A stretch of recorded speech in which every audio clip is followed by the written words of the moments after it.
Yeah, I was thinking you need like encloses. Good morning, everybody, and welcome to our modern 3K here at TC's Rockets. I'm Michelle Tanner. I'm Zach Miles.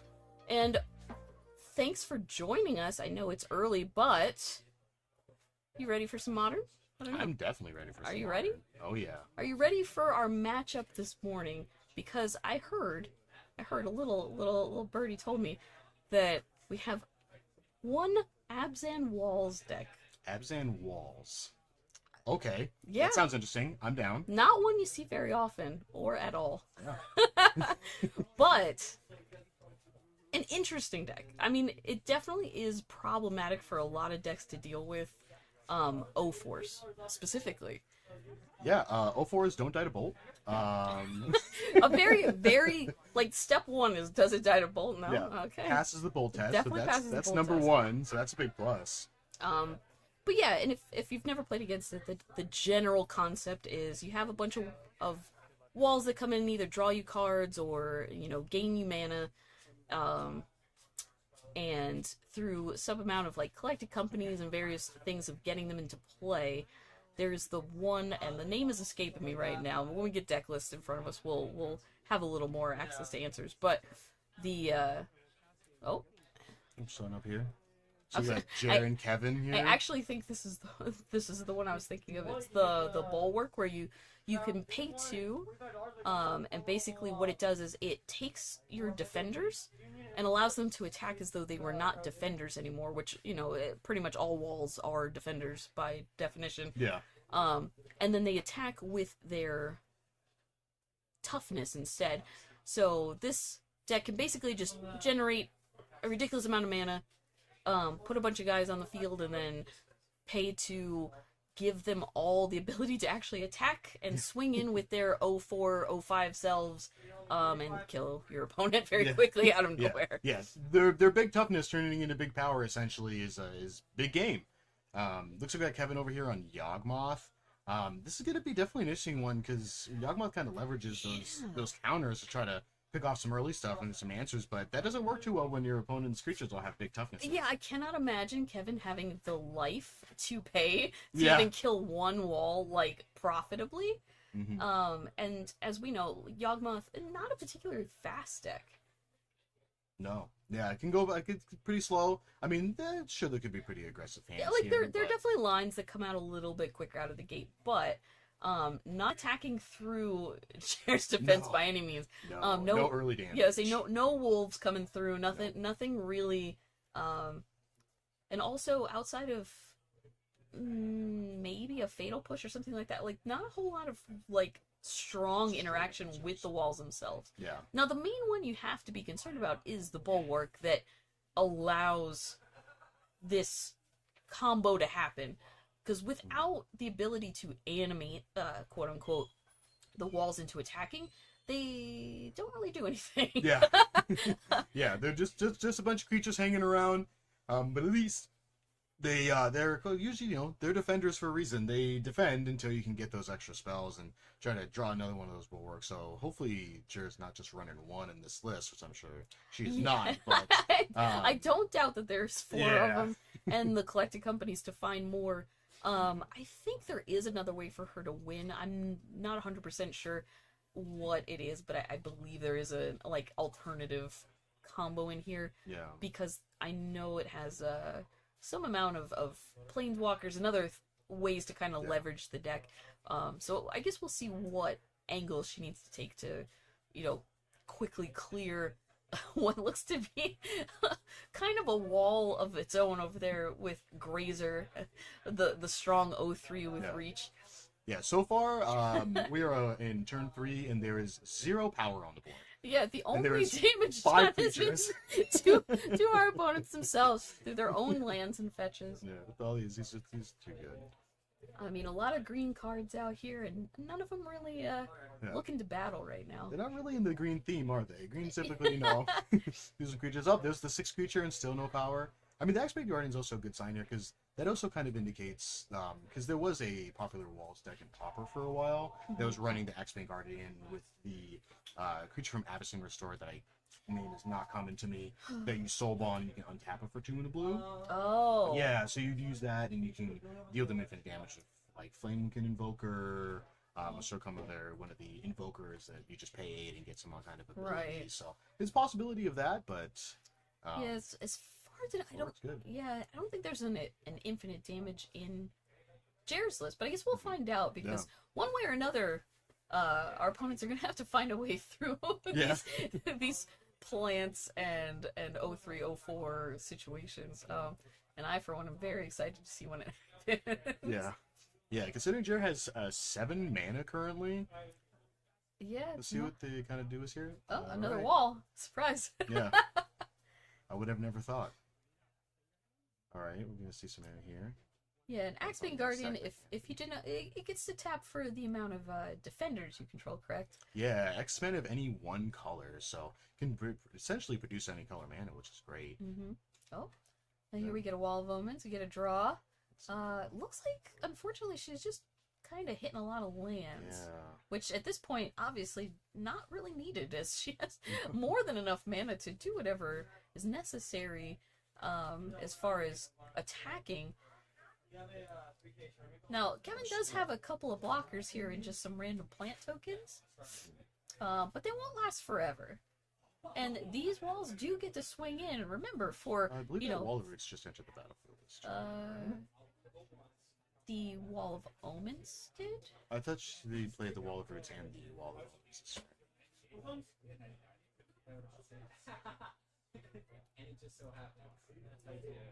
Okay. Well, we'll double check on that later. Yeah. So it looks like Jet's gonna get in there, try to get in some damage, which she's just gonna chump with a plant token, get that thing out of here. Oh, Ooh, Beseiju. That is an artifact. And it does take down one of the 4 bulwarks, which we already know is an important piece of the puzzle here. Now, I think I saw Jer still had one in hand, but I believe that's the one that she just cast here. Yeah. So, only need one in play to be absolutely fair, because the ability is redundant, over multiple copies. But Beseiju, a solid answer. Yeah. I mean, it's essentially more 3/3s at that point. Just trying to just get in some more damage. Yeah. I would imagine Kevin at this point has to be a little bit worried, as it seems his draw has also been a bit light on things to do, and at a quick glance at his hand, a lot of land. Yeah, it looks like he just got that Yawgmoth here. Yeah. But is it even good enough? I don't know if it's good right now. I don't know if that's gonna be coming down here. It doesn't do a whole lot in this board, and then it's not making those creatures any smaller. So I think we're just gonna see a pass here. Yeah. I don't know what else he's got. Maybe holding up another. Like a remove the fatal push here, or you got something. Yeah, I mean, if Kevin put his hand down, 5 cards, we already know. I think at least 3 to 4 of those for land and a Yawgmoth. So, not looking too good for him. Now, he does have a turn to just take a couple hits. He has blocks, a plant, a grazer. These are things that can get in the way. But ideally not the matchup he was looking for today, I have to say. Yeah, I don't believe he has a swamp, which is kind of unfortunate, because if he does decide to block with the Ignoble Heart to kind of stave off some damage, he basically, I don't think he can. Yeah. Now, this is, I mean, he's at 19. We assume he won't die here by any means. Nothing gives the walls haste specifically, I don't think. So, even if Jer somehow could put a lot on the field, only these ones that were already here are going to be attacking, so... a quick glance at the hand. That's at least 3 land. Does the Bulwark give haste? I guess I can double check. Yeah, attacking with the Overgrown Battlement here, because that definitely entered play. She definitely just played that. There could. I will say I'm not an expert on the Bulwark's full ability. Yes. So I got to do that card once in there draft. certainly is a chance that it gives haste.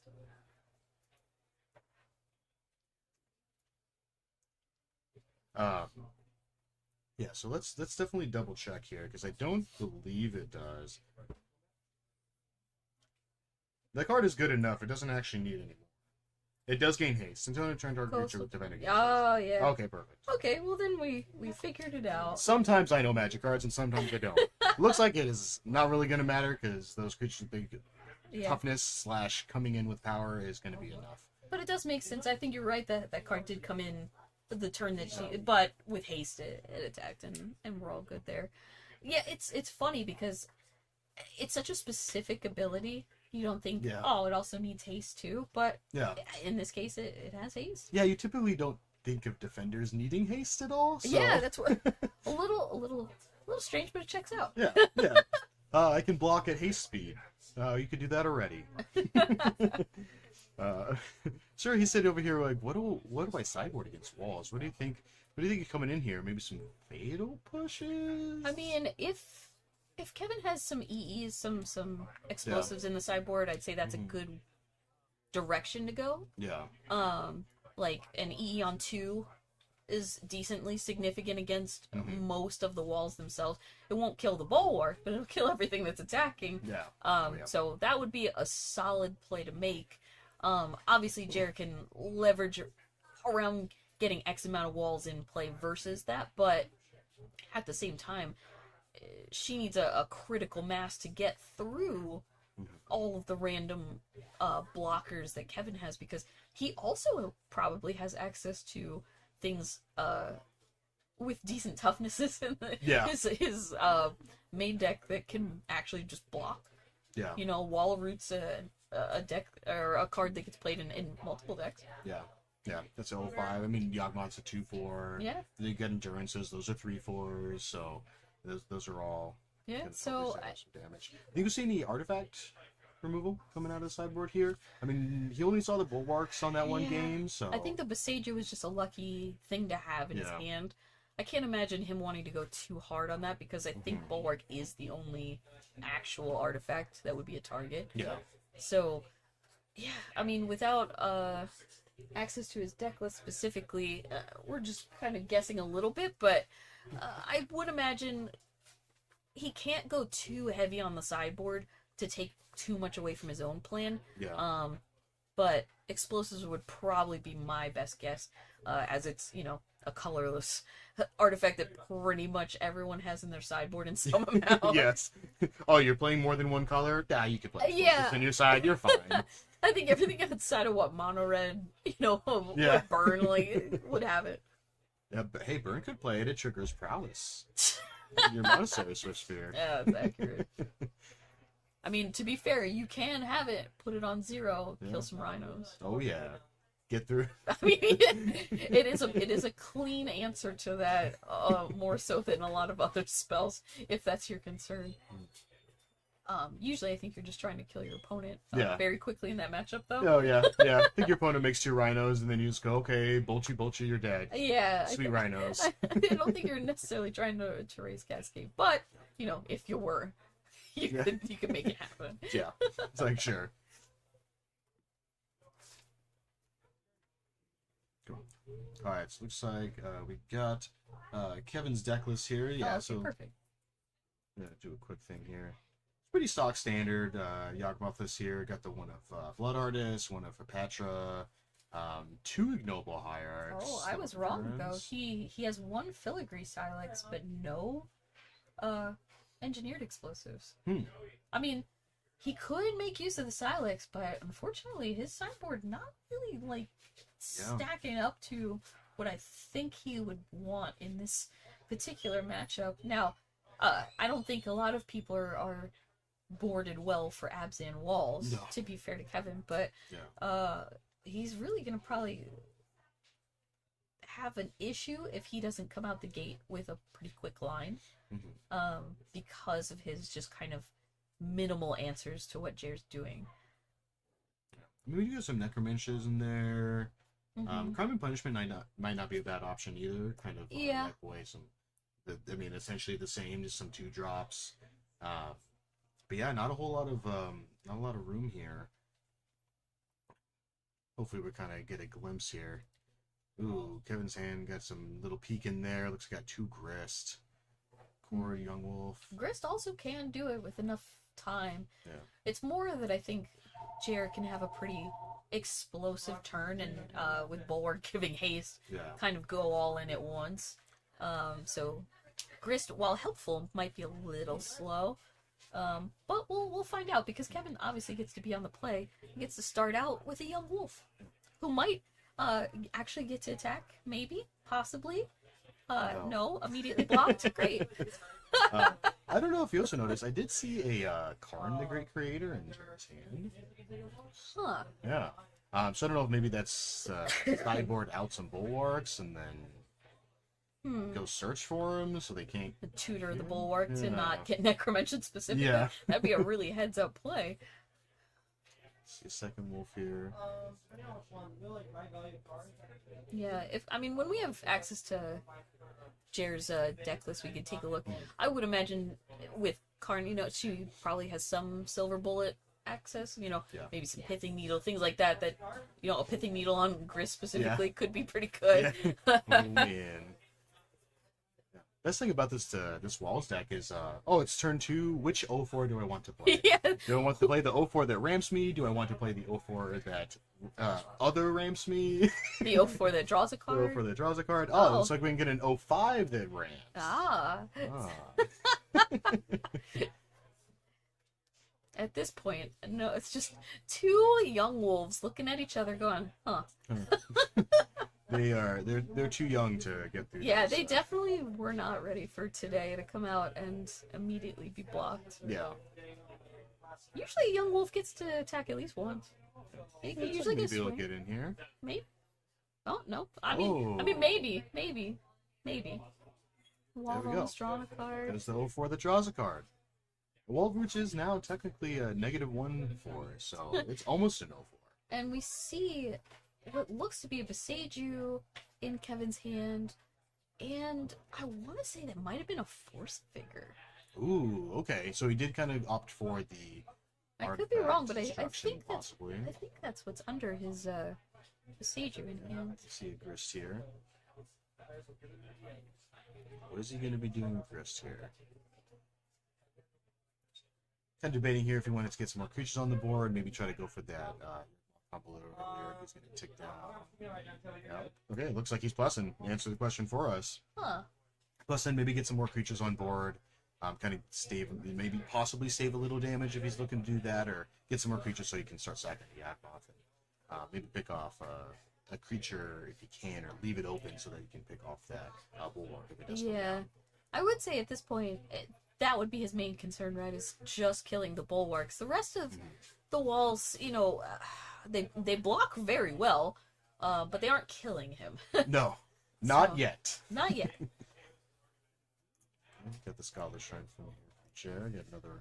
With the Black shock, mana. so you feel Yeah. like she's got something to do with that mana, but what is it? Yeah, we see Karn coming out this turn. Now we got 3-drop. That would be... Ooh, Guardian. Yeah. That's pretty good.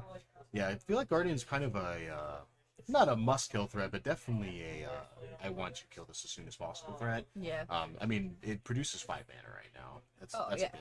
And if I did see correct, I think Jer has a Storm of the Festivals in her Yeah, hand. I also thought I saw a storm. Are we playing Pioneer? Yeah, right? This is honest. Karn and a Storm the Festival. This is just went straight mono green. Do it's better than 4 collected companies? 8 collected companies. Oh Lord.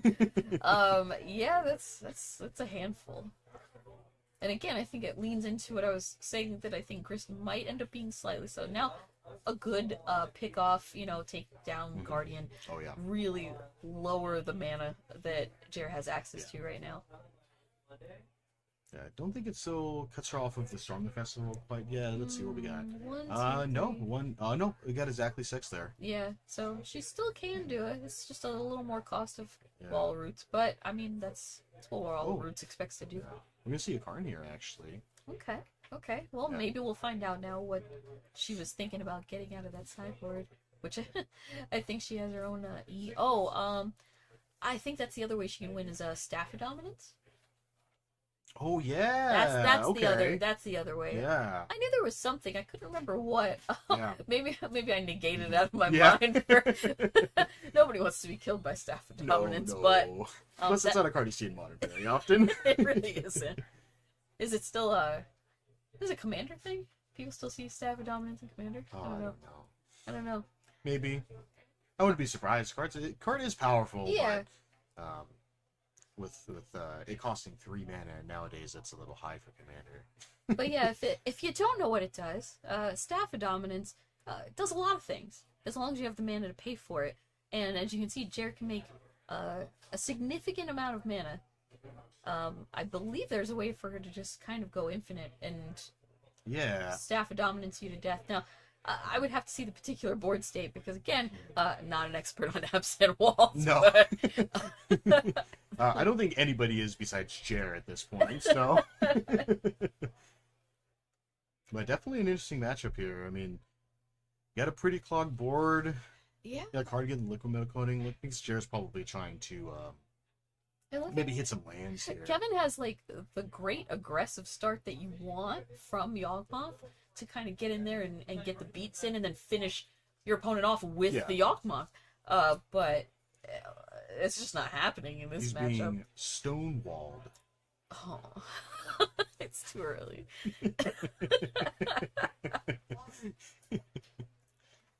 But yeah, 2 young wolves, Strangleroot Geist, and 2 insects, not even looking to make a dent in that very significant board. Karn feeling very safe, very warm and secure behind all of these walls. Ooh, Brainstone, okay. Stonebrain for Yawgmoth? Seems like a good place to start, yeah. Yeah, this is also, I think, kind of a difficult matchup for Kevin here, because Jera is also traditionally a Yawgmoth player. Yeah, she's played that deck quite extensively. She knows what to go for. Yeah. And let's guess.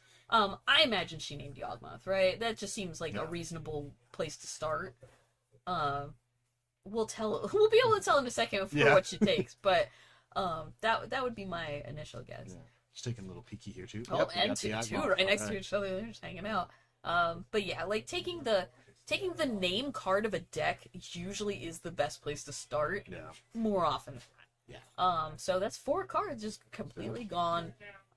Goodbye, Yawgmoth. That is not going to be a way for Kevin to win this game. No, now he's just playing green-black, so. Which does not feel good. No. He kind of has to switch to like more of an aggressive plan here, playing against defenders. Yeah, which, does he even have the right levels of aggression in this deck to get through this many creatures? And I'm going to say, I don't think he does. No. I personally could not imagine a board state where he can get a significant amount of threats out to really leverage these, 1/1s and 2/1. Like, he just doesn't have the firepower. And even if you're not comboing with the Yawgmoth, even trying to make those defenders a little bit smaller, a little bit lower toughness, try to either at least trade off with them. Oh yeah, make it so their blocks are bad. Yeah, now you don't even have that option. Yeah, it's just gone. As Yawgmoth just stares at us from exile. Yeah. Now, I guess you could say, with an infinite timeline, right? Kevin could up and down grist enough to start picking off significant walls with some insects. I don't think Jer's gonna give him that kind of time. But it's possible she could get Karn up and down enough, or I would guess she has access to probably a Pithing Needle, could name grist, turn off that plan entirely. There's probably a decent amount of... I think that she has more answers to his possibilities than he does to hers. Yeah. So. I'm going to see swinging in the Karn here. Looks like she just wants to get rid of it. I mean, he does know that Jer has had that liquid metal coating in hand. Yeah. I mean, you go for it. I mean, you take the wins where you can get them. I mean, his attacks are absolutely free right now. Like, he cannot lose anything. Yeah. There's no toughness, no power at all on Jer's side of the board here. She just got enough mana for that Storm the Festivals here, so let's see if she's going to pop that off. Gonna get some more walls, get another bulwark. We know that Kevin does have a Force of Vigor in hand, so I don't know if Jer's kind of trying to aggressively play bulwarks and just kind of getting rid of the Force of Vigor and then kind of leaving herself open. Yeah. But I mean, I don't think Jer can do a whole lot else besides play her game plan here. That is great with this board. Yeah, Tyvar also makes your creatures have pseudo haste in the way of you have so many things that tap for mana. They can now just tap immediately when they come in, which super useful with Storm the Festival, collect a company like on your own turn per se, because that means in the right situation she could just storm again. Yeah. Again. This is mono green. Yo. Yeah, she's gonna go ahead and minus that Typhar, bring back a Wallbar, get an extra card in here. Yeah. Also a way to bring back her bulwarks that get lost eventually. Yeah. So. Oh, she's got a bunch of green mana now here. Ooh, look at that. What is that for? 1, 2, 5, 8? 8 green mana. Pace it up. What's she spending it on? She does have a Storm the Festival in the hand, and there's another one in the hand. Oh, she's gonna do the one in the hand. Okay, sure. It's reasonable. Still have a little bit floating afterwards. Yeah. Oh, look at that. I see at least a card. You got a Battlement yes. and an Axebane Guardian. Yeah. Oh no, she's just getting that card. Okay. Yeah. I can't imagine not taking a Karn in something, right? Yeah, because it's just she wants to get access, and maybe she's thinking Staff of Dominance. Yep. There we go. There she goes. Because at this point, with this board state, you're really just trying to say lights out. Now, if Kevin does have what I believe he does, the Force of Vigor. Yeah. I think she could still just activate in response. She's got enough mana going on. It's mostly like I couldn't count how much mana she has access to. Yeah, right we got there 4, is a 5, significant 6, amount. 9, 10 mana. Okay. So I don't think there is a window which Kevin can get rid of that Staff nomination before she's able to combo off. Just because you can't just in response go ahead and just get that up. Oh, he's just gonna scoop it up here. Yeah, he kind of sees the same line. Was there's just no window. Yeah, and really, he has a lot of cards that just don't do anything right now, like Eldritch Evolution, things like that. A really good example of a card that would go get a Yawgmoth. Yes. If it could. Yeah. The Spring Root Geist is kind of sad that it's not being sacked to go get a Yawgmoth. It's just sitting there like, I guess I'm just here for the long haul. Yeah. Never getting to attack. I'm just here for a good time. It's fine. A bunch of undying creatures with no chance of dying. Nope. Yeah, don't want to Midas that Grist away. But yeah, wow. Losing it. That went about how I expected it to. It's a difficult matchup for a lot of decks, and this was one of them where Yawgmoth unfortunately just doesn't have the reach necessary to get around all these walls. Kevin put up a great fight. He really tried with what he had access to. It's a difficult thing to deal with, and good games from both our players. So I think at this point, we'll end up taking a little break in between while we wait to see if we get the next match online here.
I'm here for a next Also, Cosmic Soul Burger. Is that a real dish? No. That's what it's at a short spot. Oh, I know. Cosmic Burger? He, yeah, it's. Oh, yeah,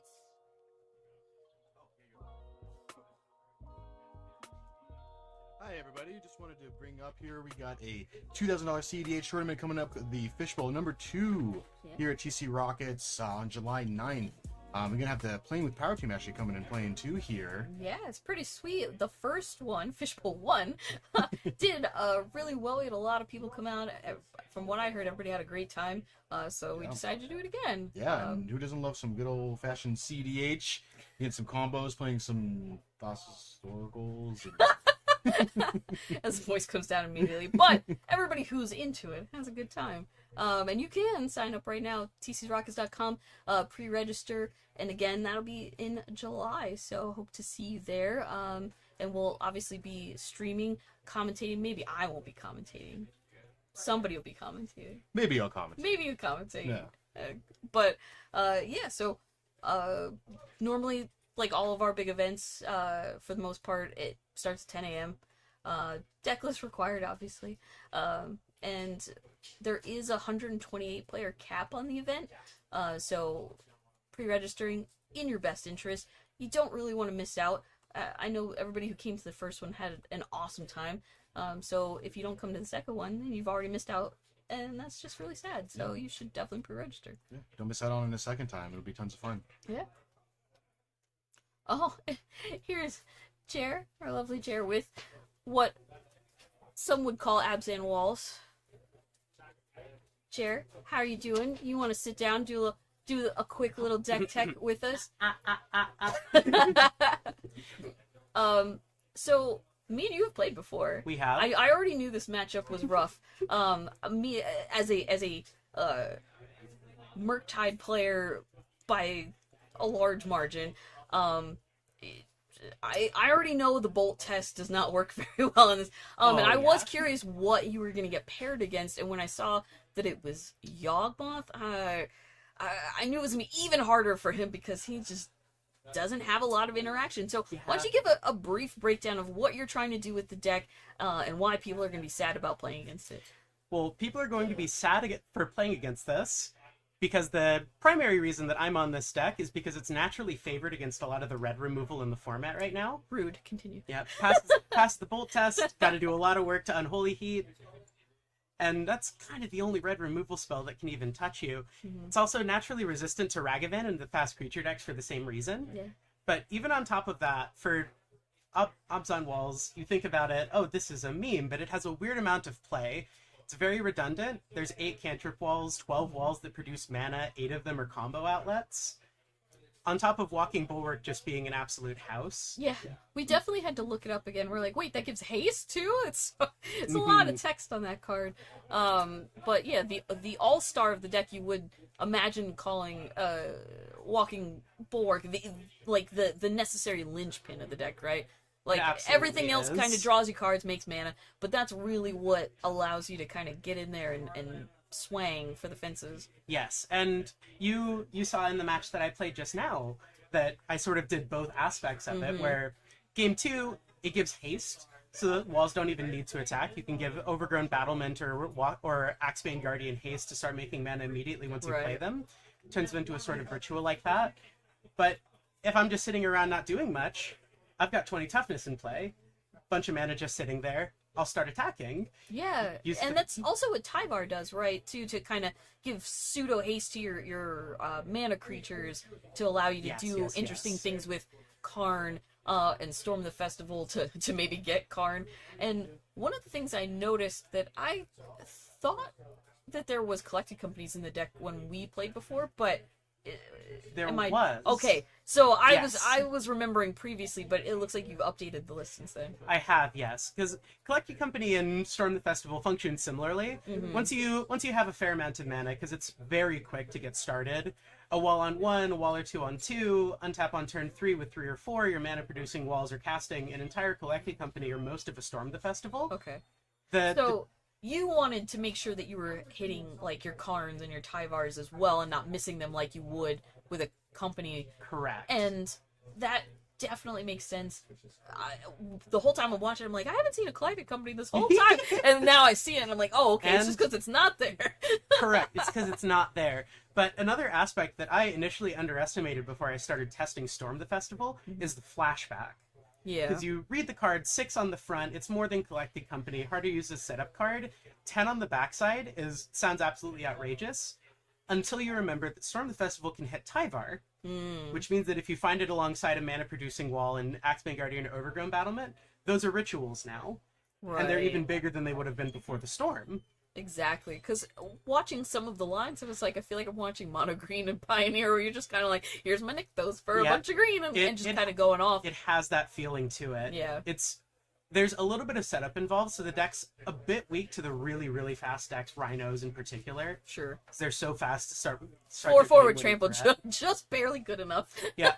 I do have the Wall of Roots, which can block it. Yeah. That's if something. If you never use it for mana, it's fine. But because Storm can hit so much more of the deck outside of the Creature package, it's so fast to get the ball rolling downhill, where one Storm leads into a second Storm really easily. Which is kind of what we saw once you cast one and just went off, essentially, in like game 2. You just had a lot of stuff to put out, and poor Kevin was just sitting there kind of looking at his cards like, you know, whenever you're done, Chair.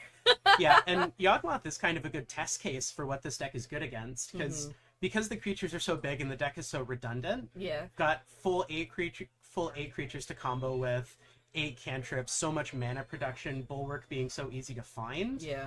The 1-for-1 removal decks can't keep up once I actually start going. Yeah, and it seems like you have a lot of access to the same silver bullet package that, you know, maybe some Tron decks and other things. Anything that plays Karn normally has. What did you put in your sideboard? What exactly are you worried about playing against that your sideboard is ready for? I, in general, am absolutely terrified to play against creativity. Sure.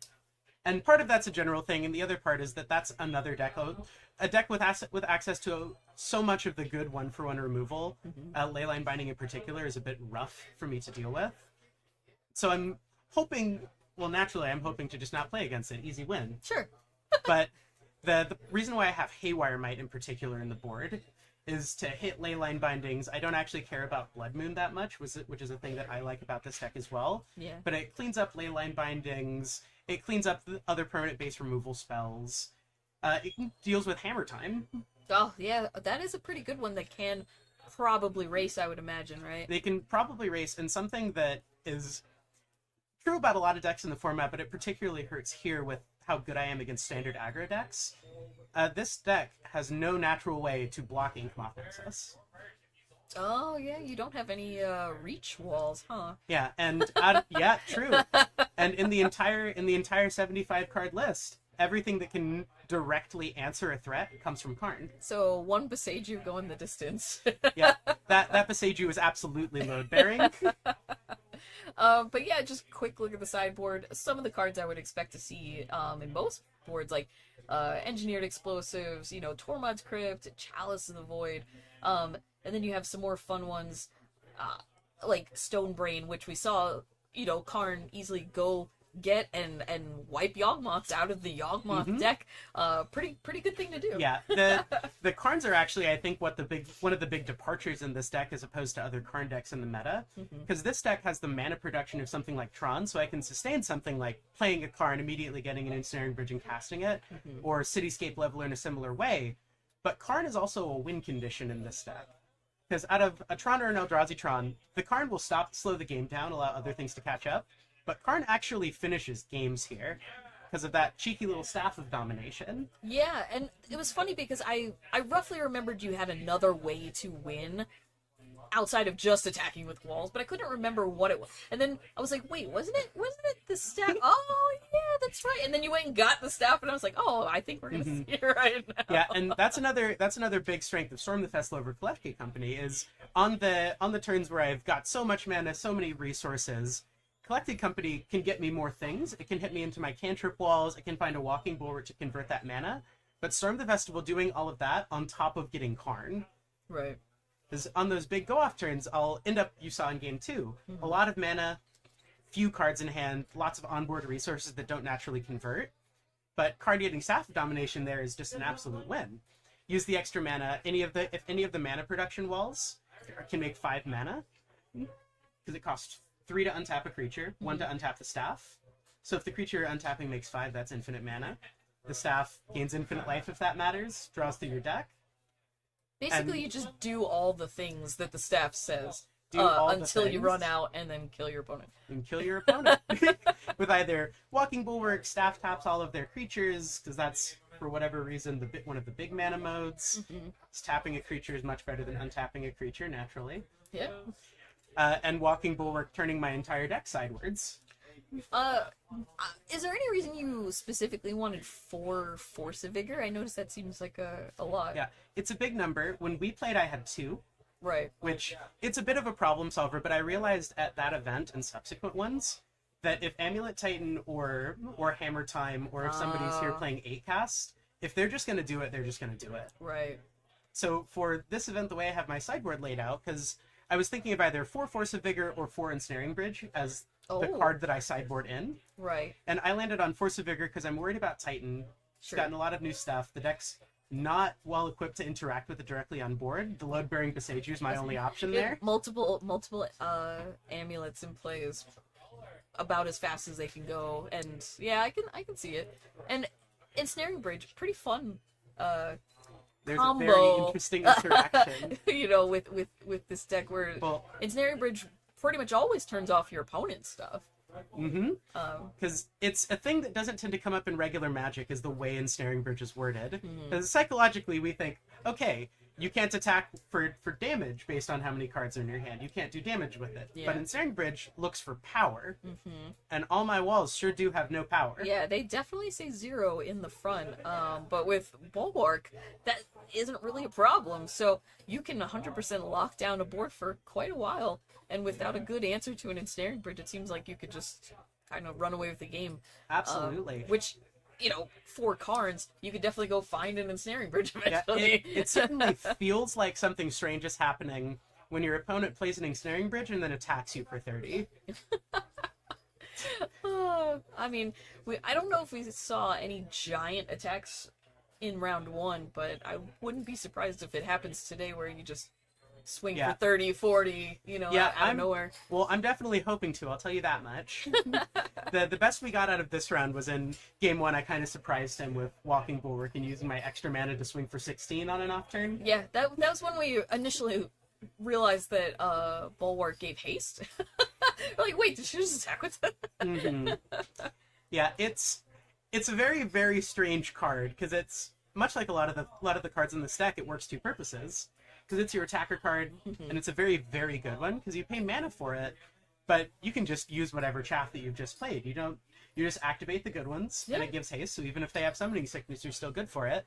And I think I mentioned earlier that the haste mode, it lets them attack, but it's also just absolute natural haste. Oh, yeah. So for Axebane Guardian Overgrown Battlement, if you have the mana for it, can 2 to play an Overgrown Battlement, 2 to give it haste, and then use it to make mana immediately to use Bulwark to boot up the rest of your team. Yeah, so you have multiple angles that you get to attack from, initially being, you know, swing with a bunch of walls. But if that doesn't work out, you know, lean into the Karn plan. And I noticed you even have one Cityscape Leveler in there, which is a little spicy. It's a little spice meatball in there, huh? It is quite spicy. Yeah, it's sort of a role player in my sideboard here. Because there are some number of things that I have difficulty answering. The Cityscape Leveler kind of works 2 purposes of if I can't get through on board, if I don't have a Bulwark, if I don't have enough utility to use Karn for a win, then Karn can get Cityscape Leveler, which is an answer in itself. Pick off something like a resolved Archon of Cruelty. Opposing Karn is also an issue for this deck. Just kind of the catch-all that you can spend a billion mana on. And, you know, it's an 8/8 with trample. There's not a whole lot of things that can deal with it. If nothing else, if you're not getting to do anything else. Hilarious that it's kind of just a big removal spell for you. But could also, you know, just win a game. And that's the Tron-esque nature of this. Yeah. Where sometimes I just spend a bunch of mana and slam out a huge Walking Ballista or a Cityscape Leveler and threaten you a lot with that. Yeah, which, you know, again, Leveler, a pretty fun card. Not one we get to see too often in Modern. But as Karn-based decks go, you know, everybody likes to have their specific silver bullet things that they can go get. And Leveler, I'd say, is a pretty good overall answer for a deck that can produce as much mana as this one does. Because a lot of the other things you can get are kind of situational, like a little more specific maybe. Indeed. And then leveler's just kind of the, hey, what do you need? Time and round. That sounds like my cue. Oh, well, it looks like we're coming to the end of round 1. So thanks, Jared, for joining us, teaching us a little bit about Abzan walls and what they do and who they block. Lots of things. Lots of The answer things. to all of those questions. Yeah, we'll catch up with you later, but honestly, I will be surprised if you don't get to just swing in for I'm quite a bit today. I'm expecting to have lots of people reading what Walking Bulwark does, Yeah, being very confused. I mean, I roughly knew what it did. Still had to look it up. Forgot about the haste part. I imagine that will happen more than once today with people who have never seen the card before. So Yeah, we'll see if they play around it. yeah, you know what? I will be impressed if they do. All right, well, I'm going to get going. Thanks for having me, Michelle. All right. Well, thanks for coming and talking with us. So we're gonna take a quick break, and we'll see you guys back in just a little bit for round 2. Thanks for joining us.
Yeah, he does that sometimes. But Welcome back, everybody, to round 2 of our Modern 3K. Thanks in part to Red Bull. Thanks for sponsoring and providing our players with a lot of hype and drinks. yeah, a little bit of caffeine to get the day going. Just a little. Yeah. Important to stay awake during these important games of Magic here, playing some Modern. Yeah, especially this early. I mean, round 2, you need it. Oh, You yeah. need it.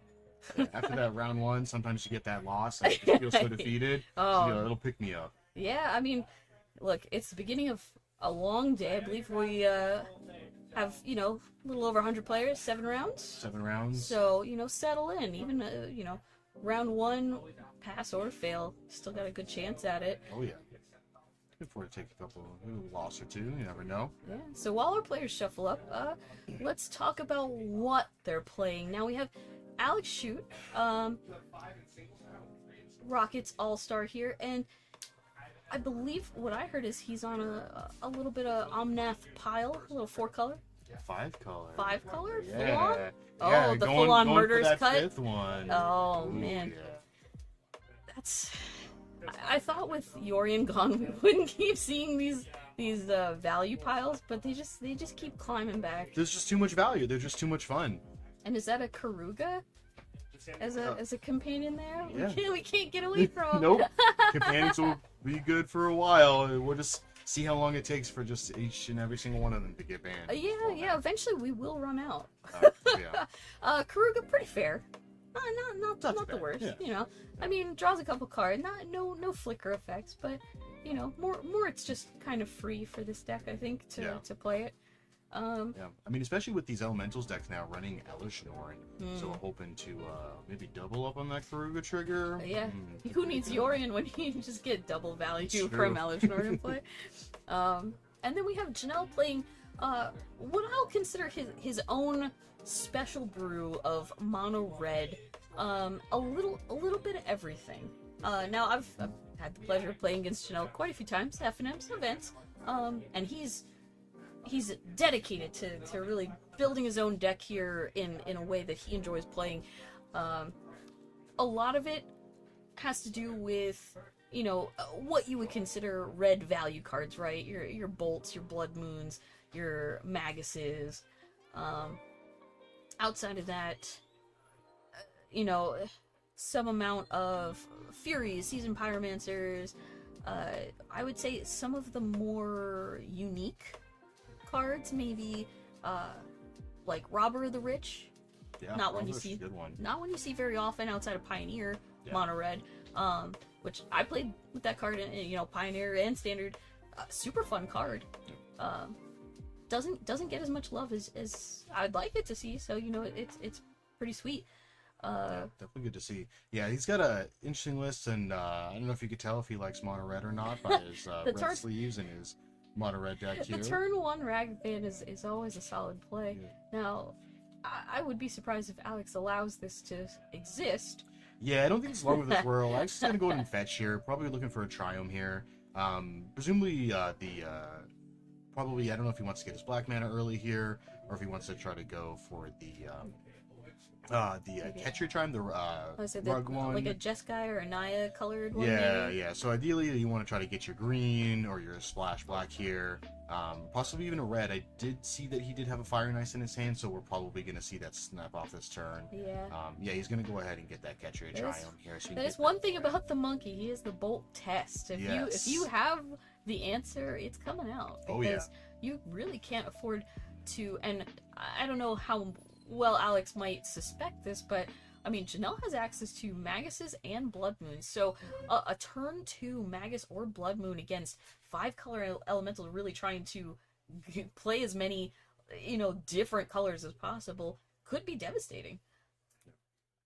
So we're going to see Alex go ahead and just hold off on that Fire and Ice, just in case he tries to snap it off right now, and then... oh, yeah. You never do it before combat if you can. Oh, you really don't want them to get a chance to just play another monkey. Yeah, definitely no good here.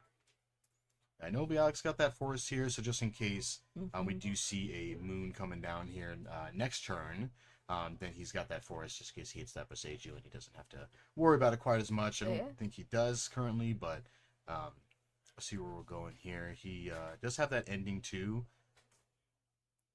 kind of up on 3 here. Shocking, maybe playing that Teferi out? Yeah, and there it goes. Now, we can see, I believe that's a Blood Moon already in hand. I think he has the Invocation. Ooh, that was Blood a good one. Moons? That's a pretty one. I did see Torbrand also. Yes, he does have, I don't think there's more than one in the list. Yeah, there's just one. Yeah. A significant threat. Yeah. Nothing to worry about quite yet, though, as Torbrand does cost 4, but he could have potential. Now, Teferi, pretty good answer to Blood Moon when he's already in play. Oh, yeah. You know, at least can stave that off. Maybe do something for a turn. I would imagine that Janelle would probably still feel incentivized to possibly cast it, but he could just as easily play his Robber of the Rich and be happy with that.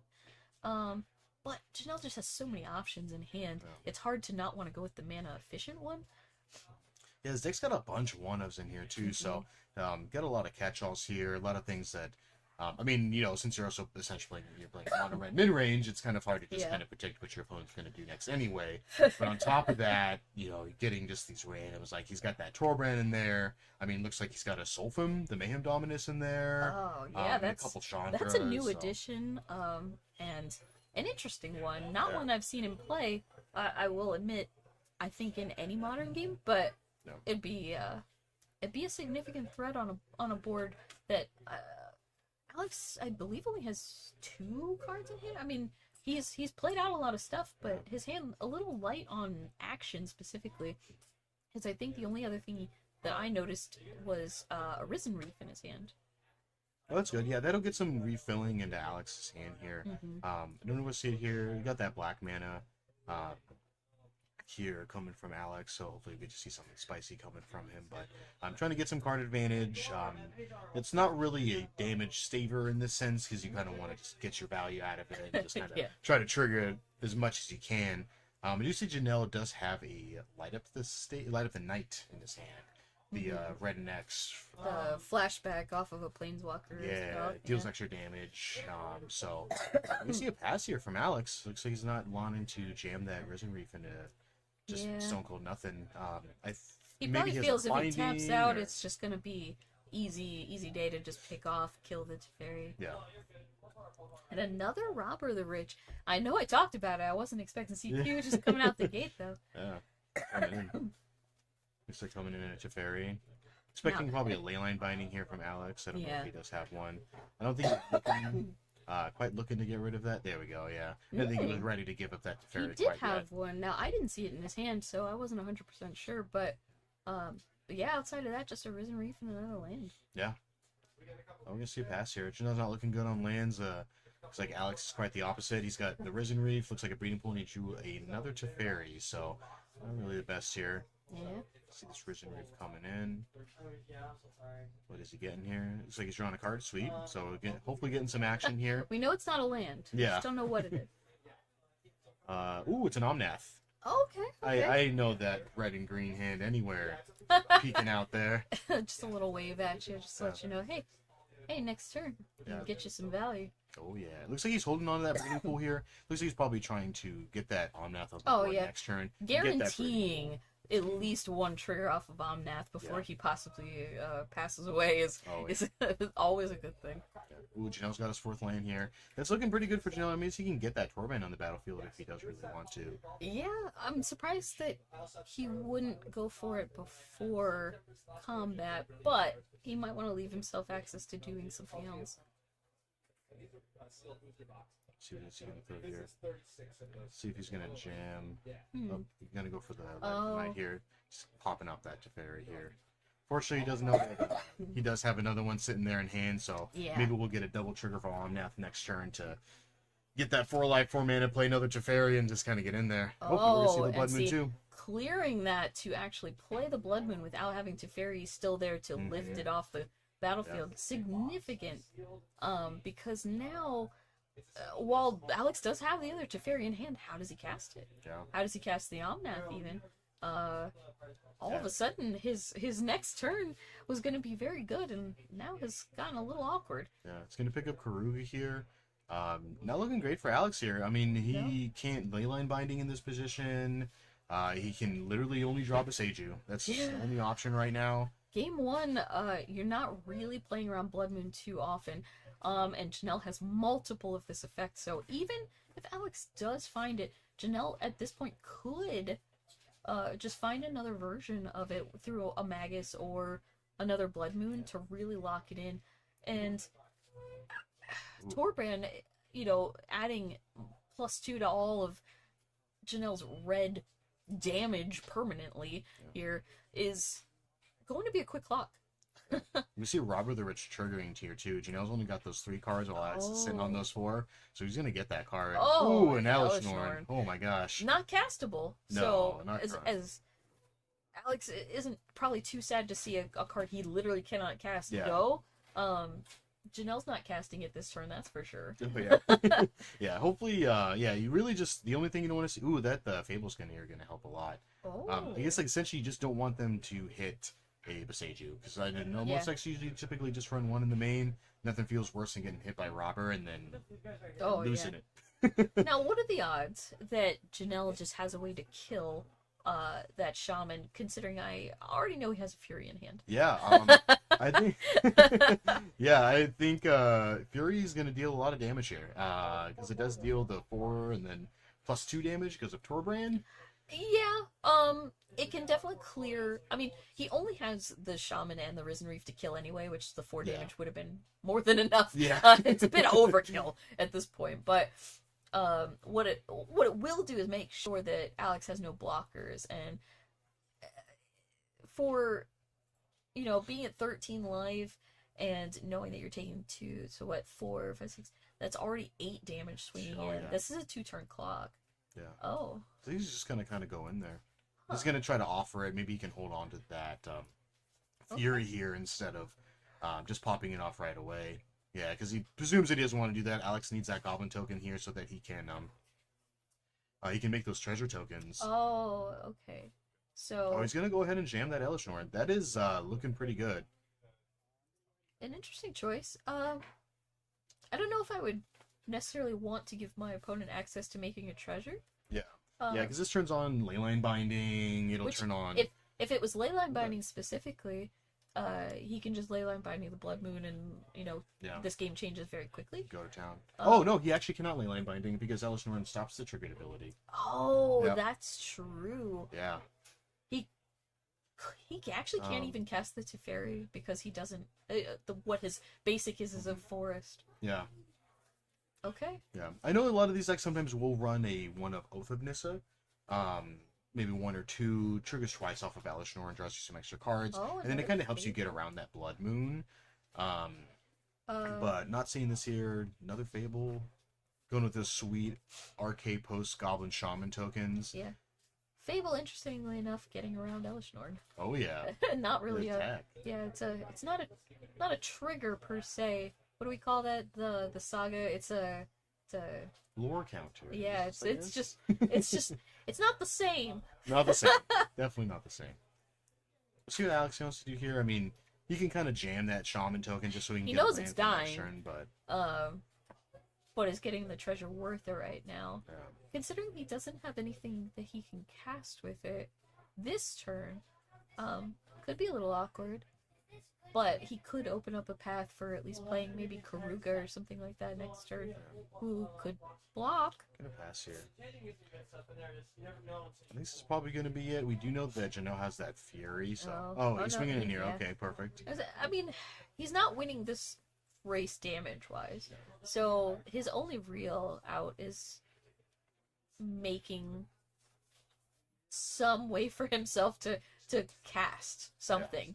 Yeah. Oh, another arcade sweet treasure token there. Yeah. Do you have Arcade here? Yeah. Hanging out. Speaking Sells of some arcade, tokens. we happen to have the man himself Yeah. here doing signings all day. So, if you're in the area, you should already be here. But if you're not, come down, get some tokens. He's a really cool dude. So He is the best. He actually did my engagement ring. Oh, my yeah. engagement ring is a little painting. I am like a little ring That's with awesome. Mardu colors on it. Oh, beautiful. Really cool.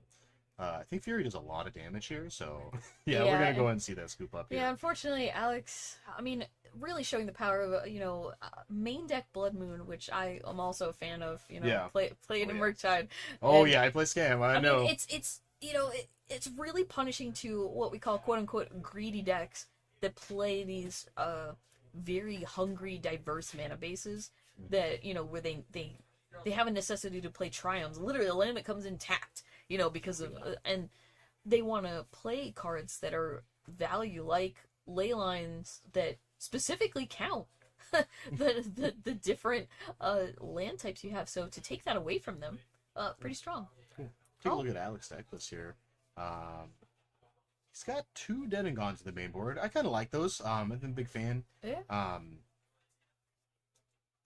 Let's see.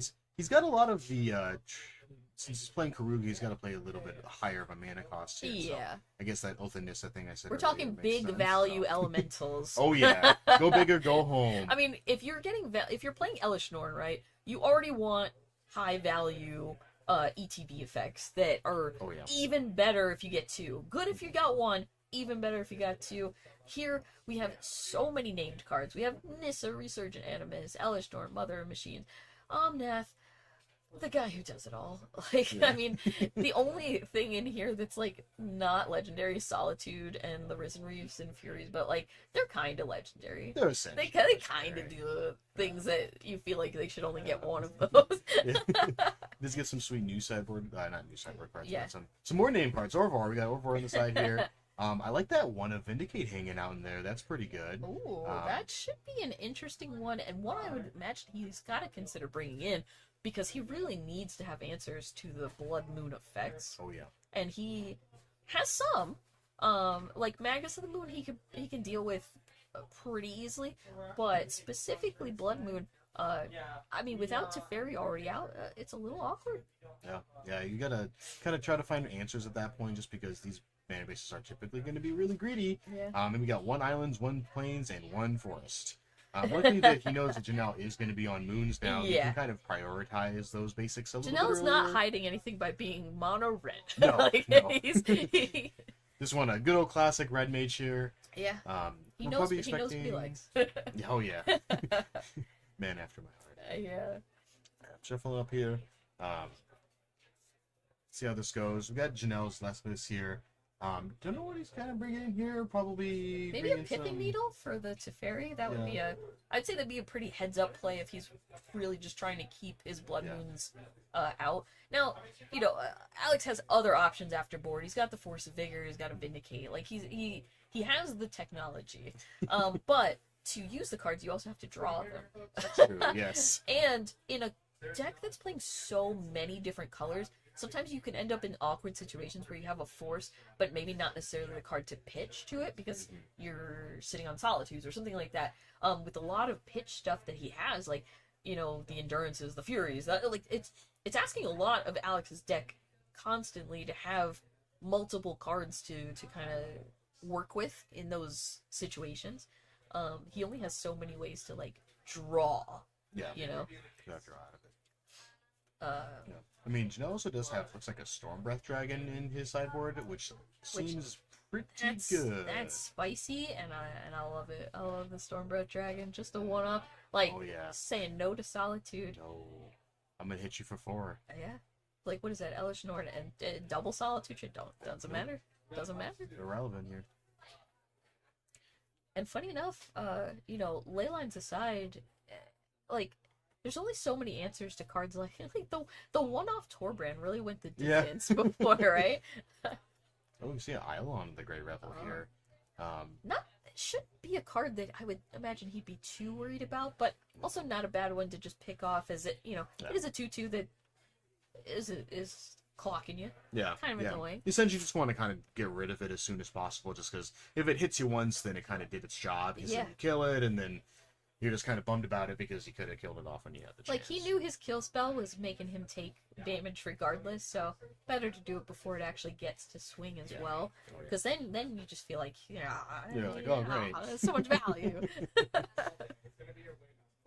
There's some minor stuff of maybe waiting to see if your opponent casts something. I mean, most good players won't play anything late phase 1. They're kind of trying to get in that damage first and then switch over. But Janelle might be incentivized to play things before combat purely because he has things with haste. Yeah. He has things that attack. Ooh, coming with the tap and draw here. Yeah, I think Alex probably looking here for, looks like a blue card. He's got that Force Negation in hand. Oh, no, he's got another Eidolon. Now he's probably going to feel a little bad about that. All right. And I saw for sure that Janelle has a Blood Moon in hand. Okay. He could have absolutely casted that turn. Yeah. And I think Alex might have a Force Negation if that's the blue card that I think I'm seeing there.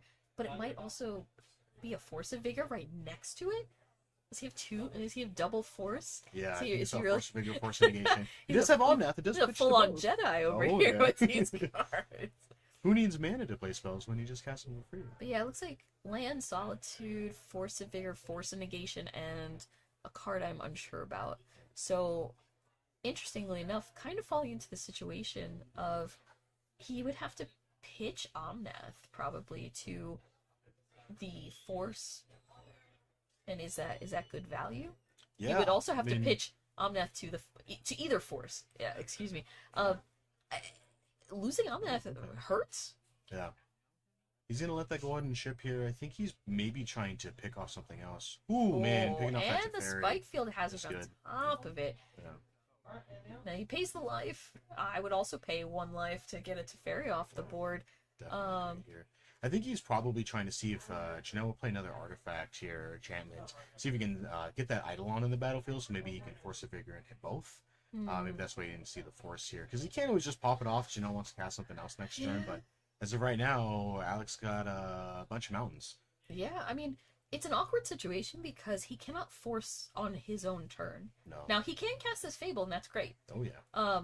Because the caveat on all the Force cards, if you're not aware, is that to use their pitch effects, you cannot do it on your own turn. It's only when it's on your opponent's turn.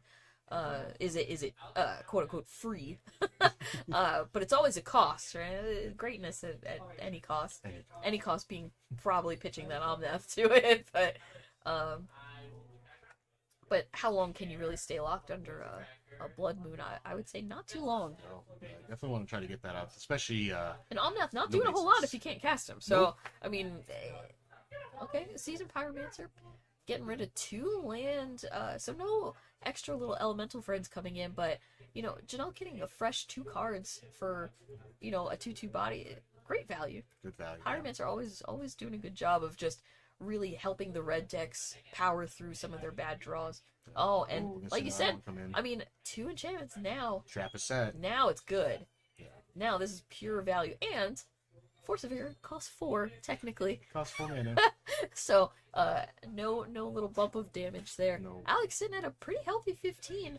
Has to feel decent about that exchange. Again, never feels great to lose an Omnath, but an Omnath that you couldn't cast anyway? True. Yeah, we'll see if he draws another here with this Fable, getting to Chapter 2 here. Not sure if he's pitching anything here. These are all some pretty good cards. Yeah, looks like he's not. Yeah. He's just going to keep his grip. He's now just hard cast everything that's in his hand. Yeah, it's going to ship that here. Yeah, which a reasonable trade. Pyromancer can also do things from the yard. You don't really want your Elemental's opponent getting ahead of you on things that they can actually cast. Now, again, a second Fable, alright, a little tricky. As we just saw, Fable got banned in Standard because it's just such good value. Yeah, every step's pretty good. I mean, making that Kikijiki at the end is solid. Yeah, having 2 of them, being able to just make multiple copies and attack your opponent down to oblivion is one way to do it. Chandra Fire Artisan here. This is a doozy one. I've definitely played against Janelle before and died to that card. Yeah. Because when you plus a whole bunch of times and then you light up the night and remove all the counters from it. Yeah. I mean, all of a sudden that it's just a fireball. Which I've heard Chandra's pretty good at. Yeah. Yes.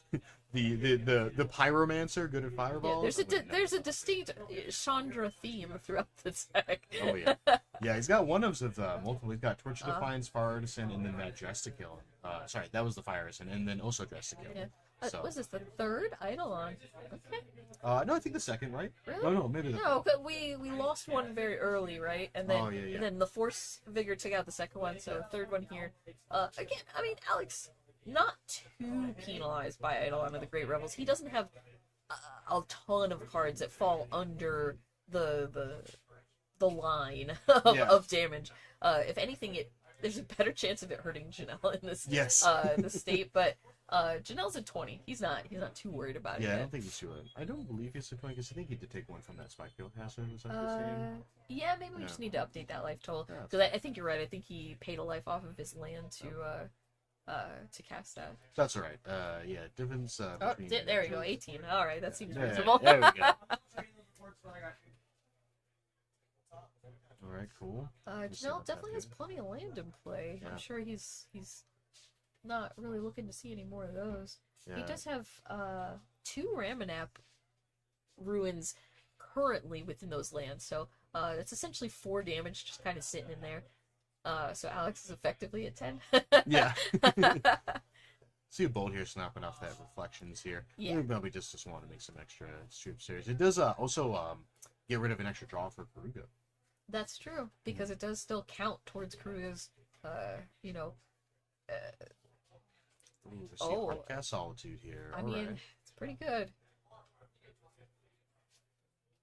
Janelle's pretty much out of gas at this point, and if Solitude gets to swing even once, you know, that's 3 life back to Alex. Yeah, swinging in here. Which it Not looks like looking it looks like it's gonna do. So, Yeah. so he's gonna come in, make some treasure, gain a little bit of life, do a little bit of damage, and Oh, he's gonna make some 1/1s here. Okay. the tricky make 2/2 and block. Now, sneaky, I like it. Still gonna take that 2 here. Yeah, but effectively stopping Alex from really going Yeah. off with Solitude gaining 50 billion life. Oh yeah, and then also just having reflections, just be able to Solitude. A third Fable of the Mirrorbreaker. All right. Yeah, that's fair, because once you have Fable active and actually copying good cards. Yeah. Yeah. You can see him pick up Karuga here too. Karuga currently only draws 2 cards. Maybe we'll get another spell here. Yeah, Karuga drawing any amount of cards, so is like super important in a board state where both people are kind of just at parity. Nobody really has anything extra to do. And Karuga also, what, a 5/5? 5/4. 5/4? 5/4. I mean, that's significant on this board. Like, that's, you know, a couple of swings with just him. But you also have Photograph to shame. you also just a little. Yeah. But you also have Shaman. You have 2 token. Like, there's just so much on Alex's side just out of a couple of Fables. Yeah. Oh yeah. But, like, realistically, a couple of Fables created all this. Yeah, we see Alex just kind of beating in here. It's nothing good for Janelle. It's kind of like the stop. He's already dead. Yeah, like so. I mean, that's historically the issue with red decks, right? Is that they have a hard time kind of battling back after they've initially played out their hand. Yeah. There's, you know, Pyromancer was a good. I mean, we already saw he got rid of 2 land. Yeah. Drew 2 fresh cards. Still just drawing a little land heavy. Now, he's made really good use of like the Sokens in, making some tokens, making some blocks. Yeah. I'm sure he'd much rather be able to just attack with those 1/1s that he's making. Yeah, getting some extra damage. Janelle is not feeling great here as Alex faces 4th Fable of the Mirrorbreaker. Yeah, I will say Alex seems to have drawn pretty well in this game, in that he hit Fables when he needed to. Like, it actually gave him something to cast on the turn he was still under the Blood Moon. So, Fable better than Blood Moon? Yeah, I think so. 3-mana enchantment's good. All Yeah, right, I cool. mean, it seems like it's trying to take its place, right? Janelle's got a Blood Moon here. It's like a little too late for that here, but not looking good for Janelle. Maybe gonna see kind of a scoop up here. Yeah, he's doing the quick count, and he's got to be thinking life total versus, you know, what we got, 2, 4, 6, 5, 11 swinging in. It's just, it's a little difficult. If Alex was a bit lower, maybe that situation, you know, he starts counting his Ramanaps. But Yeah. so let's think on it again. We have game 3, so obviously Janelle's going to be on the play. He's going to hope turn 1 monkey and just run it, right? Like, that's the dream. But, like, sideboard-wise, I think, again, he might consider his options. I still think Pithing Needle's a good choice in this matchup. Probably brings in the extra Blood Moon that he didn't already have, if he didn't already. Stormbreath Dragon, a little mana intensive, but very hard for Alex to deal with, given that we've seen his how could he answer it? Yeah, I mean, essentially you have to, like, double Dead Gone it, double Fire Ice yeah, it. He has like, Furies.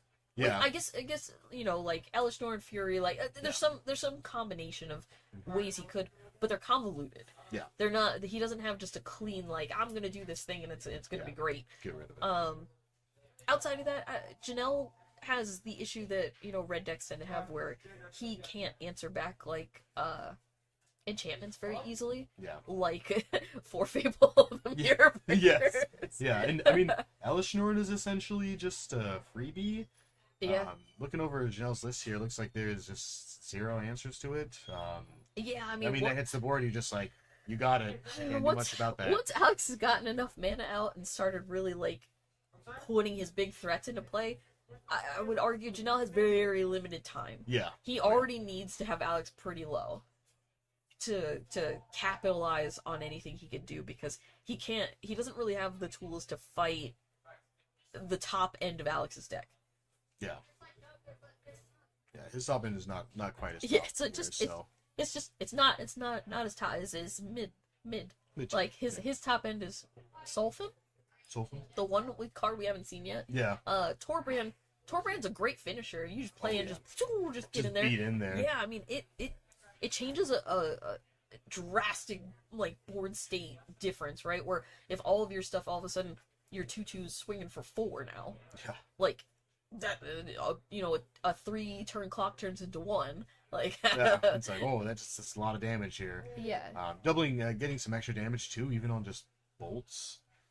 Spike Field Hazard just turning into a bolt. Yeah. Now we see, you know, start of the game, no turn 1 play, no turn 2 play for Janelle. Interesting hand he kept. I see Seasoned Pyromancer, I see Fury, possibly a Magus. Chandra in there. So it looks like a lot of 3 mana plus spells, which, if I was Janelle, I wouldn't necessarily be super happy about. You really kind of want to get in under the see, yeah, that ice tap your land, like, really just time walking you essentially. If Janelle does have anything he can cast on 2, it would be great. But I don't think that he does. Maybe holding a bolt. Is a bolt hanging out in the back? No, I think that's a Chandra just to kill. I believe it's just another Chandra. Ooh. Yeah, Dress to Kill might not be too bad in this. Give him a little bit extra mana, get some draw, get some ramp, like whatever you're kind of feeling. So Alex is light on answers to Planeswalkers specifically, outside of Leyline Bindings, right? Yeah. So, you know, Teferi can't deal with other Planeswalkers, funny enough. So he does have a window to maybe establish Chandra dominance here, where if we get enough of our, you know, Fireball slinging Planeswalker in play, maybe she could be a significant threat. Yeah. But here's the first one. Now, does he have the Force? I don't think he does. I don't think so. He does have a binding. So yeah, I would say. I think he's going to looks like Janelle will probably get 1 activation here, and then she'll probably just get bound down. Strike it rich. Strike it rich, giving you a little access to some treasure. I believe Janelle's not really looking for different colors in this list. It's more just to get himself to high levels of mana eventually. Yeah. As the flashback and kind of and pump up a little bit. Yeah. Play Blood Moon on turn 2, more consistent. Yeah, I think that's what he's looking for in it, and, you know, he could answer better, but that's my impression of what it's doing here. Seeing the shrug from Janelle going, wait, what? You got 3 basic lands? I know. At this point, I'm just tired of it. He's like, what is this? The perfect draw of the Natron of... Now, funny enough, though, he also has the Fable. Couldn't play till now, Yeah. He needed to get the red man in, which Let's hasn't see. been an issue until this game. Omnath coming down with those basics. Yeah, I Just mean, perfect here. Alex has to feel pretty safe right now. Janelle has not gotten a chance to really establish much, but Peeking as we that talked Stormred about, Dragon here. oh, Ooh, Fury in the way. Now, this is a good call. Fury, a great answer to Omnath, and a significant threat to anything that Alex does, because it's a 3/3 double strike. Yeah. I mean, not exactly something you can answer with, a simple 2 damage spell. Yeah. Just that one extra point of toughness really making a really making a difference here, and not exactly something you want to bounce with a Teferi either. No. Not with Janelle having 5 mana. Yeah. Bounce with Teferi. I'll replay it and kill your Teferi. Yeah. Oh, that's great. So, I mean, Solitude, perfectly reasonable answer, and I believe one that he has in hand currently. So, and he does have the double white, yes? Yeah, that's a plains in the middle there. He's got some shiny basics, and some of those lands look a little similar to each other with Yeah, the that's lights true. hitting them, but yeah, it looks like he's got island, forest, plains, and then, yeah, so he's got all the things. Now, Stormbreath Dragon. Yeah. Really? Here we go. Clocking you here, right? Like, this would have been a significant swing for Janelle. I mean, Fury getting eaten by Solitude. But that Stormbreath Dragon, I'm gonna argue, here to stay. Here to stay. Ooh, maybe not. See, Alex got a Does he? Fury in his hand. I so... guess. Okay, so Alex doesn't have the double red. He can pitch one of these 2 redundant fables here. Clear that Stormbreath Dragon. He Yeah. could do it. It is arguably worth. Yeah. Because he can still play another one. He also could just play Teferi. He has so many options that it's hard to argue any of them are necessarily bad. Yeah. Yeah, they got a couple options here against and it's going back to the retro still. It's just kind of like you just don't have enough answers for everything. Yeah, Like, it's just when your opponent's playing, essentially 4 colors, but playing 5 colors for some additional And value. here it goes. Now, Fury, Let's great, knock that off here. great to not have to deal with it, but like Janelle would have much rather not seen it. Yeah. He would have much rather just dealt with everything else. But here we got, Alex pitching a Fable to a Fury and then casting a Fable on top of it. It just feels kind of rude. Janelle's just having flashbacks from last game and the 4 fables he drew. Just not this again. I mean, it's a lot. And then on top of that, Teferi. Fairy. Because why not? Because why not? It doesn't hurt. Yeah. Everybody likes a Could, little Teferi. could bounce your Fable, replay it. Make another shaman if you want. Why not? I don't want us accidentally selling it to somebody. So we got Janelle here. Yeah, Janelle's hand's a little tight to his chest. It looks like he's got a bolt, a seasoned pyromancer. I believe that's a blood moon, but you can't feel very good about casting a blood moon right now. Yeah, Yeah. like I think you so just have many the Chandra pieces. fire, the Jessica kills still too. Yeah, Possibly, if that's what that last card is. I mean, step 1 I think has got to be clear the Solitude and like clear the Teferi. These are the threats of the moment. Yeah, that is a Jessica kill. Okay. We'll just Alright. slam that out here.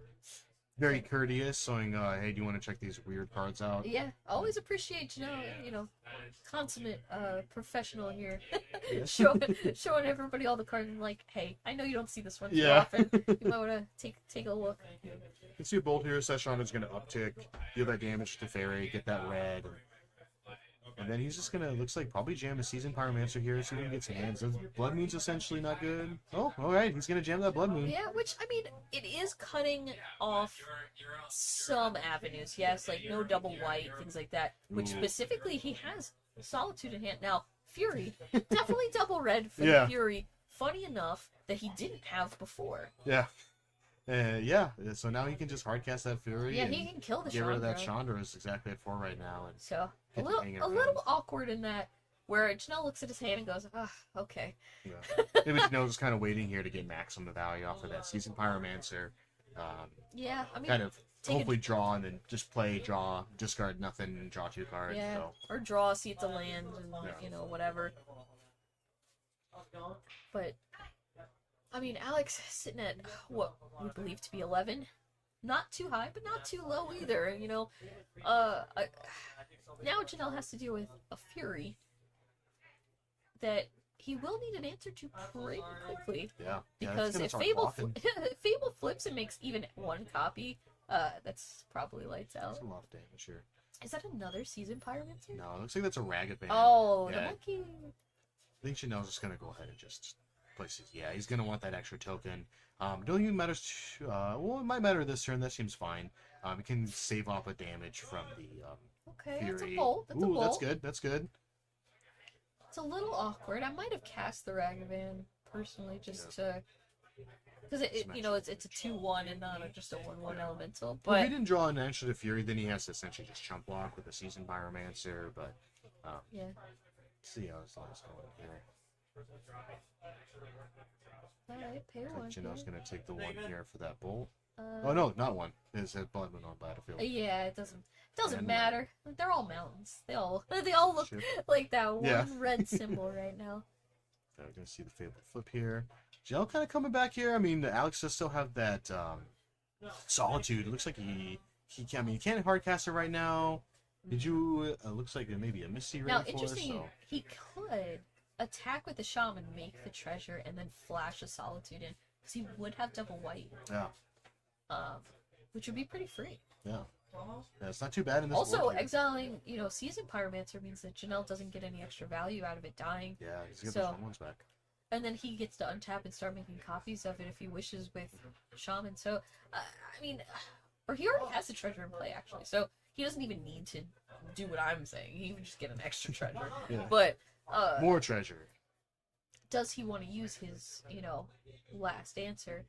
Looks like yes. Yeah, he's gonna have to hit that treasure Yeah, token it's here. hard not to want to exile Season Yeah. Pyromancers when you can, because it's just good value. Yeah. And it's not gaining Janelle very much life, in the sense that he gets the 2, sure, but then he's just going to take 2 and not be able to profitably trade off with a Shaman token. Definitely no good. We'll see here. No extra another Teferi. Shouldn't he be down a treasure though? No, bounce the Blood Moon. Oh, Yeah, you return the Blood Moon with the Teferi. I got you. Just cast it. I thought he was just casting the treasure. Yeah. In treasure, he's smogging it up. He's being greedy with his treasure. He doesn't want to spend this. This is when he gets surprised by the Brotherhood's End out of Yeah. Janelle's board. No. Which, funny enough, would be a really nice, clean answer to everything that Alex has right now. Yeah. But When in yeah, doubt, Blood Moon twice. Yeah. Just in case. I really don't want you 2 having any different of arts. those. Gotcha. But yeah, Brotherhood's in, which I don't know if even Janelle would have brought it in, because there's so many things that don't die to it, but the Solitudes and the Furies and things do. So he does have 2 in his side. He could have brought them in. Yeah, it is definitely an option. I do think it just kills everything. That's why it's a little awkward. I mean, it's great with Torbrand, dealing 5 to everything, just wiping the board. There's nothing. I mean, it doesn't kill Elishnorn. Yeah, but being able to clear Teferi and all the tokens, like that would just if he did bring it in, it would be a heck of a top deck. Let's see. Let's see. Pick up Karuga here. Yeah, which will draw a handful of cards. Yeah, 3 more cards here. Like, ooh. It's getting a little dicey for Janelle. Only being at 12 with this much stuff, I hope for his sake he brought in the Brotherhood's End. But again, it's a double-edged sword, right? You tend to draw it when you're the one with the significant board state, and you're like, I don't even want this card. Yeah, I don't even need this anymore. Oh, 1, 2, 3, 4 fresh cards. One of them being Beseiju. You can Beseiju a Blood Moon That's true. to You just ferry get rid away of it. another one. It's about sending a message. It is about go get yourself a mountain. Yeah, Oh, not looking no. great for Janelle here. Kind of getting the mana. He really wants to try to leverage those Chandras to try Yeah. to get some extra card advantage, draw some extra cards, because these Elementals deck just draw so many cards, especially when you're playing Karuga. Yeah. Yeah, Like I just gonna said, see not- it here. It's not a Yorian, but it's pretty close. 12. Oh. Oh, handshake, fist bump, Yeah, whichever hey, one you close want to enough. do. All right. Yeah, we're gonna see that handshake slash fist bump here. Alex taking it 2-1. So Yeah, I mean, Janelle putting up a great fight, but, he just ran out of stuff to do. Yeah, it's hard to compete against the value. Just drawing a bunch of cards. All your stuff's 2 for 1. Yeah, I mean, he hit 2 Blood Moons in play. Yeah. He did everything he could, and it still just was a little too far behind at that point. But, you know, great showing by both players. We appreciate you guys. I don't know if we'll have a backup match. We'll try to find that out real quick. But in the meanwhile, we're going to take just a quick minute. So if not, we'll see you next round. Yep. So we got some Lord of the Rings pre-orders coming up too. You can pre-order at tcrockets.com. Set's looking pretty sweet. We've got the Ring Tempting You. We have Wraith Tribal. We have Tree Tribal. It's going to be great. I'm personally a big fan of Lord of the Rings, so I am extremely excited for this deck. Plus, you never know. Get that collector booster, get that 1 of 1 ring. I think the bounty on that's pretty high now, but it does still have those serialized soul rings in there too, so those are also just absolutely gorgeous. You got the elven text on each of those, the human elven rings that are all serialized. Yeah, we're specifically doing pre-sale for the collector and set boosters on Rockets, just to be clear. Yeah, which is really what you want to do. You want to buy the collectors for this one. You buy the set. You want to open The those. collector to get the ring. That's You gotta what get want. the ring. Even the normal ring's still cool, but you can definitely check that out. Set's gonna be sweet. It's looks like I believe it's next week. It's the official pre-release, and then Yeah, so next week is pre-release, and then the actual set comes out the week after. So it's gonna be a lot of people looking for that ring. So I hope that one of you lucky people finds it, or me, maybe. I mean, it's too bad. It's gonna be in my box, so it's fine. Well, everybody pack it in.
wait a minute.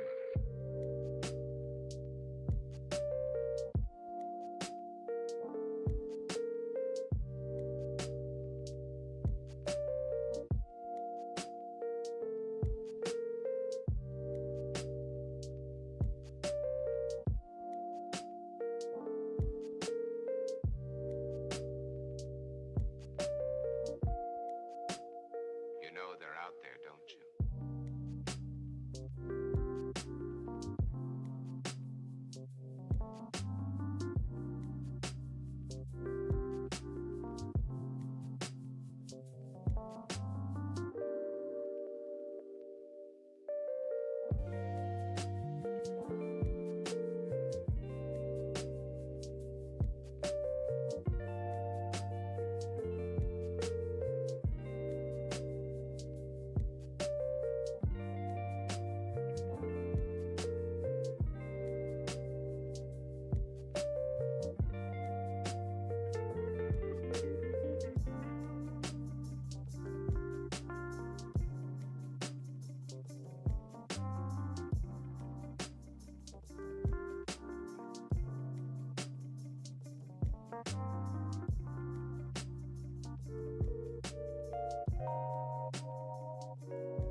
Welcome back, everybody, to round 3 of our modern 3K. Again, I'm Michelle Tanner, And I'm Zach Miles. and we're here just hanging out and waiting for our, round 3 matchup to start. Zach, what do we have to talk about in the meanwhile? We got some sweet jersey pre-orders going on. They are pretty sweet. I heard a pretty cool person design them. Well, look at that. But yeah, so get a little piece of rockets to wear around. Yeah. And show off, your favorite game / comic / everything shop. Collectibles, board games. It's easier to say the Magic, things like we Pokemon. don't carry here, like actual rockets. Yeah. Oh, I did see some actual rockets there too. Did you? I mean, they're toys, but they look like rockets. I always think of rocket like this. Like I'm like, there's definitely rockets. Oh, in there's this got to be store. rocket raccoons here for sure. All right, well, we'll Yeah. figure out what we don't have. But yeah, I mean, if you want to rep a little bit of, San Diego Rockets, pre-orders, they're pretty cool. Oh, okay. So, Trung, let's go into the might of Cosmic Soul Herder and how often do we see this? Not often, but talk about a value deck, right? Oh yeah, just like Soul Hoarder, getting that new card Cosmic Rebirth from Martian Machine Aftermath. Essentially, just being able to return anything that's 3 or less in play, or just a regrowth at instant speed. Just getting to either loop Time Warps, Infinitely Eternal Witness, Soul Hoarder, just drawing a bunch of cards with Wall of Omens and Ice Fang Coatl. You got your Ephemerates, Wall of Blossoms, just like kind of just an infinite value draw. Blinky, blink, blink, blink. Yeah, deck. we've seen similar decks in the past that, used Eternal Witness and some amount of ephemerate to kind of just leverage value, right? You know, Yeah. you just kind of go off forever, never losing things. Now this is just a more updated take on that, with the addition of Cosmic Rebirth really pushing the value engine to about, 150 plus. Oh, yeah. Yeah. You cannot stop this once it gets going. And there's a lot of parts to it. Some of them a little more mild than others. You know, you're not too scared of a Wall of Omens per se, but of Wall of Omens drawing 2 cards thanks to Elishnorn. Yeah. Or, stuff of that nature. Solitude's all of a sudden getting to Exile 2 thing. Like, it scales very quickly. And then doing it again with Soul Hoarder, doing yeah. it again with Ephemerate, just... And Soul Herder already being out, and then you're sitting there as the opponent going, do I try to kill this thing now? Do they have the Ephemerate? Yeah. Like, it's just, there's a lot of tricksy positions that it puts the opponent in as to how and when to answer threats, that can just make it a difficult deck to play against, depending on your deck of choice for the day. Yeah, especially with Elishnorn just kind of running around in the format nowadays, shutting off a lot of different cards. All the pitch elementals. Oh. Yeah. And it looks like Coming we're up here. zooming into game 1. Now, we know Trung Cosmic Herder, we're calling it, and our friend Aiden here on 4-color creativity. Pretty standard deck in the format right now in terms of creativity list. Now, I will say Aiden's a little spicy, as we noticed that he had 2 bitter reunions in the main Yeah. deck, which I don't think is typical, at least from what I've seen. I've seen it pop up a little bit in like Pioneer standard lists for reanimator-esque strategies. A hasty attracts is pretty good. Yeah, it's not bad. And it's enchantment, so you just search for that, and you usually do not a whole lot of other enchantments in Pioneer, but so you get game 1 going here. See if we get some keeps over here. Looks like both shipping back. They did not like either of those hands, so Yeah. You don't feel too bad about the mulligan when your opponent joins you. yeah. Then you're like, you know what? I hope we both go down. Yeah. It's like, if I have to mulligan, Yeah. I'm taking you with me. Then you're like, hoping it only happens when you're on the draw. It's not as bad. On the Yeah. play, it feels a little awkward. Yeah, new mulligan rule definitely helps a lot, though. Oh, Feels a yeah. lot less bad. It's funny to call it new, and it's been around Yeah, for a while been now. around for a while. But in the terms of Magic, in the grand scheme of things, it is still new, Newish. new adjacent. But yeah, and it's funny because we were thankful when we got to Scry. We're like, oh, we get the scry, amazing. yeah. And now all of a sudden it's like, oh, you just get to choose. So good. All right, let's see if we can get Yeah, some we got some hands keeps. here. Yeah, Got some so keeps. Tron's gonna be keeping here. Now, I will say, both decks kind of circling around getting some value out of their creatures, aiding through, Archon of Cruelty really pushing one creature to the max. And Cosmic Herder, it's a little bit about pushing all the creatures to the max. Yeah. I'm gonna get my value from my creature multiple times. But we see one of the more solid starts you could have after, a mulligan. Turn 1 Noble Hierarch, which Yeah. opens up a solid turn 2 play of 3 mana, which could be a Soul Herder immediately. Yeah. Now, not necessarily getting a ton of val, and Yeah. Now it's immediately gonna biting the dust and Bolt the bird. wiping away any chance of a fancy start. But that's okay. That's okay. We're in it for the long haul. Yeah. So far, we got a bunch of alternate border cards here. So we got the Pretty Steam Vents, and Yeah, it's pretty nice looking Tron's gonna go in deck the over bench. here. I guess Tron's kind of just gonna sit here and just kind of play the waiting game. Let's see if we can Yeah. try to get some boards set up here before we go for that creativity. Now, I would argue, and I don't know if you'd say the same, but I think in a long game, Trung would probably be favored. Oh yeah, yeah. How just- much draw and Like, Solitude interaction. eats Archon and takes away the persist plan of, that's a very fancy Ice Fang Ooh, Quaddle. that's cool, Looks like a secret lair to me, Yeah. but pretty cool. And again, this is how Trung kind of builds back up, right? He definitely has the deck that can mulligan a little bit more aggressively and really build back quickly, because a lot of his cards have the additional effect of just drawing another card. Yeah. As us blue players like to do. Yeah. It's basically winning the game. If you're Blue players drawing extra cards. If you're drawing extra cards, that's just winning, right? That's all you need to do. Yeah. Let's see a second Quaddle here. Looks like Trung's maybe just trying to get some I think he's just showing off lead now. here. Yeah. They are very cool. I don't know what color that's from, but that's really cool. The same one with Hex Drinker. And I was going to go in. Presume this is during end step, so I wonder what Adam's going to get here. Yeah, something for 3 that he's looking to cast. Maybe a Prismaric Command?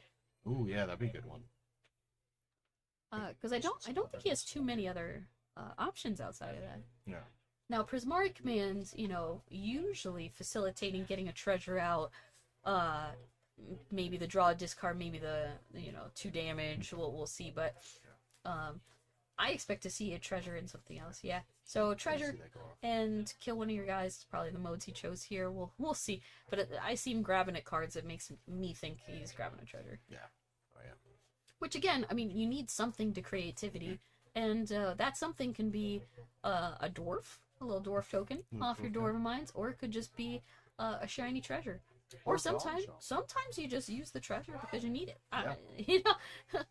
But I'm pretty sure he has the creativity in hand, so it's a good chance that he could actually go for it. Now, he probably wants to wait just because with Fable he gets another chance here. He gets to have a shaman as a target, he gets the treasure, which means that if he gets to go to combat next turn, make another treasure. Oh yeah. That's just so much value. Like, Trunk can definitely deal with a handful of cards, out of just like 1 Archon. Can he deal with 2 to 3 Archons at the same time? Having to discard his entire hand? Yeah. Well, see if he. I believe he does have an Elishnorn, so. I actually think he has the Solitude and clearly the Ephemerate, so. Yeah. I think we're gonna see land probably fetch Elishnorn here, and then just kind of go ahead. Yeah. Go ahead in creativity if you want. Yeah, which Elishnorn, pretty good answer. Yeah. Archons are big. Yeah, kind of have to wait for them to stick around. I don't think that he's going to be looking to let him attack with those Archons, though, with that Solitude. Yeah, that which here the and just snipe ETB them trigger off. doesn't have, but the Archon attacking trigger would still happen, yes, because that's just the way Elishnorn's worded. So, as long as they don't get haste, he Yeah. should be okay. Yeah. See if you see one of those bitter reunions pop up here. That might be Yeah. pretty good, because I don't know if he has enough mana to do it all, though.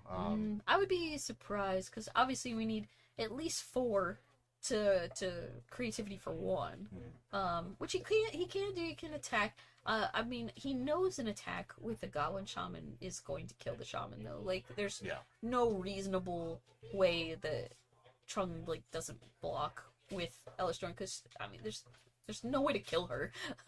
Well, she's a 4/7. Like, we're not expecting the creativity deck to have a damage spell that's gonna do anything. Yeah, I mean, in theory, Adon could just creativity for 1 here. Getting 1 dude if he does have a bit of reunion. Maybe he'll have enough mana to play and cast, but it's not looking good because those Ice-Fang Quaddles have Death Touch now. He's got those 3 snow-covered lands there. Yeah, so. it's true. Who knew? They're just 1/1s really Yeah. holding it down. They're going to manage to get in, but I'm not looking good for Don here, so we'll see how he plays this out. I mean, he can pitch 2 cards here, or up to 2 cards. Obviously, not wanting to get rid of creativity, but whatever the other cards are in his hand, which I think that's a Fable and maybe a land. I think it's a Bolt. Oh yeah, Lightning Bolt. Bolt here. Bolt's on this board state, not ideal. I mean, he could ping off another Quaddle, and with assuming Trung has nothing, which we know clearly he has a Solitude and has an answer for anything anyway, but with enough of a hasty Archon attack, you could get enough things where he has to sacrifice. Like, there's some window. Yeah. But we know that just on the outside here, looking in, it won't be good enough. Yeah. I think Adon might go for it here. Maybe just Archon it up. I mean, there's only so much good in waiting, right? Like, the situation's not getting better. He's gonna target oh, his that's Elishnorn. true. All right. I did forget dig that is another line. Now, it's a risk. He could just hit another Elish Yeah. Lord or a Solitude or something. Or Wall but of he Omens. hits a Wall of Omens, which not as good. Yeah. He's gonna get one here now, so that's gonna be a little bit more manageable. He does still have that Solitude, so he'll still be able to get that out there. We're gonna go pretty deep, it looks like, for this Archon. There's Okay, 4 in there it there, is. so there you go. Yeah, so we're gonna see that come in here. It's like, you want to take a look? That's Yeah. a lot of cards. Yeah, do you want to do this to the bottom half of my library? And it's always Yeah, good to take a game. peek, just in case, like, Trump plays a lot of Magic. I'm sure that he has a rough idea of what to expect, but you Yeah. never know the spicy little one-offs. Like, No. I'm sure seeing a Bitter Reunion in that stack there is probably kind of a, It's like, oh, oh, okay. oh. It's like, I dig it. And yeah, I tend to forget that every now and again, creativity does just kind of go for the opponent's creature if it's good enough. And Yeah. Elish Norn is a really good target for Definitely a it. good one. So, super heads up play by Aiden. I mean, Yeah, going to ship that land here. I think Trung's got the double Eternal Witness and Solitude in hand, looks like, so. yeah, that's just a lot. Speaking of value, it's a lot of good value there. Gonna go ahead and ship here. I think Trung's probably looking to pick off that Archon next turn. Yeah, definitely killing the shaman, taking away another target for creativity, and not letting him have the treasures. There's a fair amount of reasons to just throw an Ice Fang in there, especially with multiple Ewits. That's just an Ice Fang to get back. Yeah. That's like you Draw some more really can't cards. go wrong. I mean, Ice Fang is also just an insane blocker against Archon. But how about multiple? How do we get this here? Get Ephemerate. Alright, let's see. Maybe drew, oh, it looks like he drew a Wall of Omen, so maybe he's looking to pitch cast that Solitude instead of just maybe Yeah, advance his pitch board a cast, little bit more. Ephemerate. Yeah, Because if you wait, what he potentially gets to do is also eat the shaman, or I'm sorry, the Fable flip, oh yeah, because then he will have 2 targets for it. yeah. Okay, he's gonna go and pitch cast here. Yeah, it looks like that's exactly what he's gonna do here. He's gonna try to ephemerate that Solitude Yeah. and get that too. He's like, This- so let me stop you from it Yeah. flips, but like we're just gonna take care of that right now. Yeah, like I don't want to deal with that. Yeah, don't let your opponent have a choice in what they can do. Don't let them draw and hit you with a Spell Pierce or something like that. Because a Spell Pierce would have still caught him right there, Yeah, and he did happen to see it specifically in that stack he Wow. went through. let's see Now here. another Fable, man. How many Fables have been cast on? Yeah. This is only round 3, guys. I've seen this Please. before.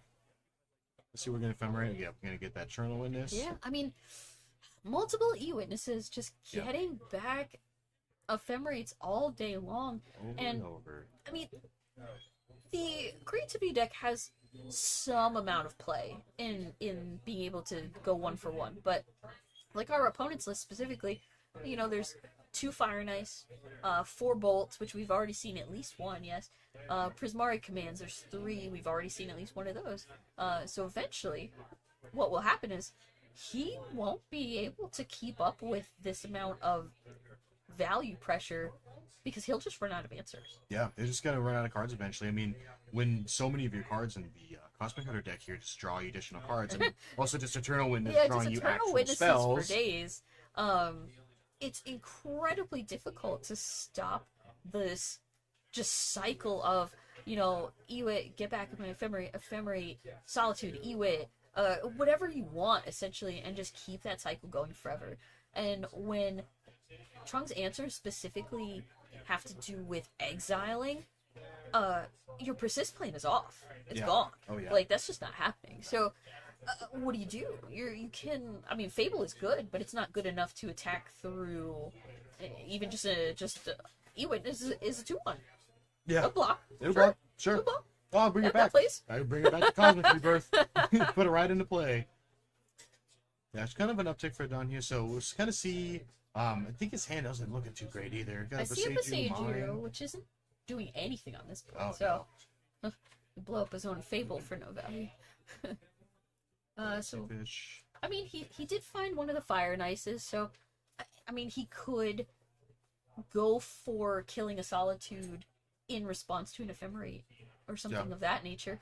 But again, that creates this waiting plan, right? Where when do you go for it? You have to kind of wait. And I can see Trung's hand has a Solitude and an Ephemerate and an Ice Fang Quaddle in it. Yeah. Like, he's essentially stacked Yeah. on dealing with other creatures. Just want to draw more cards. He just wants to draw more cards. Now, if Aiden wants to sit here and draw cards, well, you know what?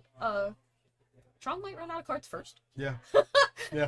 If it comes down to that game of attrition where, you know, no one can attack in profitably, who's gonna deck first? Yeah. Probably Trong. Yeah, most likely. I don't think he has any way to reset himself with like Teferi's or anything No. like that. So it's probably a little awkward if it came down to that. But See, I would expect that he could just start kind of swinging. yeah, he's kind of getting in there. Solitude's going to come in for 4 here with that Exalted from that Noble Hierarch. So, I mean, Drunk's got this pretty locked up here. Yeah. He's not looking for Don here. I think he did also have Archon Smart Command in his hand. So, Which at this oh, point, no, I believe it's he can basically Fires. just hard cast an Archon. But is that even good enough? yeah, is that going to do it? I mean, he does have the Ephemerate Solitude. He's got to tap out for that. Yeah. And then just being able to just sniper right away with the Solitude. It's just so strong what Trung is doing. And again, like, not being able to lean into persisting back Archons for additional value really hurts his strategy because 4 Archons is just not as good as, 6 to 8 Archons. Yeah. Or even a Fable getting to flip and copy Archon. It's just never... Yeah. He's never going to get to keep both in Nope. play. You can't have your cake and eat it too. Yeah. It's like, oh, you wanted the value? No, I'm the value deck. No. Yeah. Let's see what Don follows up with here. We see that Bitter Reunion. We'll see if he kind of wants to hold on to that. It's tricky, right? He's got to yeah. be thinking of, do I even want to keep this Fire and Ice? Is it worth pitching it to draw 2 cards, get the Archon, give it haste, Because with enough mana, he can literally get it into play, like, copy it. Like, there's so many things that he can potentially do. But we still, again, know that Trung has an answer with ephemerating his Solitude or just casting the other Solitude in his hand. Because why not? It's better than ephemerating Solitude, just playing another one. Oh, and he you does, see Teferi yeah, here? he does have 3-drop Teferi, which wouldn't save him from decking out, but is pretty good at stopping your opponent from reacting to your ephemerate targets. Oh, yeah. Which just even more so locks up his kind of cycle of, I'm just gonna keep flickering whatever I want, and you can play stuff. But if it's a creature, it's not gonna stay. Yeah. It's not long for this world, especially with a deck with essentially 4 creatures. Yeah, I mean, he has 4 Ren and 6 in his list, which we have not seen any yet. But I would argue Ren and 6 not strong enough to win a game in this board state. Ren and 6 can be good. Yeah. On turn 2 when you start out and kind of ramp it up, and he's just doesn't have anything to really get value out of here. Yeah, value seems a little depleted at this point. I mean, you can't afford to be cycling lanes. And I mean, Ewit to get back Elish Norn, you have to be kind of shaking your head at that point, just going, I don't think there's any way for me to draw out of this. It's not really going anywhere here. He draws a second Fire and Ice here, so... Yeah, which, I mean, it's okay at best. Yeah, he does know that he does have an Ephemerate, because he did bring it back with Eternal Witness, if he was remembering that here. So and see him get the Elish Norn, right? He's like, okay, I have to go for this Archon now while it's good. Yeah, that was the time. Yeah. But, I mean, Trunk can just get rid of whatever he wants. He doesn't care. He's like, sure, I'll get rid of this. This is fine. Get rid of that wall. Get rid of that extra Ice Fang. Draw a card here. Looks like we got a Spell Pierce. Probably not really what he was looking to draw with the Teferi on board. Mm-hmm. Yeah, we're going to see that Ephemerate coming in here. I'm just ephemerate your Solitude here. What you're not going to do about it. He's going to say, okay, you got it. He's going to hit the Fable first. He's going to make an Archon. Okay. Ooh, and he's going to respond. Ooh, wow, okay. Yeah. More Solitudes. Going to hit that Archon too. Yeah, I mean, he's going to gain a bunch of life here, but, I mean, at what cost, really? And I'm sure Trung really didn't want to do it that way, because he'd rather have Elish Norn in play, really get the full value of just essentially not wasting the other Solitude, because he has to pitch it, to exile instead of actually getting to use it. Yeah. And Trunks kind of got free reign here now, though. I mean, he's gonna bash in for 7 here. Kind of look to close this out here. Yeah. I'm assuming did he not reuse that ephemerate? I don't believe so. Huh. It's a little surprising. Oh no, he hit the Eternal Witness and then just put it back in his hand. Did he? Oh, okay. It just went That straight makes from sense. battlefield to hand. Kind of shortcutting here a little bit. Sure. Um, Which again, players usually vocalizing a little bit more to each other and stuff that we can't hear. Yeah. But when you're trying to pay attention to both people's side of things, it can get a little tricky on our end. let's see if Don draw another creativity here. Let's see if he kind of just makes the same play. Ooh, trying with double ephemerate now. I mean, It's I don't know how you there. get through double ephemerate. Yeah, You with could- Elishnorn, yeah, with Elish- and Ewid, and Salt, like, it's just a lot. yeah. Trong is getting his cake and he's eating it too. Yeah, I mean, Aiden at 17, thanks to Trong, essentially. Yeah. but what are you doing with that life? Yeah, and There we go. Aiden sees the writing on the wall, because at this point, you're not fighting through the Teferi pseudo protection, right? Of if you're gonna do anything to my creatures, it's only at sorcery speed. Yeah. And I have say over that. Like I got ephemerates for days here. I'll just show them to you. Yeah, here you go. There you go. Yeah. So yeah, I mean, sideboard. Let's take a look at Aiden. What do you got, Aiden? What do you got for us now? Well, I guess we can look at Trung's list first. Even though I think he's already favored, but what would you want out of this? I would argue not a ton needs to change. So I mean, it's just kind of like redundant effects. I mean, because there's a lot of good cards that are good against it. I mean, Yeah. Meddling Mages are fine. Elishnorn is great. Force of Negation is great. Emrakul just seems like a non-bow. I don't think that's really necessary in this Yeah. one. I mean, if they creativity your Elishnorn away and then you hit a Emrakul, it's just like, oh no, I made a big mistake. Help. I mean, he probably doesn't expect to do that too often, right? He's probably thinking maybe the Veil of Summers. You've seen Spell Pierces and other things out of your Archon opponent, so Veil of Summer protects from Archon. It protects from a lot of things the Archon deck is doing. As far as options he might want for a sideboard. Yeah, I mean, I guess it's just kind of like more optimal effects at this point. Maybe just another Elish, and then I don't know, just whatever he's feeling, whatever. I mean, he's going to be obviously a lot more familiar with his own deck. So I mean, I'm sure he probably is pretty familiar with creativity since it's been kind of a boogeyman for a little while. Yeah, So. like sideboards are always a little tricky, right? Because like our creativity opponent here has access to 2 Test of Talents. Ooh, that's a good one. Which, if he gets to snag one ephemerate, he snags them all. And exiling them significant, against a deck that's like its best card, right? As far as what it wants.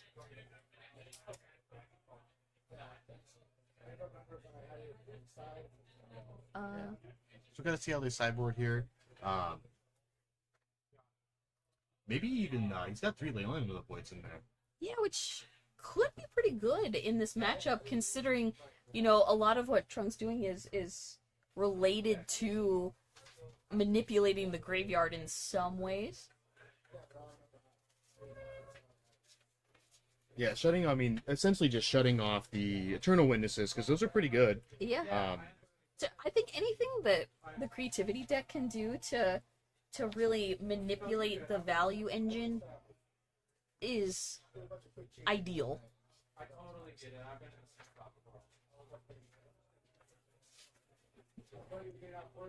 Okay, checking up. Yeah, I did also see there's the one of Iona is sitting here out of a Dawn sideboard too. That's definitely a good one. I mean, just naming white. Yeah. Just not having any answers to it. Yeah, I mean, outside of Solitude, what are you doing? We can't.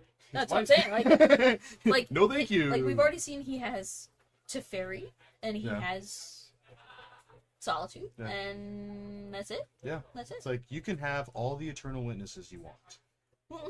You can have all the 2/1s that you want all day long. All day long. Whatever you're feeling, you got it. But yeah, I think you're right. Like some amount of Leyline of the Void seems solid. the test of talents, I'd probably be pretty incentivized Definitely. just to stop those pesky ephemerates from coming back. Oh yeah. Yeah, I want to get rid of those. Those are definitely big value cards with, I mean, just flickering to draw, flickering with Eternal Witness. Yeah, like it's doing all the things. You could also, snag a Cosmic Rebirth. We didn't actually see any get cast that game, I don't think, did we? No, we did not. That card's The- been the- a the good The one. title card! Yeah. And we didn't see any Soul Herders either. No, What is no this? Soul Herders. What is this? Yeah, the two I feel like I've staple been lied cards. to. Who named This is this just deck? Eternal Witness Ephemerate. This is just value pile from like 2 years ago. Yeah. I want to see new cards. I want to see them. I want to see them played. Especially Cosmic Rebirth. That one is sweet. No, Aiden being on the play here, much better shot at just a quick creativity play. Trung's best answer early is to get out an Elish Norn and really lock him down, but that's not a super fast way to do it. He's got some amount of mana, dorks that, like, he could have a turn 4, Yeah. and even turn 3 with the right situation, depending on his draw. But outside of that, just a quick solitude on one Archon. I mean, the thing is if he does go for the Iona plan, and his first creativity is Iona, Yeah. what do you do? Yeah. You're in a bad If you're spot there. if you're on Trunk side, what do you do? Yeah. You just cry a little bit. Yeah, you could probably bet. Like, You're okay. like, Like I game 3? yeah, the game's just officially over. See a fetch in a tower here. Is that the trend? Oh, that's Aspara's headquarters. Sorry. Yeah. I always get those ones mixed up. The Bant one in the Bant deck. Yes. the only one he's probably playing. Yes. Yeah. See double Triumph here. Just a bunch of tap lands staring at each other. Yeah. Just take a couple turns off. It's okay. Yeah, just let us know we're in it for the long haul, guys. Yeah. It's funny because I feel like both decks are kind of just trying to do what they do best as soon as possible, but not until turn 3. Yeah, which I think, Aiden's deck doesn't quite move as fast, right? Like, he has Yeah. ways to power out some things with, treasures and whatnot to go maybe just a turn ahead, maybe. Yeah. But usually it's like he's using those treasures for targets, not for mana. Yes. So it's not exactly the same. We're going to see the Bitter Reunion here. Oh, Oh, no, it's a just Ren a and 6. Ren and 6. That is equally as Where's the new cards, guys? But yeah, I mean, turn 2 Ren 6, exactly where you want it. Just the value of being able to get your fetch lands back to make sure that you can get your Dwarven Mines to, Yeah. 100% have at least one target for a Yeah. creativity is Over and over again. probably what you're worried about more than anything else. All right, 2 minutes. Okay, Now there's the Bitter Reunion. all right, all right. Yeah. We're back on track, everybody. Yeah. Now, what do you That's we pitch like here? to Another see. land? Yeah. Understandable. Yeah, I mean, at this point, he's full of land. So much land. Yeah. Yeah, Ben Reunion helps with that a lot. I mean, I just want to see a hasty Archon. Oh, me too. Just once. Yeah. But we got double Time Warp in Trunk's hand over here. Oh, that's Yeah. that's 2 more than necessary. Yeah. Yeah, those cards cost 5. Yeah, it is Quite a not a bit. cheap thing to do. Oh. I mean, sometimes they can kind of swing game here. And Yeah. also sometimes it's a 5-man explore. Is taking extra turns good? I've heard it's good. I've heard it's okay. I wouldn't know. I never. You do get to do it. draw more cards from taking the extra turn, so I'm That's pretty true. sure that's still winning. Play your extra land, so essentially ramp. Yeah. 5 mana, put a land into play, draw a card. That sounds Yeah. great. Also- Oh, get an extra combat step. So what if you go to time? You take those extra turns. There's only that's how you win, right? Yeah. Remember the old Emrakul like fights over that? It's Yeah. like, oh, all right, who's gonna spin the wheel first? See who gets to take the extra turn? Thanks to me, it's you. All right, got some modern shuffle in here. Yeah, adds at Yeah, least maybe 10 good. minutes to the clock Yeah. overall. Coming in here. Ooh, drawing that Iona. It's kind of Man, Trunk's Not hand the spot. looks stacked, but it's just gonna take him a minute to actually kind of yeah, get it all going. yeah. Not a lot of time that he has right now. Mhm. I mean, Adon's also he doesn't really know what's going on in Adon's hand, but I mean, ideally, like he could literally just fetch Dwarven Mine, creativity here for one. Get an Archon, like, Which I don't or get an think Emrakul. I think he has the Iona in hand. He does, And yeah, which that's is rough. not where you want her. Super awkward, huh? I mean, there's some world where he can probably find a way to pitch her. Well, I mean, he has 2 Prismari commands in hand, I think. Yeah. So if he finds the persist, a reasonable thing, or not persist, but like he can reasonably create a situation to get something going here. Yeah. Yeah. I think he's gonna want to pop that off. Probably get that Teferi off the board. And see if Yeah. he makes a treasure, if he gets rid of that Elish Norn. Yeah, he's gonna go ahead and do that draw 2 I discard mean, too. he's got a dwarf. He's probably okay with that. Yeah. It's chilling So, for yeah, now. That's fine. Not fishing the Iona. He's gonna hold on to that for now. Okay. There is no, it looks like, Jace in Adon's list, so No, it definitely doesn't have one in the list, so. no brainstorming that Iona back on top for him, unfortunately. See another Teferi from Trong here. First, not really He doing was too ready. much. Like, He was ready. yeah. Planeswalker battles right now is he had another Teferi. I believe that Aiden also has another like Ren and Six. So it's like Yeah. they're just kind of looking at each other. Now Ren and Six right now can just kill Teferi Yeah. as it does clearly. Yeah. So an easy answer. Throwing a branch. Now we know Ewit can get back to Teferi the same as anything else. Yeah. Let's see what it looks like. He might just be shipping here. I mean, he does have that other Prismari command, so maybe he is still looking to pitch that. I mean, maybe he's just kind of waiting until he does get that persist for kind of the guaranteed Iona here. Trying to draw an Elshorn, so let's see if he jams us here. I don't know if he wants to play this into some open mana. It's so I really, as I was saying, I realized like he can't persist specifically because Iona's legendary. Oh, yeah. Yeah. No. Unmarked Grave is non-legendary. Persist, you can get legendaries, right? Persist is non-legendary. Oh. So the persist plan doesn't work for persist works for Arca, Yeah. but not for Iona specifically. Okay. So he's essentially stuck with that Iona then. I was trying to think if he had any way to reshuffle effects. So I think he might actually just be all in on the eventually I'm gonna hard cast this Iona, Yeah. which with enough treasure stuff you can certainly do. And again, if I don't think Trung has a way to counter it. Yeah. Like, he doesn't have just a natural, like, no, this isn't going to happen kind of situation. So, like, if Aiden can get to the point where he can just hard cast Iona, name white, call it a day. He could probably just win that. More Quaddles. But it's kind of awkward, though, right? Because Quaddle can just block. Yeah. Quaddle's not white. No. He does have those 3 snow-covered lands now, so he does have that those Death Touchers online. Yeah. Like, enough red and 6 pings and stuff, like, there's 3 Ice Fang, you could kill them all. Here, Prismari command, do 2 damage, make a treasure. That's Slowly but fine. surely, we can clear this board away of all these pesky Quaddles. Yeah. Ren's going down to 1 here. He's got that, Oh, what he and- thinks is the way cleared. We know that it The does mom. have Mana Leak hanging out in there, so yeah, definitely going to get rid of that Elish. yeah, there's very little reason that this Elish Norn gets to stay. Yeah. She's unfortunately not long for this world. Unless he has a veil somewhere in it or something like that. I don't know. I can't Yeah. see Trung's hand specifically, but Such fast shuffling. there's some... and there's the mana. Here. Let's see. Which I think he actually does have a force of negation. He did have, Yeah. but no blue. Oh. Can't fetch during your own turn. Oh, that's right. It's on his turn. You just get to hold on to it. I think I don't know he's why I just was kind of thinking- looking yeah. for creativity right now. Like, got all the pieces. The board's Yeah. not too bad. It's just like, come on, give me creativity, Yeah, please. his window for it is getting a little awkward, right? Because at a certain point, Trung will establish stuff on the board that he can't deal with. Fable, Fable sure. coming in, cool. Okay, He has so many targets. Yeah. All the targets. all the targets. And he's got that bit of reunion now, so we can give him haste. Oh. Let's see if we get to see it yeah. this game. And I give you a little bit of extra card advantage with that Fable Yeah. on that chapter 2 next turn. So,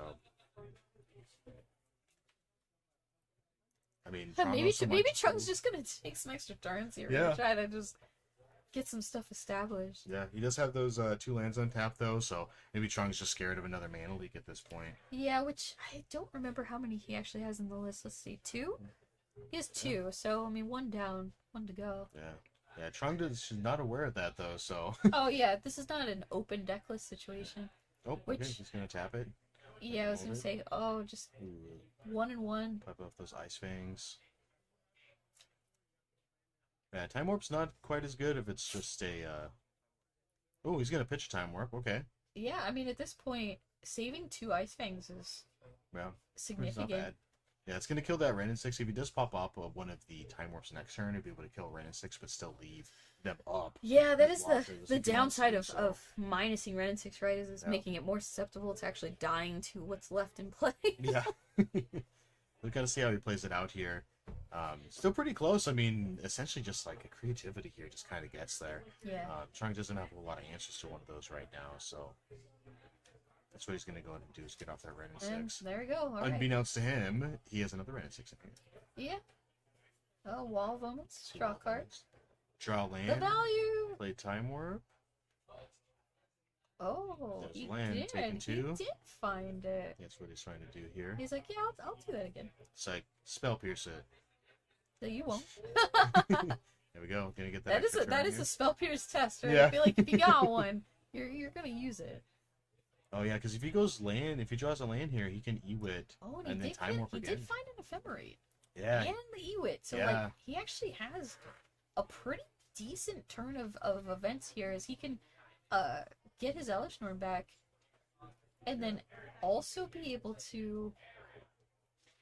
Well, he can also. Oh, he does have an Aether Gust that Aiden does, so Yeah. he can get that Ewit out of there if he wants. Just put it back on top and not worry about it.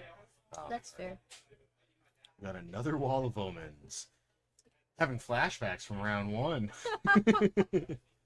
See if he go ahead and does that here. He's gonna play I the mean, Ewit. there's only so many targets, so he's got to go for it, right? Like Aether Gust only really hits Ewit as like a significant target. Yeah. Like, I mean, sure, you could argue he could hit an Ice Fang, but like we've already seen Yeah. the 3 in play, so it's like, what? Yeah, I'm just gonna hold sure. it for the last one. Yeah. You're like, I'll put it on top. It will replace itself next turn. Alright, we're going to see this draw 2 here from Fable, so let's see if he can hit a creativity. I'm sure he's probably just looking, yeah, let's just give it... Maybe he's just trying to hold on to that Iona just because he doesn't want him to know. Well, I mean, he can hard cast Iona on Yeah. in some matters. Oh, but it looks Yeah, like he he's gonna just ship gave it. up on it. 1, 2, 3, 4, 5, 6. I mean, he's not that far away from it. I'm actually a little surprised that he decided to give up a card that holds so much value. Oh, and 3 treasure tokens, though. That is I pretty mean, significant. He 'cause has they a didn't know he has a much. shaman that could attack this turn. Yeah. It gets at least 1. Let's see that other rank 6 come in. Thinking it's just got a whole bunch of lands in hand right now. I saw, it looks like Blood Crypt. Get a Let's little see. ephemerate action.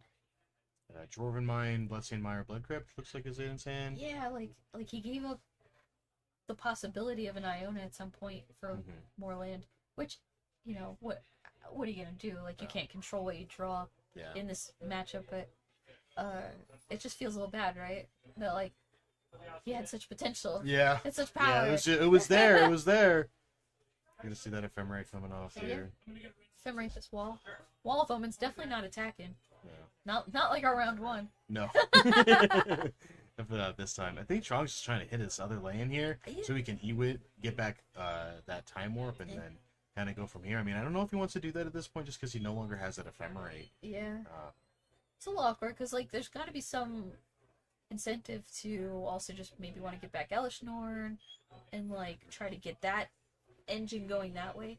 yeah. Which I don't have Trung's list in front of me. I'm assuming there's 4 Elishnorns. No, but he had is one there- in the main and one in the side. Oh, is it? Okay. Yeah. So I So presumed he sided in one, so he probably has 2 in the main. sure. But I mean, really, you essentially only need 1 if you get to draw it. Yeah.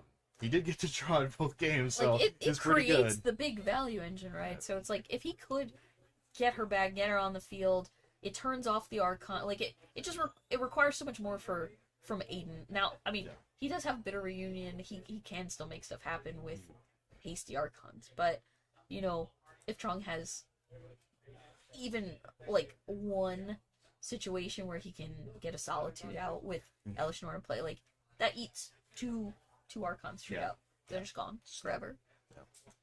Yeah, it looks like Trong's going to get back that ephemerate, set up his next turn here. So Unless they didn't draw something, then this game's probably going to be over.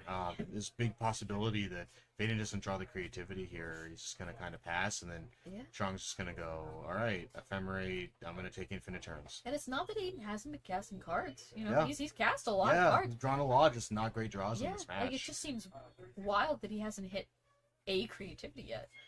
Yeah, he can't hardcast an Archon right now, too, so... As somebody who's played a lot of Greasefang, I can tell you sometimes the one card that you want, the name of the names. deck, and you're like, oh, sure, I'll just never see it. Go for it. I mean, it is still 4 cards out of 60, so sometimes you just don't see it. Yeah. That's the stars don't align. Yeah. Which right now, There we go. There's Hatchet. yeah, I was like, he's just not some good. he just draws. wasn't hitting it, and like to be flooding at that point of the game while you see Trung just drawing extra cards Yeah. and building a board state that's going to be hard to surpass.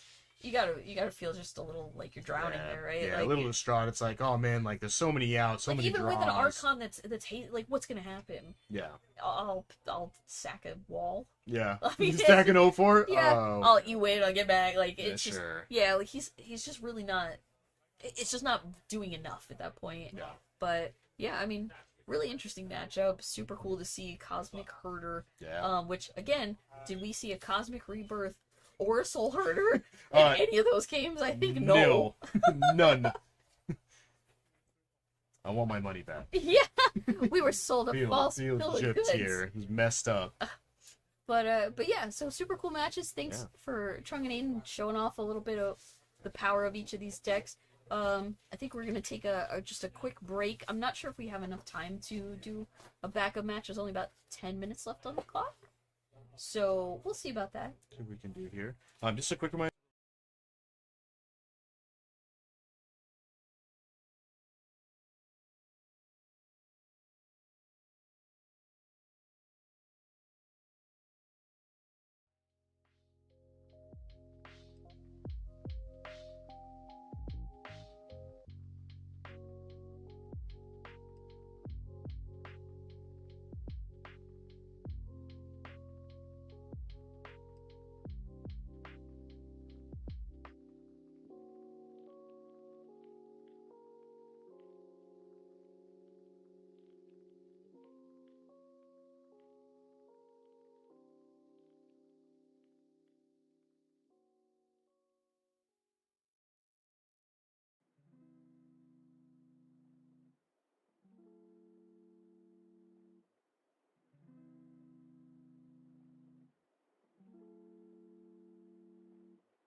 conversation. Hey everybody, welcome back. So we got Trunk here to talk about his deck here, this Cosmic Soul Herder deck. So why don't you tell me a little bit about it? Yeah, so I called it Cosmic Soul Herder because you actually didn't get to see either Cosmic Rebirth or Soul Herder Oh yeah, in any of the games I played. Right. Yes, yeah, Right. yeah. I want a refund for that. Yeah, I'm so sorry. I'll get on that right now. I'll get on that right Excellent, thank you. now. This is a list that I saw and was like, that's kind of cool. This is wrong. But overall, it has really cool cards like Ephemerate and Solitude, which I absolutely love. It's a and pretty good combination. I have a reputation in the local area of playing terrible cards, but making up for it with Ephemerate Solitude. Yeah. So this deck looks to cycle and have a lot of value 1-for-1 pieces. And then eventually, it's actually a combo deck. You can win with infinite turns, Yeah. as presented in Game 2. Yes, yeah, that's what we were expecting. I kind of put you on trying to get that additional land so you could E-Wit, Yeah, get you that saw it, Time yeah. Warp. I was like, I saw. there. I was there. You know what I mean? Like I was Yeah. playing. I had that the Eternal Witness and the 1 mana short, and I was Yep. like, it's so close. You're like, So close. no. And then I had to put it on top of my library, so I didn't Yeah. get land. I was like, huge You're shout out like, to my Pony Blade, super sick. Yeah. He's playing Creativity, Yeah. which I actually think this matchup is pretty favored towards whatever Bant collusion of ETB creatures that you have. But I'm not super sure. I don't have a lot of information on. Do you have any thoughts? Like, Yeah, have you so I seen mean, this matchup at all? we did see you play the Elstrom in game 1. Does which a kinda lot. Puts them on the back end. Yeah. They kind of got to get rid of the Elstrom before they deal Mhm. with anything else. Mhm. In addition, you just drawing in game 2. Did you sideboard then that extra Elstrom in games 2, or did you stick with the one in the main? So my sideboarding plan when it comes to creativity is actually really, really difficult Okay. because every single creativity deck is so different, right? Yeah. And I can't predict between if they're running counterspells or Aether Gust apparently versus other Elish Norns and different creativity targets. Like it's Yeah. just too much. I sideboarded in the extra copy of Elish Norn, every single Force of Negation, and the Flusterstorm. And I took out Noble Hierarchs because I was on the draw, and Yeah. they get to die to Ren and 6, and I'm not here for that. Yeah. And then I took out 2 Wall of Blossoms as well because they didn't pitch to Force. Yes. In retrospect, I think Veil of Summer could have been better, but I it's hard to tell again with Yeah. creativity. I didn't know that he was going to be on the counterspell plan. yeah. It was super duper close. Eventually got there, and huge shout out to Mommy Elishnorn for Yeah. She's a for good carrying one. She's definitely been one of the big threats in this format now. and Oh, yeah. You're taking full advantage of her. Oh, yeah. Personally, I'm a big fan of this deck. I love it. Thank you I so think it's much, sweet. yeah. I love Eternal Witness too. I'm a big Yeah. fan of it. I've just picking up trying to play Ephemerate and then everything. do it again. Oh, Oh yeah. Oh yeah. You're like, oh, I'll get Ephemerate back. Oh, I'll get something else back. Oh, I'll get Ephemerate Ephemerate back. back, Oh, I'll get get something something else else. back. Like, Yeah. oh, I'm just gonna It do works the this. same way with Cosmic Rebirth too, but you get 3 Yeah. life every single cycle. Yeah. So that's pretty cool. Yeah. I don't think a lot of people expected the March of the Machine cards to really have any impact. Yeah. But I think Nissa and this Cosmic Rebirth is Yeah. It's they've been killing. definitely playable, yeah. Especially with this deck, with getting those Cosmic Rebirth. I mean, hitting Soul Herder, Elishnorn. I mean, even Teferi. Yeah. You haven't experienced joy until someone goes Cascade Trigger, and then you respond by pulling a Teferi from your graveyard. Yeah. That I have not experienced true magic or true happiness until I've been able to instant speed return my Teferi in the Yeah. battlefield. It's like, oh, did you want some rhinos? Sorry. no, Not you today. you get nothing. You get nothing. You get sadness. Enjoy on your the stack. tutu or giving all of your non-existent Yeah. creatures plus 1. Oh yeah, I will take that any day of the week. Definitely sweet. If you had to, are you excited for anything coming out? For you want to add to the deck? I mean, Lord of the Rings has been spoiling. There's a card that I personally love called Brought Back. Oh, okay, That that's is goody. not on this list, but there is something very similar coming out in Lord of the Rings, whose name I cannot remember, but he's a 2/1 flasher that brings something back that left the battlefield to your hand. Oh, Samwise. Samwise is, Gamgee. yeah, and I don't know the Yeah. namesake of that, and that's kind of sad. Yeah. But, Okay. I don't know. This isn't my list. I can't take credit for it. I have a friend here, Alex, who's playing something very, very similar. Yeah. And I could not build this to save the life of me. Yeah. I'm playing cards because Alex was like, you know what, you should play these cards. And I was Yeah. like, I can do that for you. Yeah.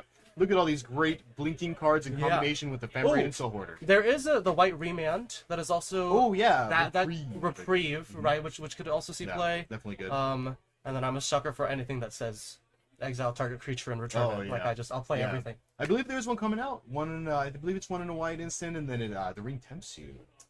Yeah, I'm super Yeah. psyched for that. I don't know if you saw in game 2, but that Ren and 6 was alive for so It long. was. And I had a single what's it called? Ice Vein Coatl. So maybe Yeah. if the ring could tempt me a little bit, just Yeah, a little right. bit, just a tiny bit, and just maybe get in loot there. me a little bit. Yeah.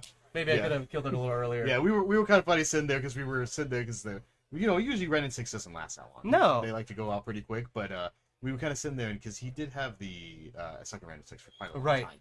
So we were like, wow, that Ren and 6 is so Oh, good. do you have hand cams? Do you No. know about that? Oh. No, we can just kind of see. Yeah, you can feel it. Yeah, yeah. No, I'm just psychic. I just know. Good on you. That's why I don't That's play good and skills just talk to about have. it. Yeah. Because I don't want Um, to cheat because that's messed up. So. If you look at my deck, I genuinely don't know how I kill planeswalkers, like at all. Yeah. I'm just a 1/1 in the air eventually. I mean, guess. if Noble Hierarchy attacks for 2, Sure. yeah. Sure. I mean, I think that's kind of the Yeah. ceiling Yeah, that's of the ceiling. gameplay. That's what you're hoping for, but not often. It felt- I mean, Soul Porter does get pretty big sometimes. It does. Yeah. If I drew it, Yeah. it would have If you- gotten Yeah, big. if you did draw it, then that would've been great. But it felt so bad force of negationing the fire Yeah. to kill two on Yeah. one. I was like, this feels terrible. It was like, if he oh draws my the God. creativity, I'm so sad. Yeah. But overall, it was super well played. My opponent Yeah. played super clean, Mhm. and this deck is so fun. Yeah. Yeah. It If was a you great like- match to watch. It Yeah, was super- if you like super taking great. game actions, this Yeah. deck is great. You're like, I'm gonna pick up cards and play more cards, Yeah. and I also just like taking turns. I mean, we were Yeah. seeing you on game 2 on double time warp, and I was like, oh man. I mean, right now they're just an explorer, but later on, like, if you would have gone to Soul Porter, then it would have been really great. But great. like, okay, we'll take them when we get it. But Yeah. still, like, Time Warps was still super solid, and they just closed out that game. yeah. Kind of just the writing on the Turns wall. out 5-mana Explorer is a pretty. It did 1 damage to the Ren. It did so it's a do an extra 5-mana damage. Explorer Yeah, did yeah. 1 damage. Yeah, 5-mana Explorer and then get an extra combat. It's not bad. I'll take it. It's not bad. I'll It's take fine. it if I Yeah. have to. You know Yeah. what I mean? Like, I mean, what if your opponent's at 2? Perfect. great. Yeah, I'll play a 5-mana Easy. Explorer. Easy. Any day of the week. yeah, anytime. So any other like tips you have? Anybody that may be looking at this deck or Play it. It's a good time. Remember Heard it. your Play it. triggers. And if I have a second to shout out people. yeah, That's let's cool. go. Huge shout out to Adam and Dana Fisher, who are watching and supporting me. I love you guys so much. And huge shout out to Anthony. I don't know if he's out there, but I love you so much too. And in terms of this deck, please remember your triggers. Buy Cosmic Rebirths before it becomes like a $20 card. I think that card's insane. And if you don't have Windswept Heaths, play a Beseiju and ask someone else for the other 3 Windswept Heaths. That's been my go-to plan. But yeah, it's a super fun deck, Right on. honestly. Yeah. We should have some deck lists up too. I believe some of these should be on the website. I mean, I'm expecting you to hit up that top 8, and those top 8 deck lists get posted on the website. 2 more rounds. So yeah, so Two we're more getting rounds. closer. So definitely keep a lookout for that. We're gonna wrap this up here, and then we'll see you guys. Looks like for round 4, so we're getting in Yeah. here. So I'll see you guys in just a bit. If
Major run.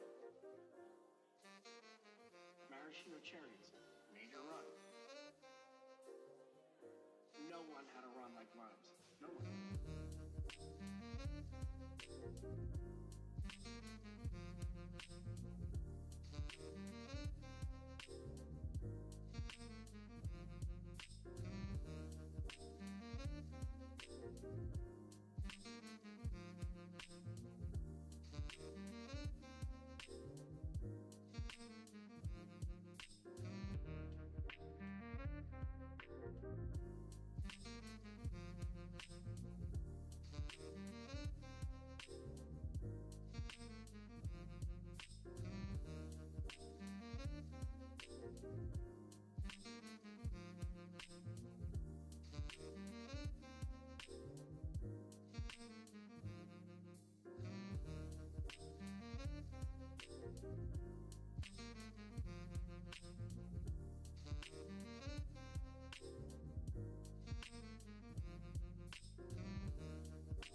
I had to get a new one. So the one that I still have is the new one. No. Oh. Welcome back, everybody. This is round 4 of our Modern 3K. I'm Michelle Tanner. And I'm Zach Miles. And we're bringing you some super fun magic.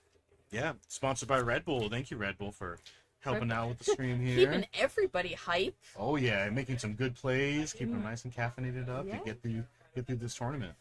Giving everybody wings. Everybody wins. So right now we got Ivan. We're looking at undefeateds right now, by the way. I mean, we've always been bringing, whoever's winning. But at round 4, it starts to, see who's really pulling ahead of the pack. I've been playing a little bit of what we've seen across multiple formats here.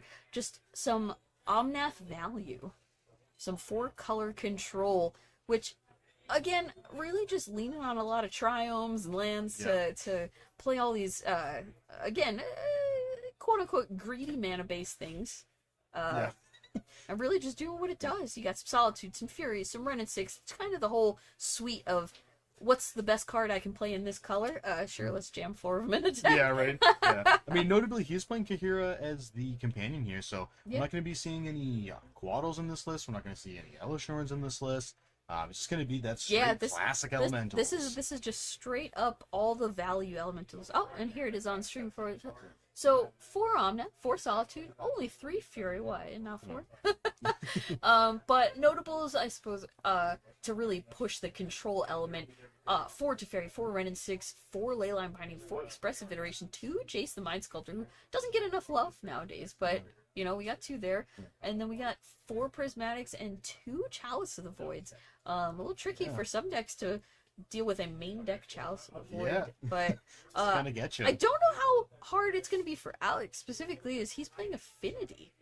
A little bit of Thoughtcast, a little bit of Cranial Plating, some Ornithopters. Yeah. You got a couple of zeros, couple ones, couple 8, 9, 10. Yeah. You know, he's Yeah.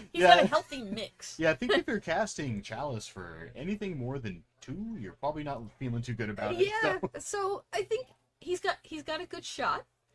Plus Urza Saga, pretty good at just getting around Yeah. any of that stuff, right? Oh, yeah. Only so many solitudes and things like that to really deal with the value of making multiples. But Oh, yeah. it looks like Alex got to be on the play and starts out with the old faithful double Ornithopter go. Oh, yeah. Yeah. And it looks like he does have a cranial plating too. He's on that that type of affinity, and you don't see that too often anymore. They usually like to try Yeah. to not go towards that cranial anymore, but It is fun Great when card. it is fun when it comes back, right? Yeah. You're like, what is that? you're like, oh my god, wait, How that, big is it? that Ornithopter's gonna hit me for how much? Oh, and speaking of the devil, we got an Urza Saga on 1 here. Let's see. I can't really tell. Ivan's hand is obviously just full of cards. Multiple lands. Looks like a Chalice, maybe a Teferi. He's 2 Teferis, and a Ren and 6. So it looks like he's got the Planeswalker 2/3 set up, Yeah. ready to go. You know what doesn't die to 1 damage? Ornithopter. An Ornithopter with a cranial plating on it, though. Now that's scary. Yeah. Yeah, not gonna be a lot of fun. I mean, Ivan's in a position here to just kind of just take 4 or 5 damage next turn, and Yeah. I mean, he has to think, right? Play Ren and 6, get a land back if he needs to. mhm. Ren and 6 probably gonna die. Yeah, Ren and 6 gonna take the hit. yeah, yeah. Reddit 6 might not be long for this world, but we'll kind of see how it's going. Yeah. Can see how Ivan wants to play this just because he does have those 4 bindings, so you do get that white here, so it can set up for a binding if he does decide to do so. But you know, it looks like Ivan is just gonna run that Ren and 6 out, maybe get a little extra value off that land, and Yeah. just kind of just tank the hit on that cranial plating, save off a little bit of Yeah, damage. I for a mean, little bit. I think Ivan really wants the long game. Mhm. In terms of, like, that's where his deck excels, is just getting the value out of, you know, Teferi, Solitude, Fury, like, just all of the top end cards, per se. I don't think, he's probably looking at his hand going, I have multiples of these things. Like, I have Yeah. Teferi, I have this Chalice that isn't really doing anything. Just a lot of awkward situational stuff. And then we got Alex here, getting Emery in play. What did he hit off? Double at? Citadel, Memnite, and then a 0 drop that is in Japanese that I don't know because I do not read Japanese. Well, what? I'm taking a look. Could be a bauble. There's a handful of things that cost Oh, I think it was zero a in bauble. here. I think I might recall that art. Yeah, I would say. Yeah. Because we already see what his Ornithopters look like, so there's a pretty Yeah. good chance that it's a Mishra's bauble. Yeah. So just a couple of well-rounded cards. Nothing Mm-hmm. super scary, but good value things to get back with Emery. Yeah. Might see a maybe a Chalice on 0 here just from Ivan. Just get rid of that bauble, get rid of that Memnite option here for Alex, but Mhm. you know, kind of essentially making Emery not quite as good because Emery bauble is a pretty good combination of cards there. So Yeah, I mean, there's definitely a lot of argument to maybe trying to Teferi bounce Ornithopter and then just like Chalice on 0 unless he can't play Yeah. the Ornithopter back out, and then play the other Teferi later to get rid of the other one and just kind of like lock him in that way. oh, he's gonna hit that Rustvale bridge here. Oh, a It's tricky an play artifact, and yeah. not one that you can do very often, but Yeah. Teferi, it's not exactly, you know, land destruction per se, but it's closer to a time walk in this, which Yeah. very on brand for Teferi Yeah. to do to an opponent. doing the time walk thing. Yeah, we can see Ursa Saga here popping off. Mhm. I mean, there's a couple things he can get here. He, Hairway might not be so that bad if he wants to turn on his Yeah. 0 drops. Kind of awkward, huh? Because now Urza Saga gone as well. Sets him back 2 land, essentially. Yeah. Yeah. I mean, if he does have another land, then he can also just hit like a Shadow Spear here. Yeah. Looks like that is not his idea. Yeah, that I'd he's say the gonna go for Haywire that might fight. seem safe enough, right? Like, Yeah. a decent card to have access to when you know your opponent's on leyline bindings and things of that nature, or if he's really worried about the chalice just blowing it up. Like, Yeah. there's a handful of plays that he can make that seem reasonable, and like life gain, not really necessary at this No, point. not a huge, And huge you know, relevance. Haywire might attacks for 1. Yeah. That's it does. it's a threat. He's got that spring drum to turn on that Haywire Might, so in case he does want to pop He said off that land. chalice and Land. knock I, him. I don't need land where Who we're needs going. lands? I can see how Alex plays this here. I mean, just having the the Ornithopter here, just Oh, and attack for Emery doing the thing she does not do often, attacking. Yeah. Swinging in with that 1 damage. Now, Ivan does have 2 Solitudes in hand, but he also has a redundant Teferi in hand, right? So Yeah. he's not necessarily incentivized to Solitude, pitching another Solitude, to lose both, essentially, to just get rid of 1 Emery. Yeah. It's just very awkward. Yeah. Oh yeah. He's gonna move over this Yeah, sure, why not? Commander Plating here. Wait. Not leaving mana open for that Haywire Might. Looks like he's just gonna kind of let that. You know, if he dies, it dies. Yeah. You know, I don't know if the Ivan wants to try to pop that off just so he gets to keep that chalice hanging around, but at this point, I don't think he's really too worried about his opponent playing 0 drops. I think he's just more worried about getting hit with that cranial plating over and Yeah. over again. Oh, but he's gonna start with an expressive, which, you know, good place to start. Because it looks like he might have got a little trapped on land, maybe just a tiny bit. Okay, Yeah, sure. hit a couple more lands in there. There was the Sultai Triome, and then there was that Windswept Heath in addition to Jace that he put into his hand. So Yeah, which Jay's pretty good about, you know, just popping things out of the way. Yeah. Again, just you bounce enough these 0 drops, and with this chalice on 0, like you can't Yeah. replay it. You gotta do something about it, Yeah. right? So, yeah, we're just gonna stay. I mean, Haywire Might's a good answer. Yeah, we'll see if he wants to get rid of that here and not deal with it. Oh, we got another Ren 6 here. It looks like he he still can might be. ping off the Haywire Yeah, Might getting rid of now. that here. A very clean answer to our little devious 1/1. And then next turn could start seeing some Ornithopters going back to the hand for good. Yeah, he sees it. Maybe let's kind of see if Alex wants to deal with the Ren 6 here because Emery will not kill this Planeswalker since that is Yeah. a 2, so he has to send that Ornithopter with that Yeah, cranial which plating in, trying to feels- get it. So Feels bad, right? Oh, and then here is where the Solitude does come in for value. Yeah. And oh, he's just gonna pick off Emery. Yeah. okay, incentivized to just not worry about Teferi anymore. Yeah. Yeah, can I see how it goes here? He does have that Jace in hand too, so he will be able to. Quick, Yeah. I just threw the land in play without Yeah. drawing, but He's just so excited to play that Urza and Saga. then realized Thoughtcast. Well, Is that drawing a more double cards. cranial plating draw? Oh right, I dig it. okay. I think it's definitely exciting. I mean, let's just see if Alex could just kind of jam that cranial plating, equip it on that same Ornithopter, and then just get in Yeah. there. See if that's what he does. Yeah, Just I gonna mean, swing at it this in. point, how much does he care about Ren 6? It's not killing either Ornithopter.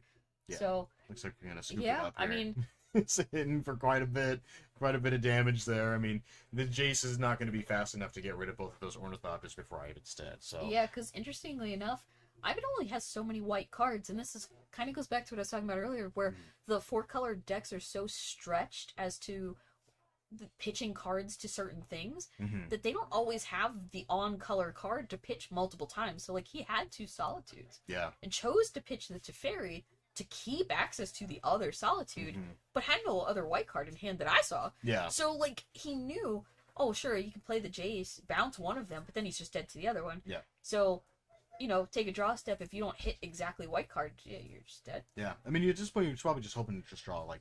And it's kind of funny because you don't think that drawing multiple legendary creatures is good, but I mean, just drawing multiple Omnaths sometimes is just great. I mean, Yeah. it pitches to everything in your deck. Yeah. Whatever you want to play, Fury, Solitude, Endurance, Force of Vigor, Force of Negation, like whatever you want. Those extra Omnaths are just gonna pitch to it in a tight spot. Also, you know, Omnath sometimes a 4/4 you play draws you a card. Yeah. Does all the things. Yeah. But also, sometimes you just throw them away. Yep. I don't want everything. I just want this one thing. Yeah. If one effect wins you the game, then that's all you need. Great. So let's look at sideboards. What are we thinking about over here on well, let's look at Ivan's list first, since he's going to be on the play. I mean, immediately my eyes go to the 3 Besejus that he definitely is bringing in, right? I mean, if there's any matchup that I could see wanting 3 extra Besejus, is this the matchup? Yeah. Yeah, the artifact deck, I'm not too sure about that. It seems fine. I mean, EE on 0 or 1 or whatever, Yeah. is whatever matters is probably not an insignificant thing to do. And then wear and tear hitting. Yeah, Sometimes if you sitting need a more, Saga and if you an need more than artifact, 3 yeah. Besejus. Yeah. It's like, I don't need to win right away, but I'm just going to make it so you can't win right away. Yeah. So I'm just going to destroy everything that you play. I mean, always having access to Kahir is nice. Gives you a little, just that little extra thing that all companions do. A little friend. Yeah. Little friend to little call buddy on. coming and hanging out. I mean, you definitely also just sometimes just see just Kahira beats getting in there. Like, just kill every single one of your creatures, just hitting for 3 over and over again. I mean, free card is a free card, and if it gets to attack, then you feel like you're winning, right? Oh, yeah. Feels real good. But, yeah, I can't imagine too much else he'd want out of this. He's really just trying to pull apart what Alex is doing. And if we look at Alex's sideboard, what can he do about any of that? Now, I see at least one Welding Jar. Welding Jar, great against Beseju. Could even stop an EE. Not great against the card Solitude, though. No. He doesn't have much for those pitch elementals. No. I mean, he doesn't have any of the Void Mirrors, no, like Torpor Orbs or anything. Yeah, like he's, can't run those with memory. he's got 2 Flusterstorms, 2 Dampening Sphere. Like, he has a little bit of play. Even 2 Brazen Bars, which is a little fun, a little easy way to deal with some things. Maybe an awkward Chalice or something like that. Yeah. Brazen Bar is the super good catch-all card for blue, right? Where it's just kind of like, what can't I deal with right now? Let's bounce it. What do I want to get rid of? That one. That's a problem. But outside of that, so what Ivan's deck is doing is colorful, but arguably fair, right? Like, free cards aside, nothing's ever free, and force cards and pitch cards are no different. So while he is doing powerful things, they always come at a cost. Yeah. Which means that his deck doesn't necessarily run very quickly. Yeah. Alex, Can be a on the little other slow. hand, can essentially just drop his hand on turns 1 through 2 and have a significant board state with maybe a counterspell backup in just a single Flusterstorm or something that could really just lock Ivan out. Yeah, and as we saw with Cranial Platings, like, this could just be a fast I mean, block. 2 You could just kind of get in Cranial there really, Plating is really so good. Yeah. Yeah, adding 7 power to your 0/2 flyer is not bad. So, And we see, coming in, that artifact land, will it hurt him again? yeah.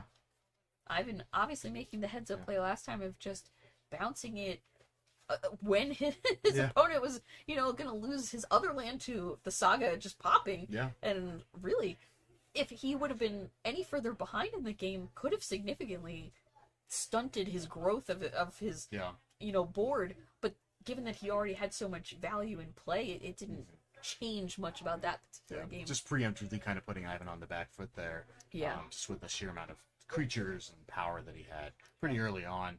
Looks like Alex here opted to play the Midnight. I did see that he did have a Ornithopter, but he decided not to play that. Kind of hold on to it maybe for a later turn. Maybe not too sure why he wouldn't want to jam it out there. Maybe something sneaky, but so he's going to get in for 1 here. He does have a Spell Bomb in hand as well, so he has access to quite a few artifacts he can get into play, start getting those thought casts into a manageable area of casting. No land here from Alex though, so he won't be able to cast the thought cast quite yet here. So He has an Emery and 2 thought cast and just a lot of cards with text and none Shadow of them Spear. that say tap for green or blue. yeah. I think he's maybe looking to get that spell bomb right here this turn, and then maybe next turn Bounce hopefully literally draw that anything knock and draw a card. Yeah. I mean, we'll see. I mean, Alex isn't off to a fast start here, so this is definitely giving Ivan that wiggle room. And he needs. Ivan already, I can see, with at least 1 Beseju in hand. Yeah. And then Leyline, Binding, a Memnite, for fun, for the value. Gets rid of that artifact, notably for Alex. I mean, obviously he's not quite aware of that, but Alex is still not able to cast Thoughtcast. Looks like he might go in and do that same thing. Oh, so- no, he's yeah. going to bounce that spell bomb. Yeah, so why not? leave his opponent with nothing on board. Now again, he can just kind of recast some things, but need the land to do it. And you know, he has Ornithopter, can get it into play. He most likely just kind of wanted to wait. He probably doesn't want to get them picked off by EEs or something more simple, right? He wants to actually cast his Thoughtcast and like get value out of them. And Ornithopter can't attack. Like, I mean, okay, Ornithopter. No disregard to Ornithopter's Can't attack profitably. combat capability. It is not a defender. It can swing. Yeah. It is an O2. Despite what we saw earlier. Yeah. These ones can actually attack. Hilariously, Bulwark would not have any effects on that. No. Yeah, that was good. Let's see here. Omnath? Yeah. Ooh, it's one of those pretty game day ones, too. Oh, look at that. Yeah, million lines of text card that everybody Yeah, seems we to don't need to forget. know what it does. Nope. No, You don't know what it does by now? Like, you haven't been playing Modern very long. No. Let's see if we see a Thoughtcast from Alex here. He's got those 4 He's got to artifacts. go for at least one, right? Get Like, that blue, so let's hopefully we can get another land here for Alex. I mean, you can pop gotta off the second think that there's one in there, right? there's a there is one. Yeah, It's unfortunately not the tapped, one he but- wanted. But But he he'll does turn take on it. some Thoughtcast next turn too. You have another Thoughtcast, and he did draw a Thought Monitor too. So getting some extra cards here. Didn't leave that blue open. This is awkward when you see Ivan's hand is just very full of cards, and he has to imagine that most of them do something. But starting out with an expressive, again, it's just a good place to be. I see another expressive, a land, and a solitude. Expressive to the hand, you know, solitude to the deck here. Oh, okay. Okay. Maybe he's looking to play fetch, just hard cast Solitude, get rid of one of those Yeah, I mean, Ornithopters, just not that you can tell, but one of the things that Omnath is really good at is if you play a land, go and fetch, get another land. With all of these land drops combined, you get one of each Omnath color mana, yeah. which add another white to that. That's a hard cast Solitude. Yeah, it's pretty good. I mean, it looks like that's what he's going to be doing here. He does have 7 mana available to him currently, so he can play that Solitude, and he can actually also still cast that EI if he does want to. Yeah, sure, why not? Yeah. Cast the other one. Yeah, because you know what you need. Looks like he's not going to do that, actually. He's I going mean, to leave up some mana. Yeah, here. it'd be a little awkward. He misses another land drop off of Yeah. it because he's already made one, so it's like not as good a value as just waiting till Yeah. next turn. He does have a Boseiju. Looks like maybe 2 Boseijus is what he's holding on. Yeah, looks like that's exactly Which what he's that- got. He got double green. Who knew that he could bring in all the Besiegers? Yeah. So strong. It's better than 1 Boseiju? 2 Boseijus. Hey, look, it's legendary. All right. But the funny thing is here is seeing Solitude eating an Ornithopter. Just a simple, Yep. humble O2. It never hurt anybody ever. Yeah. There's no cranial platings. There's nothing to be scared of. You got Frogmite coming in. Don't see Frogmite too often nowadays. Yeah. It dies to an unholy heat without it. But ooh, okay, Shadow Spear. So we, getting some more artifacts out. Really trying to show off here. Thought Monitor. Again, a very expensive card that lets you draw 2. It's a 2/2 flyer, and playing an Odawara. Getting some more land. Maybe I see mean- another Thoughtcast here or something. Oh, he does have one in there. I can see it. It's that nice old bordered one. And just draw some extra cards, or if he wants to hold on to that. Just 3 Emerys. 3 Emerys is a couple too many, I would Yeah. argue. I mean, this one's free, essentially. Yeah. You'll kind of see. Oh, there we go. Yeah. The glare is very specific to exactly what he put in the graveyard. So Looks like I Dismember, can't Thought Monitor, an island, and a. some other Or is it card. Saga? Yeah, Maybe? I think you're right. Yeah. He probably would have liked to see that Dismember. Yeah, that would have been great. Get rid of that Omnath off the battlefield. Like, he only 'cause- has 3 in the sideboard, so being 1 down, yeah, like, staring at this Omnath and going, well, I could bounce it, but, like, what? Yeah. what- so that he gets to draw another card This is is it seems again? bad. Especially when your opponent is already sitting on, like, 6 cards in hand still. So Yeah. it's like you're just giving them more value. And, the Affinity deck doesn't have any one particular creature that is, like, innately powerful, right? Like, it kind of leans on throwing a cranial plating on somebody or making an Urza Saga token that's gigantic. Yeah, making Shadow Sphere to get a trample so Yeah. it can get through anything and just. And right now, make it he doesn't have that. No, yeah, he doesn't have much going on. He's got a whole bunch of small creatures. He does have one of those cranial platings in his hand, so we'll kind of see if he wants to jam that out here. I mean, on Thought Monitor, it has flying, you know, could be solid. Yeah. Ornithopter, same thing. I'm gonna but see another Solitude just hard cast here. Just oh, sniping that but if Emery it's off. on Emery, I'm okay with that. If Yeah. I'm Alex, I'm like, yes, absolutely, Like, sure. Let's mill some more cards. Yeah, I'll cast I don't feel another. bad about casting a second Emery now. Yeah. Like, Yeah. we know that Ivan doesn't have things like Chung's deck that we saw last round. He doesn't have ephemerates or anything like that. Like, these Solitudes do their job, and then Yeah. they're essentially done. Yeah. They're not, you know. I mean, he can Teferi his own creatures back and like reset it that way. It's a little expensive, a little harder to do, but he could do it. Yeah, definitely doable. Yeah, I think Ivan's kind of sit here, just gonna kind of. Ivan's Play got the to be wing sitting on game a 2 bit. Besajus going, I don't know how I lose this game, you know? Yeah. Like, at what point do you just casually drop them on the table like, oops, Yeah. all my Oh, no. Besajus? Game 3. just to spare a little time. Yeah, it looks like he's thinking about what he wants to do with this Teferi here. Yeah, he's gonna go ahead and pitch that off. He's gonna bounce his Ah. own binding. Now, see, like Yeah. I said, again, these are things you can do with Teferi. It mostly just depends on how much you value your Teferi staying alive. Yeah. He didn't, not too much anyway. I'm gonna go and re-hit that binding here. Yeah, he's gonna get rid of that spell bomb. He just Yeah. wants to keep dudes on the board here, try to close this game out before Alex can get that incremental value from all those casts things. So Mostly because he probably realizes like he's got the Besaju. He can keep one thing locked down. If Alex makes any play that of significance, he'll just Besaju in response probably. yeah, And that closes this game. Yeah. That's you know, and when you see Ursaga, you're like, okay, you know, that's Yeah. Ursaga tokens will be gigantic on this board right now. Definitely could block an Omnath or Yeah. something, but you gotta get there first. but it won't be good enough against the might of Besaju. Yes. Yeah, but Seiji looks at it and says, "I don't care how big you are. You're an artifact. You're I going mean- away regardless." Alex's best option would be to find a welding jar on top of whatever play he makes, and Yeah. you know, it would buy him time. But then Ivan would just get to untap with another Besiju. Yes. So it would not be ideal because welding jar, you know, does remove the thing from combat that it regenerates. So it doesn't actually get to do anything. Yeah. So Ivan is in really no danger no matter what happens here. Yeah. Yeah, we see a second thought monitor from Alex here. Yeah. Looks like drawing Might and a Pithing Needle. Pithy Needle a little late on Yeah. the Teferi, huh? Yeah, a little too late. I mean, Ren and 6, It's not really doing arguable, a lot. but it's not doing a whole lot. I mean, Ivan's he already could got certainly enough pick cards off a in hand. Memnite, but like, what does that even matter, right? Yeah, we're gonna see second Emery coming in here, milling some cards. that Maybe a just kinda- land, and we're officially off camera now. It's Yeah. no man's land. We don't know what's Too many happening. cards in the graveyard.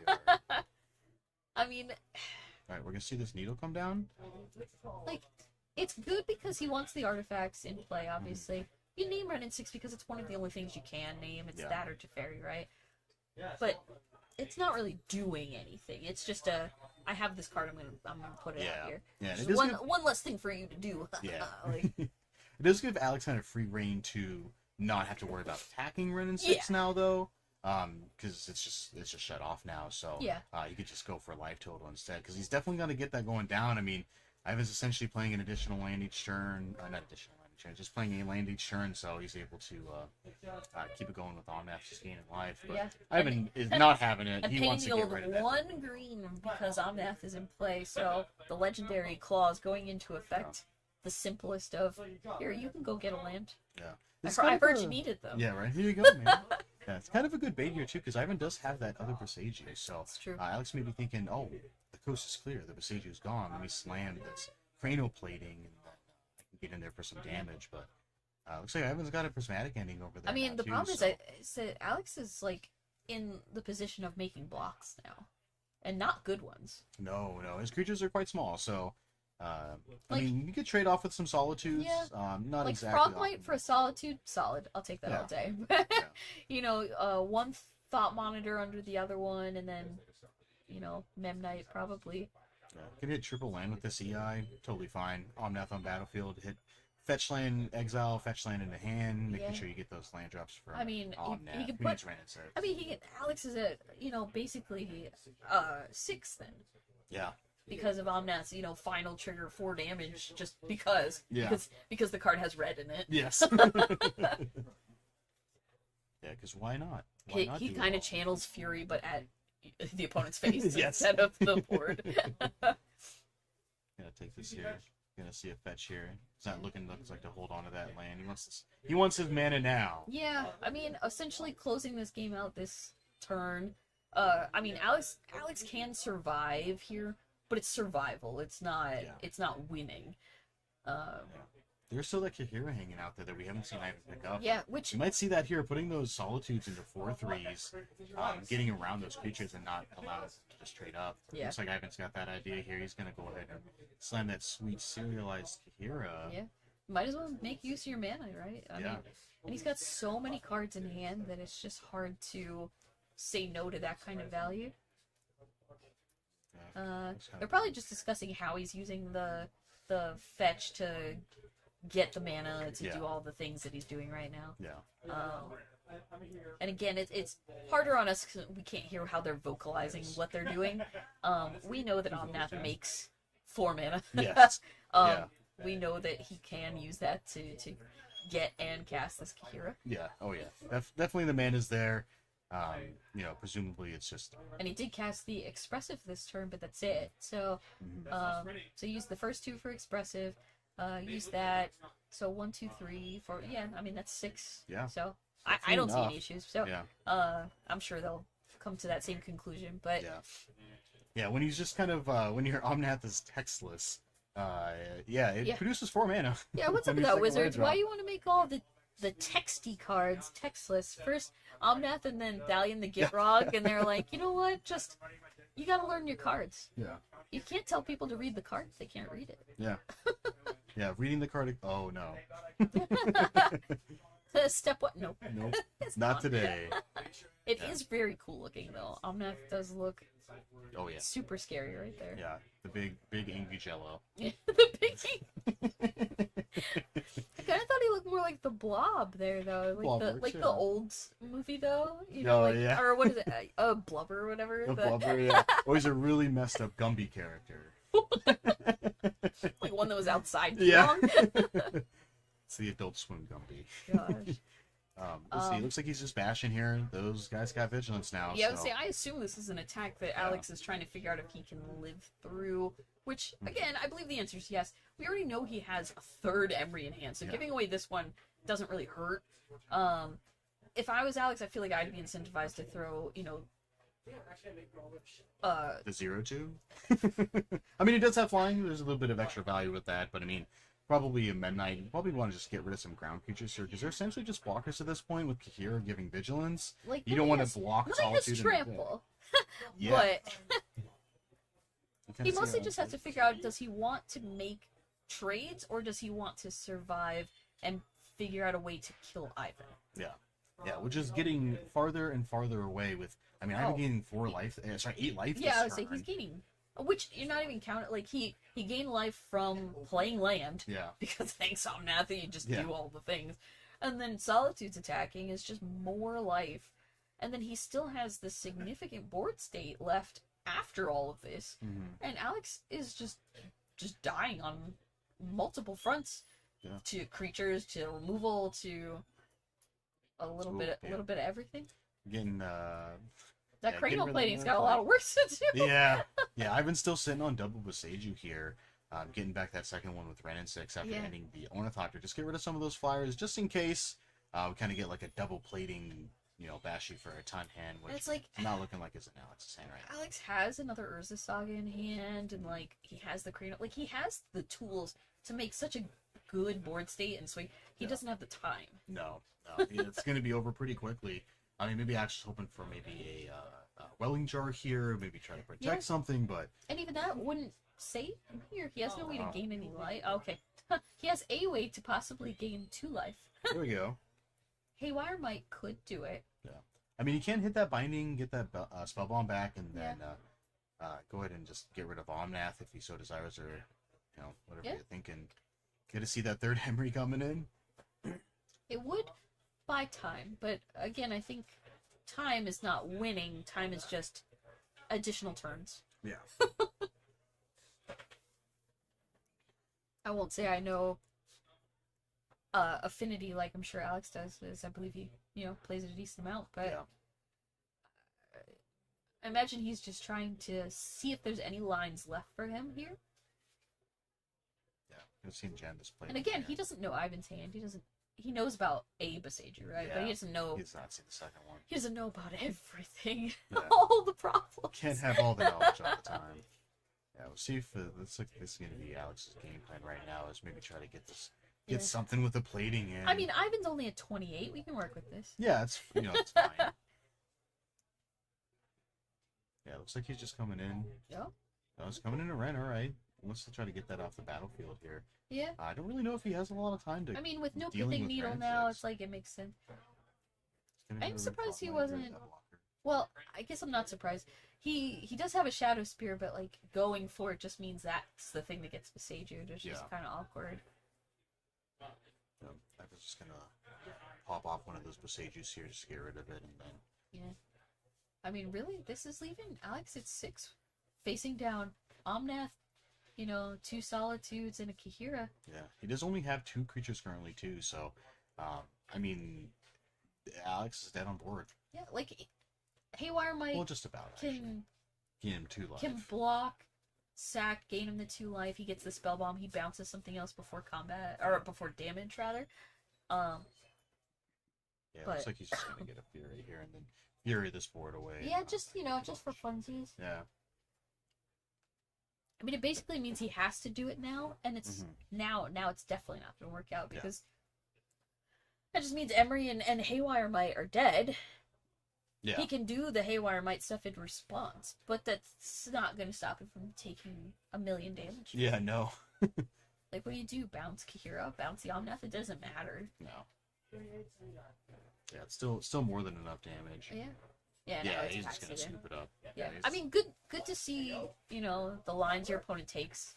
It's always useful information, especially game 1, to kind of just understand how your opponent thinks about their own deck and, like, the Yeah. choices that they make. But, a little bit of extra info for game 3. yeah. I mean, Alex is going to be on the play, so kind of just seeing some more cards. What Ivan might have cited in here is just for some extra info, so he knows what to play around in game 3 might be Yeah. just fine. But Or, yeah. I'm thinking that, oh, wow, that was a long game 1. No. No, they go to game 3. That's Yeah. right. Ivan Yeah. died to cranial. yeah, Double cranial cranials. plating. Yeah, what is this, like 2005? Yeah. Bring it back. Don't get me wrong, I love cranial plating. That card is. Whew. Yeah. It's funny not So seeing useful. like the springleaf drums for the black to like do it, at instant speed kind of thing like it used to Yeah. be. Oh yeah. Like actually having access to that. It's, When you had Opal and Springleaf yeah, drum. like he doesn't have any of that. I don't want to say the cheaty way to do it because it's literally printed on the card. Yes. But it's just not. It doesn't seem like something he's capable of doing with this iteration of the deck. Yeah. It's all very fair affinity plays. I've never heard those 2 words in the same sentence. Look! Fair affinity. He's doing a lot of things where he gets to draw 2 cards eventually. He's got to pay for it. That's fair. That's fair. See? You just said. That's our word of the day. is Fair. Fair. Like, I appreciate a fair game. Everybody's just doing their thing. Yeah, I think Ivan's thinking that too. He's gonna take a mulligan here. Not liking that 7. I mean, if he doesn't have 3 Besages in hand, this isn't even worth Oh keeping. yeah. Why even bother? We saw at least 2 go the distance, so that's obviously what you need. Yeah. Also, I haven't seen a single welding jar out of Alex's deck at all. They're definitely in the list. He has at least 1 in the sideboard, which I have to imagine Yeah. came He's in. got one in the main as well. Yeah, so too, there's 2. Really, yeah. Yeah, give a little bit of extra protection. I mean, he can get them off Urza Saga if it Mhm. matters. I mean, game 1 it didn't matter. Game 2, he never had an opportunity to do that. You know. Looks like But- Ivan might be in the money here. He's got his double decision. Oh. But it's not looking great otherwise. I think those are his only lands. He's got a Fury, Ren 6. Yeah, Oh, he's and gonna be Blended going to Mana. 5. Oh I mean, man. he's on the draw. Yeah. He's on the draw, He's which got is the a extra draw. better position to be mulling for 5 than if he's on the play. Yes. Yeah. But that's a scary spot to be when you know Alex is on the play and has the possibility of just going and just dumping his hand out and going, oh, I'll play a land, I guess. And Go. keeping his full grip at that, like, Yeah, like that- on play with 7 is just like, Because, I mean, you know, like, classically, Affinity mulligans pretty well and aggressively because some of his hands just don't do anything, right? Like, Yeah. you want the well-rounded start. Now, he's got, what, Bauble, I think a Welding Jar, yeah, at least one land, maybe a Different Pithing Island. Needle? I I'm can't, not sure what that other card is. maybe. It looks like a 1-drop. You know, it might be a Springleaf Drum. Maybe it's from Trump. Emery and some other stuff. I was gonna keep his 5 here. Yeah, I mean, Bauble lets you keep some tricky hands, knowing you're It is going to a draw the Springleaf extra Drum. card. See, oh, Brazen Borrower. And then, what, 2 Thoughtcasts? 2 Thoughtcasts, not too bad. Okay. He can't pop it off. That's why the Bauble is staying and not getting Yeah. cracked, right? Oh, no, he's going for Oh, it. he's gonna go and peek at himself. All right. That was not a land. No, it's not. That was an Aether Spellbomb. That was also not a land. I mean, Did get a creature, did get a Might here, so he'll be able to turn on that Springleaf Drum now, Yeah. which still not enough to cast Thoughtcast. does but- this, so he's tap gonna get it, the bomb. play that, and Yeah. then has 1, 2, 3, 4. I mean, 4 artifacts and play 1 land. Yeah. Definitely see why he kept it, but it is a little tricky if he doesn't get a chance to get that Thoughtcast going. Yeah, I mean, any disruption on any of these artifacts right now, like getting rid of Haywire Might. One there's prismatic, just, wiping, wiping hopes and dreams away immediately. yeah. Which, does Ivan have it? Does he have a prismatic to really make Alex cry a little bit here? Or, you know what? A Ren and 6. Ren and 6 There we does go. it too. Yeah. Yeah, he's gonna pop Yep. off that Might, so turning off those Thoughtcasts in his hand. Oh. And Springleaf Drum is now not going to be used for anything. I mean, we can see a draw here. I mean, he does have Ornithopters and Memnite, so that would be a great draw here for Alex. He's thinking about welding jarring it. He's thinking about it. Yeah. Yeah. Okay. I mean, Understandable. an artifact for an artifact, right? Like, Yeah. you might as well save what you got. Yeah, keep your dude on board. You can still Thoughtcast now. It's not great because you're paying 2 for it currently, but you might just want to just draw I mean, more. I think he has to, though, right? Yeah. Because he didn't draw the land. Mhm. And if he doesn't play, like, he will start to slip behind very quickly. Oh, Oh. he's just gonna go for beats. He's gonna go Emery here. Well, you can play Emery. Oh, jeez. He was not hitting a land Oh, in the man, next okay. 4 cards. Jeez. It's a good thing you didn't just Thoughtcast. Yeah, right. You would have had a bad time. We would have been able to. Well, no, he wouldn't have been able to cast Frontline because he would still No. only have 3. Oh he no. was about to be in a weird position. Yeah, yeah. There's a couple zeros in there now for Emery now, which is good. He's gonna deal 1 to Emery, play a Ren, deal play 1 to another Ren. Emery. Get her out of here. But look at Ivan's hand. It's like all land. Yeah. So, you know, Ren and 6, not the fanciest thing to do, right? Oh, and he Yeah, goes ahead and Just gonna says, you give know it what? up. I'm just gonna bounce it back. Yeah. There's a Boseiju looks like in Ivan's hand, so. I mean, if he keeps drawing lands, he could just Oh my gosh, Boseiju you, Ren, Boseiju Alex, you, where are Ren. your land? Yeah. Not looking hot here. You can see another Emery. Those are not land. No, none Those of are those. 4 more non-land cards. Now, quick land check here. Let's count real quick. 4, 7, 8, 9. Not a lot of land. No, 17. Yeah. 17 land in Affinity seems a little low to me, right? Like, even Boggles plays like 19. Yeah. Yeah. I mean, I know you have Springleaf Drum and like things like that. But that's some tight numbers. Let me see here. Oh, I'm just gonna Odawara. Odawara. Just Wow, he's get really it just outta like, here. you know what, we're just pushing the value here. Just Yeah. pushing it. I mean, right now Ivan's just got some time. Like, I mean, he's got the Odawara and the Boseiju here. I mean, with Ren and 6, he can just Odawara a lot. Yeah, just do it over and Just over keep getting again. it Just keep back. getting in. Yeah. Alex looks like drawing another artifact here, but He did get Nick a cost cranial 2 plate. mana. Looks like he's gonna jam a Thoughtcast here. He wants to get to see if he can hit Can another he hit land the here, maybe. lands out of... I don't even know how many cards we've seen. Draw at this 2 point. lands. Exactly, Ah, draw 2 lands. huzzah, There there we you go. go. So that definitely helps. Luckily, both artifact lands, so Yeah. they will turn on the thought monitors a little bit better in those The, thought casts.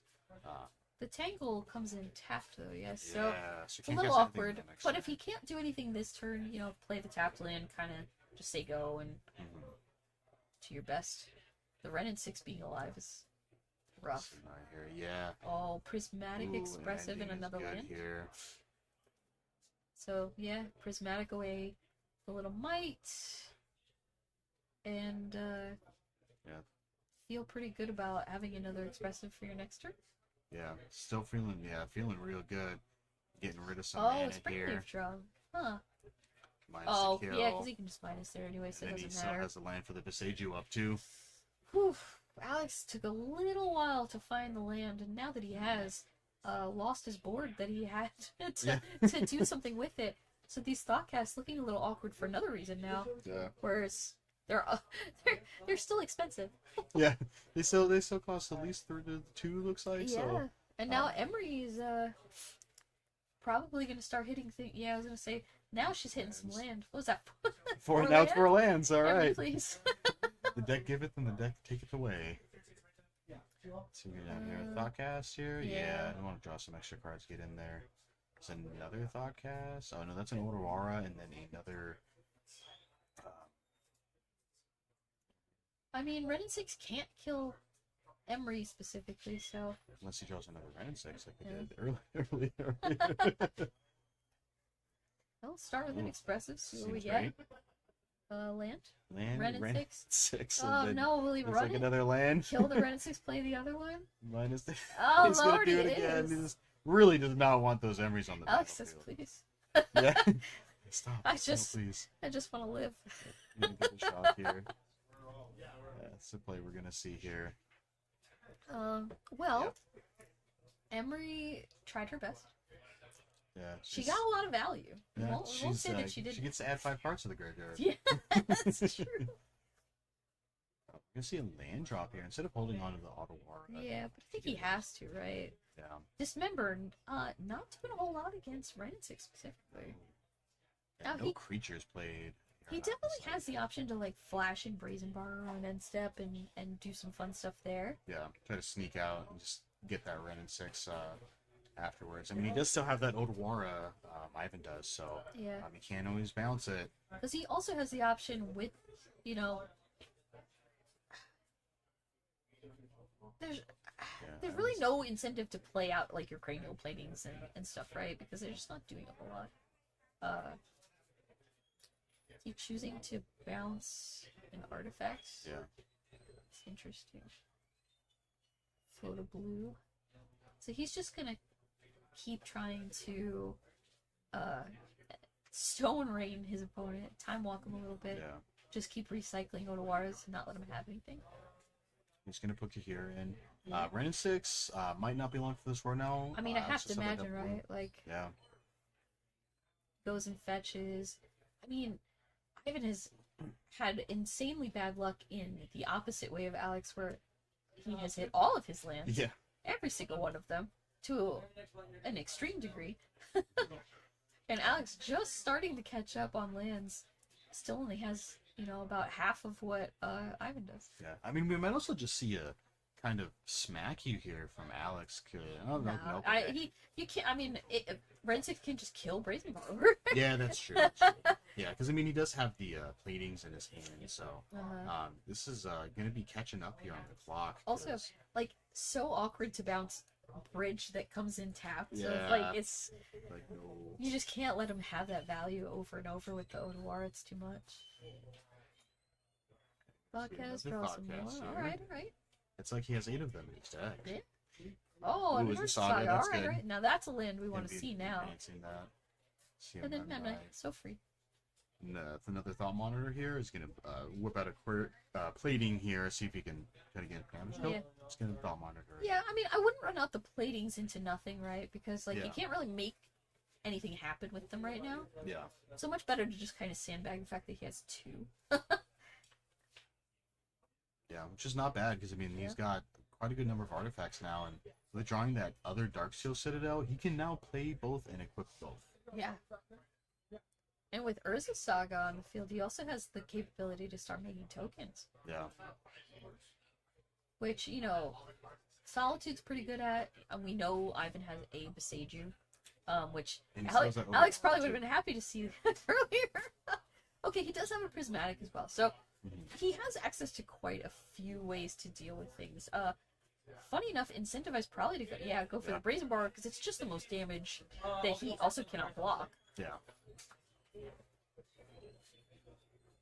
And then Beseiju away your Urza Saga.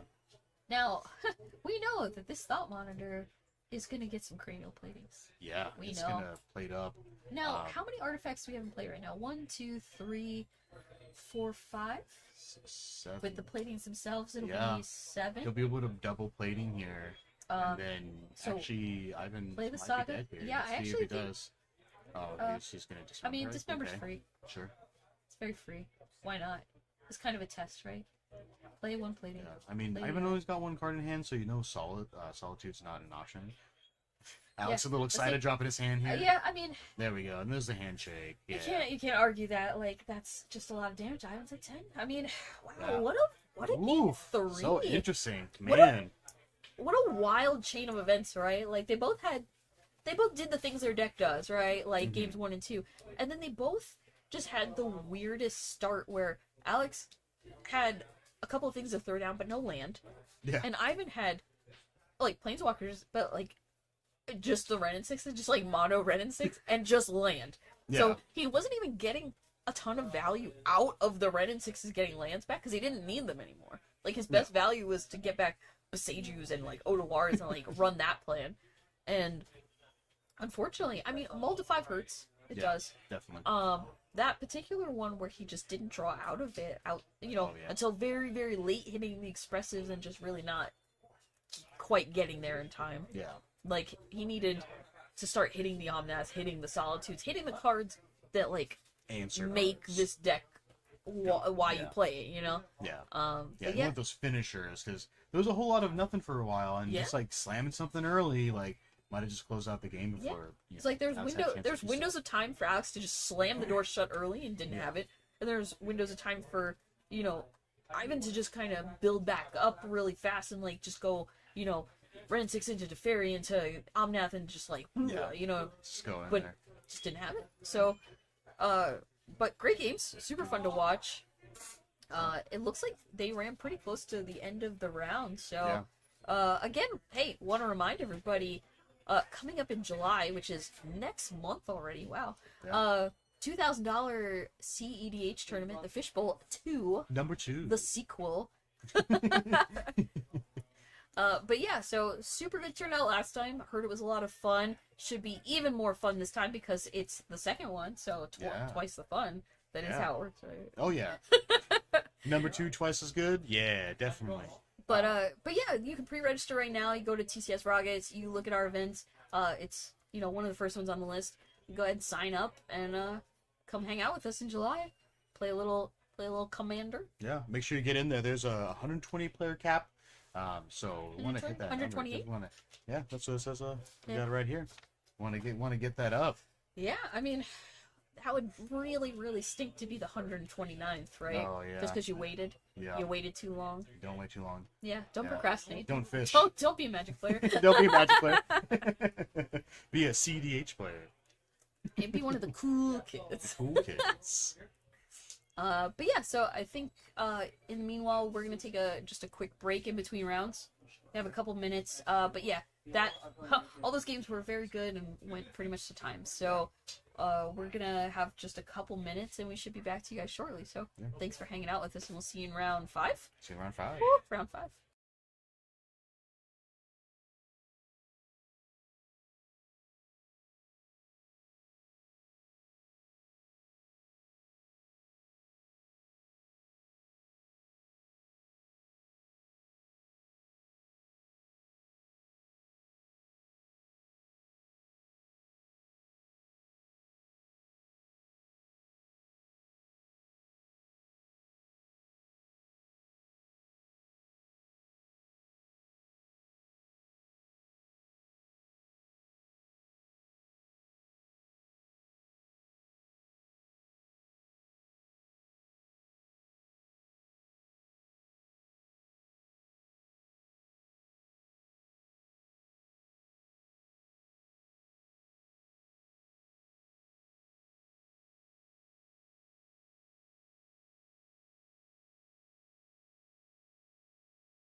Gerard.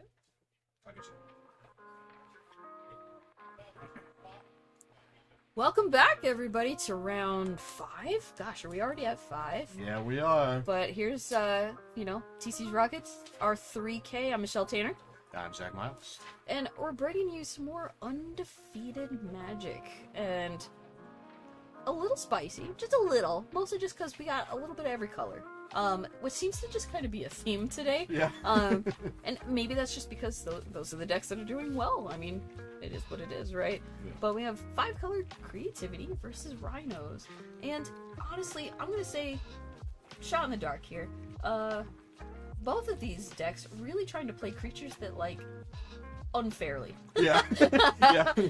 They're- It's like, can I play these bigger creatures at a small mana rate? Yeah. Why, yes, I can. I can do that. Now, who do you think has a slight advantage in this matchup? Because I do think there is one. Yeah. I mean, I feel like it just kind of depends on how that creativity is looking on their counter spells. I looking here. Oh, Let's see. very interesting. Kind of just looking over Guillermo's deck list here. He's actually got 2 Murktide regions. He's hanging out playing there. the extra Murktide to, once you've used all your Rhino spells and everything Yeah. else, you kind of pop it up. But let's look at creativity, which notably 3 Archons, just 3. Just 3. Yeah, looks like no other creatures in the main besides those Archons. Yeah. It's got 4 spell 4 pierces. spell pierces. Oh, yeah, See, it's going in he pretty was deep ready. there. He Yeah. was. Yeah. If you're trying to do things, what? You trying to cast some Rhinos off the top? Yeah, not nope, today. not today. I don't like that at Yeah. all. Looks like you have the 4 creativity and the 1 transmogrify for this one. Mhm. Notably, no Teferis, which is like the demon of. You didn't of have 2 Teferis in there. They Did were you? hiding in there. Oh, were they like way down? Yeah, further? they were hiding behind, I think, a lightning bolt. Oh, okay. Yeah. Yeah, I see him on the list here. Okay. Never mind. I retract my statement. Alright. He does have a good answer to rhinos, Yeah. which is 1 Teferi Time Raveler, or Yeah. multiple, whatever. Multiple. Get rid of him. Oh, I see an Archon in hand already for Gerardo, which is not where you It's want not it. great. You're almost gonna show us hand and say, "Oh, 2 bolts keeping and a here? Teferi. Yeah, snap cube. yeah." Don't like him. Gerardo's not. Hands looking good. Teferi Archon looks like mine. Steam Fence Bolt. Expressive. Ooh, double crashing footfalls in Guillermo's hand. Yeah, this is sometimes we just Look, suspend. sometimes you crashing suspend it. footfalls. Yeah, You that's just call it totally a fine. day. Yeah. But if Teferi gets to be in play in those situations, it feels Yeah. real bad, right? Like Great. you're like, I have to do everything I can to kill this Teferi. Yeah. Gerardo not locking his hand at all. Yeah, He I wants to mean, ship that. it's a little awkward. I don't even think he had the correct lands to do everything in that, and already starting with one of your 3 Archons in hand. Yeah. Because I don't believe, and correct me if I'm wrong, but I don't think he's on the persist plan. He's on the more controlling, 4 spell pierce. He's got 1 transmogrify, 4 of the title card of the deck, but no way to interact with his graveyard outside of things. So when stuff dies, it's dead. It's gone. It's gone. We've lost it. He's dead. And I don't even think he has him in the board, which I know some people kind of go back and forth if they don't want to have it in the main. But yeah, it's just not an option for him. Yeah. He just decided, nope. This is it's hard to call it fair, but it's fair-ish. Fair-ish. Fair adjacent. Looks like we're starting off with the shuffling format here. Both players playing a fetch land. Let's see if Guillermo wants to leave up for the... Nope, it looks like he might be fetching here. I think if he either wants to leave up that Dead and Gone that he has, or if he wants to go ahead and suspend one of those rhinos, get him on a couple turns later. I can't imagine he doesn't want to just slam one of the. Let's get this rolling. Yeah. This is coming. They're coming here. Yeah, it's in the name of the deck. You gotta go and just get them working. Yeah, we want rhinos in your rhinos deck, so... Yeah, if you're not casting rhinos, you're just not playing correctly. I mean, he does have a lot of stuff in hand to get more rhinos. I see a Shardless Agent, so he has the potential to, tap his opponent out of blue mana, go for the Shardless on his own turn, because I'm pretty sure he has at least one, or he has a Dead Gone, right? And then Force of Negation, the other rhinos, which, funny enough, he has 1 rhino's out, 1 in his hand, only 2 left to cascade into. Yeah. So draw another Cascader, and then you only have... Yeah, gives your rhinos, and you're like, it's okay. every Shardless Agent after the terrible. That's super great. Let's see what Gerardo got. I think there's a whole lot of 2-drops in his deck.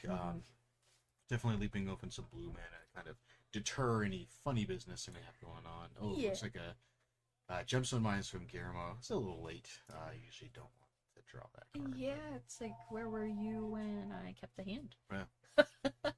Where were you when we started this game? Yeah. Gonna shotgun events here. Wants to leave up that Dead Gone. Yeah.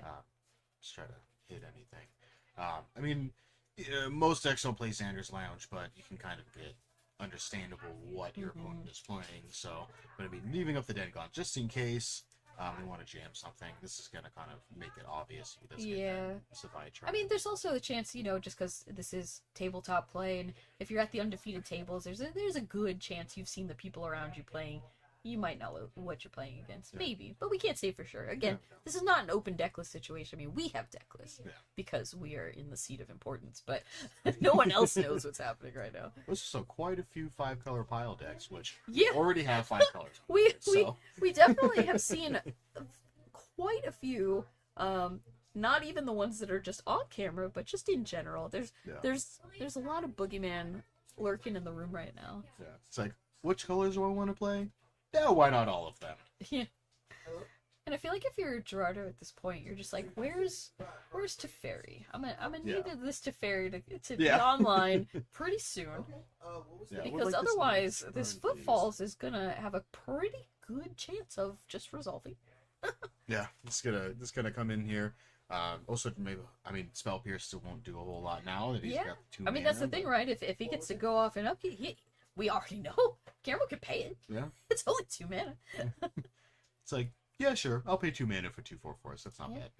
But I think Gerardo might have a Fable here. Yeah. Which, Good you know, job. Fable on 3, who can argue it?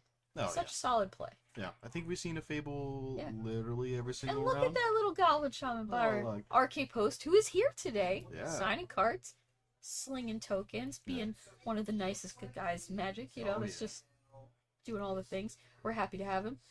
Unfortunately, that Fable token not long for this world. Yeah. But hopefully, see another one. Get some And- more look at Arcade mean, Sweet. Gerardo artwork. tapped out, so you're never getting a better opportunity to go for this, right? Yeah. This is hey, do you have Force Negation? No? You know? All right, free game. No. Gonna make some rhinos this turn. We're gonna make some Also, rhinos hopefully wow, again soon. main deck Mystical Disputes. Didn't Yeah. notice that before. It's a little intriguing, right? Not necessarily something you see very often.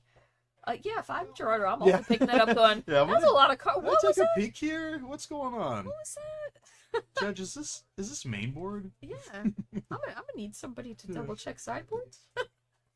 Which, well, I guess even we can double check that. Yeah. Yeah, I actually don't think he has it in the sideboard, does he? It's purely, is that 4? 4 mystical 4 in disputes, the I think. main All deck. right, I he dig. he was like blue players, not today. No, Not don't today. like We're 'em. fighting. Yeah.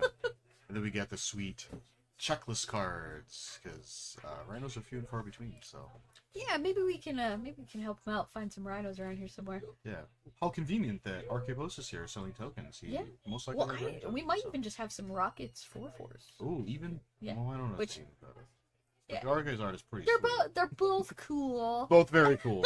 They are equivalent They would level hang of out coolness. together. We go get lunch together. Yeah.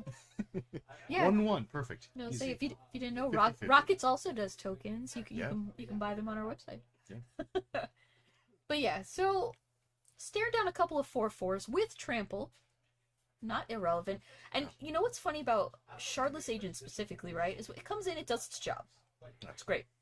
Also, if Gerardo does get an Archon out, it's the first thing you pitch, right? Oh, like yeah. you're just whoop, yep, it's gone. I don't think I want this 2/2 in the face of the 6/6 fire. Yeah, but even the Rhinos, like, they're not swinging through a 6/6. No. That's requiring some effort Yeah. on, Guillermo's part through. Does he have anything that's like a good for like 1-for-1 answer here? Because I'm not sure that he does. I mean, he does have Brazen Borrowers. Okay. Dead and Gone can also just bounce the Archons, which is nice. Yeah, I suppose he doesn't have so many ways to kill it, but Yeah. getting it into Gerardo's hand to have to get back into play in some way, just as good Yeah. most of the time. It's gonna go on And here's the Transmogrify. Transmogrified. Now we see Guillermo does have a Force Negation, Yeah. and absolutely, boom, pitch it. Brazen Borrower, it feels bad Mhm. to lose all of that value, right? But he'd much rather just add untapped mana to bounce the token in response Yeah. and just get more value out of keeping a Brazen Borrower accessible. But, Well, you luckily, do what you gotta do. Yeah. You do what you gotta do. You're attacking for, 10 here right now. Yeah. Gerardo has to respect it. Does he block? Does he not block? Now, he has a creativity in hand. So, I mean, he can block here, but all that he could block well is the Shardless Agent. And is blocking 2 damage that even matter? No, of course not, because he's not dead. If he was dead, it's different. But, Mhm. so, he gets to flip his Fable and have 2 targets if he wants them. Mhm. But I Yeah. don't think he has the mana to actually do 2. Yeah, I mean, he does have the 1 creativity here. There was not a second land, which is unfortunate. Looks like he's going to try to pop that creativity off for 1. Yep. Guillermo did draw a Brazen Borrower. So I Oh. think Guillermo's going to go ahead and pop that off. Just So, get that so the play dwarf that out of I the way. mentioned earlier, where you just want to bounce the token in response, there you There go. we go. And Exactly it. clean sweep. Yep. Rhino's doing what it does. Get a couple 4/4s or trample and just turn them sideways. Yeah. Goblin Shamans don't block him well. Dwarf tokens Teferi don't block did him not well. show up to the party to No. really put a damper on these Rhinos coming out to hang. Maybe Gerardo will be a little luckier next game getting those Teferis out before his opponent can get those Rhinos Yeah. going. And as our players shuffle up for game 2, like, we have to take a look here. Let's go to Gerardo's list first. What do you think that he wants out of arguably not a ton of things? I mean, my eyes immediately go towards he has 2 Hallowed Moonlight, Yeah. which is not an everyday card. Mm-hmm. But creatures coming out of nowhere, they'd be gone. good. That's Yeah. in there for the mirror, Yeah. obviously. The Veil of Summers, fine. if I see that my opponent has main deck mystical disputes, Yeah. I might be looking at those veils going, okay, I might want some amount of that. Change the equation, a little spicy, new Yeah. card. Definitely dig it. So if you don't know, it can counter anything that costs 2 or less, but specifically for what red and green, it's if it costs 6 or less. So I don't think it has a ton of things to hit here, but it's another counter spell. It's Yeah. another way to counter Another footfalls. spell. Yeah, not bad. Which resolve footfalls are kind of hard to deal with. So, Yeah. and then outside of that, our cards that are usually pretty good is like EE, but he doesn't have any of that. Maybe a fourth Teferi. I mean, Teferi can just bounce a Rhino token, and sometimes that's good enough. Yeah, get rid of one, try to get rid of the other. You just have the 2 endings already in the main board to Yeah, deal with also one good. right now. Also good. Yeah. But they come in pairs. They come in pairs. They do And come in pairs. like if you're thinking about it, right? Like, what are those bolts doing? I would probably immediately just be like, let's get these out of here. They're Like, killing Shardless agents. like, yeah, exactly. Like, let's get some of these veils in. Let's probably get in some amount of the equation and really just and bring in the other Teferi, because Teferi is just a house Oh, yeah. against trying to resolve a Rhino Yeah, spell of any you have kind. to deal with this first before you deal with anything else. Yeah, so some amount of all of that. Like, the leyline bindings don't really do a ton. Like, they can answer Rhino. It's not that they're bad. They're just a little unprofitable. Yeah. Maybe it depends if you want to try to deal with the Rhino's plan, or I want to stop you from. I mean, he's on Rhino's plan. 4 spell pierces. Although you could argue you could shave down the spell pierces. Are they even good? Yeah. Yeah, I mean, he did also see when he Rhinos. He does have them types too, so maybe you just want more answers to that. Yeah. So there's a lot of ways he can take it. I'm curious to see how he'll make those choices. And then, quick look at Guillermo's list. What's his sideboard options? So let's see. Blood Moon is always a good option against any 5-color pile deck. That's pretty solid. We got the Orvar, brand new classic sideboard against I mean, creativity. that's what he's ready. He's like, Oh, let's yeah. go play the Yeah. Archon. Yeah, sweet Archon. I would also like one, please. Yeah. Yeah, I think that. And the resolution happens where the Archon gets the trigger. It's on the field. Yeah. You get rid of Orvar, and then Orvar comes out, and he's like, "Oh, cool! I will also be an Archon now. You gotta get rid of your Archon." Yep. Haha. It's great. Assuming they only have one creature, but yeah. Besides that, not much. Looks like he's got a Gemstone Caverns on the side. Fury, probably not looking to put that in here. You got some Endurances, I mean- not super great. Maybe Odawara, that's an option, just to kind of like have Another way minor to stuff, bounce but- a resolved Yeah. Archon isn't horrible. Yeah, Brotherhood's End might be a good pick here too. Yeah. Just wipe out some of the artifacts, and then Sometimes you gotta blow up all the treasure tokens. Yep. It's like, oh, you only have treasures to creativity for? Or you could just blow up a couple of token. Like, you're not killing your own rhinos. No. Yeah, you don't really care about your 2/2, so. Yeah, I mean, it definitely has more play than probably some of his other cards. Yeah. Because, again, like, the mystical disputes are probably the first things I'm thinking of taking out. Like, he doesn't, like, if you look at Gerardo's list of things you're trying to counter, not many of those are blue. No. No. A lot of red cards. A lot of red cards, yeah. I almost wish that he had some of the That he had the mystical disputes. no, they changed the equations. Oh, yeah. Yeah, that's funny. Yeah. Too bad you can't. Yeah, so it looks like both of our, opponents have a couple of cards to bring in, a couple of thoughts to make on it. But the matchup is, again, just who can cheat out their stuff better and faster, probably, and then keep it there. Yeah, keep it on the board. Because getting out Archon is step one, but actually getting to attack with it, that's when you're winning. Yeah. Like, without that, you could play him all day. Yeah, go for it.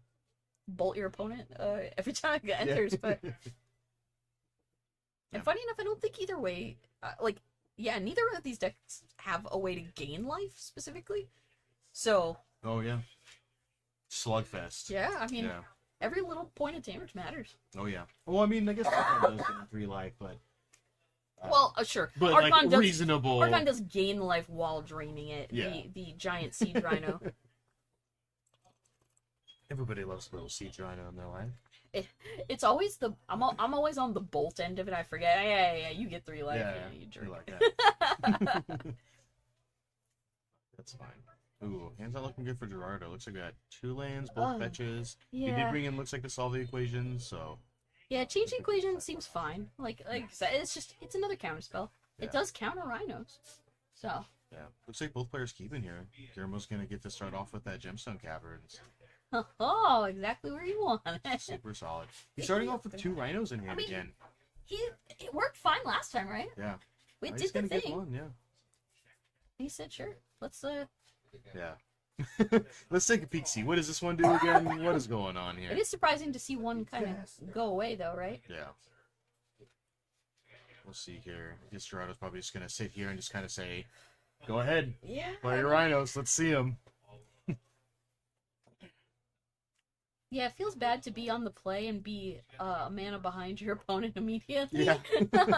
You're like, wait a minute. This is You're like, supposed to be the opposite. Like, what do you have another rhino for already? Yeah. Like, why is this already like game 1? It's like, this is not fair.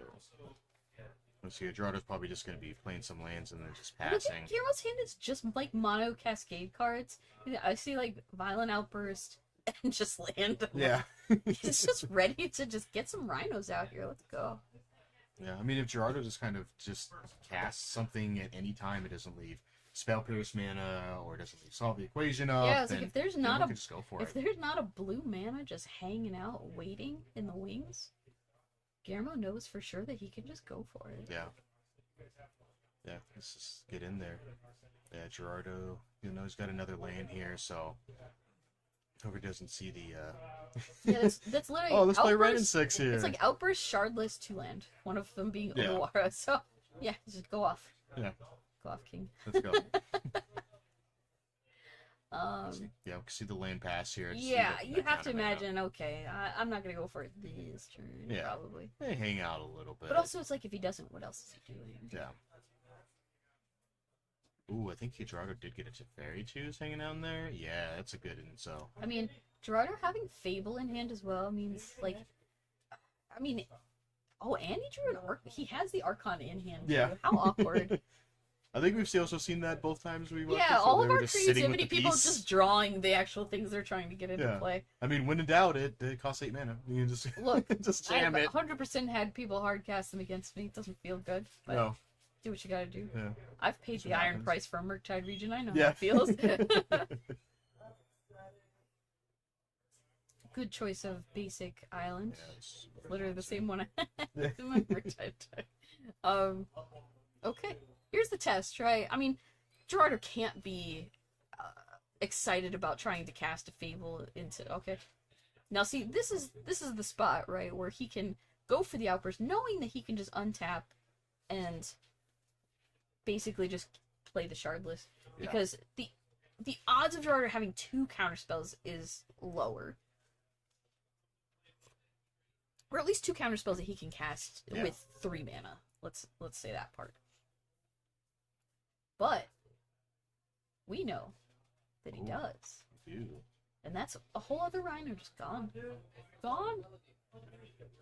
He's like, which one you countered? The violent outburst, right? the Rhinos. It's like The no. counter and the Rhinos. No.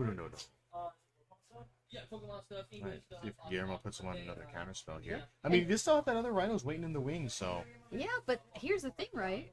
1 footfall's gone to the gemstone. 1 now unresolved.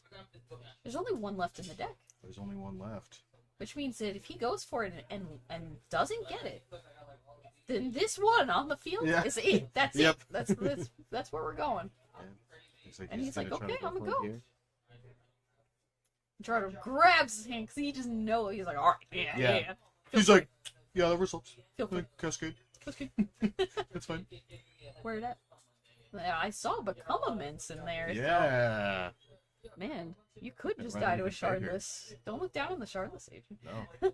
Just sneak in there. And there's a Fury in there too. There's There's Orvar. Orvar, yeah, just like we thought. Going pretty deep for this last scratch. There it Okay. is. He said, what? Let me see the rest of this Yeah. before I He's count. like, wait. What you got going on here, man? Yeah, it's like, okay, a couple of split cards, some Force Negation, 5 billion Odawaras. Surprised he kept in the Mystical Disputes. I mean, Additional counter It's spells, not- maybe? I mean, Stop it's- supposing counter spells. yeah, like you can counter Teferi and some other things. It's not that it has 0 targets. It just it felt a little inefficient in regards to other things he could be doing. Yeah. But that's, again, up to our players to decide what they're prioritizing. Yeah. He also could have shaved some amount. He was playing Yeah. 4 to be absolutely There's fair. quite a few. So. Yeah. See what Gerardo's got planned here. Probably good since he solved the equation here. And, I mean, change equation is like the only just solid answer, right? Like, yeah. that's just counter that, and then Yeah. go about your day. Yeah. Sure, Well, you thanks. have a 2-2. Yeah. And if I'm Gerardo, I'm stoked at this exchange because now I'm just like, Yeah. all right, there's got one to there's deal with. literally one footfalls in play. That's it. That's it. You could even let him resolve. You could just be like, yeah, just play it to Teferi afterwards. Now, most likely Gerardo's just gonna play it to Teferi the turn before. Probably play Fable this turn. Probably feel pretty safe. Yeah. Because, like, what else could happen? We already 3 footfalls are accounted for. Yeah. There's only one left. No white mana from Gerardo Yeah, over and here, sure. so. Here he goes. Get the Fable out. Let's start getting the game plan. Yeah. Now that you've dealt with essentially everything the opponent could be doing, because tokens are fragile, right? Yeah. I mean, I see a Leyline Binding in Gerardo's hand. Yeah. So Leyline Binding plus Teferi could just wipe away 2 rhinos. You don't even care if the rhinos resolve, right? Like, you're just like, yeah, bounce one, exile the other one, show me you have another way to win this game. Yeah. Besides, just 2/2s. Oh, he does have the Murktide. We but, I mean, saw like, one Fury, Yeah. and we know that there's 2 Murktides. Again, cards that don't like being bounced or exiled. So we'll see it. I don't know. I'm gonna say that this game is not looking in Guillermo's favor. Okay, well, 2 damage. Get your It's gonna target get out those of here. Charlotte Asian beats. Yeah, don't worry, the Archon's in hand. Yeah. He also doesn't have creativity or transmogrify at the moment, so I mean, no target. Yeah, that's right. Coming in for 2. Charlotte Sage is showing its worth. Oh, and this point too, the Teferi, even if Gerardo gets that white mana, I'm not gonna do much because Guillermo's got one of the Odoraras, so he can just bounce that Teferi right back. Yeah, an interesting situation. Gotta see how this getting close here. I mean, Guillermo's still not going very fast, so Yeah, I mean, gosh, he has 2 fairies in his hand. What's that? Maybe a prismatic Veil of Summer. Like, he probably wants to pitch the Archon. He's not even close to being able to hardcast it. We already know persist is not an option. So, 1 he can probably just part with. Now, only playing 3. I mean, that would put him down to, he got rid of the Leyline Binding and the Archon. okay. He's gonna get that white mana here. Got 2 land. Okay. So, interesting that he got rid of the Leyline Binding. I felt like that might have been a reasonable keep. Yeah.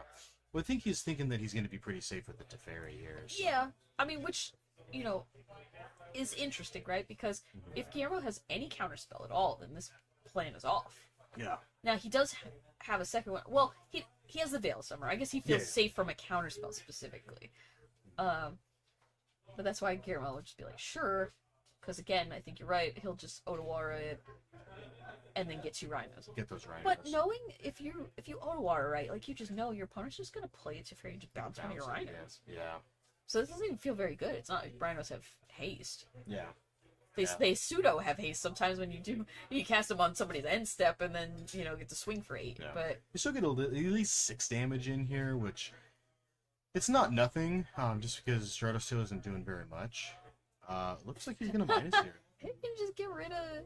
Oh my, that's funny. It's an interesting choice. I mean, Gerardo's at 14. It's,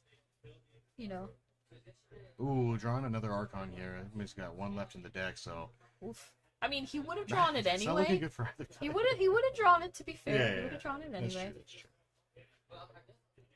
A little fetch on end step to a very- get this Teferi out of the way. Awkward games here with both of these decks.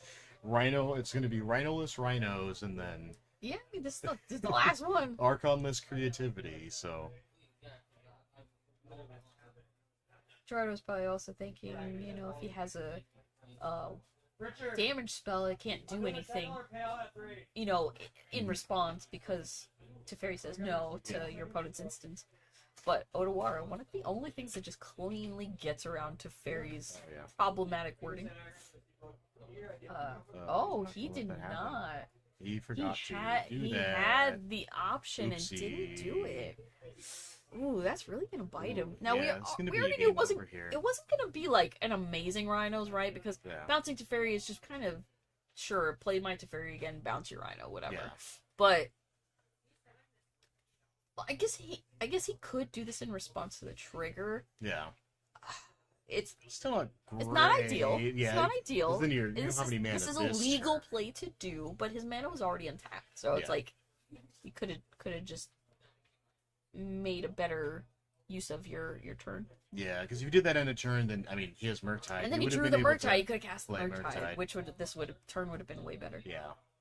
Yeah, which is too bad, but Which a little bit of a head scratch. yeah. Look, opponents.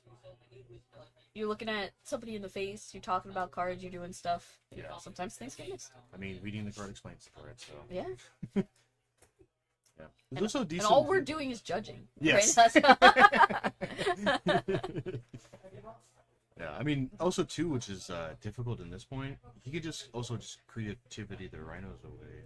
Gives the opponent some 2/2s if he does draw that, and then yeah. just hard casts his Archons. Just Well, like he doesn't necessarily give him 2/2s though. He could give him Murktides or Furies or something. that is true. Yeah, he did see the Fury, so that is possible. So giving him Fury would be wild. Yeah. Like, you're like, all right, kill Here your you go. Fury and your yeah. Like- Ruh-roh. Not ideal. Yeah, still got double Teferi. Yeah. There's the one unfortunate thing about letting that Teferi hang around is you're bouncing it back, so you get to play that one and then an additional. So I mean, he gets to attack and kill his Teferi. That's step one, right? yeah, It's now he can cast this Murktide, and then his opponent has to go. Do I bounce the Murktide or do I bounce the Rhino? Like most likely, you're bouncing the Rhino because then it's just gone. yeah, And he's gonna get one good Murktide out of all the spells because again, Murktide Region only cares about instants and sorceries to get +1/+1 counters on it. yeah.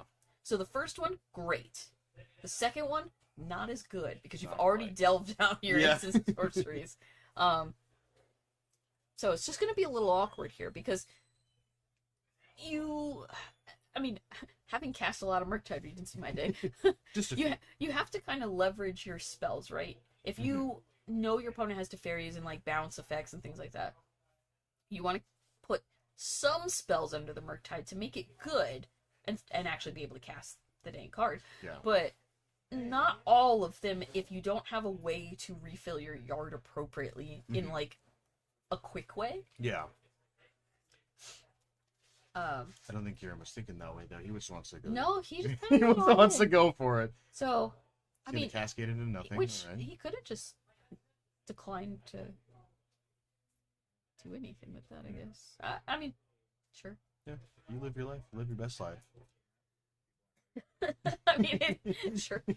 If he finds a fifth footfall, as a Yeah. So, whoa. Restore balance doesn't do a whole lot here. So Trevor's taking a peek. he's like, yeah, okay, let's shuffle this back Throw my up. deck back. So right now he's got Teferi, 2 land, Archon, and a card I'm not sure, and Veil. Yeah. So like It's getting Archon, close. Archon's not castable yet though. Yeah. Like, so Teferi has to make a choice. Teferi's got to bounce something, and Teferi's going to die to whatever choice that is, right? Cast Veil to draw, sure. Seems great. Not doing much with That their Murktide mana. region and the Shardless both came in this turn, so I mean, change the equation. Okay, I mean, counterspell. I don't know what he's countering at this point. Yeah. That might matter. The rhinos are gone. He can counter Charlotte's agent if he wants to play another one. Sick. Dwarven Mind? I mean, it's a land, you know? Yeah. It's a land. He's trying to get up to that 8 mana. He would also need Okay, the amount of black sources necessary, which I think is Yeah. going to be the more difficult. Well, he has it right now. He's got the Savitarm and the Xander's Lounge. Does he? He's got the double black. Oh, is that? Oh, I thought that was the Jeskai one. Okay. It's the Marge. There's too many different arts for all the Yeah. trials. Look, I'm old. I can't Oh yeah, tell. he's gonna ship that out of here. Okay. Spell I mean- here. It's just a little bit. That's okay. It's a little surprising that he went for the Merc type, but I guess again it doesn't change too much, right? Like he can cast the Murktide again; it won't be very big. The Rhino is going to make a play here. Like either thing was going to safely attack Teferi and kill it. Yes. It just depended on what. Yeah. I mean, you probably fine with leaving Teferi for a turn. You're not really needing to cascade into anything anymore, so. Yeah, but it also means that your counter spells don't work or anything like that, which is just not great. Like you can't cast anything at instant speed with its fairy out. Yeah. It's just, and he just, yeah. See, I think personally, I probably would have prioritized just getting the Teferi off the board, Yeah. not letting my opponent possibly creativity me at instant speed Yeah, or anything true. and stuff like that. So, but it looks like Guillermo was thinking more of just, I need to go for face. I don't have that kind of time. Yeah. Oh yeah. Um, So probably just gonna jam the Murktide here. I mean, look, you can. It's a 3/3 flyer. It Yeah. will always be a 3/3 flyer. It's just what can you add to it that'll make it good? And in this case, nothing. Hey, 3/3 flyer is better than Delver Secrets Flirt. That's only a 3/2. That's accurate. Yeah, still not looking super great for Yeah. either player. Gerardo is still 2 turns off from being able to cast that Archon. So Which, he's got the land in hand to do it, just not quickly. the life total for it. Yeah, I mean, being at 8 is like, okay. Yeah. But he did leave, he left a Rhino, so it's like, that's a 4/4 trample. It's not just going to be cleanly blocked by a shaman token or something like that. It's going to require effort. Yeah. A little bit of extra So work. right now, that's 7 points of damage. Yeah. So, And then with him fetching, this Yeah. is putting him at 7 too. so are we saying we're looking at lethal on board? Yeah. Yeah. Huh. Nothing else lethal on board.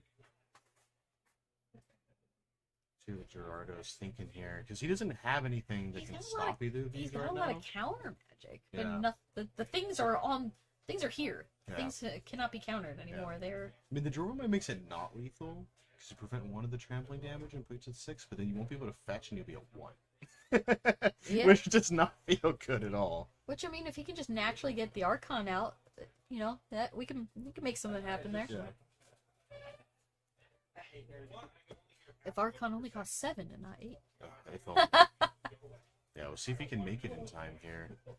I mean, he has a lot of live draws. Oh, That's a creativity. All That'll right. do it. That helps. That'll do it. That's great. He's still he- got that one Archon in, unless he cited it. He didn't cite No. it. Does he have another? Or he has the other Dwarf Mine. Okay, so he can do it for 2. That changes this Yeah. game immensely. What else does he have that he's getting out of there? Elishnorn? I guess this really comes down to what did he side for? Just one here.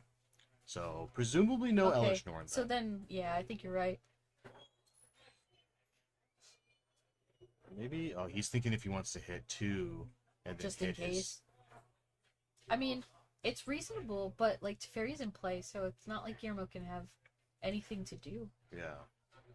Which again is why I think about killing Teferis, because Yeah. like you don't want your creativity opponent to just know that they can do stuff, Yeah. because then they're going to do stuff. Yeah, it looks like he is going for, I think he did cite in the Elishnorn. He's doing it for 2 here, is Yeah. where we get the Archon. He's like, oh, let me read this card while you're doing it. Hallowed Moonlight. You keep going. It's also great that this is literally both, hey, look at all the cards I Yeah. boarded in against you. Let us all see what Yeah. happened here. What's going on He did bring in here? the Hallowed Moonlights, which Yeah. I wasn't sure. Like he has enough counter spells and Yeah. things that like There's the Archon. there's 8 Archon. We'll just stack this up real quick. Oh, he's like, yeah, you had 2 targets, my friend. Yeah. Like you go for 2 targets if Guillermo had any way to interact with one of them, you still Yeah. get your 1. Get the other one. It's safe enough. Yeah. I mean, Otawara doesn't work here. The problem is that Archon's such a good blocker. Yeah. It blocks both of those creatures really well. So it's like, you can get rid of something, but what do you get rid of? Do you give up the Murktide Region, who's only a 3/3? Or do you give up your token that's a 4/4 Trampler, even though the token, again, is the more fragile of the two, per se, like, more easily messed with? He's gonna have to make a choice. So what do you choose? Yeah. Yeah. He's swinging pretty quick. That creativity really helped a lot. Yeah. I mean, he needed to find it. Yeah. He still had access to, maybe finding a leyline binding or something like that. Like, just something to buy him the life needed to hardcast the arc, right? Yeah, just give it a couple extra turns. Mm-hmm. One turn. Because, you could leyline binding the Rhino, and then, 3 in the air is still going to be a couple of turns. Yeah. And it's only one creature, so Yeah, it gives you that time to clean Archon death. Yeah.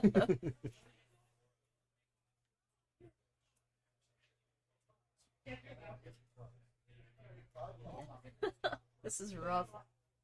Get rid of the Rhino. Yeah, It is the more fragile. Neither one of them's attacking through 6/6 flyer. I mean, Rhino might be a little bit better here just because he does still have Become Immense. Does he? Yeah, so I mean, he can attack Cast it through. before combat because Teferi? Yeah. That's awkward. I mean, he has to block it. I mean, Else he'll die is exactly 10. yeah, Yeah. that's true. So, I mean, unbeknownst to him, he has counter spells, and Become Immense costs 6. yeah. And change the equation still counters it. Yeah, they're gonna scoop it up. Oh, here. he just went and passed turn. Yeah, I Yeah. have to imagine whatever he drew was a nothing card, a Yeah. land or something maybe. Yeah, not a whole lot. I mean, maybe pitching that Rhinos in the beginning probably wasn't like just I- kind of doubling up. I on was this surprised that he went for pitching the Rhino because it just seems like hard to get rid of one of only 4 cards when you turn. Yeah, don't have any way to bring them back. You yeah, don't have you're not e-waiting them back, or you're not getting the value, yeah, the soul herder value. yeah. True that. Soul herder without soul. Yeah. So I mean, let's we look at the boards. We kind of saw what they brought in, and it wasn't too far off from what I expected to see. I think this is tricky because I think that Gerardo's list maybe has a little bit more sideboard play. Like, the Archons are powerful, and he has a lot of ways to bounce Guillermo's tokens. Yeah, But Guillermo gets to be on the play, and Yeah. sometimes, a really quick set of 4/4s with trample, yeah. it's just fast enough. Let's get in there. Yeah, Gamer's gonna mix it up a little bit.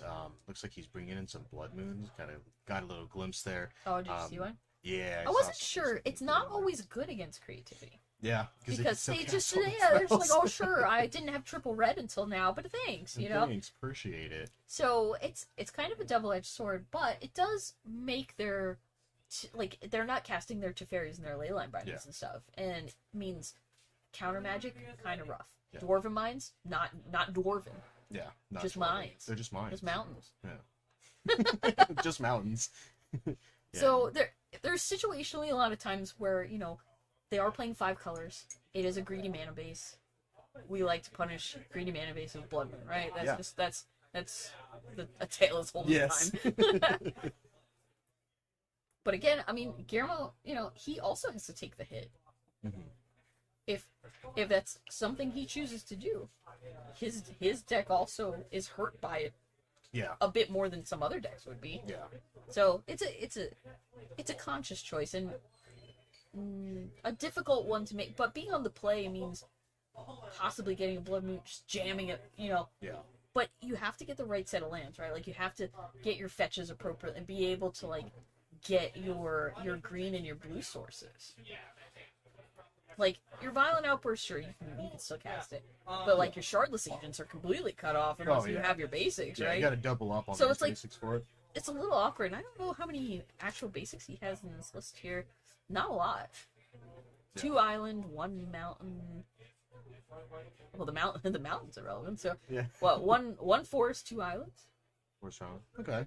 I mean, it's a humble amount. Yeah. Yeah. Let's see. We got Mistwood Sphere, Dead Gone, Violent Outburst, Misty, Scalding Torrent, Fire Island, I do and see an a island. basic island. There we go. All right, Perfect. step one. Step one. He does have the Misty, so he can get that forest too now. So. Yeah.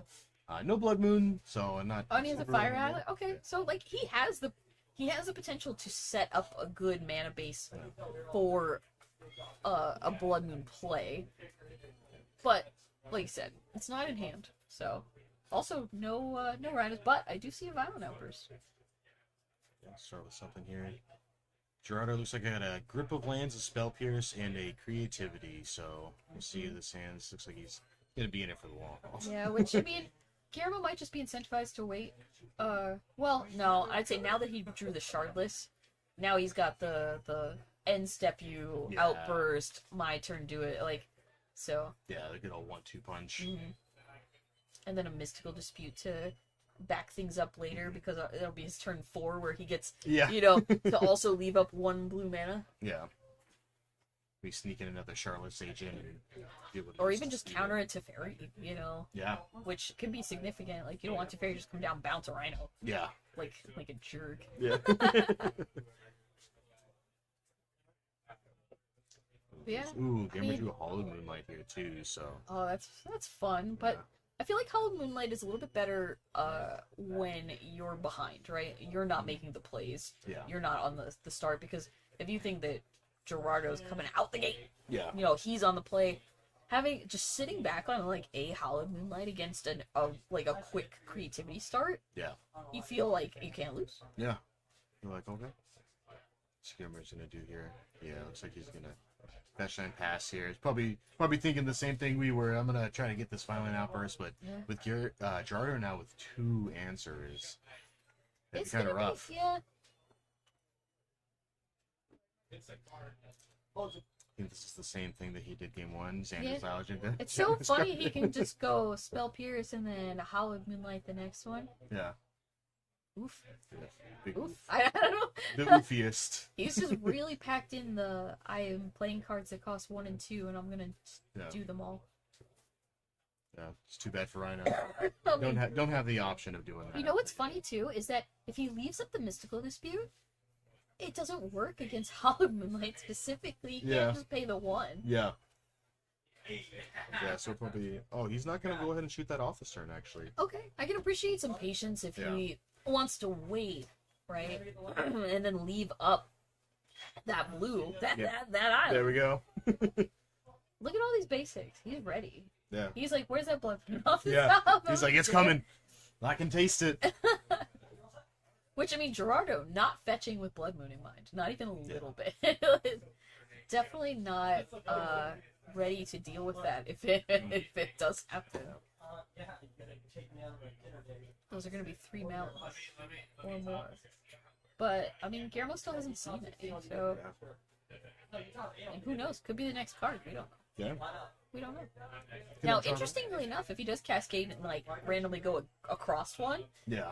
and Gerardo sees it, he might go, "Oh, I should have fetched a little Yeah. differently." Ruh-roh, Raggy. Oh no. Should have gotten me some basics when I had the chance. Yeah. Okay, here he goes. Outburst with the 1 blue up, right? Let's see, I think Yoda might just hit. Try to go for the Hollow Moonlight here. Oh, there it is. There's the Blood Moon. He's like, "Oh no." No, I know. Never make the same mistake. That's funny. Okay, there we go. There's the Rhinos. Let's see what Gerardo's going to hit here. He's probably going to try to go for the Spell Pierce here. And this is going to leave Guillermo open. Next turn, just go ahead and just play that Charlotte's Agent and get those Rhinos in. Yeah. It gives- So now he can Howl of Moonlight in response to and draw a card. yeah. The value. But yeah, we'll make it pretty free for him to untap and go, Charles. It's like, sure.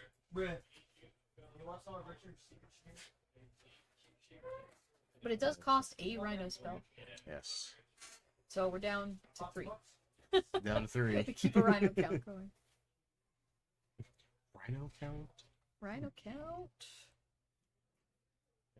Alright. Jam here. Pay another life for that red? No? Don't lie. Huh? Don't Huh? lie. Huh? I mean, he doesn't have to for this card. That's fine.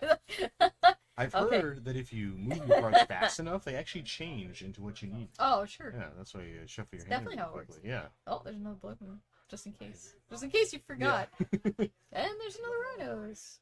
Now this one, he's like, it's resolved. Yeah. This is happening. It's like, yep, okie doke. It didn't Storm even grab Captain. 2. Oh, Oh my gosh. which, I don't even need them I mean, both. to be fair, they have what 3 minutes if the clock's right. So I Yeah, can yeah. understand a little pep in the step Yeah. here. We're like, let's try to finish up this game. Yeah, Saw the I equation. feel a like little somebody late. please get Guillermo some rhinos, but Yeah. but these work. These work.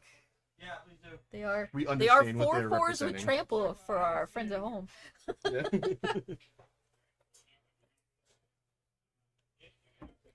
All right.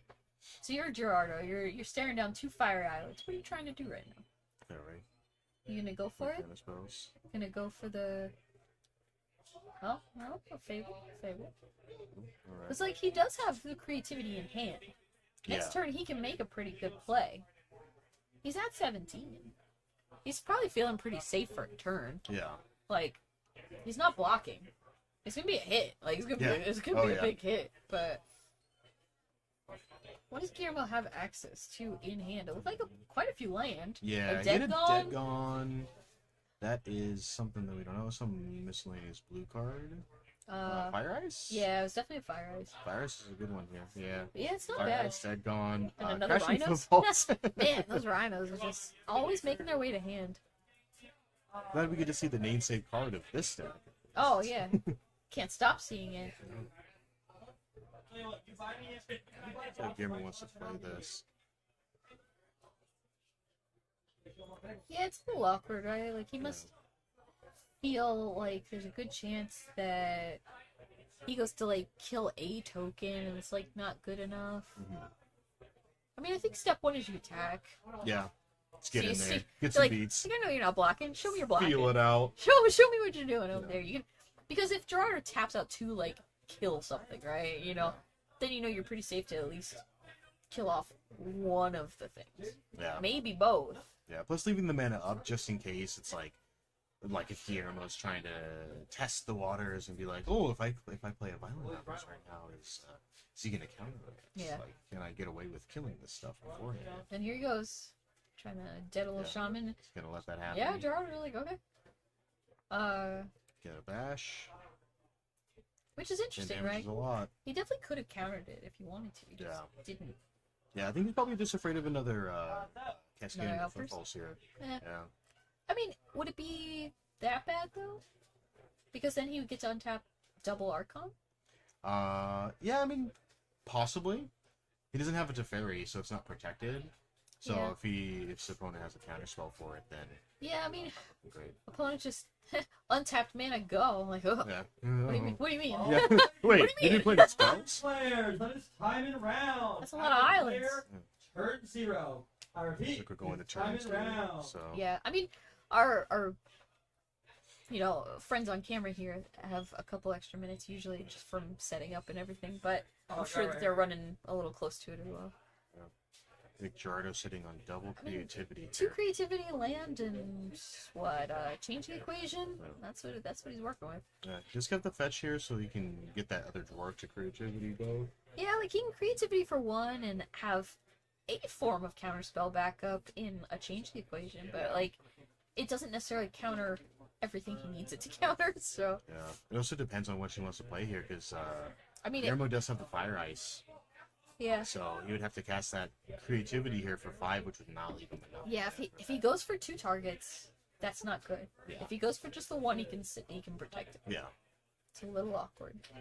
Yeah, but you want both of those now to try to close this game out. Yeah, Because both players still had a healthy life total, so but Gerardo shouldn't be at 17 anymore, though. I mean, he did not block the 10 damage that came through last turn, so we can check that life total. But I would imagine he's at 7. Yeah. Oh, and he does go And for it's gonna pop it off. both. Oh, this is Get not Fire going to Ice go the way here. he wants it to. Oh, no. These are both 1/1s. Sweet summer child, oh no. Oh, fire defiance Oh, damage. and it goes Ooh. 1 and 1.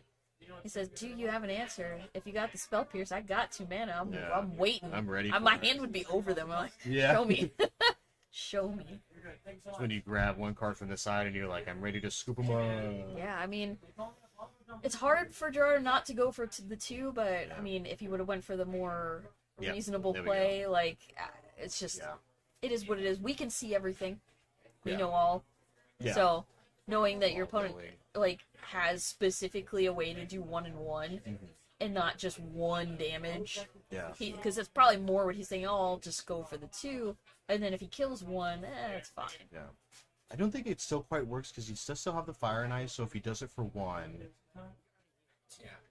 no, because he'll still be able to counter the fire and ice in that sense. Yeah. Because like you'd be able to tap the Archon down, Yeah. sack the Charlotte's Agent, and still get in. If your opponent has 4 mana up and they've shown you Otawara stuff previously, though, maybe that's what he was thinking is, Yeah. let me make 2. I can't counter an Otawara, so let me Yeah. stop it this way. Yeah. Which that's a Right. reasonable line, and you've seen your opponent do it. Game 1, they Otawara your Teferi, right? Yeah. So like knowing that that's an accessible thing, I can understand getting the other one. It's just unfortunate that he played around the wrong thing in this Yeah. case. But that's sometimes you take the risk and That's how it is sometimes. it is what it is. But so that was the end of round 5. It should only be a pretty quick break, as we did end up a time here. Yeah. So probably just a couple minutes while the last matches are out in the room wrap up, and then gosh, we'll already be bringing you round 6. Round 6. I'm very excited to see Oh, who's gonna yeah. be sitting at these tables. Maybe it'll be some more creativity, Yeah. some more colors, less colors. Less Maybe colors. a monocolor deck. 2 in here? monocolor decks. But yeah, so thanks for hanging out with us. We'll be back in a couple minutes. So see you next round. See you then.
I don't know. There's caffeine. I don't think there's caffeine. In this one? Is it not black tea? I mean, black tea normally has caffeine. I don't know. Vodka sporty. Oh, well, a little faster than expected, but welcome back, everybody, to round 6 of our modern 3K here at TC's Rockets. I'm Michelle Tanner. And I'm Zach Miles. And speaking of Tanner, we got another one on camera. One that I'm... Another one. One that I know a little bit. One was enough. So Chaz, doing all right. He's on the I guess that's the theme of today, right? It's just 5-color elementals. I mean, there are definitely some differences in all these individual lists, right? As far as some of them are specific to only playing elementals. Some go with the big plan of, you know, also playing like Elish Norns and Nissas and other things too. There's just a lot of stuff. There's a lot of stuff in 5 colors, and you kind of just jam them in how you want. Yeah. Now, which combination of sweet creatures do we want to play? Yeah. How many Furies and Solitudes do I want to cast against my opponent today? I'm gonna imagine he's gonna go for some amount of these, and as they shuffle up, it's a little hard to tell who took the player. And then Tim on Urzatron, basically just Tron, but also plus Urzalands. Yeah. That's if the name couldn't be more clear. Now, I have to imagine Tim's top end of the deck is probably a little bit better Yeah. than Chaz's, but in regards to just sheer power level early, I would say Chaz probably wins that race.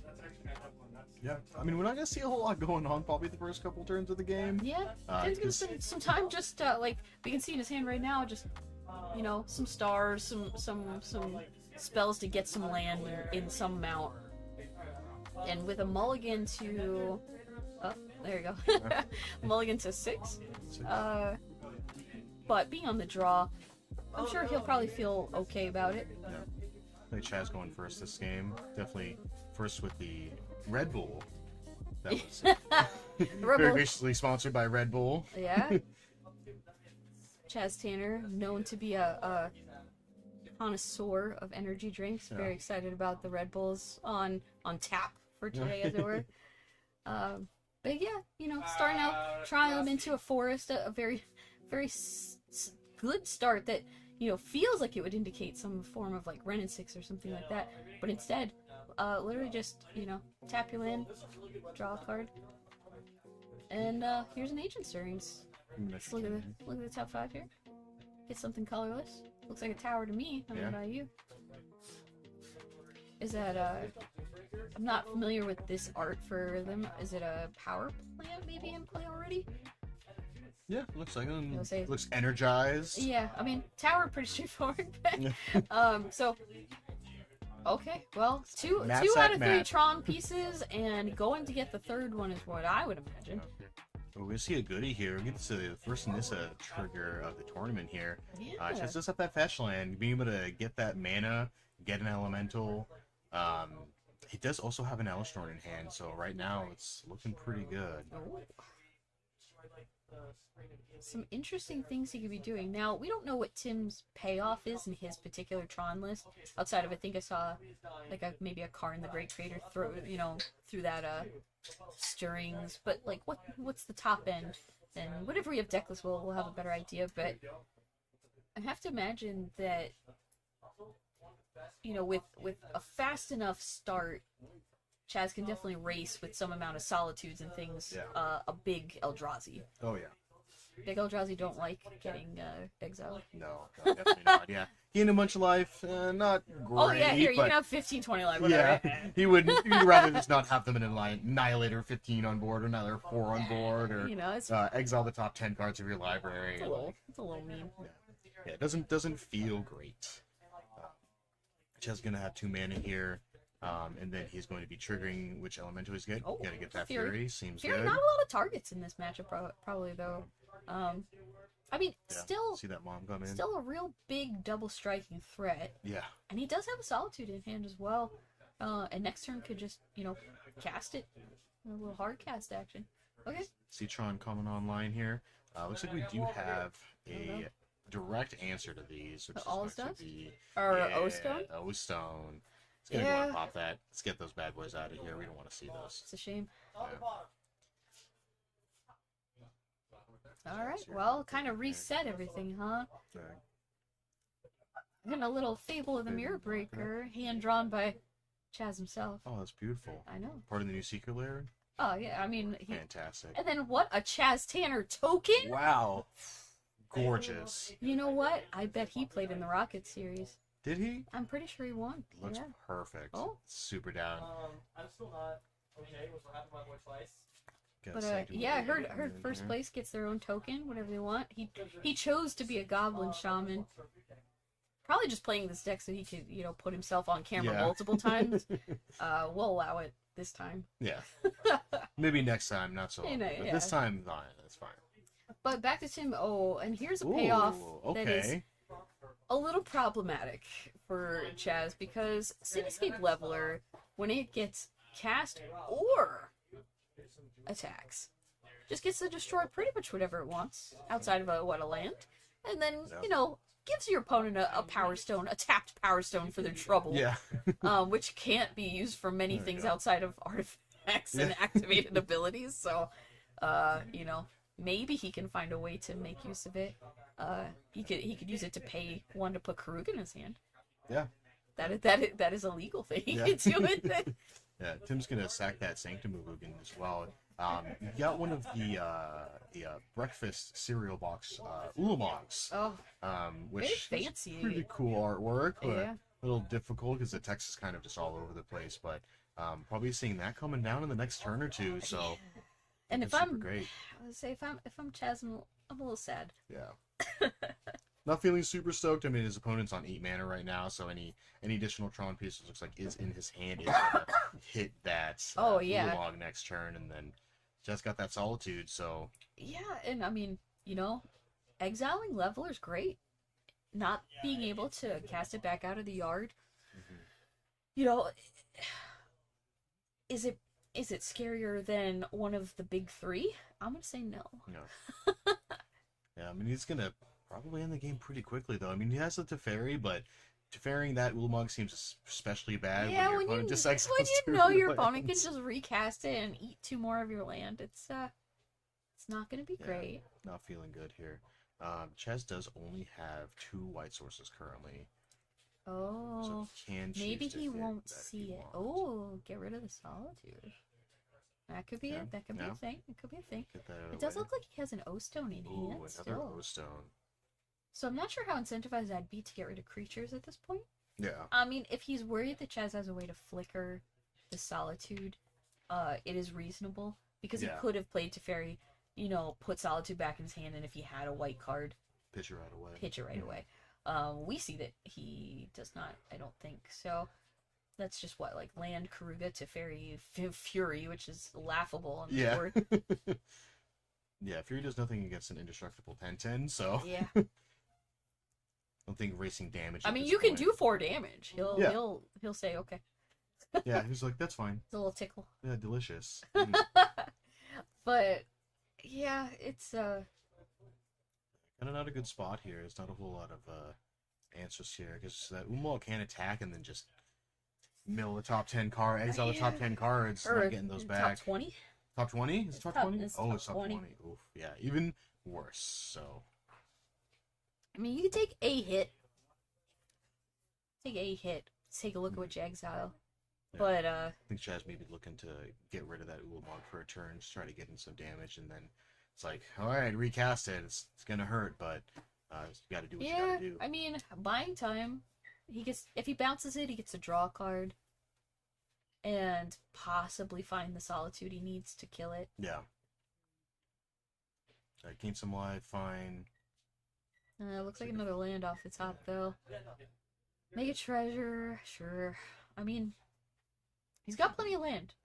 He's Yeah. not worried about the land getting eaten right now. Being annihilated, not a big deal. It's the fact that he can just cast whatever he wants now, though. And it's like, yeah, sure. CO Stone just blowing everything up. Yeah. Giving Tim some more time to say, Yeah. all right. All the treasure, Power Good Stone, deal. it just gets rid of everything. Yeah, shutting down Karuga. Karuga Oh. still draws no cards Yeah, here. it's like Karugo's gonna get to do some cool stuff, and now just 5/4 in hand. Uh.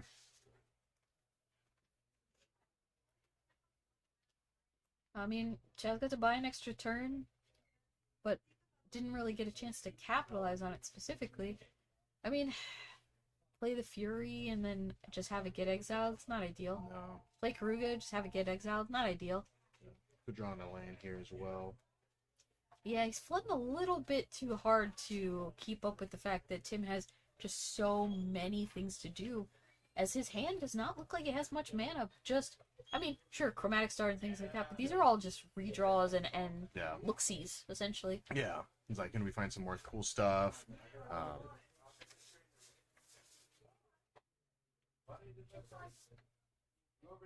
Yeah, you're gonna see that Ulamog come back in, hitting some blue lands.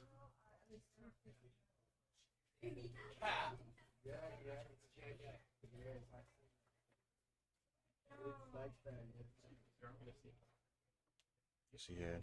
This is fetching for a godless shrine here. Oh, we're not. Like, wait a minute. I don't want this land. Guys may be hoping to try to hit a,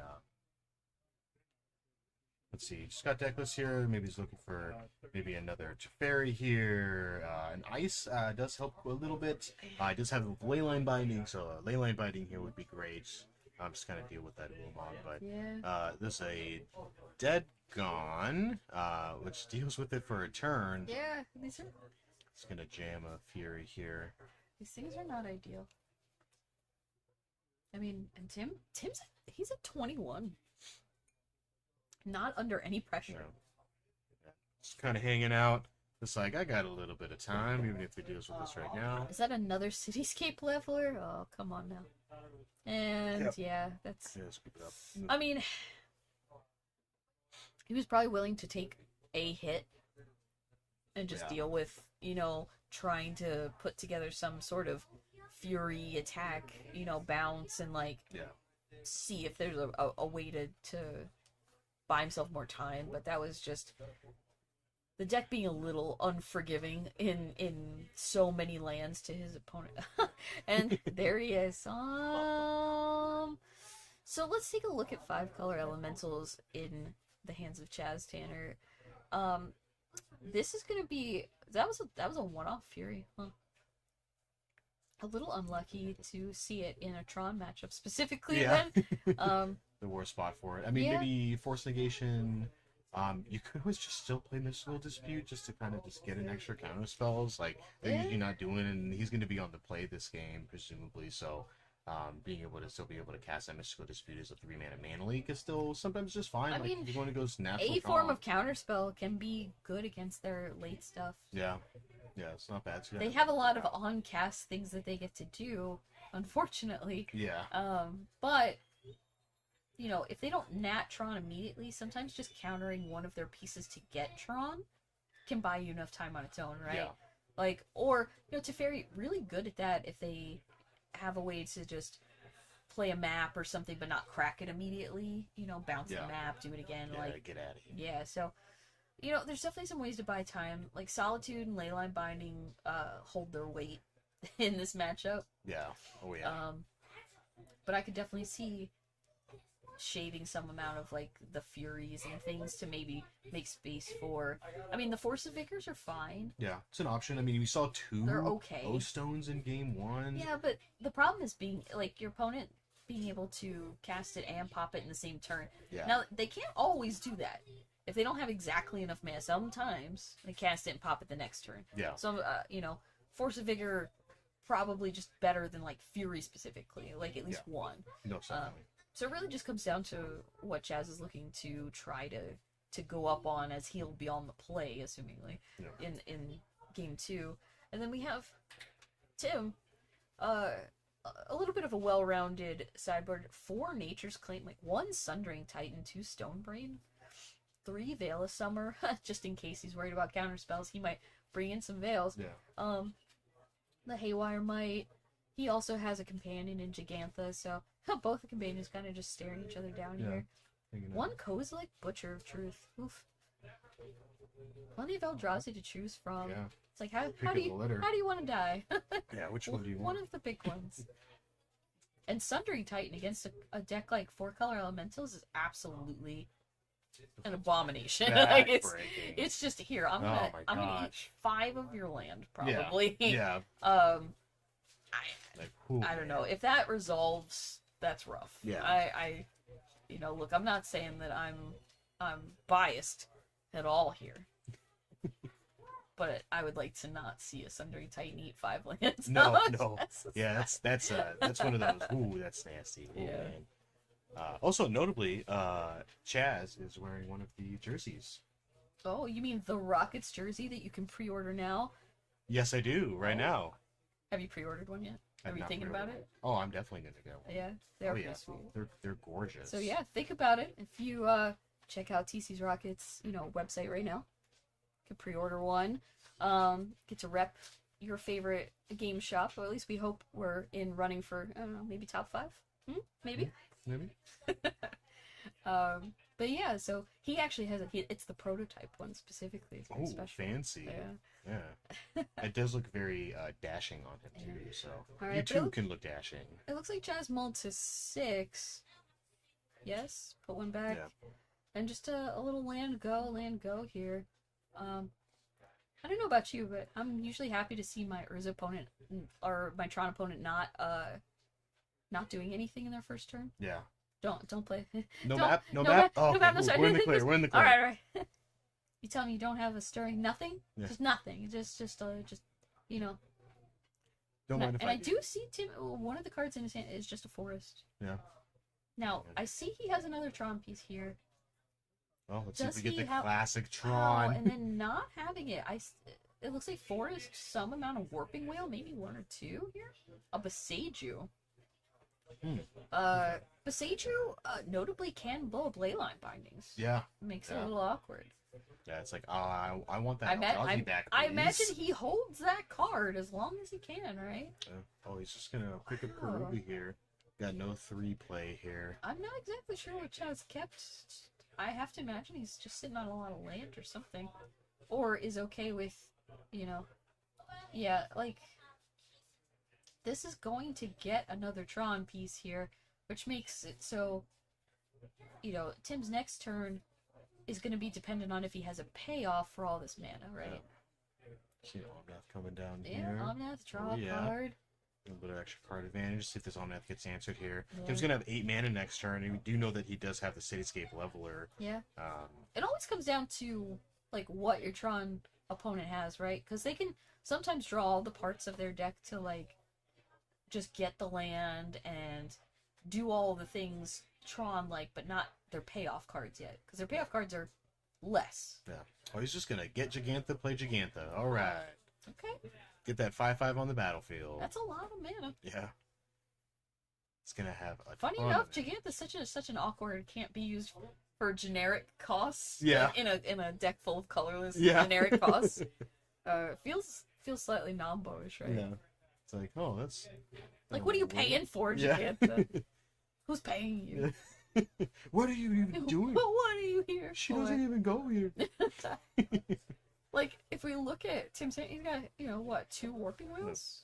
Can't Um, cast that. I mean, you can with his land now with I Gigantha. might have peeked a Kozilek maybe hanging out in there. I mean, either way, like Chaz is probably feeling pretty good that his opponent, instead of casting some Eldrazi, is buying and playing Gigantha in the same turn, like being a mana. Oh, yeah, if I was, I'm like, whoo!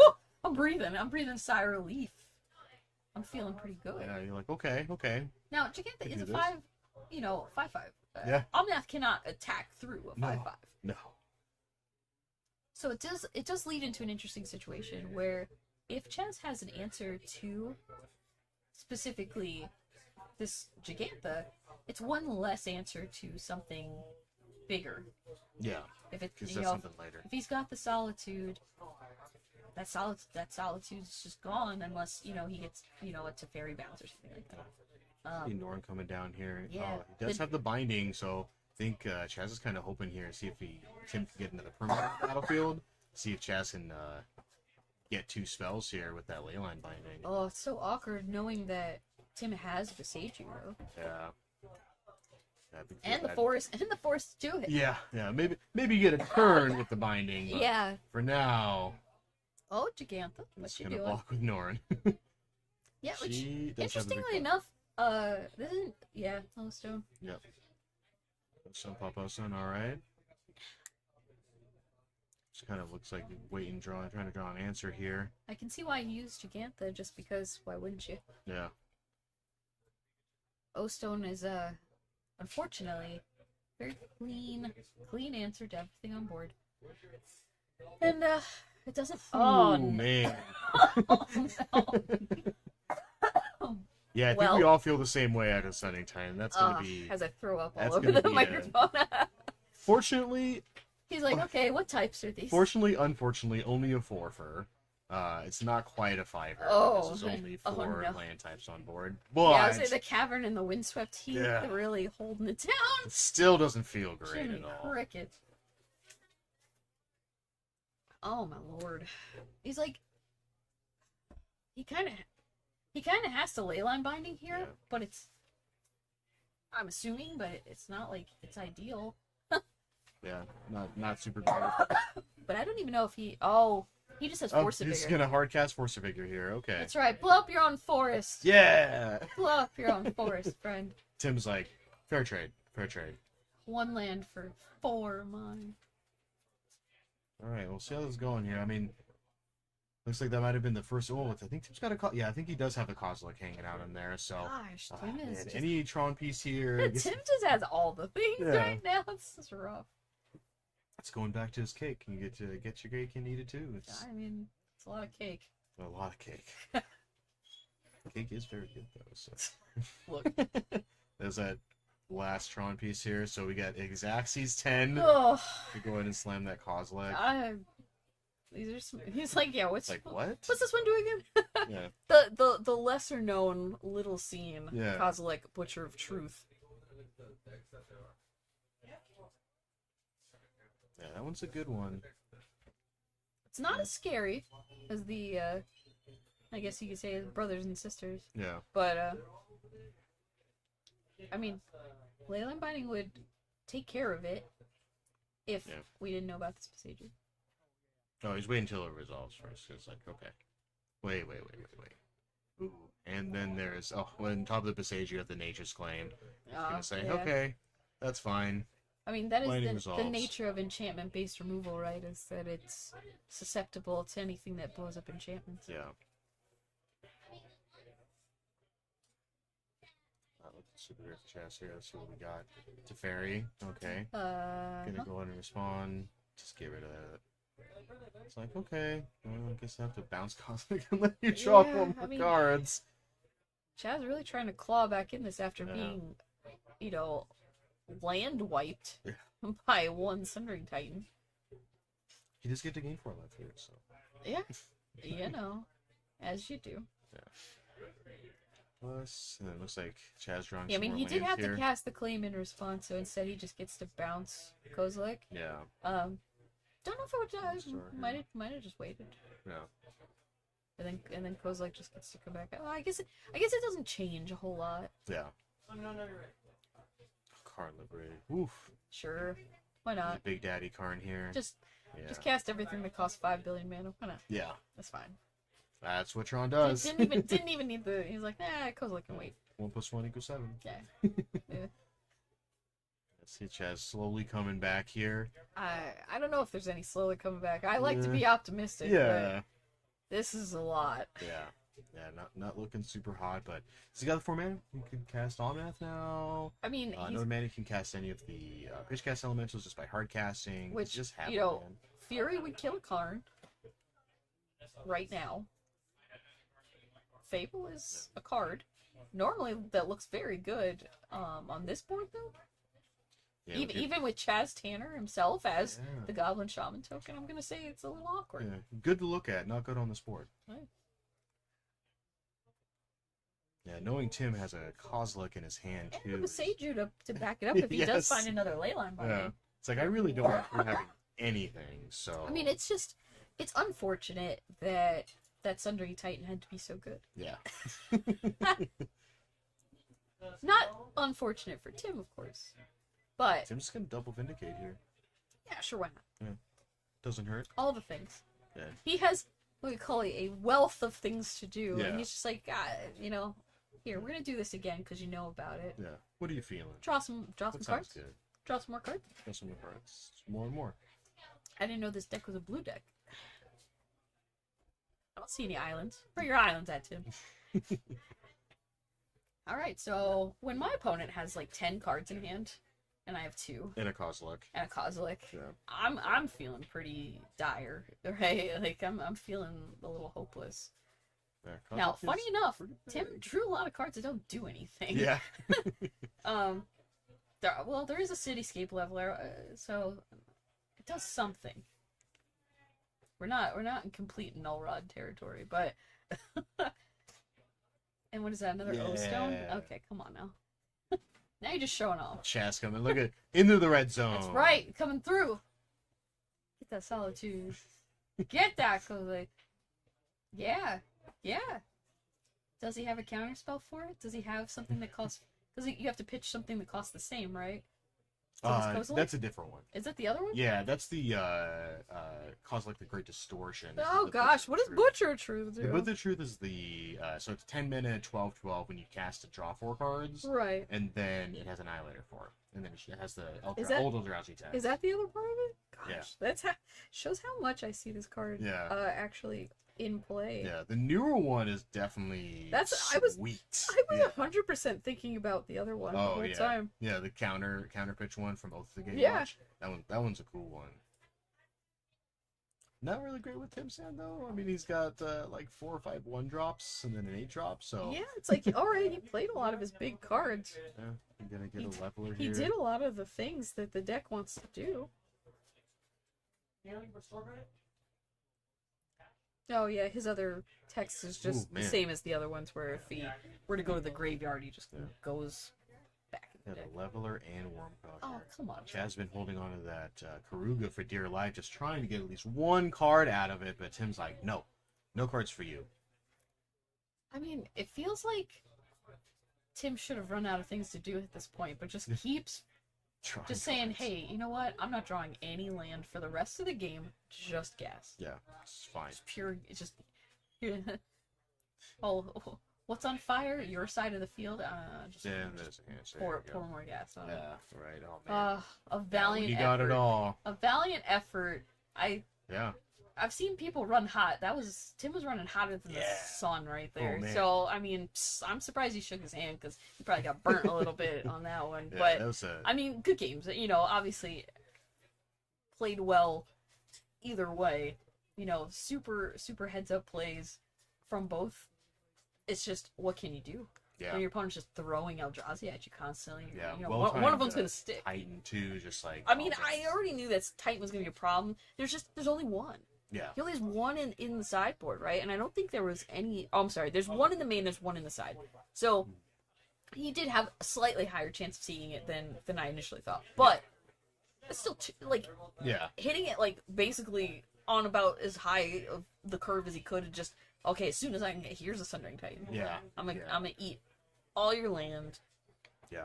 Yeah, I think he was kind of expecting people to be on like 4 or 5 color elemental Yeah, deck I with mean, the rising popularity. It's a good so, choice. yeah, good call. Smart, Definitely for sure. smart call. But yeah, it was a valiant effort, and we appreciate getting to see Chaz Tanner tokens on camera, like Oh, yeah. always. Taking the picture for prosperity. But yeah, so good games. We do have about 20 minutes. We'll see if we can get a backup match. So we'll take just a quick break here. If we can't get a backup match, you know, maybe we'll be able to swing back with possibly a deck tech. But either way, don't leave us. We'll get lonely. We'll be back. Yeah, so give us like 2-3 minutes, Yeah. maybe 4.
So if you don't come to the second one, then you've already missed out, and that's just really sad. So you should definitely pre-register. Yeah, don't miss out on it a second time. It'll be tons of fun. Yeah. Oh, here's Jer, our lovely Jer, with what some would call Abzan walls. Jer, how are you doing? You want to sit down, do a quick little deck tech with us? So me and you have played before. We have. I already knew this matchup was rough. Me as a Murktide player by a large margin. I already know the bolt test does not work very well in this. And I was curious what you were going to get paired against, and when I saw that it was Yawgmoth, I knew it was going to be even harder for him because he just doesn't have a lot of interaction. So why don't you give a brief breakdown of what you're trying to do with the deck and why people are going to be sad about playing against it? Well, people are going to be sad for playing against this because the primary reason that I'm on this deck is because it's naturally favored against a lot of the red removal in the format right now. Rude. Continue. Yeah, pass the bolt test, got to do a lot of work to Unholy Heat, and that's kind of the only red removal spell that can even touch you. It's also naturally resistant to Ragavan and the fast creature decks for the same reason. Yeah. But even on top of that, for Abzan walls, you think about it, oh, this is a meme, but it has a weird amount of play. It's very redundant. There's 8 cantrip walls, 12 walls that produce mana, 8 of them are combo outlets. On top of Walking Bulwark just being an absolute house. Yeah, we definitely had to look it up again. We're like, wait, that gives haste too? It's a lot of text on that card. But yeah, the all-star of the deck you would imagine calling Walking Bulwark the necessary linchpin of the deck, right? Like, everything else kind of draws you cards, makes mana, but that's really what allows you to kind of get in there and swang for the fences. Yes, and you saw in the match that I played just now that I sort of did both aspects of it, where game 2, it gives haste, so the walls don't even need to attack. You can give Overgrown Battlement or Axebane Guardian haste to start making mana immediately once you play them. Turns them into a sort of ritual like that. But if I'm just sitting around not doing much, I've got 20 toughness in play, bunch of mana just sitting there, I'll start attacking. Yeah, and that's also what Tyvar does, right? To kind of give pseudo haste to your mana creatures to allow you to do interesting things with Karn and Storm the Festival to maybe get Karn. And one of the things I noticed that I thought that there was collected companies in the deck when we played before, but There was. Okay, so I was remembering previously, but it looks like you've updated the list since then. I have, yes, because Collected Company and Storm the Festival function similarly. Once you have a fair amount of mana, because it's very quick to get started, a wall on 1, a wall or 2 on 2, untap on turn 3 with 3 or 4, your mana producing walls are casting an entire Collected Company or most of a Storm the Festival. Okay. You wanted to make sure that you were hitting like your Karns and your Tyvars as well and not missing them like you would with a company. Correct. And that definitely makes sense. The whole time I'm watching, I'm like, I haven't seen a collected company this whole time. And now I see it and I'm like, oh, okay, it's just because it's not there. Correct. It's because it's not there. But another aspect that I initially underestimated before I started testing Storm the Festival is the flashback. Yeah. Because you read the card, 6 on the front, it's more than Collected Company, hard to use as setup card. 10 on the backside sounds absolutely outrageous, until you remember that Storm the Festival can hit Tyvar, which means that if you find it alongside a mana-producing wall in Axebane Guardian or Overgrown Battlement, those are rituals now. Right. And they're even bigger than they would have been before the Storm. Exactly, because watching some of the lines, it was like, I feel like I'm watching Mono Green and Pioneer, where you're just kind of like, here's my Nykthos for a bunch of green, and just kind of going off. It has that feeling to it. Yeah. There's a little bit of setup involved, so the deck's a bit weak to the really, really fast decks, Rhinos in particular. Sure. Because they're so fast to start 4/4 trample, just barely good enough. Yeah. I do have the Wall of Roots, which can block it. Yeah. That's something. If you never use it for mana, it's fine. But because Storm can hit so much more of the deck outside of the creature package, it's so fast to get the ball rolling downhill, where one Storm leads into a second Storm really easily. Which is kind of what we saw once you cast one and just went off, essentially, in like game 2 you just had a lot of stuff to put out, and poor Kevin was just sitting there kind of looking at his cards like, you know, whenever you're done, Chair. Yeah, and Yawgmoth is kind of a good test case for what this deck is good against, because because the creatures are so big and the deck is so redundant, Yeah. got full eight creatures to combo with, 8 cantrips, so much mana production, Bulwark being so easy to find. Yeah. The 1-for-1 removal decks can't keep up once I actually start going. Yeah, and it seems like you have a lot of access to the same silver bullet package that, you know, maybe some Tron decks and other things. Anything that plays Karn normally has. What did you put in your sideboard? What exactly are you worried about playing against that your sideboard is ready for? I, in general, am absolutely terrified to play against creativity. Sure. And part of that's a general thing, and the other part is that that's another deck. A deck with access to so much of the good 1-for-1 removal, Leyline Binding in particular, is a bit rough for me to deal with. So I'm hoping, well, naturally, I'm hoping to just not play against it. Easy win. Sure. But the reason why I have Haywire Might in particular in the board is to hit Leyline Bindings. I don't actually care about Blood Moon that much, which is a thing that I like about this deck as well. Yeah. But it cleans up Leyline Bindings. It cleans up the other permanent base removal spells. It deals with Hammer Time.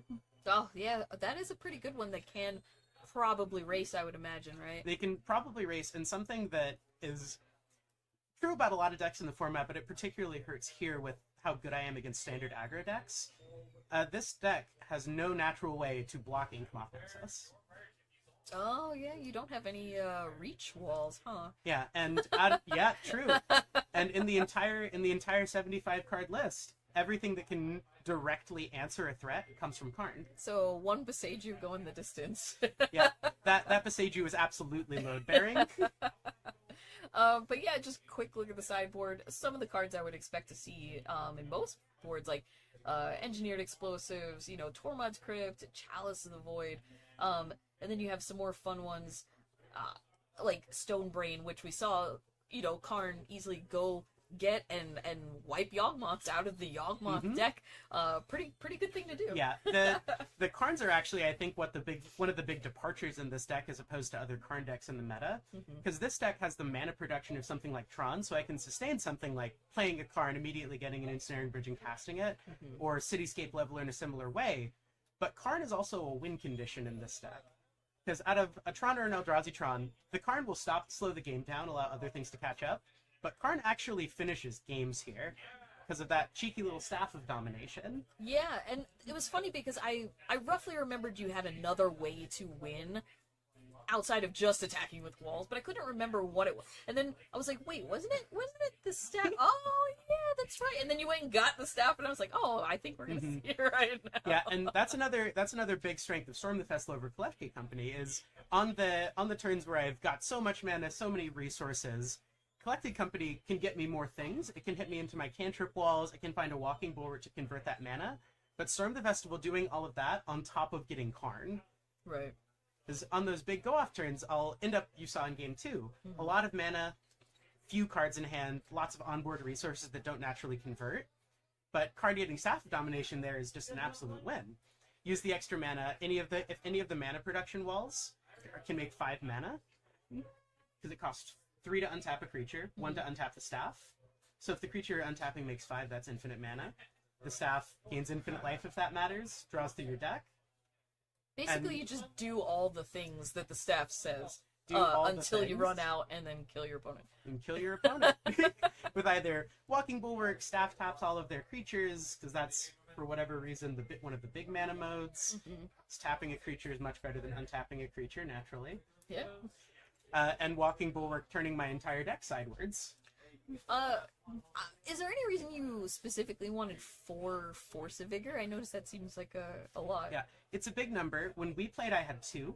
Right. Which, it's a bit of a problem solver, but I realized at that event and subsequent ones that if Amulet Titan or Hammer Time, or if somebody's here playing 8-cast, if they're just going to do it, they're just going to do it. Right. So for this event, the way I have my sideboard laid out, because I was thinking of either 4 Force of Vigor or 4 Ensnaring Bridge as the card that I sideboard in. Right. And I landed on Force of Vigor because I'm worried about Titan.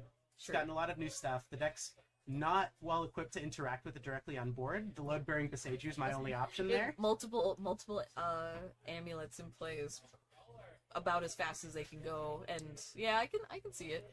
And Ensnaring Bridge, pretty fun. There's combo. a very interesting interaction. You know, with this deck where Well, Ensnaring Bridge pretty much always turns off your opponent's stuff. Mm-hmm. Um, Because it's a thing that doesn't tend to come up in regular Magic is the way Ensnaring Bridge is worded. Mhm. Because psychologically we think, okay, you can't attack for damage based on how many cards are in your hand. You can't do damage with it. Yeah. But Ensnaring Bridge looks for power, mhm. and all my walls sure do have no power. Yeah, they definitely say 0 in the front, but with Bulwark, that isn't really a problem. So you can 100% lock down a board for quite a while, and without a good answer to an Ensnaring Bridge, it seems like you could just kind of run away with the game. Absolutely. Which, 4 cards, you could definitely go find an Ensnaring Bridge Yeah, eventually. it certainly feels like something strange is happening when your opponent plays an Ensnaring Bridge and then attacks you for 30. I mean, I don't know if we saw any giant attacks in round 1, but I wouldn't be surprised if it happens today where you just swing Yeah. for 30, 40, out of nowhere. Well, I'm definitely hoping to, I'll tell you that much. The best we got out of this round was in game 1, I kind of surprised him with Walking Bulwark and using my extra mana to swing for 16 on an off turn. Yeah, that was when we initially realized that Bulwark gave haste. We're like, wait, did she just attack with that? Mhm. Yeah, it's a very, very strange card because it's much like a lot of the cards in the deck. It works 2 purposes because it's your attacker card, and it's a very, very good one because you pay mana for it, but you can just use whatever chaff that you've just played. You just activate the good ones, and Yeah. it gives haste. So even if they have summoning sickness, you're still good for it. And I think I mentioned earlier that the haste mode, it lets them attack, but it's also just absolute natural haste. Oh, yeah. So for Axebane Guardian Overgrown Battlement, if you have the mana for it, you can 2 to play an Overgrown Battlement, 2 to give it haste, and then use it to make mana immediately to use Bulwark to boot up the rest of your team. Yeah, so you have multiple angles that you get to attack from, initially being, swing with a bunch of walls. But if that doesn't work out, lean into the Karn plan. And I noticed you even have one Cityscape Leveler in there, which is a little spicy. It's a little spice meatball in there, huh? It is quite spicy. Yeah, it's sort of a role player in my sideboard here. Mm-hmm. Because there are some number of things that I have difficulty answering. The Cityscape Leveler kind of works 2 purposes of if I can't get through on board, if I don't have a Bulwark, if I don't have enough utility to use Karn for a win, Mm-hmm. then Karn can get Cityscape Leveler, which is an answer in itself. Pick off something like a resolved Archon of Cruelty. Opposing Karn is also an issue for this deck. Just 'cause- kind of the catch-all that you can spend a billion mana on, and it's an 8/8 with trample. There's not a 8/8 whole lot of things that can deal with it. Mhm. If nothing else, if you're not getting to do anything else, hilarious that it's kind of just a big removal spell for you, Mhm. but could also Yeah, just win a game. And on its that's own. the Tron-esque nature of this. Yeah. Where sometimes I just spend a bunch of mana and slam out a huge Walking Ballista or a Cityscape Leveler and threaten you a lot with that. Yeah, which again, Leveler, a pretty fun card. Not one we get to see too often in Modern, but as Karn-based decks go, everybody likes to have their specific silver bullet things that they can go get. And Leveler, I'd say, is a pretty good overall answer for a deck that can produce as much mana as this one does, because a lot of the other things you can get are kind of situational, like a little more specific maybe, Indeed. and then Leveler's just kind of the, hey, what do you need? Time and round. That sounds like my cue. Oh, well, it looks like we're coming to the end of round 1. So thanks, Jared, for joining us, teaching us a little bit about Abzan walls and what they do and who they block. Lots of things. Lots of The answer to things. all of those questions. Yeah, we'll catch up with you later, but honestly, I will be surprised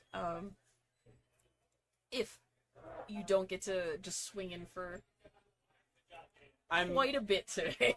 I'm expecting to have lots of people reading what Walking Bulwark does, Yeah, being that- very that- confused. I mean, I roughly knew what it did. Still had to look it up. Forgot about the haste part. I imagine that will happen more than once today with people who have never seen the card before. So Yeah, we'll see if they play around it. yeah, you know what? I will be impressed if they do. All right, well, I'm going to get going. Thanks for having me, Michelle. All right. Well, thanks for coming and talking with us. So we're gonna take a quick break, and we'll see you guys back in just a little bit for round 2. Thanks for joining us.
like this deck wins off of, creature.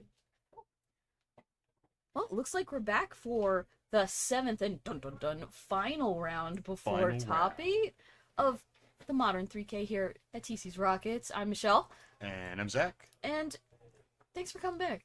Thanks for hanging out with us. Thanks for sticking around. We have a really interesting matchup in that we did see Gerardo earlier on 5-color creativity. We're looking at a winning in right now as both of our players here at X1. Now creativity, we have a pretty good idea what's going on there, but don't be confused by the name. Blue-white Narset Moon. Really, this is blue-white control with the Narset Days Undoing Guy Reach Sanitarium combo, which if you're not familiar with it, just uses Narset Parter Veils and a bunch of effects that kind of force draws from you and your opponent to draw cards, where Narset says your opponent can't draw more than one cards per turn, and kind of just locks them out of the game after they usually have to dump their hand and, just not get to keep anything. But the game's already in motion. We take a quick look here. Carlo kind of just sitting back, relaxed in here, doing a little tapping of some land. Yeah. Tapping his land and then tapping Gerardo's lands too. Yeah, I mean, typically blue-eye control is and the most adorable of Narsets.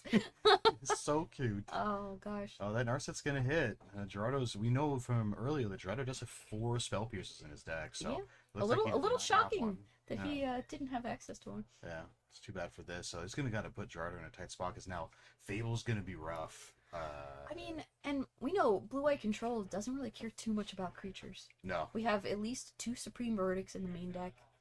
Now what does matter is an Archon, specifically making Carlos sacrifice Narset upon resolution.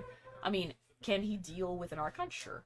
Yeah. Between Supreme Verdict and, there's some amount of Solitudes, Wandering Emperors. These. Yeah, Dress Down, perfectly good example of, it deals with it. Yeah, it deals with quote it. unquote, it buys you a I'll hang little around time. for a sec. See what Gerardo Maybe wants to do fairy here. bounce it and they have no way to cast it, Yeah. that kind of thing. You just bouncing Archons can be just fine in this matchup, Yeah. only because they're already it hard cheating cast. it in. Yeah. They don't want it in their hand. It's like literally the worst place in the world Yeah. for it. Looks like Gerardo does have 2 Leyline Bindings hanging out in his hand right now, so looks like one of those might snap off this Narset here. Yeah, but I mean, you gotta go for it when your blue-white opponent does not have untapped mana. Yeah. Now, we already know Teferi's really good at doing things like bouncing Leyline Bindings and everything else, but he's just gonna go ahead and Prismatic away that Ren 6, which, you gotta stop Gerardo from getting value, and that's one way that his deck can accrue value, is just by replaying lands over and over and over, really build up, get those Dwarven Mines going, and have access to all of his tokens. He does naturally have a Dwarven Mine, though, and has a little token in play. So we might see a quick Archon, maybe. But if I'm sitting there looking at my blue-white opponent just saying go, maybe I don't go for it yet. Doesn't Maybe feel not. too good. Yeah. But He looks has a like Prismatic in hand, too. He definitely could have gone for it if he wanted. I think maybe he's waiting for that Emperor. Maybe he wants to try to snap it off. No? Alright. He's like, that's fine. It's something only he wants to get hit by creativity here. Yeah. He wants to Well, do Gerardo that has first. his own Teferi in hand, so... Oh, okay. So he does have it. Go ahead and get that Surprising. back. You have to imagine that Gerardo has a counterspell, otherwise this pass maybe doesn't make a lot of sense to not get his own Teferi in play. Oh, he's gonna go Samurai here. Alright, let's get some beats in. Yeah.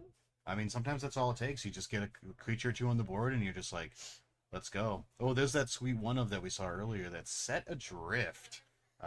Yeah, we had a reader here. Had Yeah. to look it up. Had to be reminded of delve spells that don't normally get played. But since you looked it up, Zach, tell us what it does. So it is so it is 5 and a blue for a sorcery with Delve, and it puts target non-land permanent on its owner's library on the top of its library. Just like just a good old reset. This is what you're drawing next turn. You're not gonna get anything else next turn except for this. So, definitely an interesting card.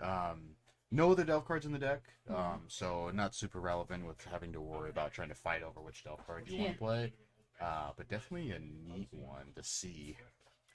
So I have to imagine that Gerardo probably just let all this stuff happen, thinking, you know, end step he was gonna go get another dwarf anyway, and then untap and try to creativity 2 things. You know, now only has 1 target, but I wonder if that was his line, not playing the Teferi last turn. Yeah. Which, you know, maybe he was playing around some sort of just counterspell, or, you know, because if there's anything that the blue-white deck has a problem with, it's usually dealing with opposing planeswalkers. Once they've resolved. If they've resolved, you know, you're not supreme verdicting a planeswalker away. You're not going to be able to Wandering Emperor. You can't solitude it. Like, Prismatic Ending does a decent job of cleaning up, you know, Ren and 6 and Fairy. But, like, this deck is only blue-white. The Prismatics are only for 2.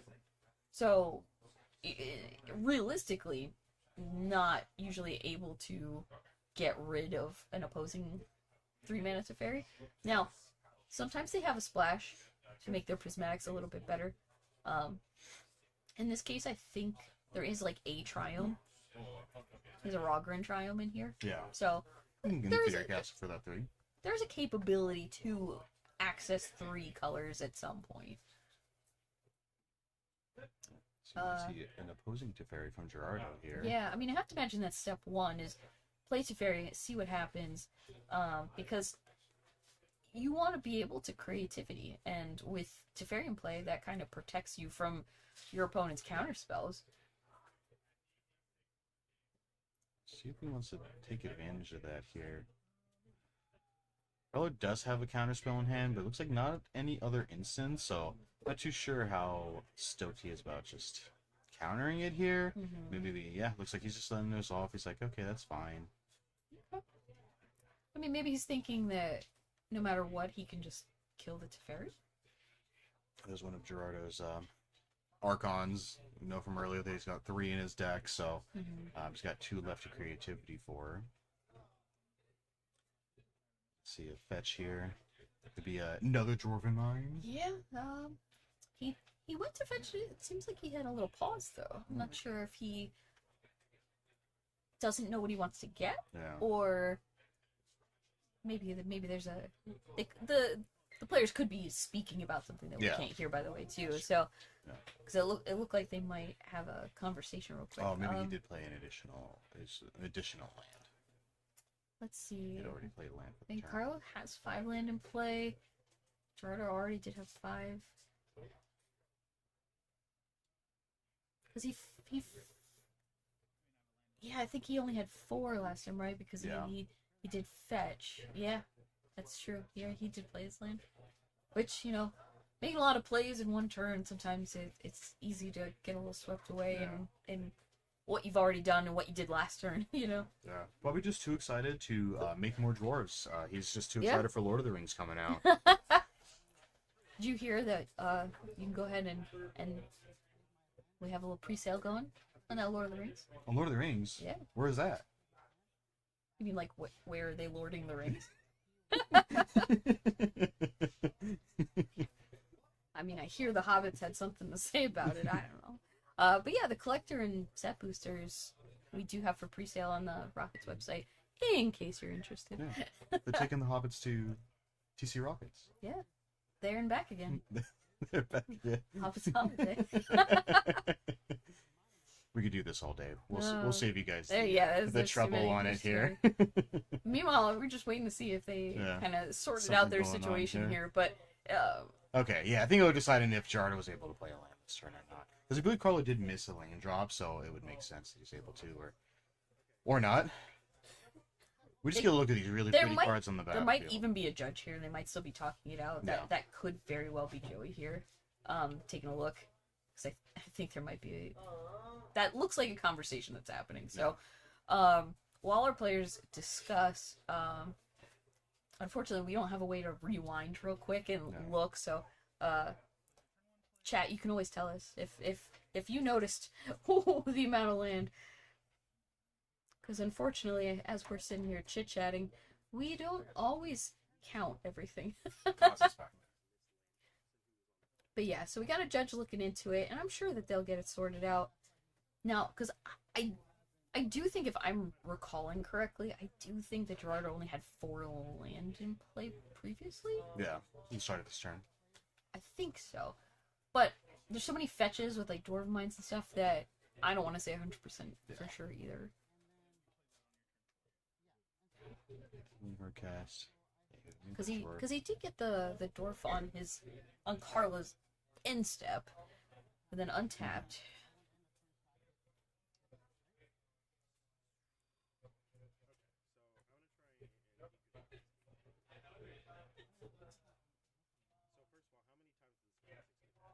Well, that's the good old Magic Judge and Shuffle.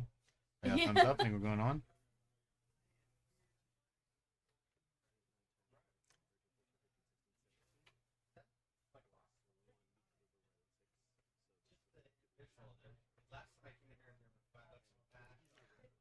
Well, I guess we'll find out shortly. Yeah. They are walking through it.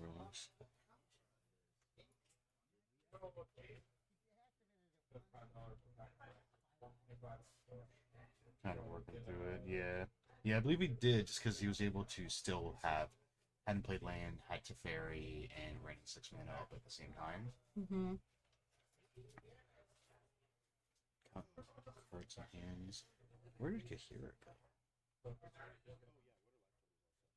Yeah, and again, chat, this is round 7. This is the last round before we top 8, and this is a winning in for top 8 right now.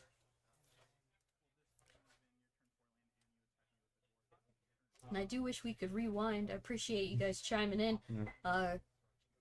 I wish we had something to show the judge to verify one way or the other, but we'll have a discussion later, I guess. We'll check the VOD.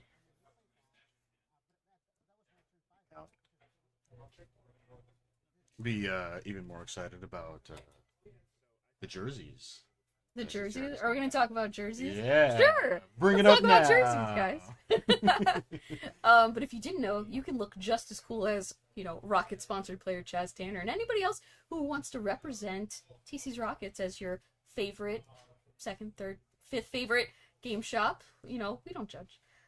But yeah, they're up for pre-sale right now on the Rockets website, and I think they're pretty cool. I might be biased, but I think they're pretty cool. I'm not biased, and I think they look cool, so... I tried really hard to make them cool.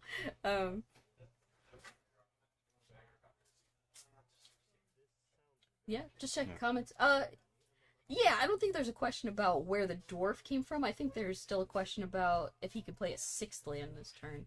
And that's where the discussion is still going on. Yeah. So now I just feel a little sad we weren't paying closer attention.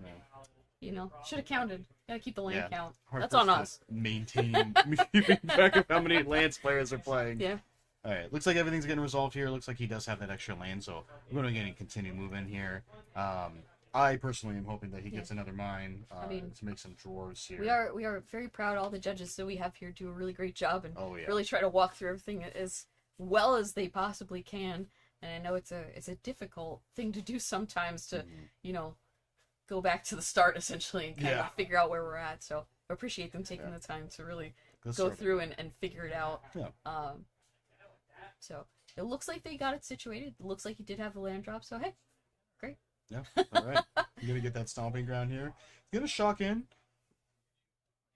and he's gonna leave it up. Not too sure what he could have here. Let's take a quick look. Now that we've had so much time has gone by, I kind of forgot what he had in it. Yeah.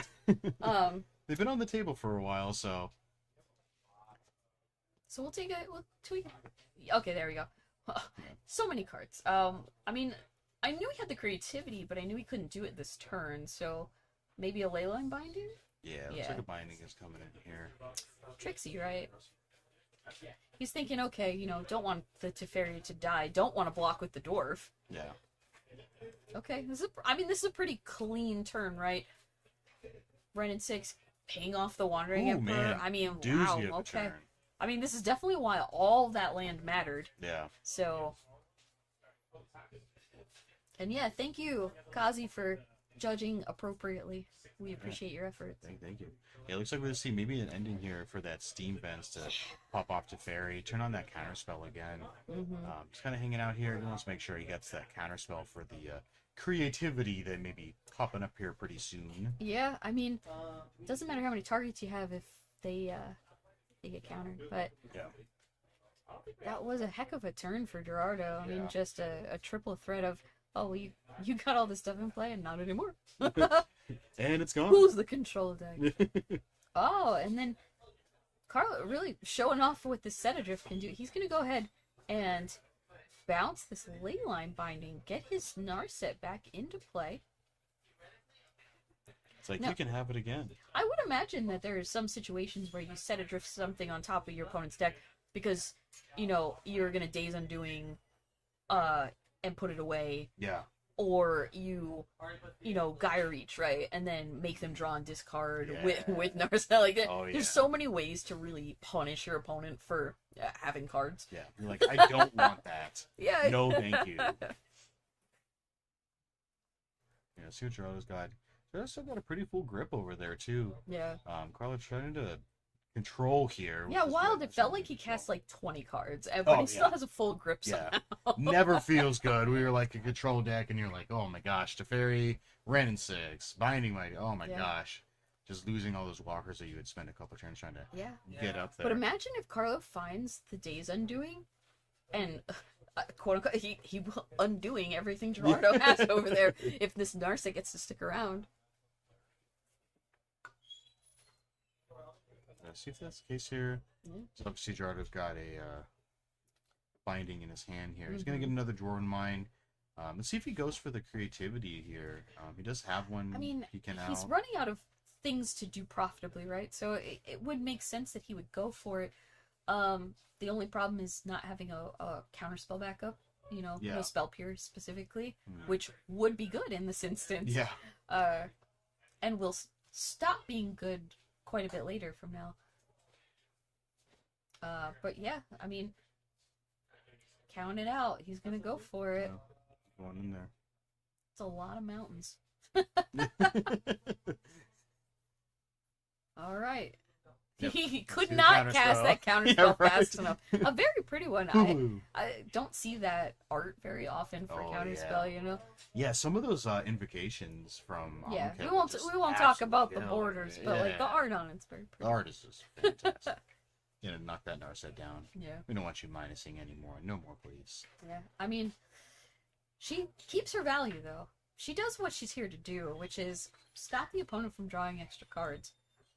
Oh, and here's just Another Narset. casting it, just throwing her away, throwing it to the wolves. He's looking for a daisy. Oh, and I see it. Oh, There there is it one is. in Yeah. there.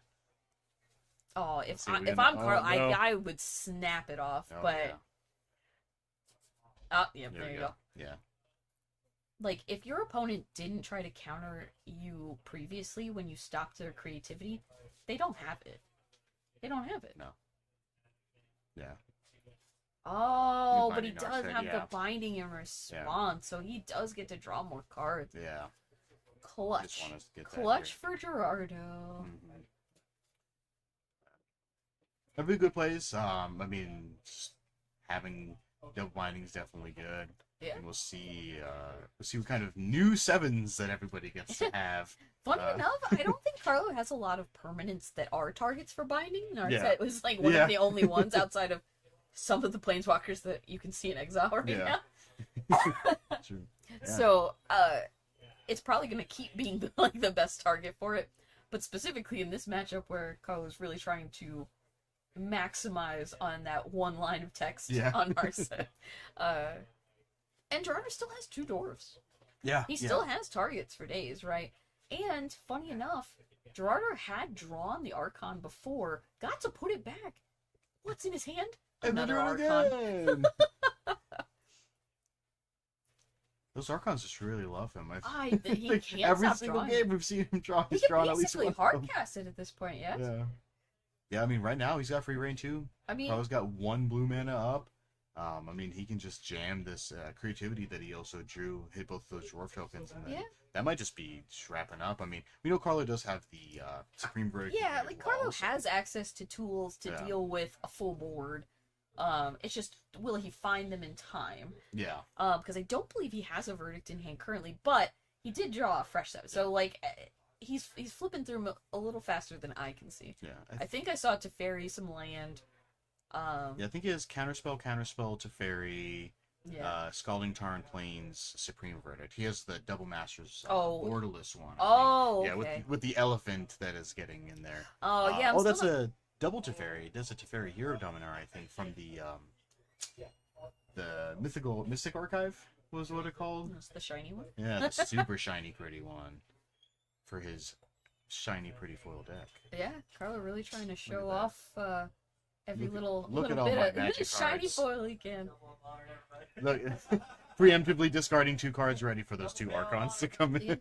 I will definitely see if we can get you guys the blue-white deck list. And just a reminder, top 16 after this event, we'll get all the deck lists up online where people can see them. So if you're curious about any of them later, they will be accessible. So if we can't get it up on video right now, apologies. It's a lot of typing. but we'll make sure that you can see them eventually.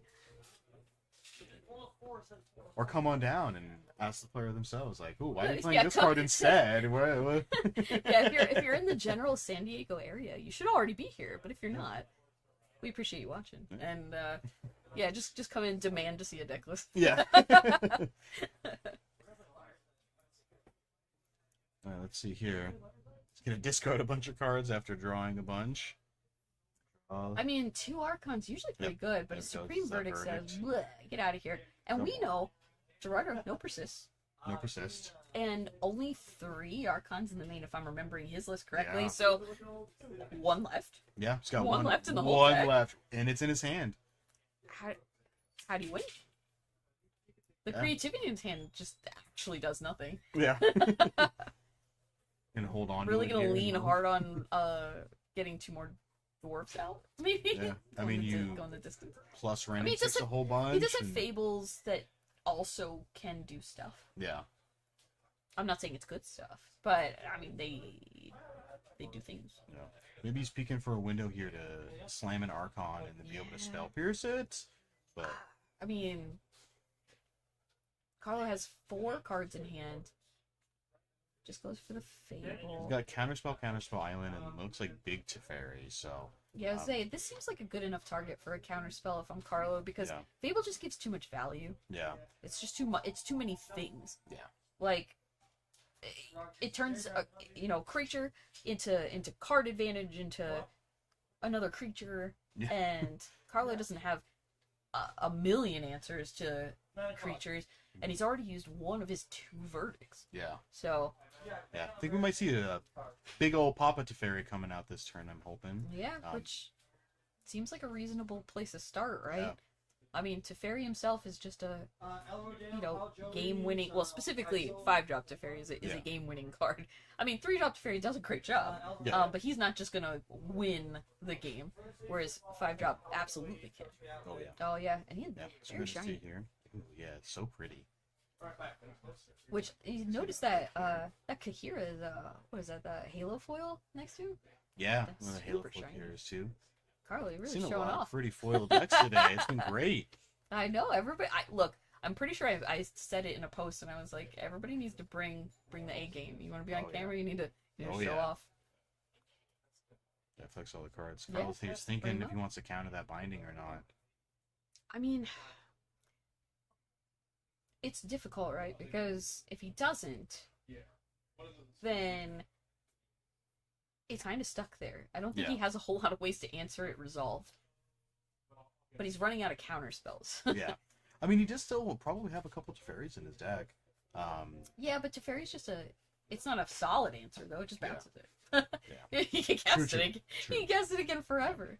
Yeah, it's also kind of an awkward position here for Carla too, just because the Days Undoing is going to put those Archons back. Well, the problem is if Carlo doesn't have another counterspell in hand, this Archon, if Gerardo does decide to just hard cast it, eats this Teferi. Yeah.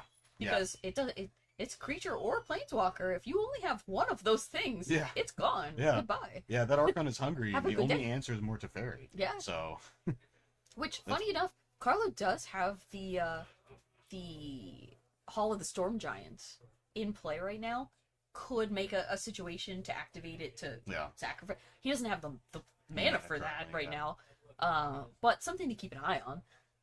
Yeah, it looks like that's Gerardo's plan here. He's gonna just slam an Archon here with the Spell Pierce backup. Oh, and see, there you go. Yep. And just very bite Yep. in the dust. Discard Sanitarium, alright. Yeah, Let's see if Carlo Sanitarium. can get an answer here. I mean, he does have that Days Undoing in his hand, but does he really want He to needs put that. those things He back needs in that there? Narset Yeah. to really do that. And It's yet, fine. He'll just draw one off the top right now. It'll be fine. yeah, without Narset, like putting everything, like it's just so rough to give Gerardo all this value back. Because then they're basically just doing the same fight over again. See, is that the other verdict? Oh, please tell me that's the other verdict. I mean, Oh man. gosh, I think you have to, right? Yeah. Hey, There it is. 4-mana removal What a spell, kill good target Archon. draw. Great. Wow. Okay. Whew. Put Kahira in hand. Pass turn. Now we in it. All right, let's Okay. go. All right, Archon's down. Now, again, not open deck list. Carlo doesn't have to know for sure that Gerardo does not have access to a fourth Archon, Yeah. but Ooh. he does not have. Oh, right. was he Okay. that Got the low? ball. Oh my gosh! Talk about life totals mattering all of a Yeah, sudden. right? Oh my gosh. All of the pseudo bolts from each individual Archon really kicking it up a notch to just the regular bolt finishing things. Yeah. It's like who? Not what I expected to end that game, but Who needs shocking. Archon? well, Lightning Bolt does deal 3 damage to target player. so let's talk about it. So blue white sideboard options. He actually has 2 blood moons. Two blood moons. Hence the moon in the name. Yeah. It's kind of a throwback to Blue Moon. Yeah. Like it's a Yeah. it's a similar vibe, right? Yeah. I dig. Does he bring him in this matchup? I'd say it's a little awkward. Yeah. Again, for the same reasons that it was awkward previously, is Yeah. that you're kind of hurting your own deck. Now he's only on 2 color. He's not hurting himself as much as some other decks would be. But creativity can creativity with Yeah. red. Yeah. They need mountains. Yeah. Now, turns off their Dwarven Mind, turns off a lot of things. So is it good enough? It's up to Carlo, you know? He also has a million other sideboard 2 options. Dovens vetoes. Two That's what I'd vetoes. probably be like, yep, let's get these in here. He can Celestial Purge here too. He's got one of those. Got an additional dress down in here. 3 Hollowed Moonlight. 3 Hollow He's Moonlights. ready. He's like, I'm gonna play against creativity, and I'm going to Hollow Moonlight them, and it's gonna feel good. Yeah, I mean, this is the matchup for it. This is where you want it. And I can't imagine it getting any better, right? So if I'm him, I'm looking at some amount of probably the Dovin's vetoes and the Hollowed Moonlight, probably calling it a day. Yeah, probably Pretty just good. getting rid of.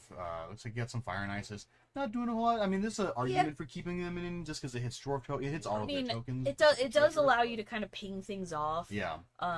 So probably up to him how he wants to leverage that. I mean, maybe take out the chalice is even good in this matchup. I'd say it's a Yeah. little arguable, right? Yeah. I don't Let's think go they hit back enough, here. so they're probably a moot point. Oh, and then here we got the 5-color creativity list, which we did see earlier today, but we'll bring it back now. The 4 spell pierces, I imagine they stay. Yeah. The leyline bindings are a little trickier, right? Because it's like they're good, they're fine, and Carlo does have a slightly awkward time dealing with them resolved. Yeah. But if Carlo does go on the Blood Moon side of things, it makes them so much worse. So Oh, yeah. it'll be interesting to see what choice he makes there. And outside of that, you know, sideboard. I'm gonna say not a whole lot outside of the Veils Yeah, specifically. like Maybe Veils. probably the other Teferi. Possibly. Well, I mean, it gives it not open. If he does see, if Carlo does put in a Blood Moon, and Yeah, he that's does the see tricky it, thing. then he'll be able to put that Without planes it being in open there. deck list and knowing that for sure, are you looking at your blue-white opponent going, yeah, they're definitely gonna Blood Moon me. Yeah. I have to play around it. That would be some next level. That's the 5-head. Like when I Yeah. saw it in his hand, I saw it Did he in get his it in there? hands. I swear. There it is. Oh, Perfect. Oh okay. my gosh. well, this is gonna be the test. Let's see. folks. See if Gerardo put him on a Blood Moon. Does Gerardo fetch appropriately? hilarious. I'm not 100% sure Gerardo has a way to fetch appropriately. He does Yeah. not. He does not have the basics required for this. Yeah, I think he just has one mountain in the main, which sure, it was already a mountain. And then he has one plains on the side, and those are his only basics. Because every single land in the deck produces red unless it's a fetch land. Yeah. So they can't afford to play any off-color fetches in the main typically because they want to be able to make sure they hit their 3 other mountains for Dwarven Mine. And look at. So interestingly enough, Carlo does not have any basics right now. Ooh. So this could be a situation where does he favor slamming a Blood Moon quickly? Yeah. Or trying to establish, at least a walker or something first, and then kind of living under it. Oh no, we got some land here. That's right. He still got that's double blue. I think unfortunate. he does have double counter spells. He does have counterspell. Like a quick glance at his hand, multiple counterspell, Blood Moon, land. I'd snap keep that too. Yeah. Especially when you're gonna get a couple draw steps before your third one. So like you feel like, okay, the odds in my favor to just draw a third land. Yeah. Doesn't matter what it is. He hopes it's a fetch, probably at this point. Yeah. You really want to fetch for most likely a blue source. Yeah. But actually his white might matter more. In a vacuum, I'm not 100%. Because like blue, like you need 2 for certain things to happen. Yeah. Fable, get out of here. Snap off counter spell. Jam some. Probably the worst. Look, it's a land. but Now it's a Let's mountain. go. Gerardo's like, what in the world just happened? And now Gerardo's hand could reasonably be turned off as expressive, multiple creativities. These are all things that don't do anything right now. Archon in the hand. Teferi in the hand. Yeah. Double up. Why not? Yeah. Yeah. We're Now gonna have another hangout day here. Which, if I'm on Carlos' side, I'm probably thinking, I can make this. I can make this work. Yeah. I can buy this time. Because if you ever answer the blood... Well, just jam another Blood Moon. If you ever answer the first one, here's the second one, just in case. Yeah. Also, beautiful Blood Moons. Oh, yeah. I love that art. It's definitely one of my favorites. Yeah. I like to play the original art, the white bordered ones, because it makes like your you opponent sicko. extra. Chat, please There's don't just, listen to him. just something special about. It's already bad enough to cast the Blood Moon, but it's gotta When be it's a the white it's gotta be the bordered. white bordered. Oh, hey, those are planes. oh. Okay. Okay, it's a little. Yeah, it's just. I think Carla was just so excited about. I mean, just hanging out with Gerardo here for a couple of turns. while it's you a both little do nothing. little accidental stuff there. All right, I guess they're just gonna leave that planes. He's like, here, Gerardo, you got this information. I mean, that is relevant information as it is a basic. Yeah. Yeah. I mean, it's always Things, relevant information if Yeah. somebody accidentally hits the top of their deck. Let's be real. Oh, yeah. But unless Gerardo specifically has a way to make Carlo shuffle in some fashion, or if Carlo has a way to it was a rough one for Carlo because Carlo needs that land. He wants it. Yeah. He wants to see it, and now because he accidentally hit it, Yeah. he's got to shuffle his deck. Yeah. Get a warning. Yeah. Seeing too He many was- cards. Too excited. Eh? You got a little bit too much energy from that caffeine you got from those Red Bulls. Oh, let's not blame the Red Bull. The Red I'm Bull's not all... blaming the Red Bulls. Oh, I was gonna say. It's just keeping him nice and alert. He's just so excited to slam those Blood Moons. Just double up on those, not even worry about it. Yeah. Yeah, so this basically is where it really shows, like, who can get to their basics first. Yeah. And it would have been a good one. It would have been a good planes to hit. Yeah. An island! an Alright, island. hey, I don't think we're casting anything, No. but it's still, I'm surprised. Well, the funny thing is he could put, like, Kahira in hand, but, like, he can't cast it, so, like, is that even good? It doesn't do anything. If he's worried about maybe getting access to a solitaire, I don't even know. Wait, counterspell online. So, counterspell and force of vigor. Yeah, let's see. How many's got it? You just have 3 planes in there, 5 islands, so it's Yeah. an eventuality, so... Yeah, it's just the white source was a little harder to hit, so a Yeah. little unfortunate. Oh, There's another island! we're just shoving them down. And this is how it goes sometimes. Yeah. Blood Moon's in play, and multiple people just kind of staring at each other until something happens. Alright. Both players are just Yeah. casting Explore over and over and over again. Yeah, I would also probably just be tossing Prismatic, like, what are they doing right now? Maybe, nothing? Another Hallowed Moonlight? Toss it. exciting game. Glad you guys are here I would for almost it be with us. incentivized to just start like casting the dress downs and say, Yeah. you're like, you're not doing anything. Like, I got enough answers. Well, he I has- just want to draw a card. He has all of the blue mana to still have counterspell open as well, Yeah. and a million cards in hand. So like he Yeah. just wants to find the white swords. He wants to get to Fairy and play. He wants to lock this game out Yeah. as efficiently as possible. And I don't know how Gerardo can get back in on 2 Blood Moons. If we think for a second, right, that he assumed Blood Moons would come in, Yeah. maybe. I don't think he probably did. Oh, Oh, there's and there's a flame. white sword. There's the Alright. Fairy. All right. Here we go. This is Now what we talk got about. some Now action we're here. cooking with gas. I'm also very surprised he hasn't just put Kick Air in his hand. I mean, I guess if you want to just discard it, then that's fine, but... Yeah.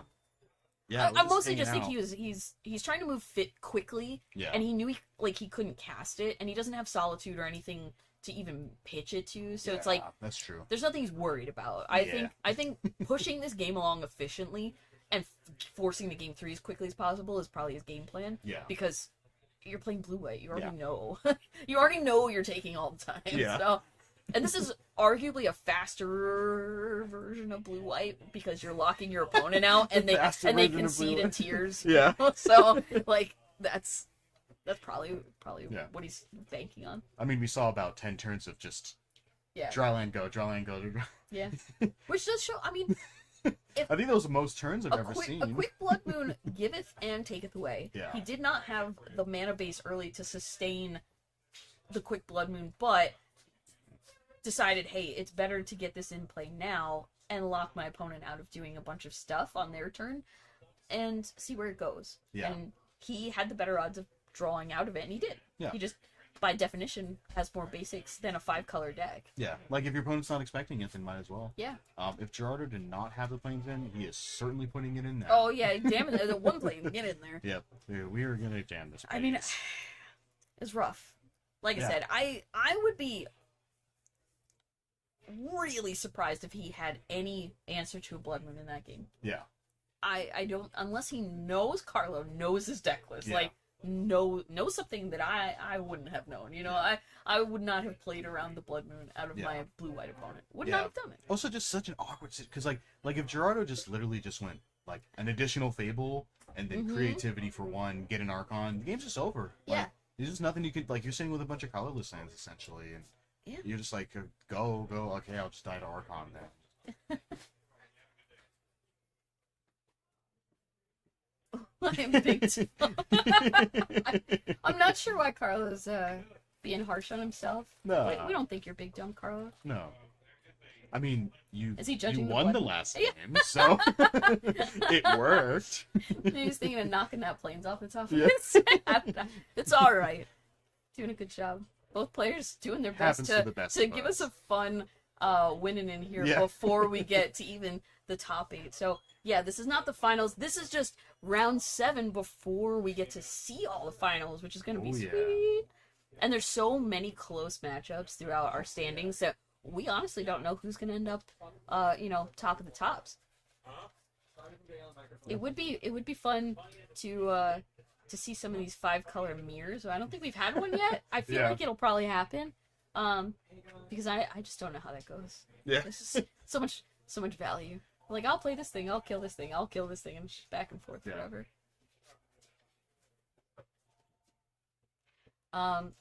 Well, to answer your question about why didn't they draw, I mean, some people can draw. This is a very large tournament, and there's enough X1s that it's not necessarily guaranteed that they can make top 8 by drawing, depending on your standings and position. So, yeah.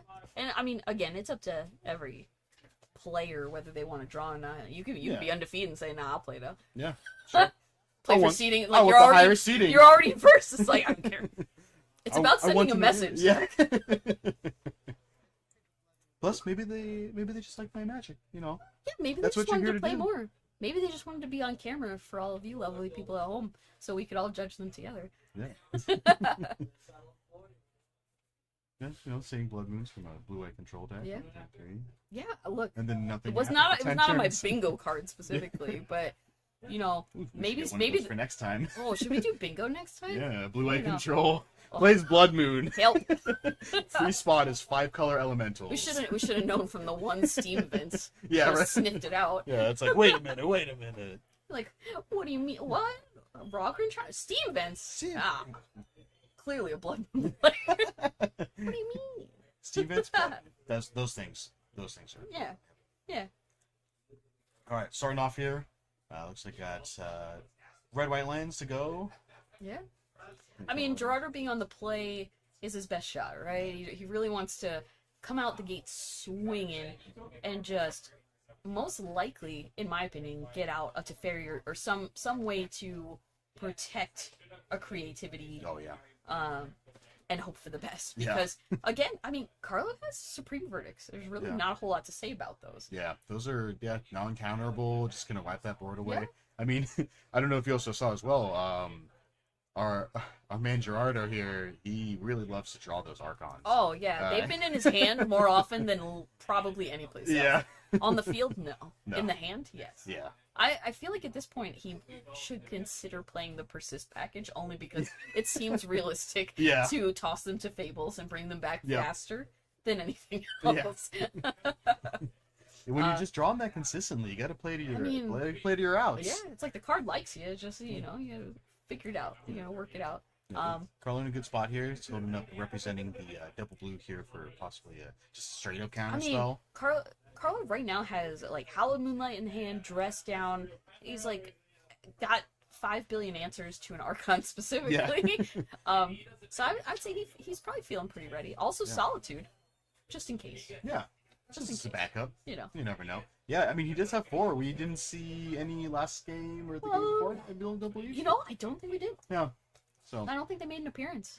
yeah, Solitude has definitely popped up a couple times this tournament. That one has been also quite a doozy of a Magic And there's card. 4 in his deck. Yeah. How did we not see any before? I guess they just didn't show up, but that's all right.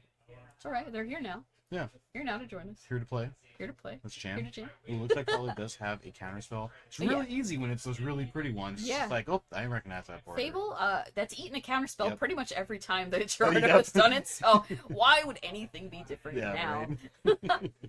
And Carlo very quickly going to get a basic island, as you're wont to do with Yeah. fetches and I don't possible want that Blood to Moon happen draws. again. He does have a basic planes already in hand and a Dovin's Veto, so Ooh, Dovin's a good one. you know, Dovin's Veto, I'd be feeling pretty good if I was him right now. Oh, Like, yeah. he has a well-rounded suite of answers for a lot of what Gerardo can try to do. And Gerardo doesn't have access to, like, thought seizes and things to, you know, manipulate Carlo's hand in his favor. Like, Yeah. he's just kind of, I'm going to cast this, maybe have a response. Yeah. Yeah, I did notice. It looks like Gerardo did put in wear and tears. I don't know exactly. That's it'd be great in this matchup. I think it just hits stress down. Well, no, I mean, it's Blood Moon. It does hit Blood Moon. That's true. Yes. I He guess brought maybe in, we're he side probably of this. brought in the planes. Yeah. Yeah. Side in the planes. But we'll see. Which, you know, I mean, it's something to do. Yeah, that's true. I didn't even think about that. Yeah. I so quickly forgot about. I Blood don't Moon. doubt that it's better than a lot of other cards he has, like just the bolts and things. I mean, Yeah. sure, Bolt did win him a game, but like, Yes. in general, I don't think it's particularly good in this matchup. Yeah. You will have windows of time where a Bolt is just 3 damage, that's enough, but I mean, it's not always great. He's gonna take a draw here.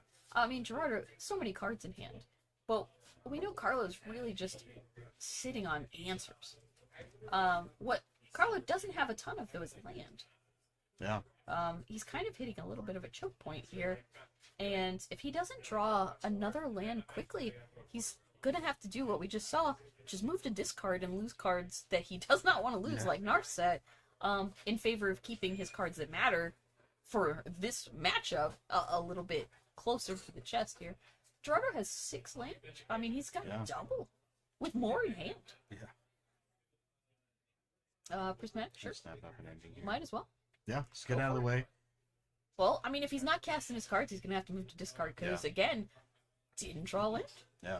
Yeah, and I think Carlson, what does he got? He got Moonlight, DeVito, double counterspell maybe, and then Teferi, like really The Solitude just lots of hanging there answers. just in case. Yeah, Solitude. He's got the answers. Just I mean, the mana he needs. most things in his hand are castable. Yes. But realistically, I'm sure he'd be much happier casting 2 spells. He wants to get to a Teferi in play and also hold up Counterspell. Yes. Hold up Howl of Moonlight. He doesn't want to sit here just making a play for play, right? Yeah. That's not ideal. Yeah. While getting beaten in the face with the Yeah, while getting slapped by an RK Post dwarf. RK Post, by the way, still here, signing cards and slinging prints and doing all the things that he Yeah. does. Being one of the coolest magic artists that you could ever possibly meet. I mean, Yeah. again, biased. Yeah. But, I don't know. I still feel like Carlo's favored here, Yeah. but it's getting a little trickier the longer the game goes, right? Because Carlo just wants to see a land, just a land, not a land. Sure, land, Oh, please. Come okay. on. You can see similar gameplay Yeah. to last game here. It was kind of just the draw. As Gerardo's getting into hardcast Archon territory, Yeah. and Carlo on 3 land. Yeah. I don't love Lots it. of answers. I don't love it. Yeah, definitely got the answers. Just gotta try to Yeah. close it out, and you can't afford to tap out at any stage right now. Just considering that Gerardo could just essentially just fetch, get it mine, and then or just even Fable and then go off from It's there. just It's so like, awkward. Yeah. But he does have answers that are strong. Like Dovin's veto is solid. Can't be countered. Yeah. Great. great. Yeah, definitely interesting here. Showing up that Ren in 6. It's because that Ren in 6 can pretty much just stay like unopposed for the next couple turns here. He's already used up 2 endings, I believe, or 1 ending and a He's purge. going to be considering just countering that, but he's probably worried if he counters it, does he lose? Yeah, does he go fetch land, mine, creativity, got him. Which luckily he does not have Yeah. that fetch. I mean, he has the Archon in hand. Yeah. Which, funny enough, Dovin's veto does not work against, but No. Solitude or Counterspells still works. And hey! A little Yeah, cheer for Carlo fans. A land. 4th land. And I think one of the problems on Yeah, Carlo's end it's here, a and see, hard-cast yeah, I Archon. mean, a hardcast Archon, absolutely. No, thank Spell all day. you. Thank goodness. Yeah. Don't want to see that. Now again, he has access. He's got Solitude. He literally just has the Supreme Verdict, which with 4 lands cannot be cast. Yeah. But the problem is, he just needs lands. He just wants to establish a board state Mhm. and then start progressing. Yeah. And he cannot do that with so many less lands than his opponent. Yeah. Which, one of these cards being Blood Moon, it's still okay, but it's not great. Yeah, see, Yeah. the Counterspell, definitely a reasonable option to take. Counterspell when your opponent knows about it, a little more awkward. But that does incentivize your opponent to make a play this turn before you Yeah. untap. And I don't know. See the Ren in 6 here. Yeah, which is it's gonna stick. Solitude does not work. No. He can Unfortunately. get a fetch, go get another dwarven mine, make a little guy, make a little dwarf. So I'm probably gonna try to go for a creativity here, see if we can sneak it in, not aware of Yeah. the solitude that's hanging out in there. I mean, there's also just a verdict. Yeah. No matter what avenue Carlo wants to take in regards to dealing with it, I think it'll be fine. Yeah. Verdict is obviously the clean one, as in it can't be countered, but Yeah. See what he wants to do. I mean, there's a little bit of value of just like kind of just letting Archons resolve and then exiling them with I mean, solitude. if it happens, it eats Narset. Yeah. He loses a card here. But see, if he gets to Solitude the Dwarf, and Gerardo's answers are like Spell Pierce and stuff like that, Yeah. doesn't do anything. Gonna pitch more sideboard cards. Yeah, to which, answer. pitching Howl Moonlight's just fine. It's fine and dandy. Not worried about that. Yeah. No. So that's It's like I've got Counterspell, Veto, Days Undoing, Teferi, like and then a not Prismatic enough, to take Narset down or anyway. Narset.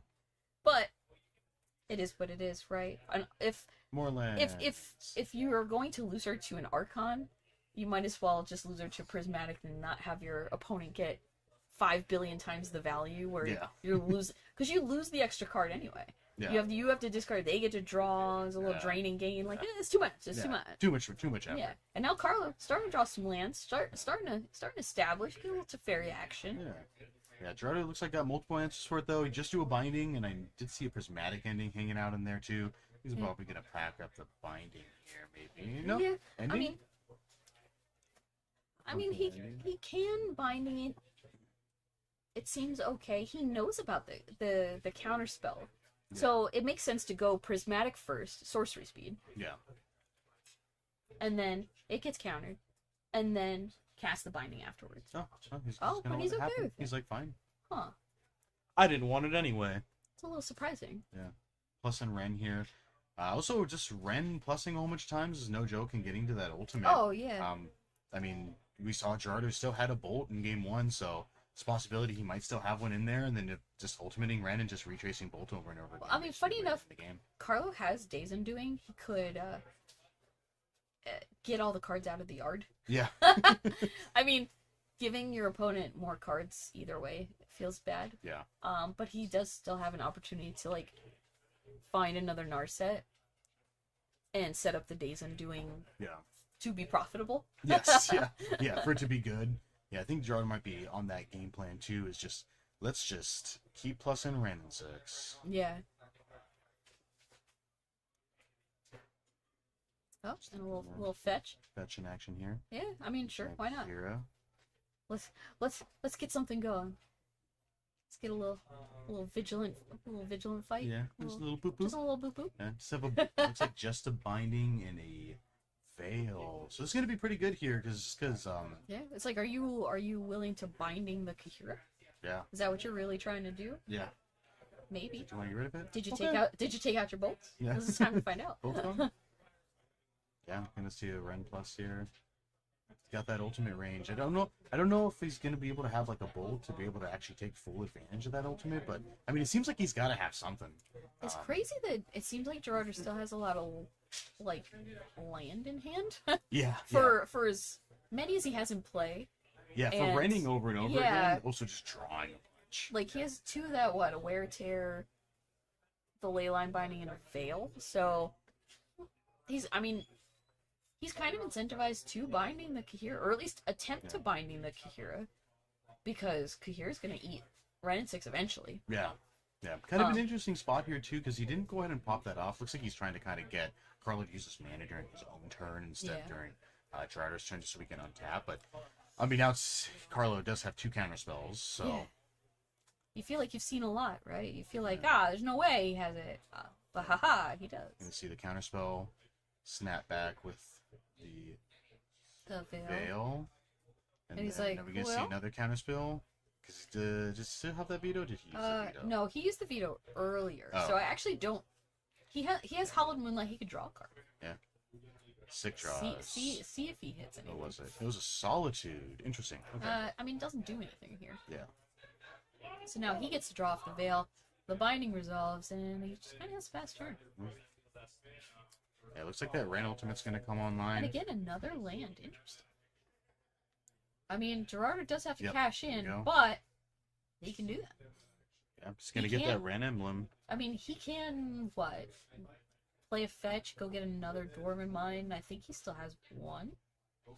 1, 2... Yeah, he has 1 Dwarven Mine left. So, like, he could do that, and then he could recast Creativity. Yeah, he can recast creativity a bunch. He can prismatic ending. He'll be able to just have Veil of Summer over and over again now. Yeah.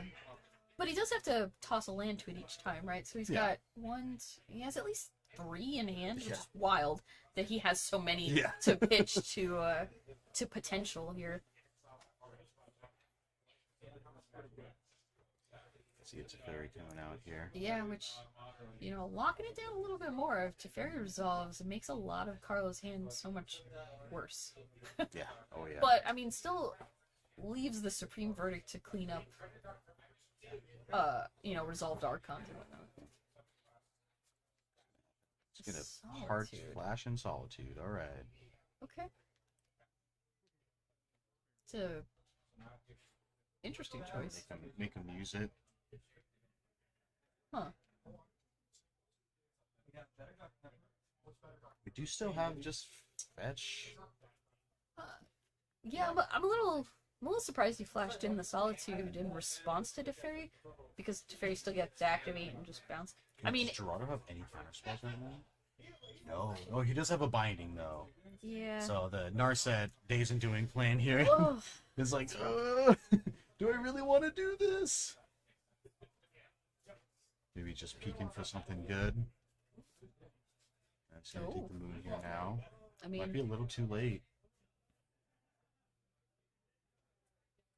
He's gonna go ahead and jam it anyway, looks like. he's like, well, what you gonna do? Alright. Nothing to fetch in Fetch response, mine. which makes sense.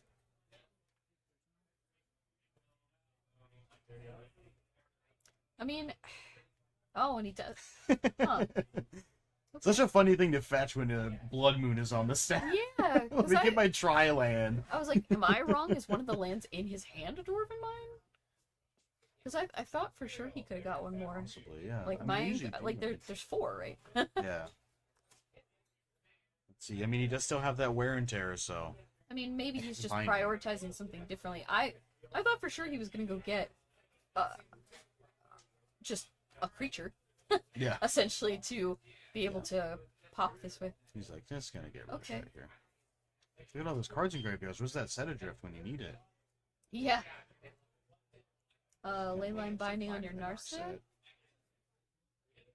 He's just, yep, that's sure. You got it. Shoving. He does have that instant speed now, but there's no Yeah.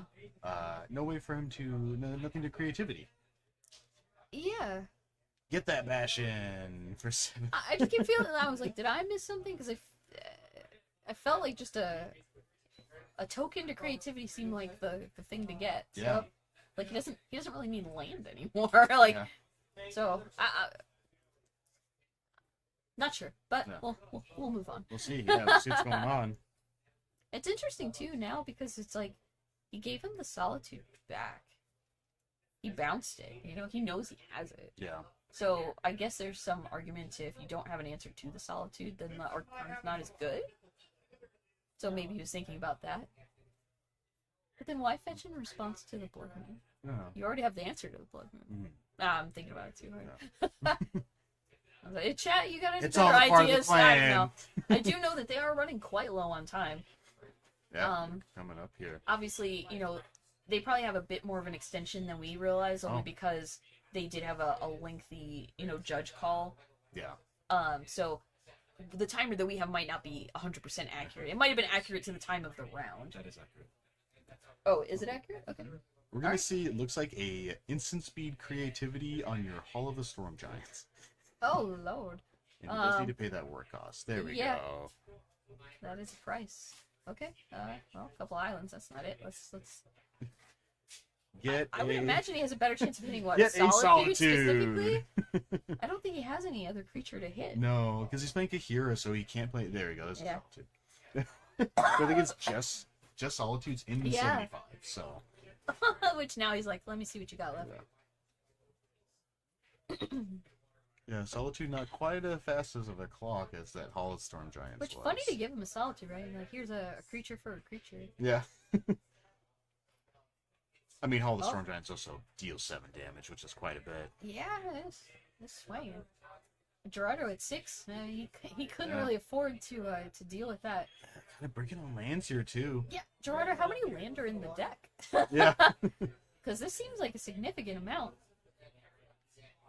Yeah, I mean, he was also just having. He can also just continually. He can just cast creativity a bunch more times too, because he does still have that land emblem. Yeah. And with just being able to cast it at instant speed, there's no timing restrictions on the retrace, so he can just make it so he just doesn't have any creatures, and then, unfortunately, like, it might just run this game into a draw. I don't know if anybody will be able to finish this up. It's probably going to be turn I mean, 2 going in now, turn 1 now. it's like Gerardo's at 6, and he's getting attacked for 3. You know, just aggressively creativity your opponent's creatures. Yeah, I mean, Teferi's still in play. Like, Carlo doesn't have answers as far as, like, counterspells. I think he has 2 more Solitudes in hand. Well, This might be the So- time to just hardcast one and say, Yeah. let's go. Yeah, I mean, if Gerardo just creativity's here just to get rid of it, he can also just ending them over and over again too. Does he? Yeah, I guess he has exactly enough. Yeah. Gosh, this game's feeling like it's Yeah. going to a draw. Yeah. I don't know what it's gonna take from Carlo to deal with that. Because, again, it seemed like Gerardo would run out of land to be able to do this retrace, but has not. Yeah, like a Days Undoing. Yeah, I mean, cards like Force Negation and things are just not what he wants to see. But Carlo does have a Days Undoing. Yeah, just gonna pitch cast just so we can keep it. Yeah. And maybe just throw out a Days Dress Undoing. down, it doesn't have to go anywhere. Cast it, see what happens. Yeah. Let's just shut those things off here. Yeah, and like I said, I mean, the only thing I could think of that would be useful against Ren Emblem is specifically put your graveyard back in your deck. Yeah. I mean, do you want your opponent to draw cards? No. No. No. Not particularly. But in this situation, I don't think he has much of a choice. He'd much rather have his Narset in play Yeah. for this, but it is what it is. Yeah. Yeah, Gerardo Oh, can't and end they him do for it. 5 for Yeah. this one. It's because he's got 3 red and then another red, no white, green, blue. No, he can only do it for the 4, so Yeah. It's a little rough. yeah. I wonder if he finds any other solitudes in hand, will he try to just get them all in play? Yeah, right. While the dress down's still good. Yeah. Well, he won't be able to. It ends his turn. Days Undoing. Oh, that's true. I So forgot. they're gonna that draw their 7, and then he's gonna pass. He's got nothing else going on this turn. I'm so used to seeing it happen where the Days Undoing is like on the opponent's turn because you have Teferi in play and you're like, Yeah. Days Undoing on your turn. You get to do nothing, and then Yeah. you go. This is my turn. That's the best case scenario. Yeah. This is a fair Days Undoing. Yeah. fair time twister. All right. Yeah, it's like I'll draw my cards and then it's your go. Yeah. He's like, yep. I'll draw my 7, and it's gonna be your go. I mean, that does put those Archons back in Gerardo's deck. Yeah, but, that's what I was thinking. Is like It's fine because he'll draw. he'll draw He all has of it. every He'll draw all of them in his main. Let's see. Oh, he doesn't have one. He Yeah. does have what? Ren and 6, 2 creativities. I mean, now, 3 Dwarven Minds already have run their course. Yeah, maybe one had ended up in Yeah, the I think graveyard he at some get point. one Like, fetch back. And then it looks like an Arid Mesa there too. So he still has the potential to, creativity for 1. yeah. I'm not saying it's good. It Is the not. dress down still in play? No, the dress down should be gone because it ends the turn. Right. The Days Undoing. And so then there's no it should have trigger for should have left. Yeah, at that point, like if you had ended the turn while that trigger was already on the stack, then it would stick around. But It's mostly because if he thinks that the dress down's still in play, that's a little awkward, right? yeah, Archon would not be good. no, So maybe somebody should check on that. where's Gerardo's bolt when he needs it? Yeah, well, I don't think it's gonna save him this time. I mean, he's got a lot of red mana and a pretty decent number of cards. I mean, if he Lands. retraces the bolt, Yeah, he doesn't have as many land anymore, though. His hand was chock full of land last time. I have to imagine he sideboarded out the bolts. Like, Yeah. This is not the matchup for them. No. And I think they realized, hey, that dress down, get out of here. Get out of here, dress down. You're gone. He's got enough lands down. I don't think this is gonna be going. Gerardo, here. I need to look at your deck list Yeah. because I really need a land count because I feel like I've seen 50. Yeah. Like there's just so many in play, and he just keeps drawing more of them, which normally would not be very useful. But when you have retrace emblem off of red and 6, all of a sudden become Yeah. spells. Yeah. Ending for. And I mean, turn Teferi. 4 of the game for Carlo. Like I don't think he can win this turn. Yeah. I don't think Gerardo is winning with Carlo at 13. No. But I'm more than open to being surprised. Yeah. I mean, there was probably some kind of play where he would have been able to Days Undoing a turn earlier to put the Hall of the Storm Giants back into his library, try to draw it played, and try to bash for 7 during this turn, his last turn. But Yeah, I don't think Gerardo's getting Carlo here from 13 to 0. Yeah. With nothing besides a random 6. I do feel like that's asking a lot. That is asking quite a bit. Impossible? Probably. Yeah. Probable? He doesn't have Bitter Reunion. Unlikely. Should play Bitter Reunion. Should have played the bitter. And yeah, we had a comment saying that the Days Undoing would prevent Dress Down from leaving the battlefield until the next end step because it skips the end step. And I don't have the wording directly in front of me, so I'm not 100% sure if that's accurate. Appreciate your thoughts, though. Oh, and then Carlo's like, here's what I got. It's not good enough. Look at my pretty magic cards. Like, in the grand scheme of things, Carlo could probably win just off the fact that he has his verdicts back and, like, Teferius and all that kind of stuff. So we have we have Days Undoing. So it says each player shuffles his or her hand and graveyard into his or her library, then draws 7 cards. If it's your turn, end the turn. Which just means you exile the spell. It basically just damage wears off, and this turn and until end of turn effects end. So I do think it does consider that to be the end of turn. I think they just missed the trigger because it all happened at once and they have no time on the game. I think they're just trying to move a little fast. Yeah, essentially irrelevant, but hopefully this is just a comparing and not a my hand is better than your hand. It doesn't seem like it would have to changed much concede. anyway right now because it's kind of just a, we'll let the players decide on, their handshakes and all that. Yeah.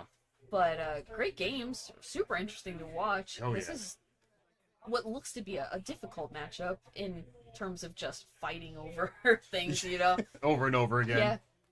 The turn 3 Blood Moon really was super good and then just didn't show up in game 3. So but we appreciate you guys hanging out. And this is again round 7. So after this round, we will 100% know what our top 8 is and then move pretty quickly on to setting that up and getting you guys some more content to watch. It shouldn't be too long, but we will have to take a short break just while, the last rounds finish and, they'll cut to top 8, they'll do like the quick deck checks and all that good stuff. So for right now, we're going to take just a little bit of a break and looks like we'll put up pairings and standings and whatnot. So you guys take a look, talk amongst yourselves and be sure to come hang out with us because, we want to see who wins. I think you might have people you're cheering for. If so, leave them a comment. Make them smile. Yeah. But, so join us back in a little bit. We'll see you.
Ice Fang is also just an insane blocker against Archon.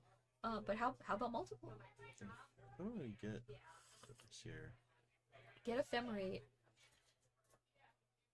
Alright, let's see. Maybe drew. Oh, it looks like he drew a Wall of Omen, so maybe he's looking to pitch cast that Solitude instead of just. Maybe Yeah, advance his pitch board a cast little bit more. Ephemerate. Yeah. Because if you wait, what he potentially gets to do is also eat the Shaman, or I'm sorry, the Fable flip, Oh, yeah, yeah. because then he will have 2 targets for it. Yeah. He's gonna go and pitch cast here. Yeah, it looks like that's exactly what he's gonna do. He's gonna try to ephemerate that Solitude and get that too. He's like, This- so let me stop you from it Yeah. flips, but like we're just gonna take care of that right now. Yeah. Like, I don't want to deal with that. Yeah. Don't let your opponent have a choice in what they can do. Don't let them draw and hit you with a Spell Pierce or something like that. Because a Spell Pierce would have still caught him right there. Yeah. And he did happen to see it specifically in that stack he Wow. went through. Let's see Now here. another Fable, man. How many Fables have been cast on? Yeah. This is only round 3, guys. I've seen this Three. before. Let's see, we're gonna ephemerate. Yeah, we're gonna get that Eternal Witness. Yeah, I mean, multiple E-Witnesses just Yeah. getting back Ephemerates all day long. Over And- over. I mean, the Creativity deck has some amount of play in being able to go 1-for-1, but like our opponent's list specifically, there's 2 Fire and Ice, 4 Bolts, which we've already seen at least 1, yes. Prismari Commands, there's 3, we've already seen at least 1 of those. So eventually, what will happen is he won't be able to keep up with this amount of value pressure because he'll just run out of answers. Yeah, they're just gonna run out of cards eventually. I mean, when so many of your cards in the Cosmic Hunter deck here just draw you additional cards, and also just Eternal Witness Yeah, drawing just you Eternal actual Witnesses spells. for days. It's incredibly difficult to stop this just cycle of, Ewit, get back my ephemerate, Solitude, Ewit, whatever you want, essentially, and just keep that cycle going forever. And when Trung's answers specifically have to do with exiling, your persist plane is off. It's Yeah. gone. Oh, yeah. Like, that's just not happening. So, what do? You can. I mean, Fable is good, but it's not good enough to attack through. Even just Ewit is a 2-1. Yeah. A block. It'll Sure. block. Sure. A block. Oh, I'll bring it That back. plays. I would bring it back to Cosmic Rebirth. Put it right into play. Yeah, it's kind of an uptick for Don here, so we'll just kind of see. I think his hand doesn't look too great either. Got I a see a Beseiju Beseiju, Mine. which isn't doing anything on this board. Oh, so, we blow up his own Fable for no value. So Fish. I mean, he did find one of the Fire and Ices, so I mean, he could go for killing a Solitude in response to an Ephemerate or something Yeah. of that nature. But again, that creates this waiting plan, right? Where when do you go for it? You have to kind of wait. And I can see Trung's hand has a Solitude and an Ephemerate and an Ice Fang Quaddle in it. Yeah. Like, he's essentially stacked Yeah. on dealing with other creatures. Just want to draw more cards. He just wants to draw more cards. Now, if Aiden wants to sit here and draw cards, well, you know what? Trong might run out of cards first. Yeah. Yeah. If it comes down to that game of attrition where, no one can attack in profitably, who's gonna deck first? Yeah. Probably Trong. Yeah. Most likely. I don't think he has any way to reset himself with like Teferi's or anything like that. So it's probably a little awkward if it came down to that. But See. I would expect that he can just start kind of swinging. Yeah, he's kind of getting in there. Solitude's going to come in for 4 here with that Exalted from that Noble Hierarch. So, I mean, Trung's got this pretty locked up here. Yeah. It's not looking good for Don here. I think he did also have Archon Smart Command in his hand. So, Which at this oh, point, no, I believe it's he can the basically Fires. just hard cast an Archon. But is that even good enough? yeah, is that going to do it? I mean, he does have the Ephemerate Solitude. He's got to tap out for that. Yeah. And then just being able to just sniper right away with the Solitude. It's just so strong what Trung is doing. And again, like, not being able to lean into persisting back Archons for additional value really hurts his strategy because 4 Archons is just not as good as, 6 to 8 Archons. Yeah. Or even a Fable getting to flip and copy Archon. It's just never... He's never going to get to keep both in Nope. play. You can't have your cake and eat it too. Yeah. It's like, oh, you wanted the value? No, I'm the value deck. No. Yeah. Let's see what Don follows up with here. We see that bitter reunion. We'll see if he kind of wants to hold on to that. Tricky, right? He's got to yeah. be thinking of, do I even want to keep this Fire and Ice? Is it worth pitching it to draw 2 cards, get the Archon, give it haste, you know? Because with enough mana, he can literally get it into play, like, copy it. Like, there's so many things that he can potentially do.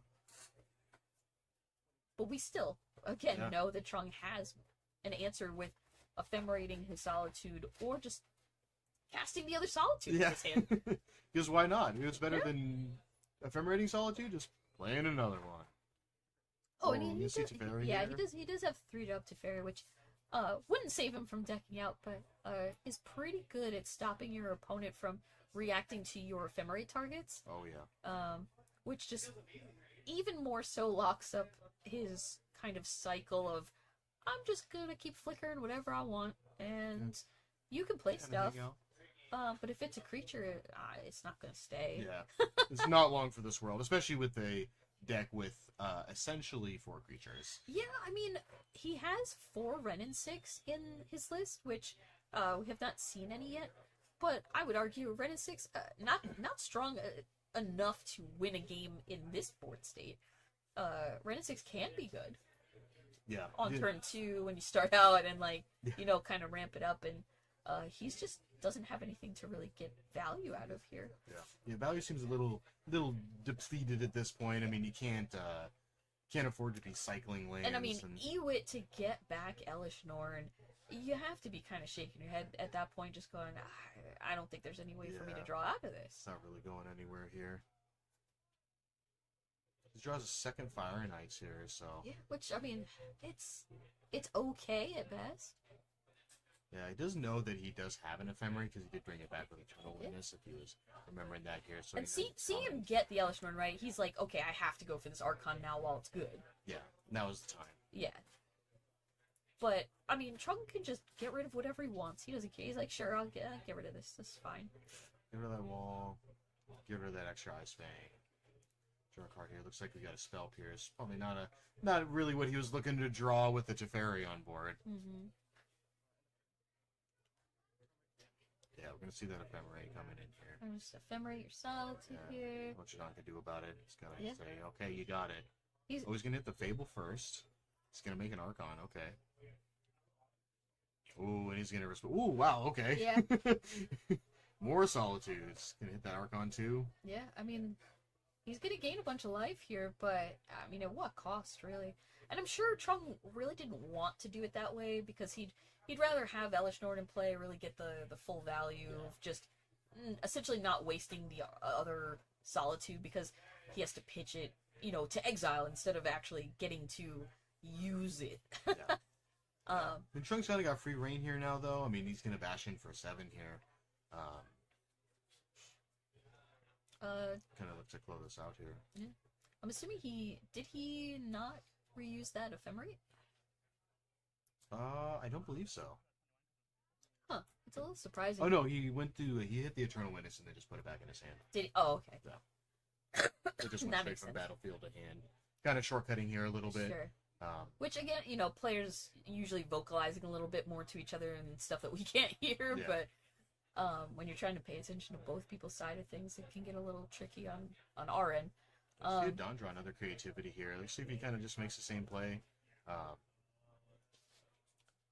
Ooh, trying with double Ephemerate now. I mean, I don't know how you get through double Ephemerate. Yeah, with Elish Norn and Ewid and Salt, it's just a lot. Yeah.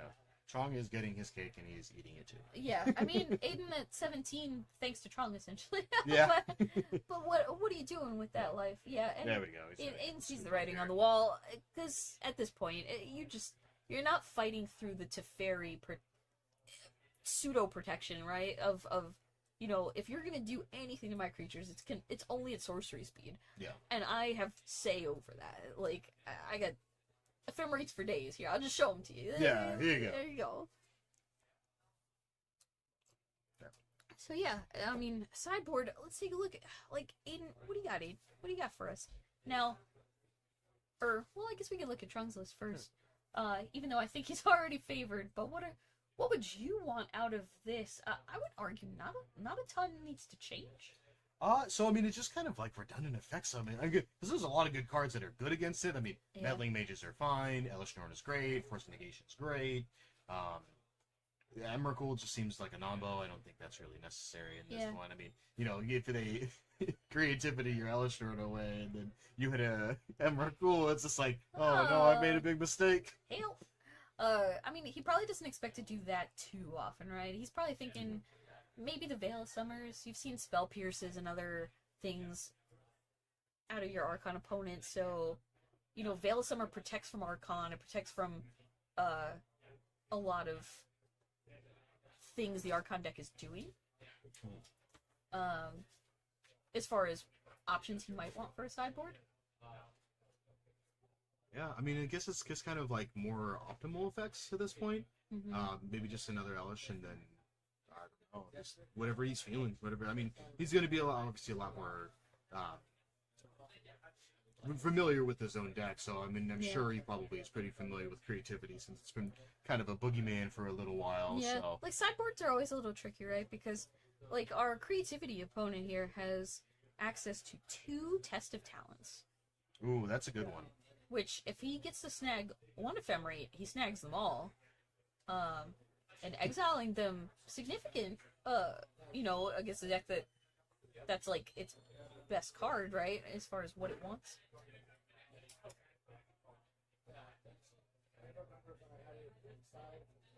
So we got to see how they sideboard here.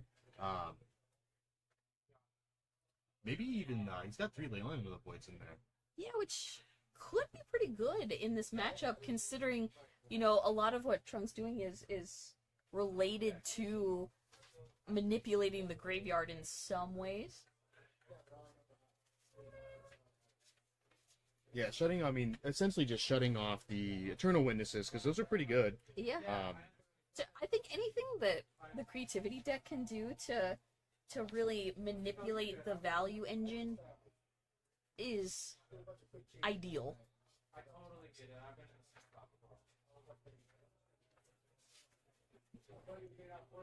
Okay, checking up. Yeah, I did also see there's the one of Iona sitting here out of a Dawn sideboard too. That's definitely a good one. I mean, just naming white. Yeah. Just not having any answers to it. Yeah, I mean, outside of Solitude, what are you doing? Well, you can't. That's what I'm saying. Like, no, thank you. Like, we've already seen he has Teferi, and he Yeah. has Solitude, Yeah. and that's it. Yeah. That's it. It's like you can have all the Eternal Witnesses you want. You can have all the 2/1s that you want all day long. All day long. Whatever you're feeling, you got it.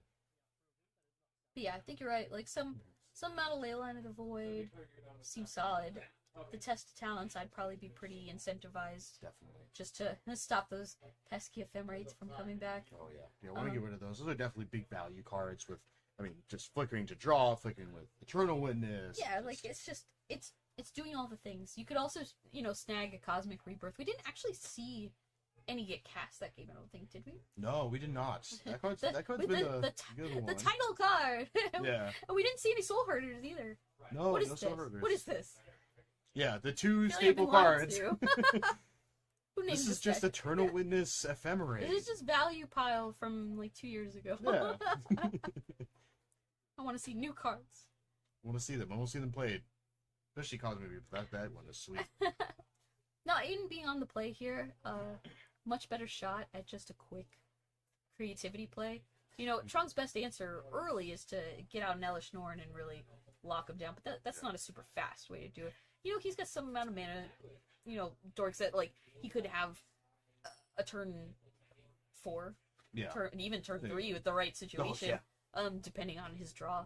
But outside of that, just a quick Solitude on one Archon. I mean, the thing is if he does go for the Iona plan, and his first creativity is Iona, Yeah. what do you do? Yeah. You're in a bad If you're spot there. on Trunk's side, what do you do? Yeah. You just cry a little bit. Yeah, you could probably bet. Like, You're okay. like, Like I game 3? yeah, the game's just officially over. See a fetch in a tower here. Is that the trend? Oh, that's Aspara's headquarters. Sorry. Yeah. I always get those ones mixed up. The Bant one in the Bant deck. Yes. the only one he's probably playing. Yes. Yeah, see double triumph here.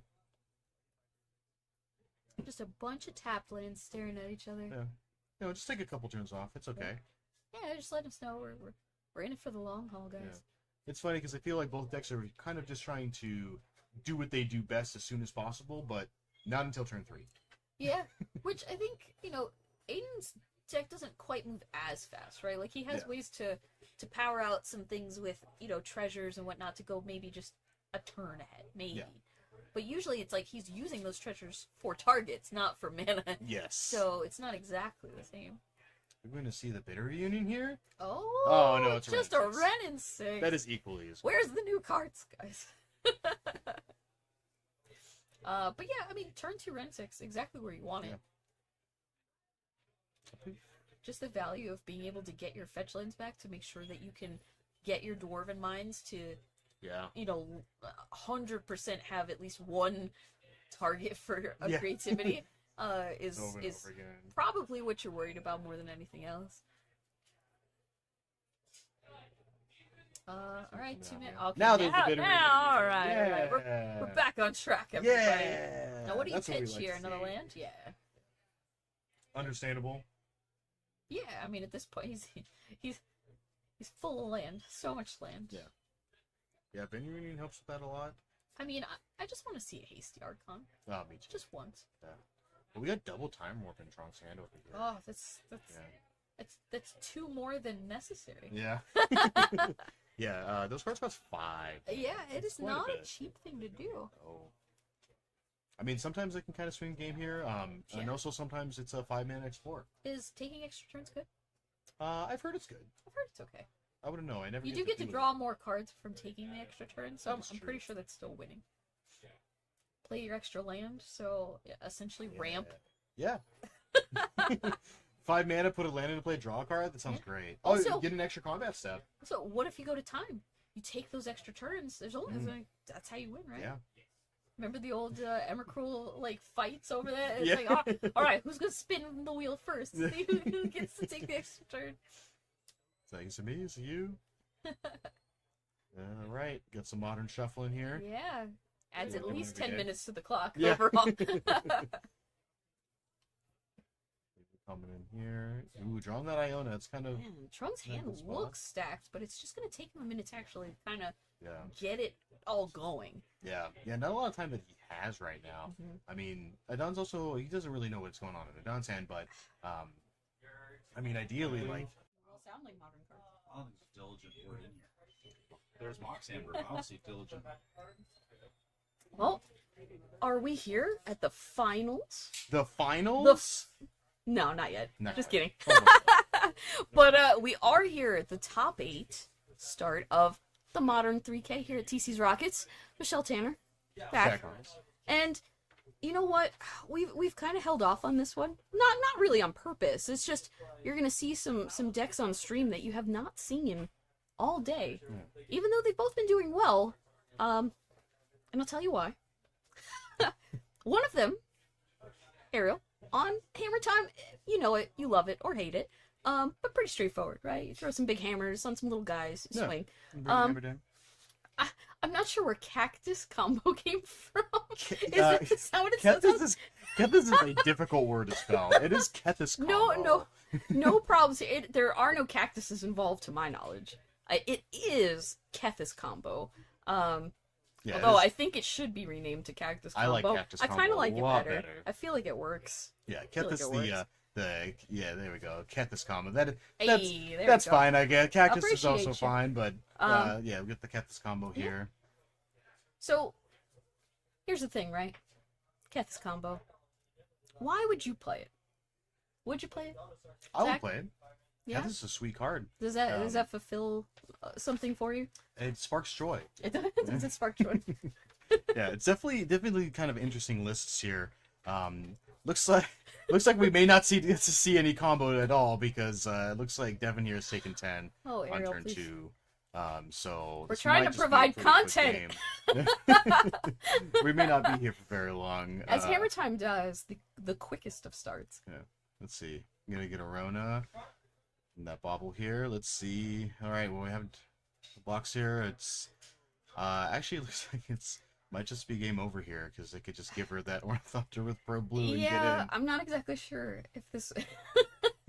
Okay. All right, well, welcome Thanks for to joining. the top 8. Game 1 is now finished. Oh my gosh, Okay. Well, that was a doozy That- of does anybody not know how Hammer Time works? Yeah. Because that was about the clearest yeah. showing of it possible. As again, like I said, you throw a hammer on a little guy and they swing. Yeah. That hammer swings for 10, maybe more. Yeah. How does Ariel sideboard here? Like, where do we? Really... What do you need to sideboard? Easy enough. Easy enough. Yeah. It's like, what are you? Let's open deck this so he knows he's on Kethis combo. Yeah, I yeah, guess, but it's... to everyone at home, for the tournament itself, it was not open decklist, but for top 8, we do provide it to be open decklist.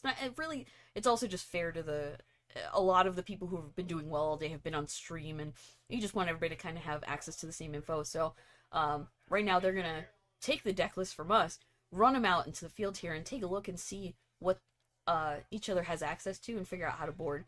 I missed the deck lists already. Yeah, I can't read them from here. Oh. Maybe you guys can at home, but it looks like, as far as Hammer Time, some of the things you would expect to see, like Pithing Needle, Hallowed Moonlight, Drannith Magistrate, some Lavinia, Azorius Renegades, 3 March of Otherworldly Lights, Surge of Salvation, Spell Pierce, Solitude, 2 Sanctifiers. I don't know. Yeah. I'm not 100% sure Ariel wants to take too much away from that kind of start, because that seems to be where you win here. Yeah. If you're trying to stop Kethis, I don't know, is this maybe just a Solitude good enough? Maybe just something to maybe interact, if that's what you're worried about, now that you're going to be on the draw. Yeah. Yeah, getting a little bit extra heads up. I mean, looks like the Keth combo deck's got a bunch of 1-ups on that sideboard. You know, Gigantha, Orvar, Lorn of the Third Path, Filigree, Silex, Pithing Needle. I can't read that because the head is in the way now. Looks like he's looking at some Oracle text here. Pithing Needle, there's a Pithing Needle here. Psi Master Thought-Grace, Stonebrain as well, Nihil and Aether Spell Bombs, Teferi Time Raveler, a Sky Sovereign, Oh my. Linvala. Presumably that's going to be the blue and white Linvala. Yeah, I would imagine. Yeah, the one that's kind of there's stuff out. got a lot of reading of some of these cards, Yeah, because a lot again, of these doozies Kethis combo here. kind of revolves around a lot of one-off stuff. Yeah. Stuff? Let's say stuff. Yeah. Um, You like And- toolboxes? Yeah, there you go. I mean, it is a toolbox deck. Maybe we'll get to see what it does. Hammer Time doesn't seem the best matchup for it. It must have ducked it a decent amount Yeah. today to make it. And don't worry, folks at home, we're gonna bring you matches, as they go. We're gonna finish out top 8, where each time somebody finishes, we'll try to grab the next one until everybody's done. So don't leave us. Don't worry, we won't Yeah. leave you. We're here with you. But yeah, so right now, I guess it's kind of just up to how much Ariel's willing to dilute what they're doing with the deck Mm-hmm. to bring in what they might. Now, the only thing I could think of was maybe the Solitude, and I don't know how much else you want. Yeah. Because like every single piece you take out of Hammer Time is just one less clean way to do it, right? Yeah. Like Yeah. Less kill on turn 2. Yeah. I mean, they can cut less some of ways the... to do what we just did. Yes. Yeah. Yeah. I mean, you can still cut some of the slower things. Kind of Oh, getting here we rid of... Oh, sweet. We got a full deck list here. Thanks to Chase, doing a great job putting all the deck list up for everybody at home, and us right now. But Kethis, it's a lot of cards. Most of them have names, fit into the legendary category. And why? Because Mox Amber cares about legendaries, not making mana without it. And I don't know, Zach. Again, did you play this deck? This is just Yeah. a hard deck. Yeah, this looks There's a lot of stuff. This looks like quite the pile, but I mean, it looks like a ton of fun. I mean, if you're kind of like checking it out here, I mean, it is essentially the Underworld Breach deck. It's playing the grinding stations with the Mox Ambers, but instead of your breaches, you're playing Cathysics. Yeah. So you get a bit of extra value in playing those. When he's milling out,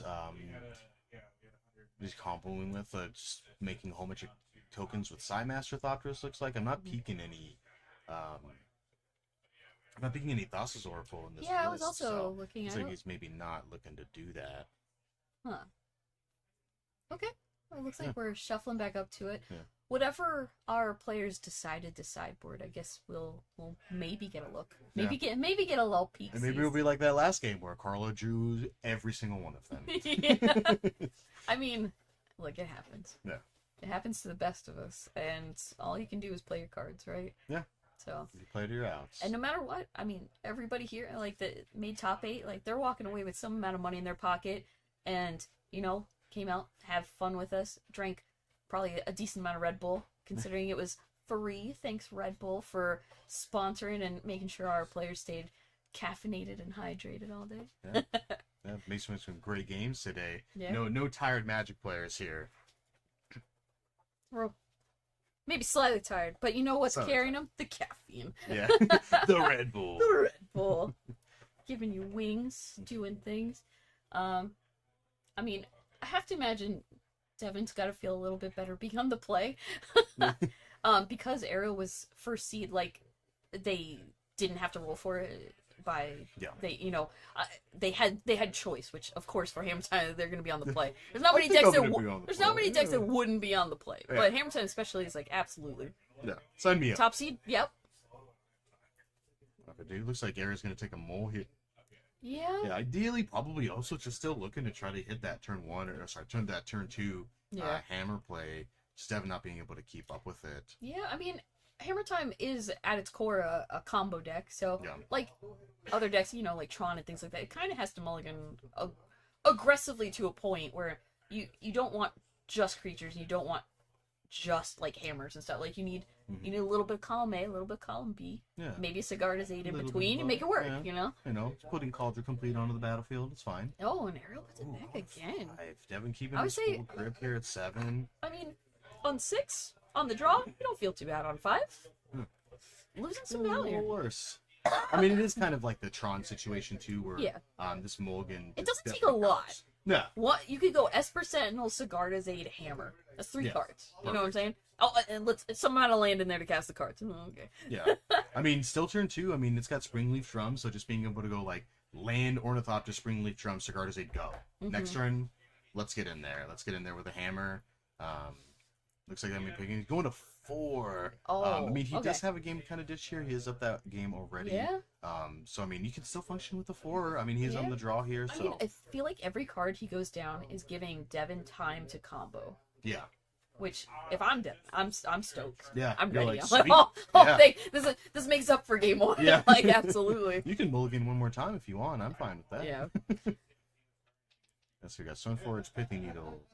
Ooh, just Pithing Needle's pretty good, just keeping in this opening hand. Yeah, but can you keep? I mean, you could probably put back a hammer. You got what? Giver. I can't tell what that white card is at the very back. Stoneforge. Is that what? Yeah, Oh, first okay, one we sure. saw, yeah, Stoneforge. I think Aaron did side out a Cauldron Complete, though, so it's not going to have that He's got- just random Cauldron He's already got the Complete hand. hammers, you know. I mean, he can use Stoneforge to put hammers in play, but like, Yes. what does that do? Yeah. Aaron's going to keep this 4 here. Gonna keep the 4. Keeping that Pithing Needle, yeah, I think I mean- he kind of just wants to hit that Kethis and not much worried about it. Yeah, it's definitely. Ooh, there we go. Look at that. That's a good turn 1. Gee willikers, that's a couple of things. It's a handful of cards. He was quick to kind of put him in the yard. Not exactly sure what Emery hit, but Yeah. we can see Hero. Plaza of Heroes off the There's a top. Kethis in there. They're gonna bobble. It's gonna be a Springleaf Drum. Not one of the best draws here. I think Arrow probably just wants to. Oh man, it's kind of rough with that Haywire Miter on board now. I mean, Yeah. he doesn't quite have the green mana, but Pithing Needle, Also- name, Kethis. I guess. Yeah. You could name Emery Kunin Memory. Yeah, if that's something you're worried about. I didn't see what ended up in the yard, to be fair. Yeah. To know what's where, like, you're not getting Kethis back out with Emery. Yeah, I didn't see any artifacts notably, but No. it still also Like, just feels bad. I mean, there's a bauble in there now because he used it, so like he could access baubles for a bit Yeah. if he wanted to. Is that ideal? Yeah. That's my cards. I mean, it's kind of drowning your already mold to 4 opponent. Yeah. Guard advantage isn't too bad, but we'll see how Devin kind of wants to play this out. kind of play a lot of cards here, that Pithing will probably just stop in a lot of it in its tracks. Yeah. He's just gonna get in here. It looks like he did not name Emery just because he has not attacked with it. 'Cause Yeah, if he maybe- normally Emery would get in there. Yeah, I was gonna say maybe we can find out what he named. If we have any handy post-its or something like that, it would be useful Lauren. for that. But we'll see. But it turns out not mattering because Lauren goes ahead and Yeah. blows up the pithing needle. So whatever it named, gone forever. Yeah, it's gone. Yeah, Lauren's a goodie too. It's Yeah, legendary, legendary. legendary, and Yeah. All right. Yeah, Lauren- about what you would expect. Ariel got to see a little bit of what the deck does if they're not already aware of kind of how it works. I could see this more of a fact-finding mission. Just cast some cards. Show me what you're doing. Yeah. Okay, I don't think I can beat that anymore. Like, Multifour's hard. Yeah, Wolford's definitely hard. I mean, Even on the draw, it's like they didn't have an explosive 4. They No. had cards that they could cast, and I don't know what he was gonna do with them. They weren't fast enough. no. You didn't have a Sigarda's Aid to make like a hammer keep good, Yeah. and that's really what you need. Oh yeah. Sigarda's Aid, step 1, right? Like your hammer is very expensive otherwise. Yeah. Oh yeah. Not really doing Yeah, and keeping that one lander with the Stoneforge too, but going back over to sideboards here, so kind of taking a peek. It was kind Again, enough to pass over your the guess deck is list. as good as ours as to what they're gonna get. But I really don't think Arrow can afford to go down too many cards, and Yeah. there's just not a lot of things that I think are necessarily fast enough on the Kethis side Mhm. to warrant bringing it. Like they're both trying to do their combo thing, Yeah. and yeah. not really trying to interact with each other. Does that make sense? So it's like, yeah. how much do you want to dilute yourself? Are you now too slow Yeah. to deal with the fact that like Hammer will now be on the play and can kill you before you've even tapped a creature? Yeah. Like, Yeah. And it's difficult because Devin is definitely in the who can combo faster. Devin is definitely going to be the slower one. oh yeah, So it's kind of like, does Devin want to switch over to being a little bit more controlling, a little bit more reactive to what Ariel is doing?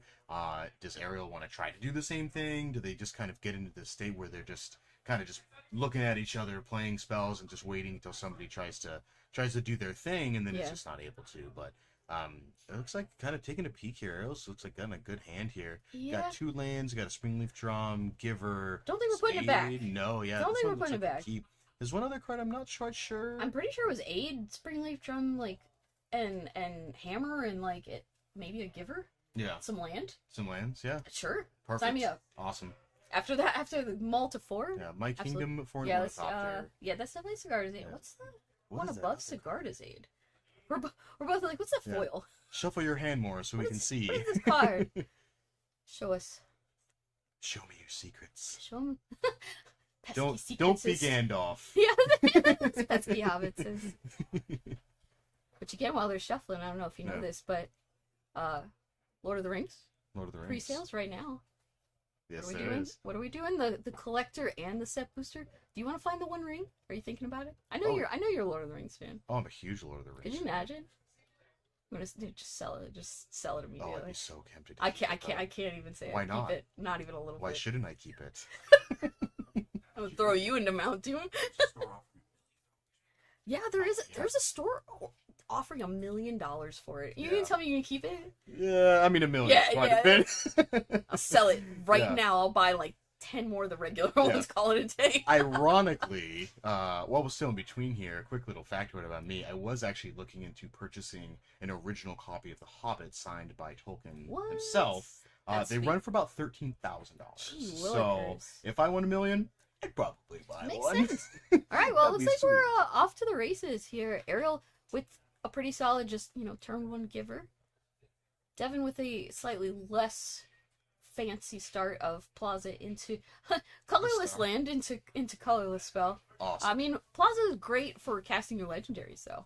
Standard All Star in the Esper Legends and etc. Oh yeah. list, but I don't know if Devin has even close to a hand that could probably keep up with what I think Ariel can do this turn. Yeah, I mean, we might just see kind of bashing.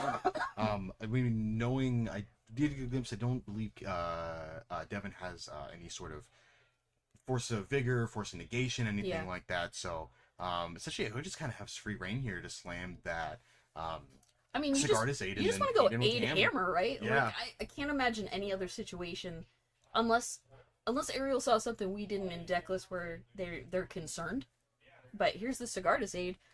Oh, it's Surge of Salvation. Ooh, that's a goodie. Surge Okay. of Salvation in there just in case. Yeah. So here, See I that mean, hammer coming attack in. for 11. Let's see if we're gonna get Attack another for quick 11, game put you here. 9.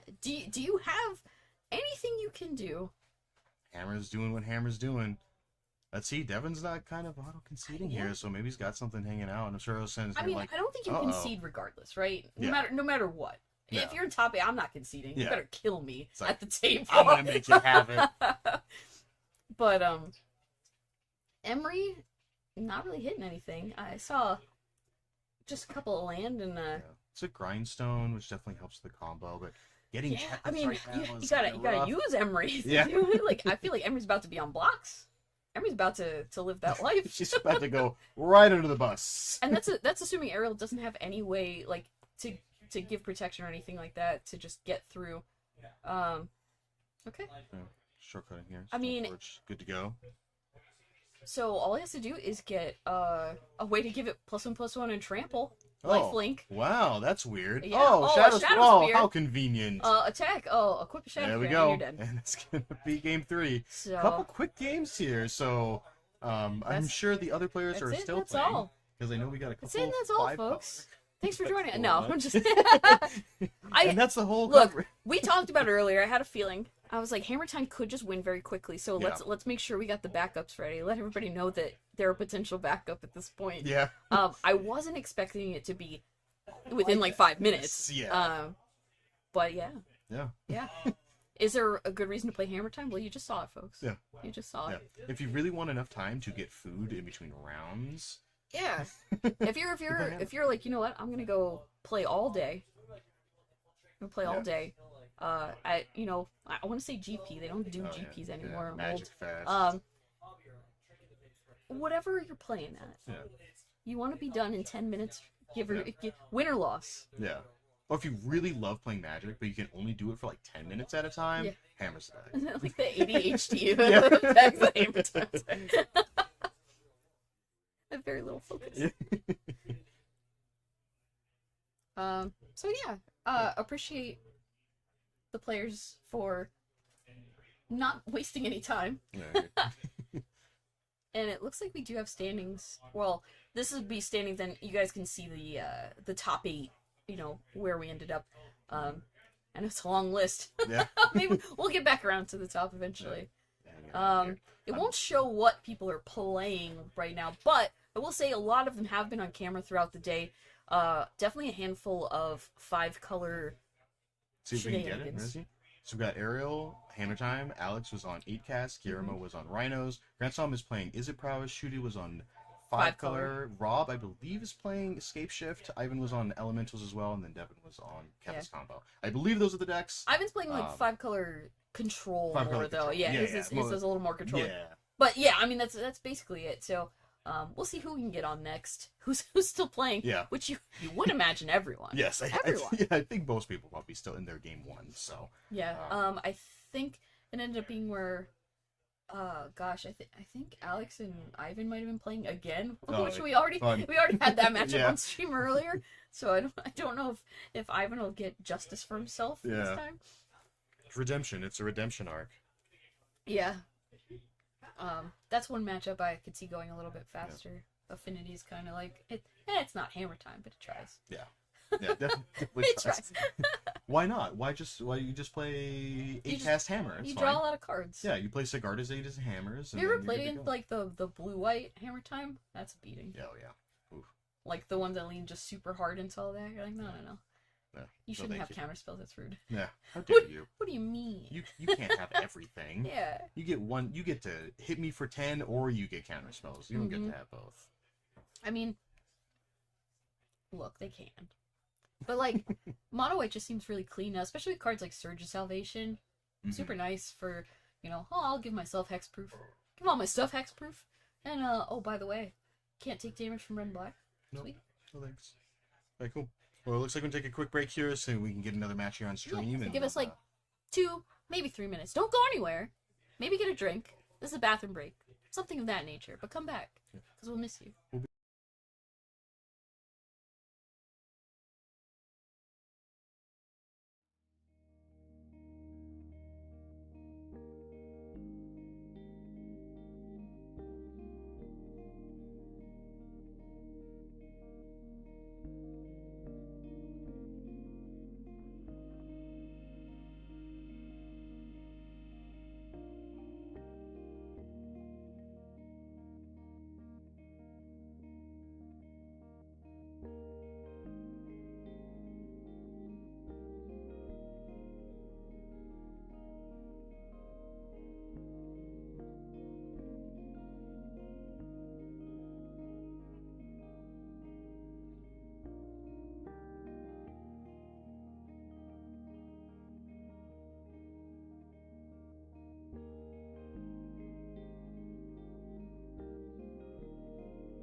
Glasses. There's always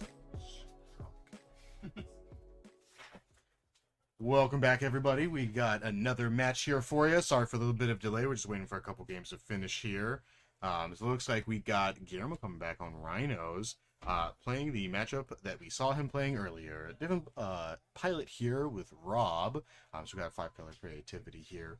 They got their deck list hanging out, so I'm going to take a quick gander.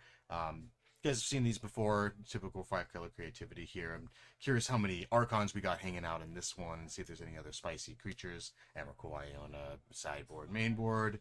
Gonna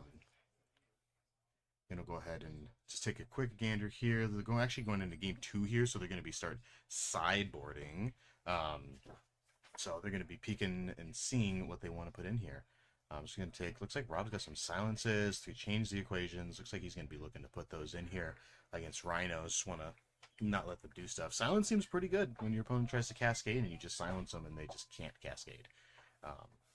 So we'll see what Rob decides to put in here. Oh. I walk away for 2 seconds. This feels like round the last one all over again. I'm so sorry. I didn't mean to. How dare you start that music? They were just so ready to play. We just had to start. So. So who won game 1? It looks like Rhinos. Yeah, it looks like Randall's got game 1 here. Kind of taking a peek a little bit at Rob's sideboard, some spicy stuff. He had 2 silences in his sideboard. Seems pretty interesting. I believe he was putting in the 3 change the equations. He had an Elishnorn, which doesn't seem great in this matchup. And then Doesn't feel like it does much, right? no, not too good here. But they're deep into sideboarding here, so hopefully we get to take a couple of peeks and see what these players decided to put in against I love each that other. card. Peek? Yeah, Peek is pretty good. Peak is pretty Great good. art, too. Yeah. It's a good one. That's why I got the Secret Lair ones. It's Yeah. a little geary. Yeah, a little geary. It's my favorite one. That kind of hang out Is Rob just trying to mess with us about how many cards are being sideboarded? Yeah, right? Are He's we like, getting I'm gonna put a little count here? 15 cards on the table. I mean, sometimes oh, people man. do that. They do a little, you shuffle them in, you shuffle them out. Yeah. Don't let your opponent know. I would Always keep them I guessing. would always forget that. Oh, I my absolutely gosh. would not do that. I don't trust myself at all. I took out 14 cards. Do you know how many Whoops. times I count my sideboard afterwards? Me I too. I put it in like alphabetical order. I'm like, absolutely, I will never lose a game to that. Yeah. I swear. I put mine by type. I'm like, these are the artifact sideboard cards. These are the instant sideboard Oh, cards. wait. All right, here we Where's go. the name on this? I see. This is All right, so Rob's. this is list? Rob's. Okay. So it looks like he's running the same. He's got the 3 Archons here. The Untransmogrify, the 4 creativities here. He's on 1 Fire and Ice, 2 commands, 2 endings. Looks like pretty stock standard here. Yeah. We see kind of just a couple variations with these depending on Fire and Ice is. Yeah, see, Bismarck. only 1 Fire and Ice is like Yeah. a little lower than I've seen Yeah, in some not a other big lists, fan of but that one, looks like. it's fine. Yeah. 4 Yeah, it's bolts, that's really where What you're are you at. feeling? Yeah, you can get those early creatures out here. Sideboard, so probably against Rhinos, we're looking at probably silences. Moonlights, change the equations.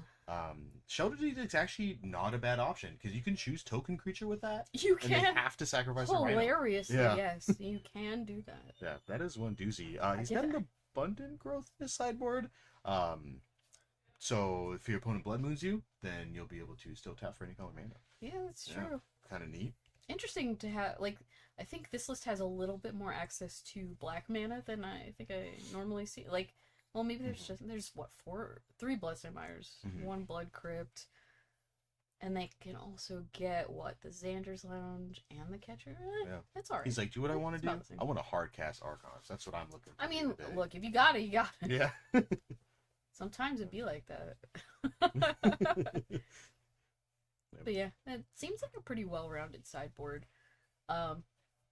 These value matches get tricky, right? Because it's just kind of a fast Rhino start. Yeah. Maybe it's good enough. Yeah. But countered by a fast Archon, Yeah. where you're automatically sacking one, and now your other Rhino can't attack through it. Not so good. No, Not not great. good at all. I mean, Garamo 2 is going to be on the draw here, which nobody Mm-hmm. does have. He had Gemstone Caverns in the main, and then he had an additional one in the side that we saw. Yeah, we'll see the Yeah. gemstone test is okay.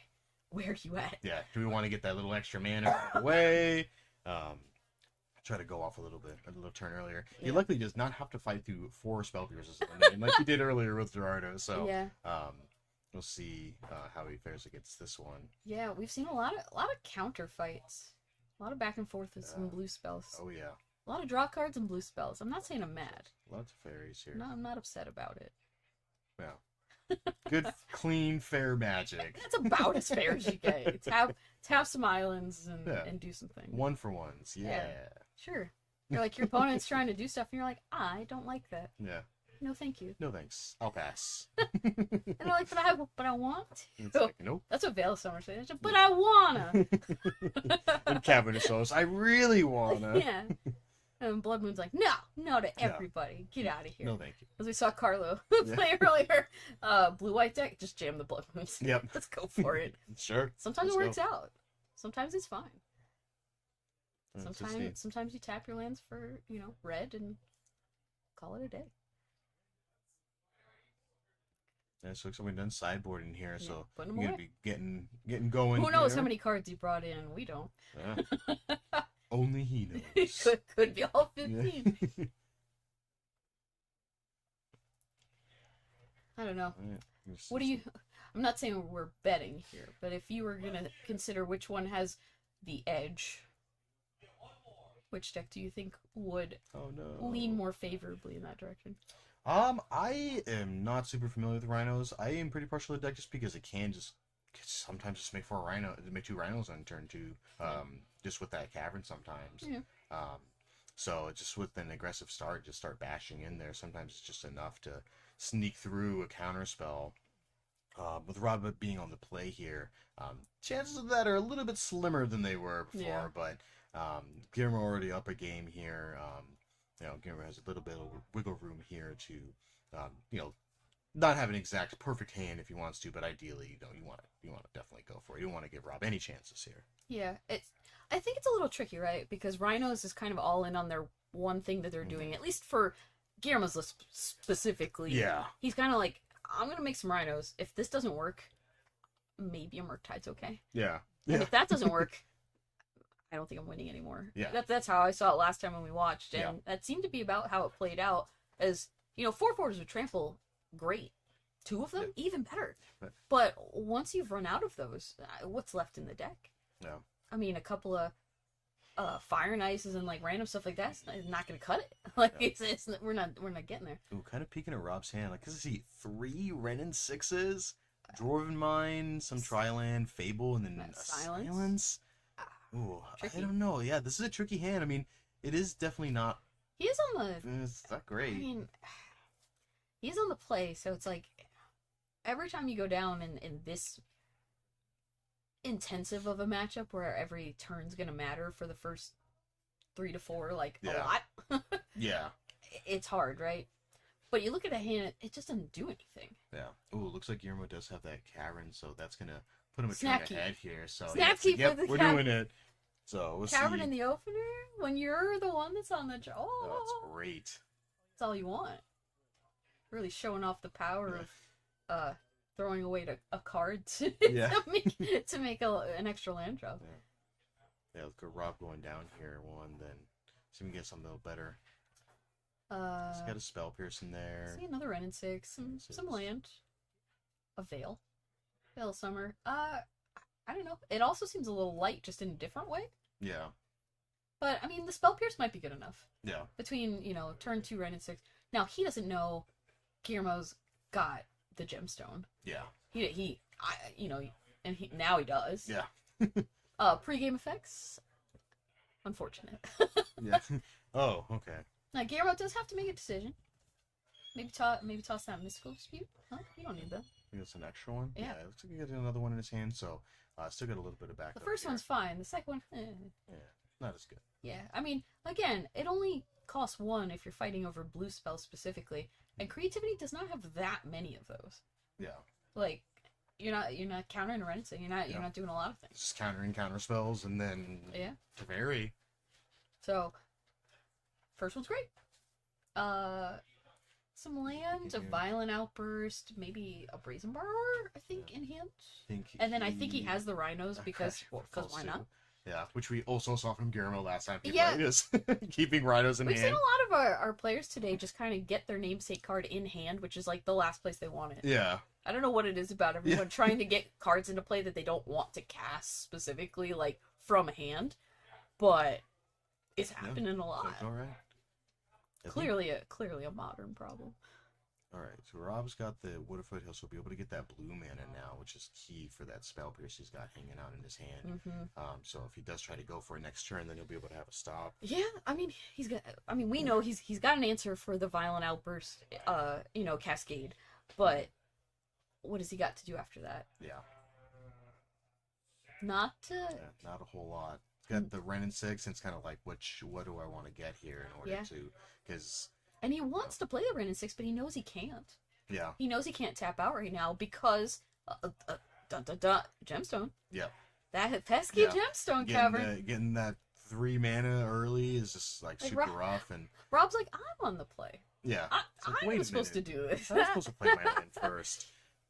And instead punished Yeah. for not playing gemstone. Yeah. Punished for taking the place. Just every deck should play Gemstone Caverns. It's easy then. Yeah, clearly. Yeah, it's fine. It's exactly how Garfield intended. A basic forest, sure. Yeah, he's just gonna pass the turn back, and I mean that's pretty typical though. Nobody's really trying to just cast into open mana. I mean I might be a little more incentivized because what am I scared of exactly? You know. Yeah. Ooh, looks like Rob's hiding one of the Strike at Riches. Okay. Gives you treasure, gives you that extra blue mana you need in this situation because with them it gives playing him the a target. Dwarven Mines, gives them target. So the Striker Rich sometimes is just the body that you need to go get the Archon. Oh yeah, yeah, kind of a rough spot mana wise because with them playing only mountains, the Wooded Foothills does not get something that is also a green source and a blue source.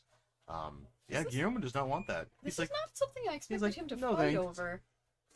Because this is leaving him quite susceptible to getting spell pierced here, yeah, and then possibly just getting a situation that he cannot he cannot interact because this is Guillermo's end set, so like Rob's gonna untap and have free reign to do something. Which, I mean, he won't have enough mana to creativity that turn, yeah. I guess. Unless because even he would still need more mountains to get like Dwarven Mine token, like use the treasure to tap. Yeah. So I guess arguably this is a safe turn to fight. But he does have like a Brazen Bar in hand, and I might have just been incentivized to wait, let him target it, and then just bounce it. Yeah, just gonna say, okay, that's Just petty fine. theft it away. Yeah. But these are just choices people make. Yeah. I also have the benefit of seeing both sides of the field here. So Yeah, he's gonna go for the Veil here. Yeah, he wants to see if we can get that green mana so he can be able to still do Ren and 6.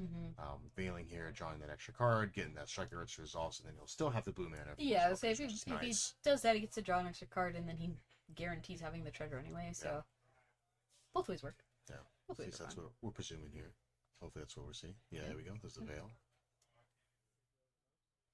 And he's like, well, Like, okay. okay, sure. Like if you got the force negation, you show it to me right now. Yeah. Present it, please. Let's see here. Jeremy's just checking real quick. See if we can do anything else Sometimes here. it's good to just remind yourself about what cards do. Yeah. Sometimes Yeah, there's a some line of weird text in there. text. You're like, wait a minute, I didn't know this card did this. Bulwark gives haste. Yeah. It was just all round one. Yeah, Wandering Bulwark. Yeah. Walking Bulwark.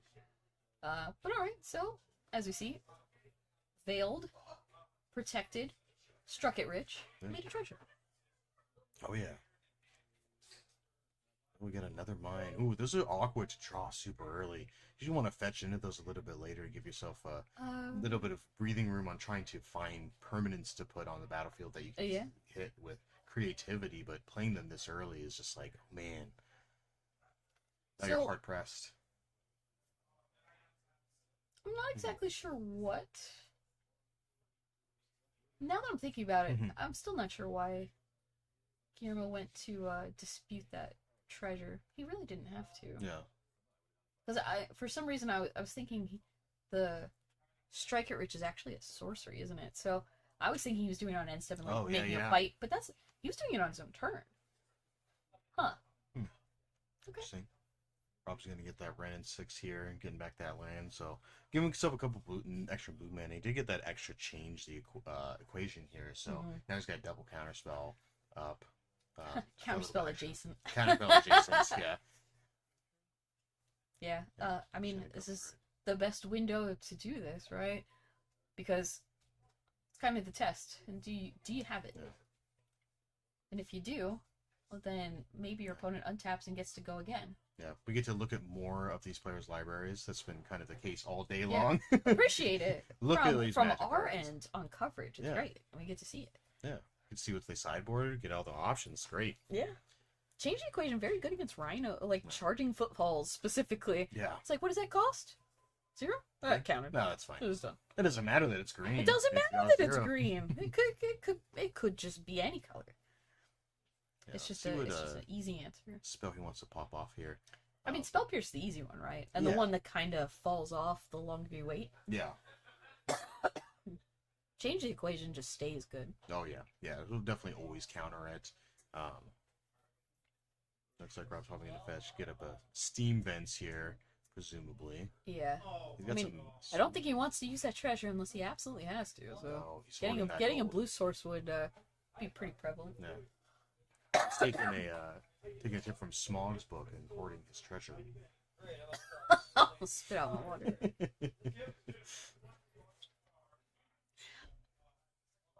Yeah. You got that Lord of the Rings set too much on your mind. Oh man, I'm so excited for it. It's gonna It'd be fun great. to play limited. Oh yeah. I can't wait. Can't wait to make a ring bearer and have them die immediately. Oh, he's gonna be able to change the equation here. I'm a little surprised, but I Yeah. mean, both play. Both Yeah. play. We'll let it happen. I mean, if he's thinking later on about trying to be mana efficient on his own turn, thinking protecting himself with the spell pierce, maybe. Yeah. It's a consideration. Because if all you want to do is make sure you have enough mana to creativity for one with spell pierce backup, Yeah. sure, why not? When your opponent has, I mean, now 4 mana. So realistically, it's as good as anything else. That's what Guillermo wants to do here. I mean, because Guillermo can just to follow up with the line that we saw earlier, which is also just classic. He just has Shardless Agent, so you could try to jam it here if he so Yeah. desires. Kind of Paraba not having that spell pierce, but it depends if he wants to take that risk or not. I don't think he actually has the. So he has another Footfalls in hand. Yeah, Footfalls, Brazen Borrower, And- and Shardless Agent. Is that a Shardless Agent? Yeah, I Oh, believe it's, so. I don't. For some reason, it didn't look like that to me. But everything about the end of that turn would lead me to believe he's going to try to go again. You know, Yeah. if I'm on Rob's side, I'm thinking, okay, I'm going to stop this one, Yeah. and then we'll see, Try to spin the wheel. Yeah. and then we'll see what you got. Yeah. See if Guillermo also wants to try to just suspend that other crashing Footfalls. I mean, gosh, right? We've already seen there's one in the yard, one about to pop. You're gonna try to cascade one out of Yeah. it, and then he's got another one in hand. So like they're all over the place. Yeah. They're literally rhinos Yeah. everywhere on every. But is there a rhino in play? No. No. Charging footfalls? No feats. No feats are No falling. feats. Yeah, they're not charging quite yet. Looks like that's what he's gonna try to do. But here. yeah, He's looks gonna like try to So jam Shardless here. sure. Which Guillermo Cascade, just one back over. one mana short. One mana short of being able to take Yeah. her spell pierce. Should Brutal. have had 2 gemstone gathers. Brutal. In this particular situation, I Go suppose for it it. didn't matter what Rob chose to counter, you know, Yeah. because these are both going to happen. They both work out. I was mostly just thinking the spell pierce is safer Mm-hmm. because, He's guaranteed does not have a mana. yeah, like if he has any way to fight the spell pierce, like that's rough. If he has his own spell pierce, but I guess that wouldn't have changed things regardless. So No. Rob taking a gander here. it's a lot of Looking cards. at those blood moons and being really glad that they're in his library and not on the battlefield. Yeah, that's true. Does not have any dwarves yet. Funny enough, already like 2 dwarven mines though. Yeah. His access to dwarves quite limited. Yeah, definitely diminished here. Hopefully he's on the 4, which we presume that he I is. So Can't to have imagine. that I feel like you're a wild person and you're Yeah. playing dwarven mine. Only play what, a 3? little less. I don't like, know. You're like, yeah, I want to see it, but Yeah, my not Fletch all Ball the is time. not a dwarven mine. Rob's looking through here. Yeah, with Ren and 6 on board, it's definitely pretty good. Mhm. Kind of checking out counter spells here. Yeah, it's a lot of blue cards. Yeah. There's an Just kinda Orvar, looking at his options. Got the good majority of what Guillermo's which I doing feel on like this side. Rob had to have seen a lot of these cards already at this Yeah. point of the day. So many force indications. Yeah. So many mystical disputes. Sometimes it's just like, let So me many just answers. think of this here. Like, So I mean, is this actually resolving, or is he just taking a look here? I see Guillermo grabbing tokens, but yeah, I think I he was mean- kind of peeking to see if he had mystical disputes. hmm, Because if he does, well, I guess that wouldn't work because creativity is not a blue card. Maybe checking if we can't play spell pierces. I'm trying to think of well, if he has the Look. spell period, I mean, I still feel like you go for it, right? yeah, because I mean if you let it resolves here, But if he does have the creativity in hand, I mean, Yeah. Archon eats one, so like these are both relevant things. So. yeah, So I could see an argument for it. Sure, you just let it happen because the treasure is your only target right now. Yeah.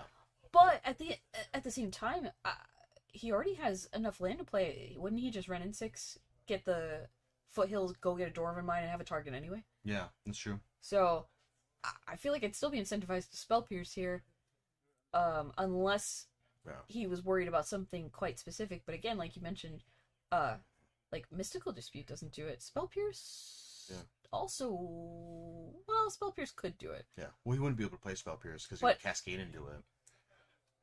Yeah, that's fair. Yeah. So it's He could- literally just. A I wonder if speed he's which he thinking knows about cards that doesn't like he doesn't have, you know, Yeah. because I'm racking my brain and I just can't think of anything to play around this gemstone cavern. Yeah, I think mostly he's just debating if he wants to Spell Pierce this now or double Archon next turn. Because if he can double Archon by plussing Rain and 6, getting that Wood of Foothills, getting Yeah. additional But Dwarven then you Mine, just getting get rid of. I Dwarven mean, Mine Flight. he has to sack a Shardless and a Rhino. He gets to keep a Rhino, but he loses the last 2 cards, and Yeah, still a good play. yeah. Still get some Rhinos next turn as well, but then you have 2 Archons that you're just beating in with. So. Yeah, I think both are reasonable and defensible things to think about. Yeah. I think we're just debating here. I mean, I think you just kind of just go for the safe play and just Spell Pierce it. Like, don't even worry about it. Yeah. Yeah, because him with the Brazen Bar in hand too. Yeah, if he lets him untap, that's the problem, right? Because then he can just petty theft away whatever he targets with just the one, and then yeah. See, here he goes. Yeah, I think it's more the let's just go get 2 Archons and see what you're left with after that. Yeah. Just give Which Rob works. some more time. Fine. Though, so he's just 6 damage to the dome. Guillermo goes to 12. yeah, going Loses for 2 six. creatures, and then Guillermo Next turn doesn't he's have, just gonna keep going in. Guillermo doesn't have a lot of answers to resolved Archons. No. He can petty theft 1 back to hand. Yeah. But he has to have exactly 3 cards to do that, and count them 2. Yeah. So 2 Archons, they Yeah. gone. They gone. Let's see. Yeah, this is Rob's game plan. Oh, easy peasy. Easy peasy. 2 Look at that. Oh man. Oh, the perfect time to do it before he drew them. You ain't Rob looking said at not my deck today. Rob's not gonna be that guy. He's not drawing the cards. He's putting them out for free. Yeah. Well, at the cost of a dwarf and a treasure. But Yeah. it was counting. Yeah. Drawing some extra cards here with Rob definitely good too. I mean, he is at 5 mana, so he does have a lot of time to just be able to just hard cast. I mean, another in this particular board state, Guillermo goes down to 12. He is dead next turn. Yeah. Unless he lucked out, drew another petty theft. Like these footfalls, that's gonna resolve. Yeah. Does it matter? He discards his card. He had exactly 2 cards in hand. Yeah, that's what I'm saying. He Oh, needed yeah. to have 3 to Yeah, even to even work the keep petty theft, and he and- couldn't. Yeah. So he's just out of. I think Yeah. he's just out of Some luck. Gas here. We don't know what his top deck will What are we be. judging here? Uh, Hold up. Did he accidentally knock a card or grab an Yeah. extra one? Is that? He gets to draw 2. What's going on? Well, it seems our players are conferring off Yeah. camera here, and unfortunately, we can't hear anything. Judge, why is this card in my deck? This We make a card's lot of bad. guesses. We make a lot of judgments. Can I just cycle this card? Gonna shuffle. Oh, but I think maybe he went to draw a card and then accidentally saw 2. So I mean, he he saw the does- card that was on top. I was gonna say he does get to draw 2, but maybe maybe he'd already drawn them. Yeah. Sure. Yeah, that's what I'm guessing enough. here. But Guillermo got nothing here, so he's got to draw pretty well. So Yeah, let's I mean, see. this is gonna be the top deck of the century right now to be able to beat 2 Archons. Yeah. Da da da. Drum roll. So many rhinos. Rhinos joining the fray. Yeah. We got no more rhinos. I mean, so- that's 12 power. yeah. 12 power. Is it good enough? No. Not even close. There we go. We're gonna go to game 3. Most likely a land or a counter spell. Yeah. Literally anything that Yeah. doesn't matter. Well, this counterspell was a little late. Yeah.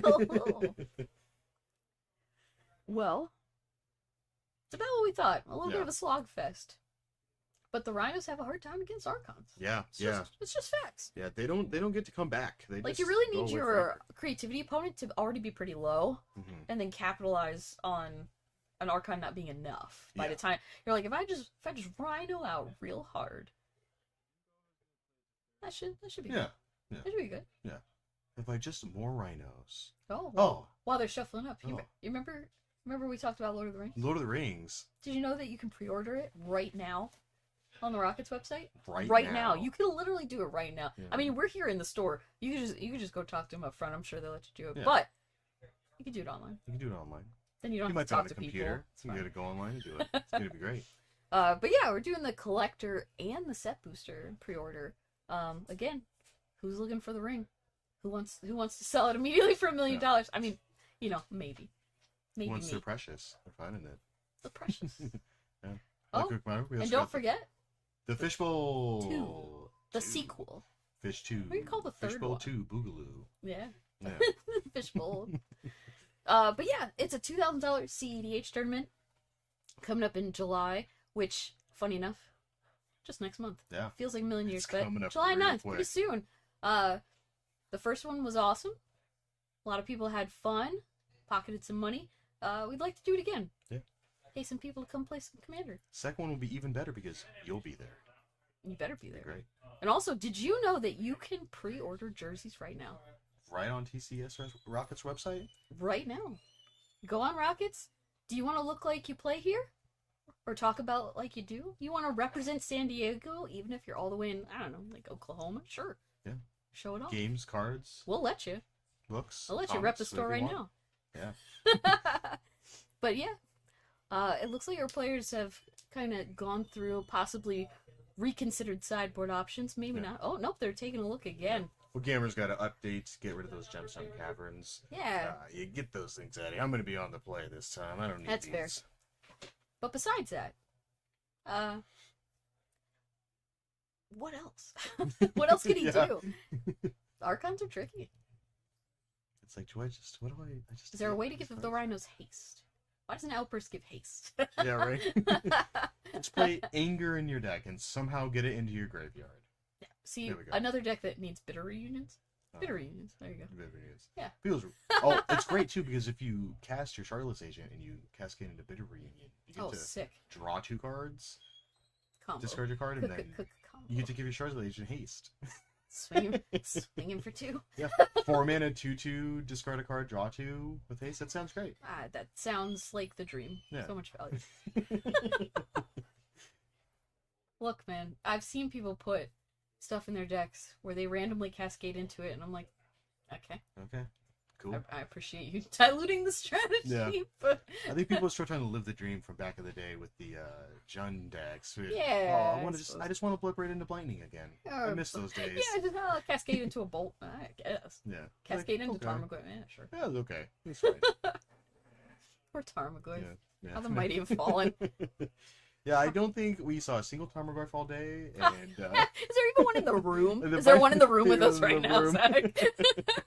Because I imagine there's some in the counter. yeah, We'll sell you some. yeah. But yeah, not a big showing nowadays. Not a lot of people looking for Tarmogoyfs. He gets so much bigger now though because you get battles now. That's true. He can be an Plus 8, one- 9. +1 for the Goyf. Oh my gosh, it's so big. Well, clearly you need to make something happen. Oh, It's not even I'll me. do it. I'm just cast Murktides Yeah. and Blood Moons. Yeah. But until somebody gives me something better to do, or until they ban out most of my deck, like Yeah. in Legacy. Ragavans, get out of here. We haven't see very many Ragavans today either. We That's just true. saw Janelle playing them. Yeah, which, Yeah. he monkeyed around a bit. I believe an Elishnorn did get cast at one point, but it wasn't off of him. It was off the Robber Yeah. of the Rich. Yep. Remember, I was like, that card's great. Yeah. And he was like, here's 2. And I was like, Yes. Well, okay. that's all I've ever wanted is 2 Robber of the Rich on camera, really showing what they do Yeah. when your opponent has more cards than you My by dreams were not casting their moons. Elishnorns. Yeah.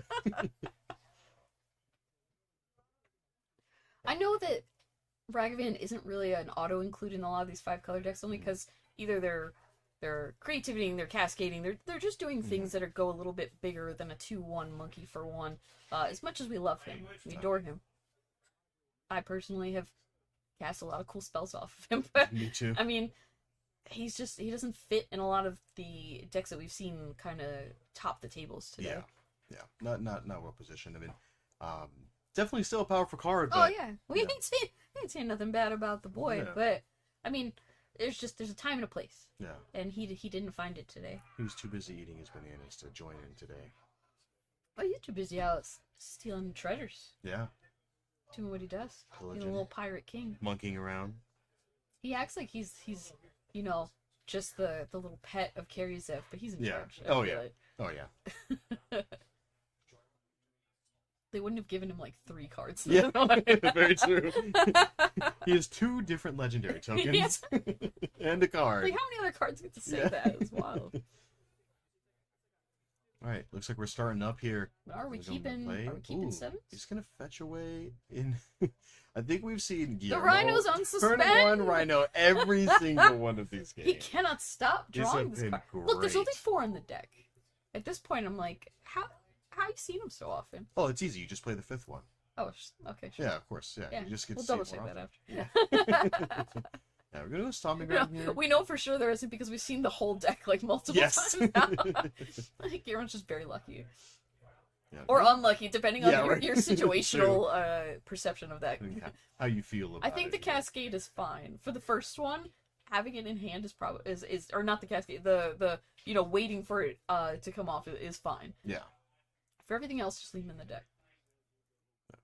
Definitely interesting here. We're seeing what Guillermo does here. I did think he only has one other land, which is just that island. I saw a dispute, force of negation. He drew another crashing footfalls. All right, looks like he's just on the let's just get these unsuspended game plan. I am a and little surprised hope the we can second get one, in there. but there's nothing wrong with it. Yeah, I mean- totally serviceable, especially when your hand is full of counter spells. Oh, Otawara looks like is this additional card here. so Yeah. a bunch of pseudo blue cards. Looks like Rob's just gonna be holding some mana up here. I just move the dice over. Switcheroo. Yeah, looks like you're just So kind many of blue cards. hanging out. I mean, yeah, at this point you play the Otawara. Yeah. Although the fact that the blue is a different color on the Phyrexian Island and the Otawara is like jarring to me. Yeah. It's almost like this purple blue amalgam happening right now. Yeah, it's like, oh no. Well, he's got Force and Negation ready for pretty much anything that Rob does that's suspicious. Yeah. You're like, what is that? Not a creature? Get it out of here. Yeah. No, thank you. I mean, we'll see too. Guillermo just holding looks like triple counter magic now. Double dispute, force and negation. I mean, he's Um, you feel like he's ready. He just wants Yeah. to ride these rhinos out into the sunset. yeah. I Try think to he just try to wanna make that top 4. hope to draw a land here because I mean, Rob could have all the Moonlight plus Spell Pierce to Yeah. stop that. There is some combo of 1 mana, 2 mana spells that Yeah. can get around it, but he does have to have them and draw them. Yes. Like, yeah. and getting that combo of things together, not exactly the easiest thing. Yeah. Rob in a tough spot. I mean, he's still got to be careful. I mean, Guillermo could also still just violent outburst him at the end of turn, and then he Yeah. can't do anything about it. I mean, it's funny because you already see the potential of 16 power Yeah. in the next, Looming. couple turns, and then you still have to worry about just, Yeah. end of turn outburst Yeah. into it. Like, oh, fantastic. But I think Rob does have a change equation and a spell pierce, so he's got at least those. So he's got a couple answers at least for the first crashing footfalls. I mean, Guillermo's also just loaded up on answers right now too. Yeah, I mean, he can definitely fight, and that's all he has to do. Funny enough, because the footfalls are just doing what they're gonna do. Yeah. The clock is already in motion. Yeah. It's more just protecting these 2 sets of cards. Like we're getting some rhinos one way or another. Yeah. And if They Guillermo's come got in- to they fight come in for for him, they business. keep fighting for him. they're happening. Yeah. The only out Rob would have would be like a Dovin's veto or something Ooh, yeah, significant. That'd be a juicy But I don't one think here. he has. I don't think he had access to that. So I don't see Dolan vetoes too often. it's more of a blue-white special, right? Like it's Yeah. kind of a.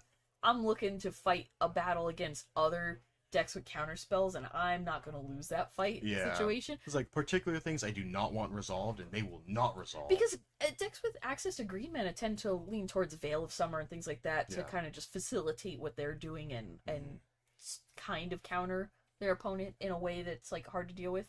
Because that, I mean, literally one of the piece of text on Veil is like your spells can't be countered that turn. Yeah. The one that's forgotten about a lot. Yeah. But But it says draw a card. it also says Draw a card. That's all. That's Only all if they we did want to do. something Just draw some that was cards. red or I'm sorry, black or blue, but still. Suki Armor wants to do here. Still sitting on 3. I think he's still just sitting on a bunch of counter magic, and Yeah. Rob's just holding everything up. Like, he's just gonna say, "Let's go." It's rough because if you're in a Rob seat, you know you can't tap out. Yeah. You know. You got. He's like, okay, but falls on the stack. Yeah. Let's see what Rob's gonna go for. I think he's gonna go for a change equation. Okay. Which makes sense. Yeah. With the double dispute that Guillermo has, this could end up being a little gross. Yeah, I mean, just he 'cause has to did go tap for a his dispute white. first. You go for a dispute first because it only makes sense, right? Yeah. So he can try to spell pierce it, but that's not good enough. No. Spell pierce doesn't do anything. Yeah. He Still just pay counter it. He can still Hollow Moonlight. Guillermo would not have another counter spell if he does. Because it's not blue, so dispute does not cost that. Yeah, now that reduced it's on his turn, he mana can't cost. pitch. He can't pitch any of the blue Can't cards pitch to the force. negation. Yeah. And this kind of gives Rob the, I wouldn't say upper hand, but a little bit of a breathing room because he knows that Guillermo wouldn't be able to, hopefully not be able to play an additional like Charlotte's Agent or anything. Yeah. So, Us- but if he pops up a Hollow Moonlight this turn, then he would kind of save himself. Yeah, I mean, assuming he can go get a white source with that Wooded Foothills, which you would imagine Yeah. he has access to. Is it coming untapped? No. Oh, maybe. he's gonna let him resolve. Okay, interesting. That is a. Yeah. Did he draw another Another footfalls? crashing footfalls. No way. When in doubt, just footfalls him out. He has not hit a fourth land, just footfalls. Yeah. Footfalls and counterspells. Who needs Charlotte's Agent when you just We are crashing getting in footfalls? there, and that's it. Remember when we watched earlier the Urzatron where he's just like, okay, I have exactly Tron, I will draw no more land, only gas. Yes. Only gas, no breaks. That's how this feels right now, where it's just, you want rhinos? I'll give you rhinos. You feeling let's run? Let's go. Let's go. Robin has multiple creativities here too. This is it's also He's gotta difficult. feel 'cause- incentivized to do it for one now. To go for it while he can. Oh, Teferi also a good answer. Just bounce. Yeah. Just bounce. Now, this is something he can attempt to fight over with a mystical dispute, and you have to. Yeah. You have to. If your hand's all counter magic, and a footfalls that's coming off, Mhm. you have to fight. Yeah. Can he go get a blue? Yeah. I think he does have a steam vents. I think most of these will run one of each of the Yeah, red which shots. I would also Yeah. assume he has access to. They prioritize like Mountain X, right? So, yeah, steam vents, get the steam vents, spell pierce, Focus. and Guillermo really getting punished for not drawing a fourth land. Yeah. Could I have mean, paid for it. He can still force a negation here because he does have a second blue card in his hand. He's got Yeah. a force negation, And he so- has to. You Yeah. cannot. This Teferi cannot resolve. No. This Teferi gums up the works in such a significant way. Yeah. Stops the next footfalls. Gets rid of one of the rhinos. Like it changes the clock so drastically that all he can do is fight this. Yeah. But he can't. But it's free. It's Free. free. Come on. Yeah. Show it to us. We know you're doing it. There you go. Yeah. Force pitching force. The classic. You know. Force. Yeah. Yeah. Don't even have to pay a life. Don't even have to pay a Is life. this just better than Force of Will? Better than Force of Also, Will. it exiles the spell? Oh my gosh. You all heard it here. Force Yeah, negation better Clearly. than Force of Will. I don't know why they don't play it Yeah. like see more Yes. often. Big fan. Like, Yeah. it's, I mean, it's sweet. Force of Will costs 5. Yeah, that's a lot. That's a lot. Also, like, force negation at the worst is a cancel. Yeah. You could just. It's just double blue and a One blue, colorless. blue. It's Not so too easy. bad. So easy. Yeah, not looking great for Rob here. Oh man. This has just Kind of kind a of hard been spot. funny, right? Because Guillermo's start is so awkward, but it's working out for him in such a strange way because Rob just doesn't have the answers lining up in the way that he needs to. Yeah. And all of a sudden, gosh, I really wish we could have got Guillermo some of those Arcade Post Rhino tokens Yeah, earlier. those are sweet. But for the people at home just tuning in randomly, all of a sudden, welcome. It's a weird time for you to tune in, but we appreciate you. Yeah. This is the a lot of second power. match These are that we all covered. these are all 4/4s with trample. Yeah. What are those checklist cards doing on the battlefield? I just want to write on them for Yeah, right. trample. That's all they've been. Ah, there we and go. and It's Rob nice sees to it read. writing on the wall. I mean, Oh. that was a. I need to draw something right now, or I'm just dead. Yeah. So much power. Yeah. Okay. It's too much power. Is that legal? Are we gonna get trademark? Nah. Nah. It's technically satire, He's the so. governor, though. Or he was the No. governor. No, he used to be the governor. Yeah. Not anymore. I'm saying, we're in California. You can't do it. I don't know. Yeah, it's fine. It's fine. But hey, that's about how we expect it to go, right? Yeah. That was about the best start he could have. Yeah. Just rhinos for days. Rhinos, rhinos, rhinos. Yeah. Rhinos, rhinos, rhinos. And Rhinos. then counter, back Yeah. up. And that's it. And even missing land drops didn't hurt him in that particular situation because Rob didn't have any way to follow up. Just have infinite counter spells. Yeah, that Teferi resolving would have been so clutch. Yeah. Oh man. If he didn't have, if Gamrot didn't specifically have force, right? Like, that Teferi resolves, bounces a rhino, stops the next rhinos, turns off all the rest of the cards essentially in Guillermo's hand. What does he do? Yeah. He has to spend a turn to attack Teferi with the rhino. Yeah, he has to assume and that he'll then- get the turn to clear it, Yeah. which he would. Yeah. He would. Because he was tapped out. Yeah. You know, you just, that was going to happen. But what then? Yeah. But then you've lost one spell, you have a 4/4, and you have your last footfall in your hand. Yeah. You're not cascading. Yeah. So every outburst, like every cascade spell you hit after that, terrible. Yeah. Awful. And then Maybe when your it's opponent you just too. untapped fetches for a dwarven mind, Like, oh my- creativity's it, and you're like, no, my rhino. But yeah, so we're gonna take a short break. Again, we're not leaving you. We're here. We're here in spirit. We're here with you. We just need a little time to get another match in, if there's any left. If not, then we'll take it maybe an extra minute because it'll go to top 4, and then we will bring you a match. We will bring you some magic. We can Bring it guarantee. here on a platter for you. We just don't know who it is yet, but we'll find out. Yeah. So we're gonna go check. Give us like 2-3 minutes. Get a drink.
Are we back? Are we live?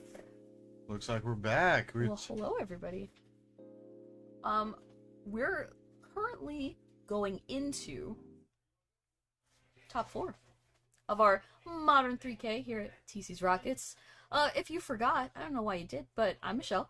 And I'm Zach. And we're here just with the rest of you, wanting to see who wins. Oh yeah, we're all really wanting to know here. Looks like everybody's checking out some deck lists here, kind of seeing where they can get the upper hand. Kind of curious. These are some pretty fast. Talk about, let's see who's the fastest draw in the West here, right? Yeah. To our left, Ariel's playing Hammer Time, which if you were tuned in earlier, some of the fastest games we've had on stream. Yeah. Maybe ever. 10 I don't know. minutes if you got that. That was almost Legacy quick. Yeah. You know, when we did the Legacy 1K, Yeah, they were over about that fast. Grant, a little bit of a lesser known entity deck wise. He's playing Blue Red Prowess. Yeah. Which I believe he's on the Breach version, Underworld Breach. I'll wait until we get some deck list to verify. Yeah. As you see, the players have the deck list right now, which means that we do not. Yeah. It's just how it is for now. Yeah. Have to bear with us. Here. It looks like Grant is showing a Gigantha here. It looks like a little companion emblem we've got here. Maybe one he picked up today with RK hanging out in store. You mean with RK us. Post, who was here in the store with us, hanging out? Yeah, all day. It was pretty chilling. cool. If you missed some it, tokens. sorry. You can still buy his stuff online because we like you to support him. He's a cool guy. Yeah. But yeah, I'm gonna be honest. I'm not sure how this matchup goes. Yeah. I mean, it depends. So if, fast. yeah. Both have potential. I think the Hammer Time has potential to be faster, but they have to be more careful, right? Because Prowess just has answers to 1/1s. Yeah. And like they can kill stuff in response. Yeah. I mean, he's got bolts. He might have a couple heats in there. Might have some just other. They usually have lava darts and like some other stuff to do for Prowess Lava darts. specifically. So, I mean, things to do. And then going into this, we are open deck list. They both are aware of what they're playing against, so that will inform some hands, some keeps, a little more. A little bit more knowledge here. Plus, we know that going into it, I believe that's Ariel, not Rob. I think they didn't change the name from last time. We'll see if we can get that fixed. But Hammer Time should be. They have choice. They're the higher seed, so we're gonna assume on the play. Hammer Time deck going first? That's weird. Yeah, Well, I wouldn't have thought. So in this scenario, I would imagine Hammer Time probably has the upper hand game 1, and then post board it's really gonna come down to some sideboard choices, and we'll see what those are. But Lightning Bolt does an okay job in this matchup. Oh yeah, it kills every single creature. Pretty much every single creature so they got. it's kind of minute in But after board, they can have access to like Sanctifier and Vec and things like that are, I mean, for the Prowess deck, incredibly hard to kill. I mean, yeah, sure, I'll block. Yeah, especially with which we believe he's on Breach. Yeah, I think so. Yeah. Which all your red cards not getting to stay in your graveyard. What are you supposed to do? Yeah. What are you doing? It's like you can't just. I guess I'll recast a bauble 20 times. You can't Breach line just bolt you, you're dead lines anymore. Those are just off the table. So it'll be interesting to see. And I mean, we chose this one again because top seed, but also we expected it to be the faster of the two matches one way or another. Yeah. So, and we want to bring you as much magic as we can. So we figured, if this is over in 5 minutes, we'll get you the next match. But we'll see how it goes. And again, like I said, I expect Ariel taking the play here. But did Ariel take a look and take a mulligan? Is that what that is? Yeah, it looks like he did take a mulligan. Grant's thinking over here. Yeah. What are we looking at? Bauble, Steam Vents, Lava Dart, Steam Vents, Darcy. I was like, if there's a creature in there, that sounds like a keep to me. Yeah, especially with Dragon's Rage. I did see Mutagenic Growth as well. That's a little spicy thing that there is a prowess for lists run over. Just kind of make your dudes bigger nice and quick. Darcy being one of the only things with no prowess is like kind of fun. Yeah. Are we gonna get another namesake deck not having the namesake card and then call it with prowess? Close enough, right? That looks like a handful of land off the top. Surge the Salvation in the main deck? board? Interesting. I mean, it is a reasonable thing to have, and actually hedges a little bit in this matchup. Yeah. Having access to a Surge game 1 Yeah. Could be pretty good. Yeah, kind of Also, like the could just Ketchup. blow out something Yeah. that Grant thinks he can do. Yeah. But Bolt you and respond surge. Ariel Ooh, oh does not man. have a turn 1 creature, though. Just a simple, Springleaf Drum pass. Which, if I'm Grant, I'm probably pretty happy about. Yeah. Well, it looks like Grant drew a Soul Scar Mage here. There's going to be a Prowess creature. Okay, hey. We'll see if he wants to slam that or the Darcy in this turn 1 here. I mean, it kind of depends. Darcy gets a little more value early from, like, if you want to start with the baubles and things like that.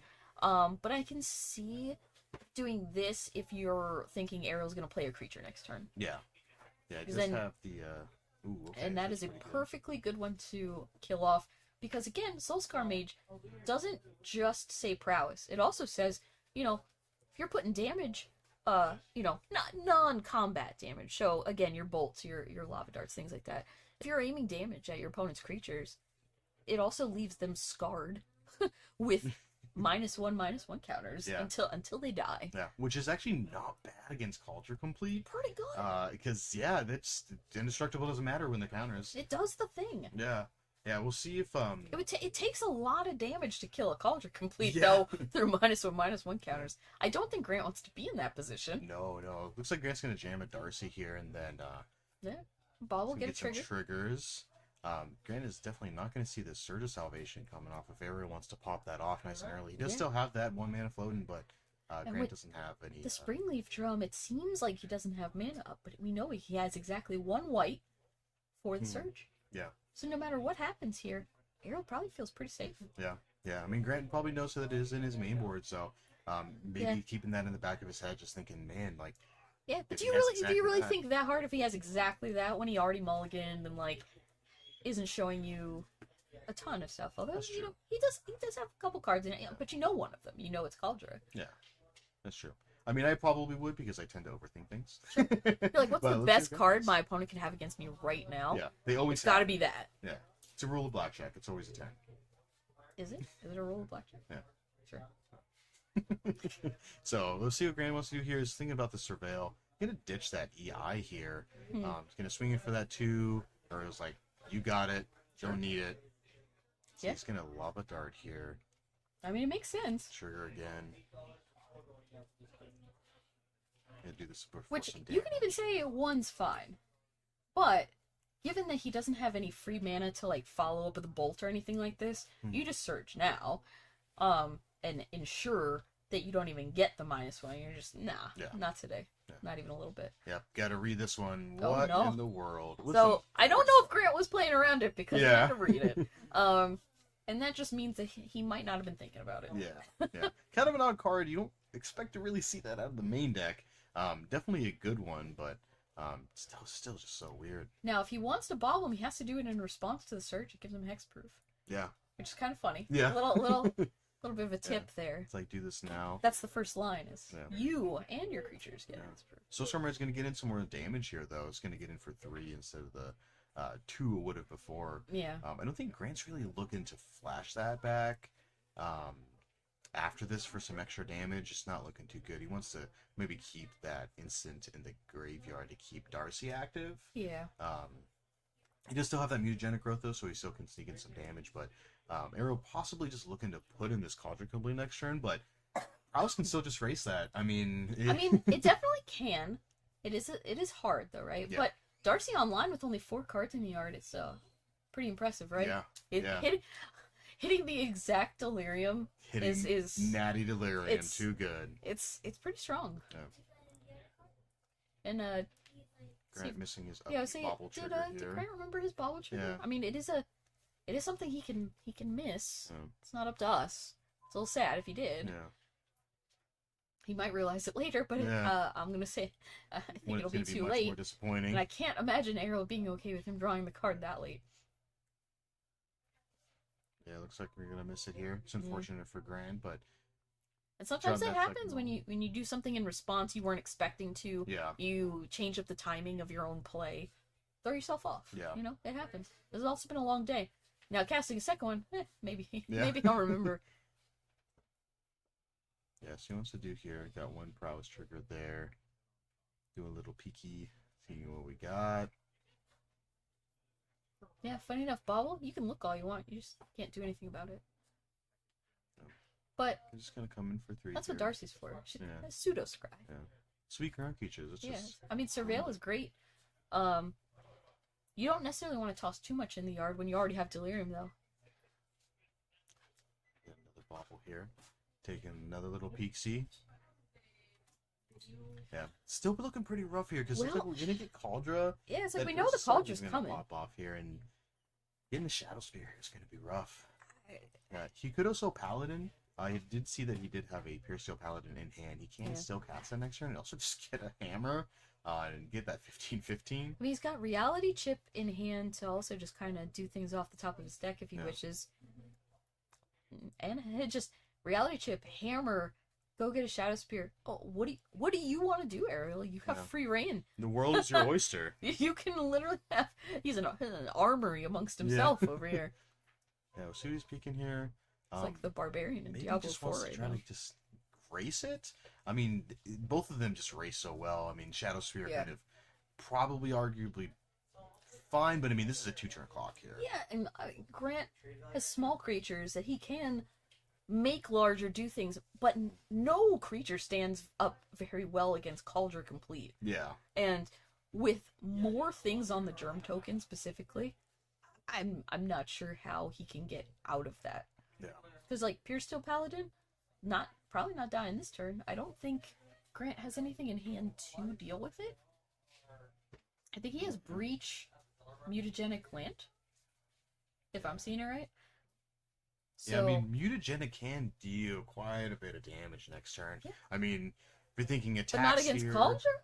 Not against Cauldra. Against anything else, maybe, sure. Yeah, But 'cause I mean, this Cauldra has been completed with a hammer now, Yeah. too. yeah, that's a 15/15. I mean, Prowse ain't built like that. No. It's just not. Look, another Oh, hammer. okay. Sure, I guess. Why not? He's like, does this have trample? Good. Put it on there? Sure. Why not? I mean, there'd be an argument if Ariel was at 3. Paradise Mantle. Okay. Oh, yeah, Yeah. it's very That's a pretty. cool one. Yeah, that Secret Lair was a good one. Paradise Mantle, just a draw card, just for Oh, fun. and he drew Shadow Spear too. Let's just see. He Okay. drew the. Yeah. He's already dead. He's already I dead. can't. This is too much. Well, this is this set of draw steps has killed me. This is why we play Vapor Snag. Equip all my dudes. Attack. Yeah. Vapor Snag. I mean, a germ token is nothing if it's not on the field. Yeah. But then with Pure Steel Paladin, all of this would just move on to Pure Steel Paladin himself. Yeah. He would buy a turn, I guess. Yeah. But, we'll scoop it up here. Yeah, We I got mean, game 2. if I was Grant, I'd be doing the same thing. Yeah. There's no reason. These are untimed rounds, but I wouldn't want to be looking at that board save for too much longer either. Oh, and here we got Hammer Time. We did see it a little bit earlier, but maybe not the deck list itself spread out for us like this. And I would say, what do you really feel like you need in this matchup? He already has 2 main deck Surge Salvation. Pretty good. Yeah, already pretty I good. mean, just essentially Sanctifier Infect, maybe Yeah. an additional Spell Pierce, stopping some early removal spells, possibly coming from Grant. Don't think he's too worried about Solitude giving his opponent some life. Yeah.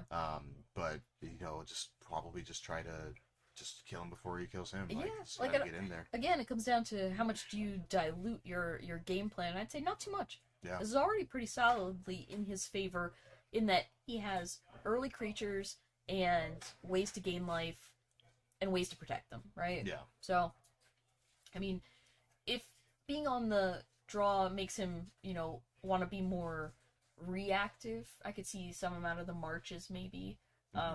March, a very easy answer to a Prowse creature. You don't care how big it is. Yeah. Is it a 1-drop? Gone. Yeah. Done. See you later. Peace out. And that's where the Prowse deck normally shines, is if it has to deal with, like, people trying to bolt their creatures and stuff, you Yeah. know? Just But make it big. clean 1-for-1s is what they don't like. And here we got Prowess. It's a pretty standard list that I would expect. Yeah. Not all of them are on Breach, but a lot of them. Yeah. It's Yeah. kind of just a personal choice. Presumably, probably going to see some Path of Exiles come in, and then endings, Yeah. wear and tear, spell pierces, shatterings. I mean, there's quite a good number of cards that Grant could cite in here. Oh yeah. I mean, it's also the same. You just don't want to dilute too much. It's like prismatic ending's a little slow. Now Path helps him a lot here, having access to the white, Yeah. because of the fact that Surge is quite specific in what it does. Now, your creatures get hexproof. Yeah. Sure. They do. Yeah. They do that part. But if you have that in response, like if you go to Lava Dart something and then they surge and in response you have the Path or something like that, there's ways to make it work. It's like, okay. Yeah, definitely Path was also a good option too, because this also just had Sanctifier in fact. Yeah. So- Sanctifier is also a problematic card if you don't have access to like Path or he also had prismatics and things Yeah. like that. So he does have the white cards to deal with things. It's more white's the splash in the deck. So bringing in too much of that stuff can be a little awkward with the mana base as it is. Yeah. So we'll see. And then essentially playing a 4-color deck, because you do have mutagen growth with your screen. Yeah. You're never paying that. You're paying the iron price on that every time. Yeah, true. Could you imagine? If I saw somebody actually pay the green for their mutagenic growth, I'd be like, what? What are you doing? What is this deck? Hey, I used to play Bug Infect. I This is a don't think different I ever world. did that. It's a different world. Also, yeah, who's in fact who's paying costs for things that was two life. That was a long time. You're like, all right, I'm at 10, but you're dead. So like that's how that went. I think you got a little peek of what Grant's sideboarding out here. So we got Wear and Tear as endings, maybe his Path. He did cut. I did see he cut the breaches. He got 3 seems breaches a little and slow. then the mutagenic. It's. I feel like that's the right call, right? Like it's cost you mana. You already have to have a decent amount of things in the yard to even make it do anything. Yeah. You don't have that kind of time. No. You don't have that luxury. You got Especially with, hammers like, being thrown at you. Essentially, knowing your opponent is also putting in Sanctifier. In fact, is also like, I don't even want to worry about it. Mm-hmm. I don't want to worry about the card getting being irrelevant with bad draw later. Yeah. On. Did see Aerosub a little bit. He did put in the Shirt of Salvation, Mm-hmm. the 2 Sanctifiers, and then the triple March. Yeah. So He's taking a slightly more reactive role in that he doesn't want to just die to like early prowess creature. Because let's assume like his hand isn't the actual business like it has been. You want to be able to fight and prowess creatures get out of hand. yeah. If he gets start big real quick, if he especially starts out with Sprite two. Dragon. If he starts out with 2 of them early and just goes like bobble, mutagenic, blah blah blah blah blah, that's a ton of damage out of nowhere. Yeah. And then you're just getting picked off. Yeah, I mean, Like- sometimes when you're like, Swift Spear hit you for 1, next turn Sprite Dragon, bobble, Yeah. attack you, next turn bolt your guy, bolt you, like, oh my god, Sprite Dragon gets out of hand so Yeah. quick. And this Just thing could have pitched off, It's a cute little baby. little marked away. Little Murktide Light. Murktide Light. That doesn't need the cards to come out of the yard. It's just you cast instant shot. Okay, put it Yeah, on. we've Murktide at home. We have Murktide at home. We've Murktide at home. It's just a little baby. It's just a baby. But yeah, I mean, Grant's got to feel better being on the play, having the option here now to take the reins in this game. I'm trying to think of what his best start is. Probably about that though, Yeah. like 2 prowess creatures, 2 land, some amount of spells. Yeah. So yeah, Sprite Dragon definitely a house in this because it's not having prowess and getting the counter, so it's just incrementing value over turns, power, just kind of swing in. And that flying, I mean, Ariel has Ornithopter. Besides removal spells, Ornithopter is the only thing he's Ornithopter, got. Like, the all-star of the day. I've seen Yeah. it in play more often than you would many think. times. And constantly swinging for Yeah. more than an O2 should. Yeah. Whether it's cranial plating or a hammer, Ornithopter is just a good friend. Will Yeah. carry whatever you want. It's hanging You out. put a little helmet on it, a little hammer, it goes to town. It does the work. This It does is business. The other game is currently sideboarding, and Ivan got game 1. We got a little update from our other match. It looks like Ivan won game 1, and that means they're gonna go and play game 2. We'll see where we end up after this. If this is a clean 2-0, we might catch the end of the other one. If Grant puts up a good fight, which he's starting out strong with a turn 1 Soul Scar. Yeah. Well, Yeah, starting off Then we'll with see how it the goes. prowess creature. See Swift Spear, Holy Heat, What was he got another land in there? He got a white card that I can't quite see. Maybe another Soul Scar Mage. So I mean, he's got dudes. He I was can gonna just say start that's playing about some the start I was creatures. talking about. Like Yeah. you just want to get as many of these bodies that care about you casting spells out as possible, and then start swinging them. Yeah. That's it. That's your best. Oh, and Yes, Esper Sentinel, a good target for a removal spell if you Yeah. got it. Unholy Heat's looking better. Like, Hammer Time plays Esper Sentinel knowing that it most likely buys them a card. Yeah, it is not long for this world. But when you don't immediately have an answer for it, it gets to draw 1, 2, 3 sometimes. Yeah. Like, it's a significant clock. And sometimes also just wears a hammer. Yeah. As most of the creatures in the deck are Yeah. wont to do at some point in their lives. They all get sent into to work at some point. See Mount coming from Grant here. Swift Swift Spear. Spear. We got another prowess creature here. See if he bites off. It's like he's gonna swing in for 2 here. He's gonna follow up with Heat, so Yeah. Mage, and then that white card I was still kind of peeking at here. I couldn't tell if it was like a prismatic or a march or something like that, which I imagine he brought in. I just can't see which one it is. I think it's prismatic. Prismatic. Yeah, it's Okay, prismatic. pretty solid. We're just hoping to. He does not have white mana though. I think the Scalding Top, Bloodstained Mire. Yeah, hopefully that's a fetch in his hand, so we'll be able to. Yeah, he does not get that currently have white Current. mana.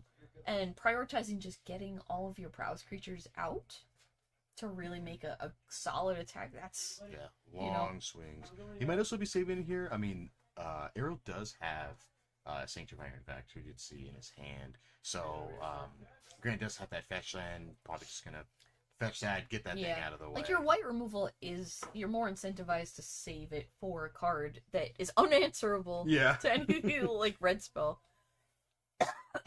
See, that's probably what we do. Might get a pretty good turn out of Grant Yeah, this 'cause next turn. If you're Arrow, you're looking across. Grant doesn't have white mana, Yeah. so why would you be worried right now? You know, Yeah. you're gonna play it because you should. Yeah. It's your best play. Yeah. But if you're Grant, you're like, okay, this is gonna be a good turn. Yeah. This is gonna be a doozy. We're gonna see some damage here in a second. Yeah. Yeah, he's probably gonna patch off that prismatic ending on the Sanctifier and Holy Heat that Esper Sentinel, and then just get in there. They're trying a third Soul Scar Mage. Probably would have liked a spell there. A bolt would have been great. So Yeah. to sneak in some more damage next turn. But I think so probably totally fine with what's going on. It's gonna take a little read. Not one you see super often. Sanctifier is a great sideboard card. But it is always good to remind yourself of what cards do that affect your deck specifically. Oh yeah. Which, you know, Sanctifier has protection from red and black, Yeah. but also says that if a red or black card, you know, is in a graveyard, would be put in a graveyard, it goes to exile instead. Which, in this case, Breach is not a super big fan of, but that's where sideboarding out Breaches themselves, Yeah. you know, comes into play. And there's no Darcy's out right now. No Dragon Rage channelers to be punished by losing part of the yard. Yeah. So mostly it looks pretty safe to just say, hey, let's prismatic away this Sanctifier and attack for 6. Oh, he's just gonna pay for it. Yeah, might as well. If he doesn't Yeah. have any other thing to spend his mana on, then don't let Ariel draw Yeah. by any means. Yeah. Now, Ariel does have a Solitude in hand, and I would say is probably incentivized to use it. Probably on the Soul Scar. Yeah. Take one of them out of the picture. Grant gaining a little bit of life back Yeah. here. But Ariel only down to 10 now instead, which is not as bad. Yeah. Grant leaving up that Unholy Heat for later on in case he wants to snap off something else first. Not a whole lot going on Arrow's side. Then he's got... Sigard, is it? No, Pure Steel Paladin. I think the art for Sigardizade and Pure Steel Paladin kind of look like a similar shape. Pure Steel Paladin is a good card, but he doesn't have the artifacts necessary to really get only that got going one yet. right now. Yeah, Grant might just snap that off here. Go to the Esper Sentinel, put him down an artifact. Makes the construct tokens from that Ursa Saga going to be a lot smaller here. Yeah. I think Grant's just looking to just get in there, just push some damage. Yeah, I mean, your opponent's half dead. Go for it. See if he blocks. If he doesn't block, he's got decisions to make. Yeah. I'm not sure why is his mountain tap. Did I miss him casting something? He casts another Swift Spear. Oh yeah, Yeah, yeah. I was yeah. thinking he had 3 creatures last time. I just forgot. Oh, like yeah. one of them disappeared. Yeah, yeah. Yeah, Soulscar Mage. The second of third Soulscar Mage. Yeah, it looks like Grant's gonna go ahead and pick off Yeah. the Esper Sentinel and then just Which in this clear case, out the board. super simple. Kill the Sentinel. Everybody gets a prowess trigger. He loses both cards, and then still takes 4. Grant hoping to hit some spells here. I mean, that's all he Expressive wants. Adoration would be great, That's, right? I mean, Ariel having It's got cards Spell like Spell Pierce and stuff, not ideal. Like, the prowess doesn't care if the spell Yeah. gets countered, and if all Grant wants to do is just get play a bauble or something, you know, Yeah. sure, I'll pay the 2. Great. It doesn't even Yeah. matter. I won't pay the 2. It doesn't matter. But it's just Spell Pierce, Stoneforge. And he does have a land that could become a creature. Yeah. He can make a token that'll And be it's a an 1/1. artifact. Inkmoth Nexus will become an artifact, so it could become a 2/2. So it could block any of the creatures. Yeah. It's kind of minimal, but I mean, it's just difficult if you kind of want to run that risk of Grant just casting another instant or Grant sorcery. definitely has a red card in hand. That's another Soulscar Mage. Is that what it is? Yeah. Okay. Yeah, not really great when you don't want to draw multiples of those when And you're trying to that push makes this damage. awkward, huh? Because he doesn't have a way to he can very clearly see that he can just make a token, Yeah. make a profitable block, not an amazing block, but a good one. Yeah. Do you Yeah. just play the other Soulscar and pass? It's such a hard spot too, because I mean, probably Ariel is sitting at 6 here. Probably gonna want to make a token next turn, make a token, and then Mhm. hopefully get Shadow Spear and then start swinging with Shadow Spear. 'Cause if- Give himself a buffer up, because I mean he dies to 2 bolts right His other card's a land, right? In his hand. For Grant. Grant, yeah, it was Steam Vents, Soulscar Mage. So he could hypothetically play the Soulscar, put Gigantha in hand, and just say go, Yeah. play the land, because I don't know how good it is to just give a creature away. Like he cannot profitably take the token down. Yeah, So ideal. I mean, it just depends if you want to try to push damage and kind of just say, Ariel, do I have a spell? yeah, And then just say, do you want to block? You risk losing your token. like Ariel's at 6, Yeah. so you lose probably the Soulscar. That's like the most reasonable block, and then take 2, go to 4. And then the other play I mentioned can still happen. I mean, the attack's probably still fine. Yeah. Grant's still at 17 though, so we just have a little bit of time to draw out. Yeah. But he's got to do it quick. I Because think putting your opponent closer to being dead, no matter how many tokens they make, is probably fine. So yeah, I can see an argument for just attack with everything. yeah, Shadow then Spear see what probably Ariel coming does. out pretty soon too. So that's not gonna be great for Grant wanting to be a little bit aggressive. I think Grant's probably checking up on something. Yeah. Yeah, looks like he's gonna try to bash here. Because I mean, if you're Ariel, you think, okay, if you're gonna make a token, does it just die? Yeah. Does it just die and am I dead? But you're gonna do it. He doesn't. Yeah. He doesn't have anything else to do. Yeah. So Yeah, I think maybe I mean, good thing here, Soulscar Mage. You could shock, put Gigantha in your hand, and then next turn, if you draw a land, then you can just cast Gigantha. Like, Yeah. it's still a 5/5. did he just take it? Did he not? Yeah, he just took it all.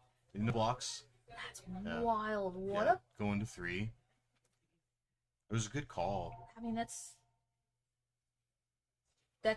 something I'm not gonna say on stream, but that's Let's see. brave. It was definitely brave. Yeah. Yeah, kind of an interesting choice here, too. It looks like he has Spell Pierce and he drew a Sigarda's Aid. Man, I wish that was out a little bit earlier. He doesn't have the mana to make a construct, equip Shadow Spear that he would get, and then be able to swing him with that construct that he made last turn. He can still just get Shadow Spear here, float a colorless, get Shadow Spear, and then he could activate Inkmoth. Still not looking super good. I mean, that construct only being a 2/2 currently and can be a 3/3. Well, Yeah. 2/2 after this, there's a Saga resolves. And then possibly a 3/3. Still isn't just fast enough clock. I mean, Grant drawing any spell here is just going to push in 8 damage if he attacks. Well, so. he can. Like Saga pops this turn, yes. Yeah, Saga's So going to pop this right turn. now he's considering making another guy or not, but that would be like his whole turn. I can't imagine he's incentivized to do that. He probably makes the mana. Maybe go get a Shadow Spear. Yeah, because he can block and then the Because he token drew might he be drew enough. Sigarda's Aid. Yeah. So he could make the mana. He gets Shadow Spear. Gets Shadow Spear into play. Could play the Sigardizade. Play the Stoneforge. I mean, Get you a can also hammer? get. He's like 1 mana short from doing it all. Yeah, you can search for like, you could probably Urza Saga for a like not produce any like just flow mana. You can get like you can get a hammer, you can get pithing, whatever like random 0 artifact you want. Maybe an Ornithopter might be good in this situation since it is a blocker in addition to an artifact. So he might be able to do that. Stoneforge Mystic, search for Shadow Sphere, play the Sigardizade, and then do that as well. Yeah. And then be able to just auto equip that Shadow Sphere. So that also might be one of the plays here, just so that he'll be able to have additional artifacts to make that construct token bigger with also having the Shadow Sphere for backup. So we'll see what he wants to do here. Kind of doing a lot of math. Kind of rough. Yeah, I mean, obviously, this is a hard turn for Ariel. Yeah. There's a lot of math, a lot of Yeah. considerations. Yeah, and it's also like, do I attack here? Do I save up blocks? Because being at 3, it's like, oh, I can just die to bolt. Like, if he Yeah. just does all this stuff to make sure he doesn't die, and then Grant draws and goes, oh, bolt you, you're dead. It's like, oh, okay, awesome. Yeah, because like you can't just get a hammer and sit on it. And Yeah. just be like, oh, that's good enough, because it's not. No. So that's why my inclination is thinking step 1 it has to be get Shadow Spear with Saga. But is getting a Cauldron Complete maybe an option? With Stoneforge, With the obviously Stoneforge, not yeah. with the Saga. Yeah. Well, I think he needs to But he get an doesn't- answer now. Yeah, he doesn't have the mana to do any of it profitably. Because he would need an additional creature in order to not die. Yeah, that's why. This turn, so. Yeah, it's like I don't see how he can get anything but Shadow Spear first, and then he has mana to equip it, mana to play the Stoneforge. Because equipping Shadow Spear costs 2. Yeah, it's 2 to do Shadow Sphere. Yeah, kind of like a rough spot. I mean, he could also be setting up here. I mean, he can Sigardizade, hammer onto the construct, and then next turn equip Shadow Sphere, but that's still not really doing it, because, I mean, Grant drawing any spell still just makes him dead. Even two creatures getting through for 4 damage, so... Yeah. I don't know, see how it's Grant wants to tricky. play this. Because you're right, like, he can play Sigardizade and just say go. Leaving up Yeah. exactly one colorless tells me, you know, if I'm against this person, they can only throw down, like, exactly a hammer. Yeah. So let's see. Bolt. That is a Wood of Foothills, so not looking I mean, great. you can play the Gigantha. So, you can attack all in. Take 2, go to 1. Mm-hmm. Then swing back with Shadow Sphere. Just feels super bad. I mean, because next turn, Arrow's going to be hitting for, let's see, what do we got? 1, 2, 3, 4, 5, Well, right now, how big is the 16 construct? possibly? The construct is 1, 2... Currently a 2/2. So it would be a 3/3. Yeah. So he can actually profitably eat. Like, if he puts the hammer on Stoneforge, he can eat 2 of Grant's creatures. Yeah. And then untap and put a Shadow Spear on Stoneforge and swing for $1 billion? Yeah. I don't... That doesn't look like what he chose to do, though. Just It's block interesting. here. It's interesting, because now he can just cast Gigantha. Oh, he's saying that he's just gonna go ahead and do the Ink Moth, just attack you situation. Now that he knows he has to land. I mean, there's some plan of just sticking with a land in your hand. I mean, the just so land he has doesn't do flying. that. The land has flying. Gigantha can't block. During Yeah. combat, he throws the hammer on and he's dead. Yeah, but He's if he tapping doesn't, out to do it. yeah, if he doesn't play the land though, then there's an unknown card. I don't know if Ariel wants to take that risk. Oh yeah, No, yeah. but I mean, like, I guess if you have a removal spell, you just use it in that situation. If you're worried about like Force of Vigor or something. Yeah, like because that. then he would just be dead. Force of 'cause Vigor, then he it would have just been dead trigger. though. Yeah. It wouldn't have changed anything. Definitely close. Ooh, That was a nail, but like literally those any were- spell during Grant's earlier turns. those were would've tight been plays because there's a fantastic. lot of hits that Ariel took that it didn't look like he needed to. Mhm. But I mean, he's also considering and playing around specific things that we might not be considering. Yeah. Yeah, when you play the deck a lot, you know, Yeah, you there's just- gotta there's- get the ins and there's outs lines, of it. There's lines that you think about for any deck that you're playing constantly, right? So it's definitely something that really shines more so when you see somebody who's played a deck a lot, Yeah, when they take lines where you're like, really? you're like, But it pays okay. off, and Yeah. and you can see that it's, you know, they know what they're doing because they've done it before. Yeah, They know, oh, I can take X amount of damage. And, I mean, some of it is, you know, Grant's hesitation on some of his attacks Yeah. would lead me as Ariel to believe he doesn't have it. yeah, If he had it, I'm dead. yeah. But he's thinking too long on Stonewalling combat. a little bit, yeah. Because there is no profit usually in those situations because, like, Ariel was, like, tapped or, like, didn't have a way to, like, respond. Yeah. So, if Grant was trying to play around something, like, there wasn't anything obvious that he was playing around. He was kind of just thinking. Yeah. And it's like, all right, if you're thinking that much, either Yeah. you're absolutely slow rolling me, Yeah. or you just don't have it. Yeah. And Sometimes you just being gotta that go. this is top 4, I'm Top not 4. going to assume slow roll Yeah. when it's untimed. Yeah. Everybody wants to go home and eat dinner and get Yeah. their cash, you know? Yeah. So, like, Do some thinking here.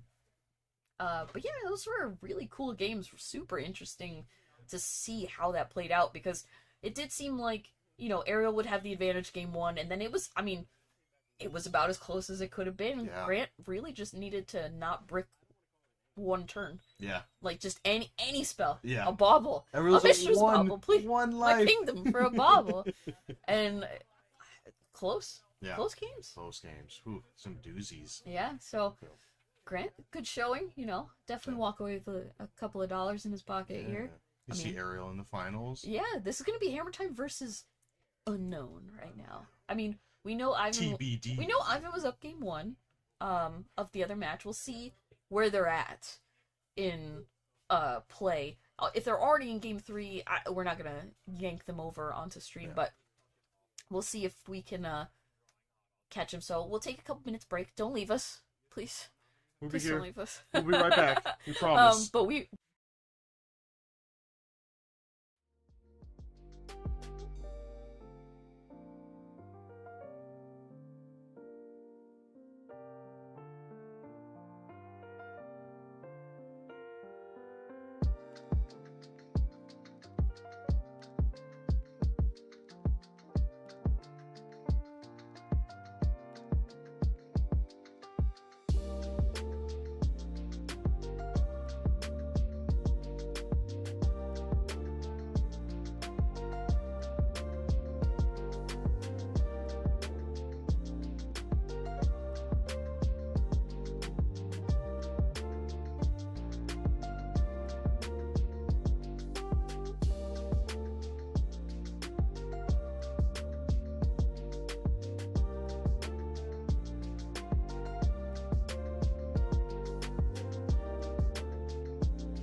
Hey, friends, welcome back to the finals, where we have a little discussion, a little chit chat, right?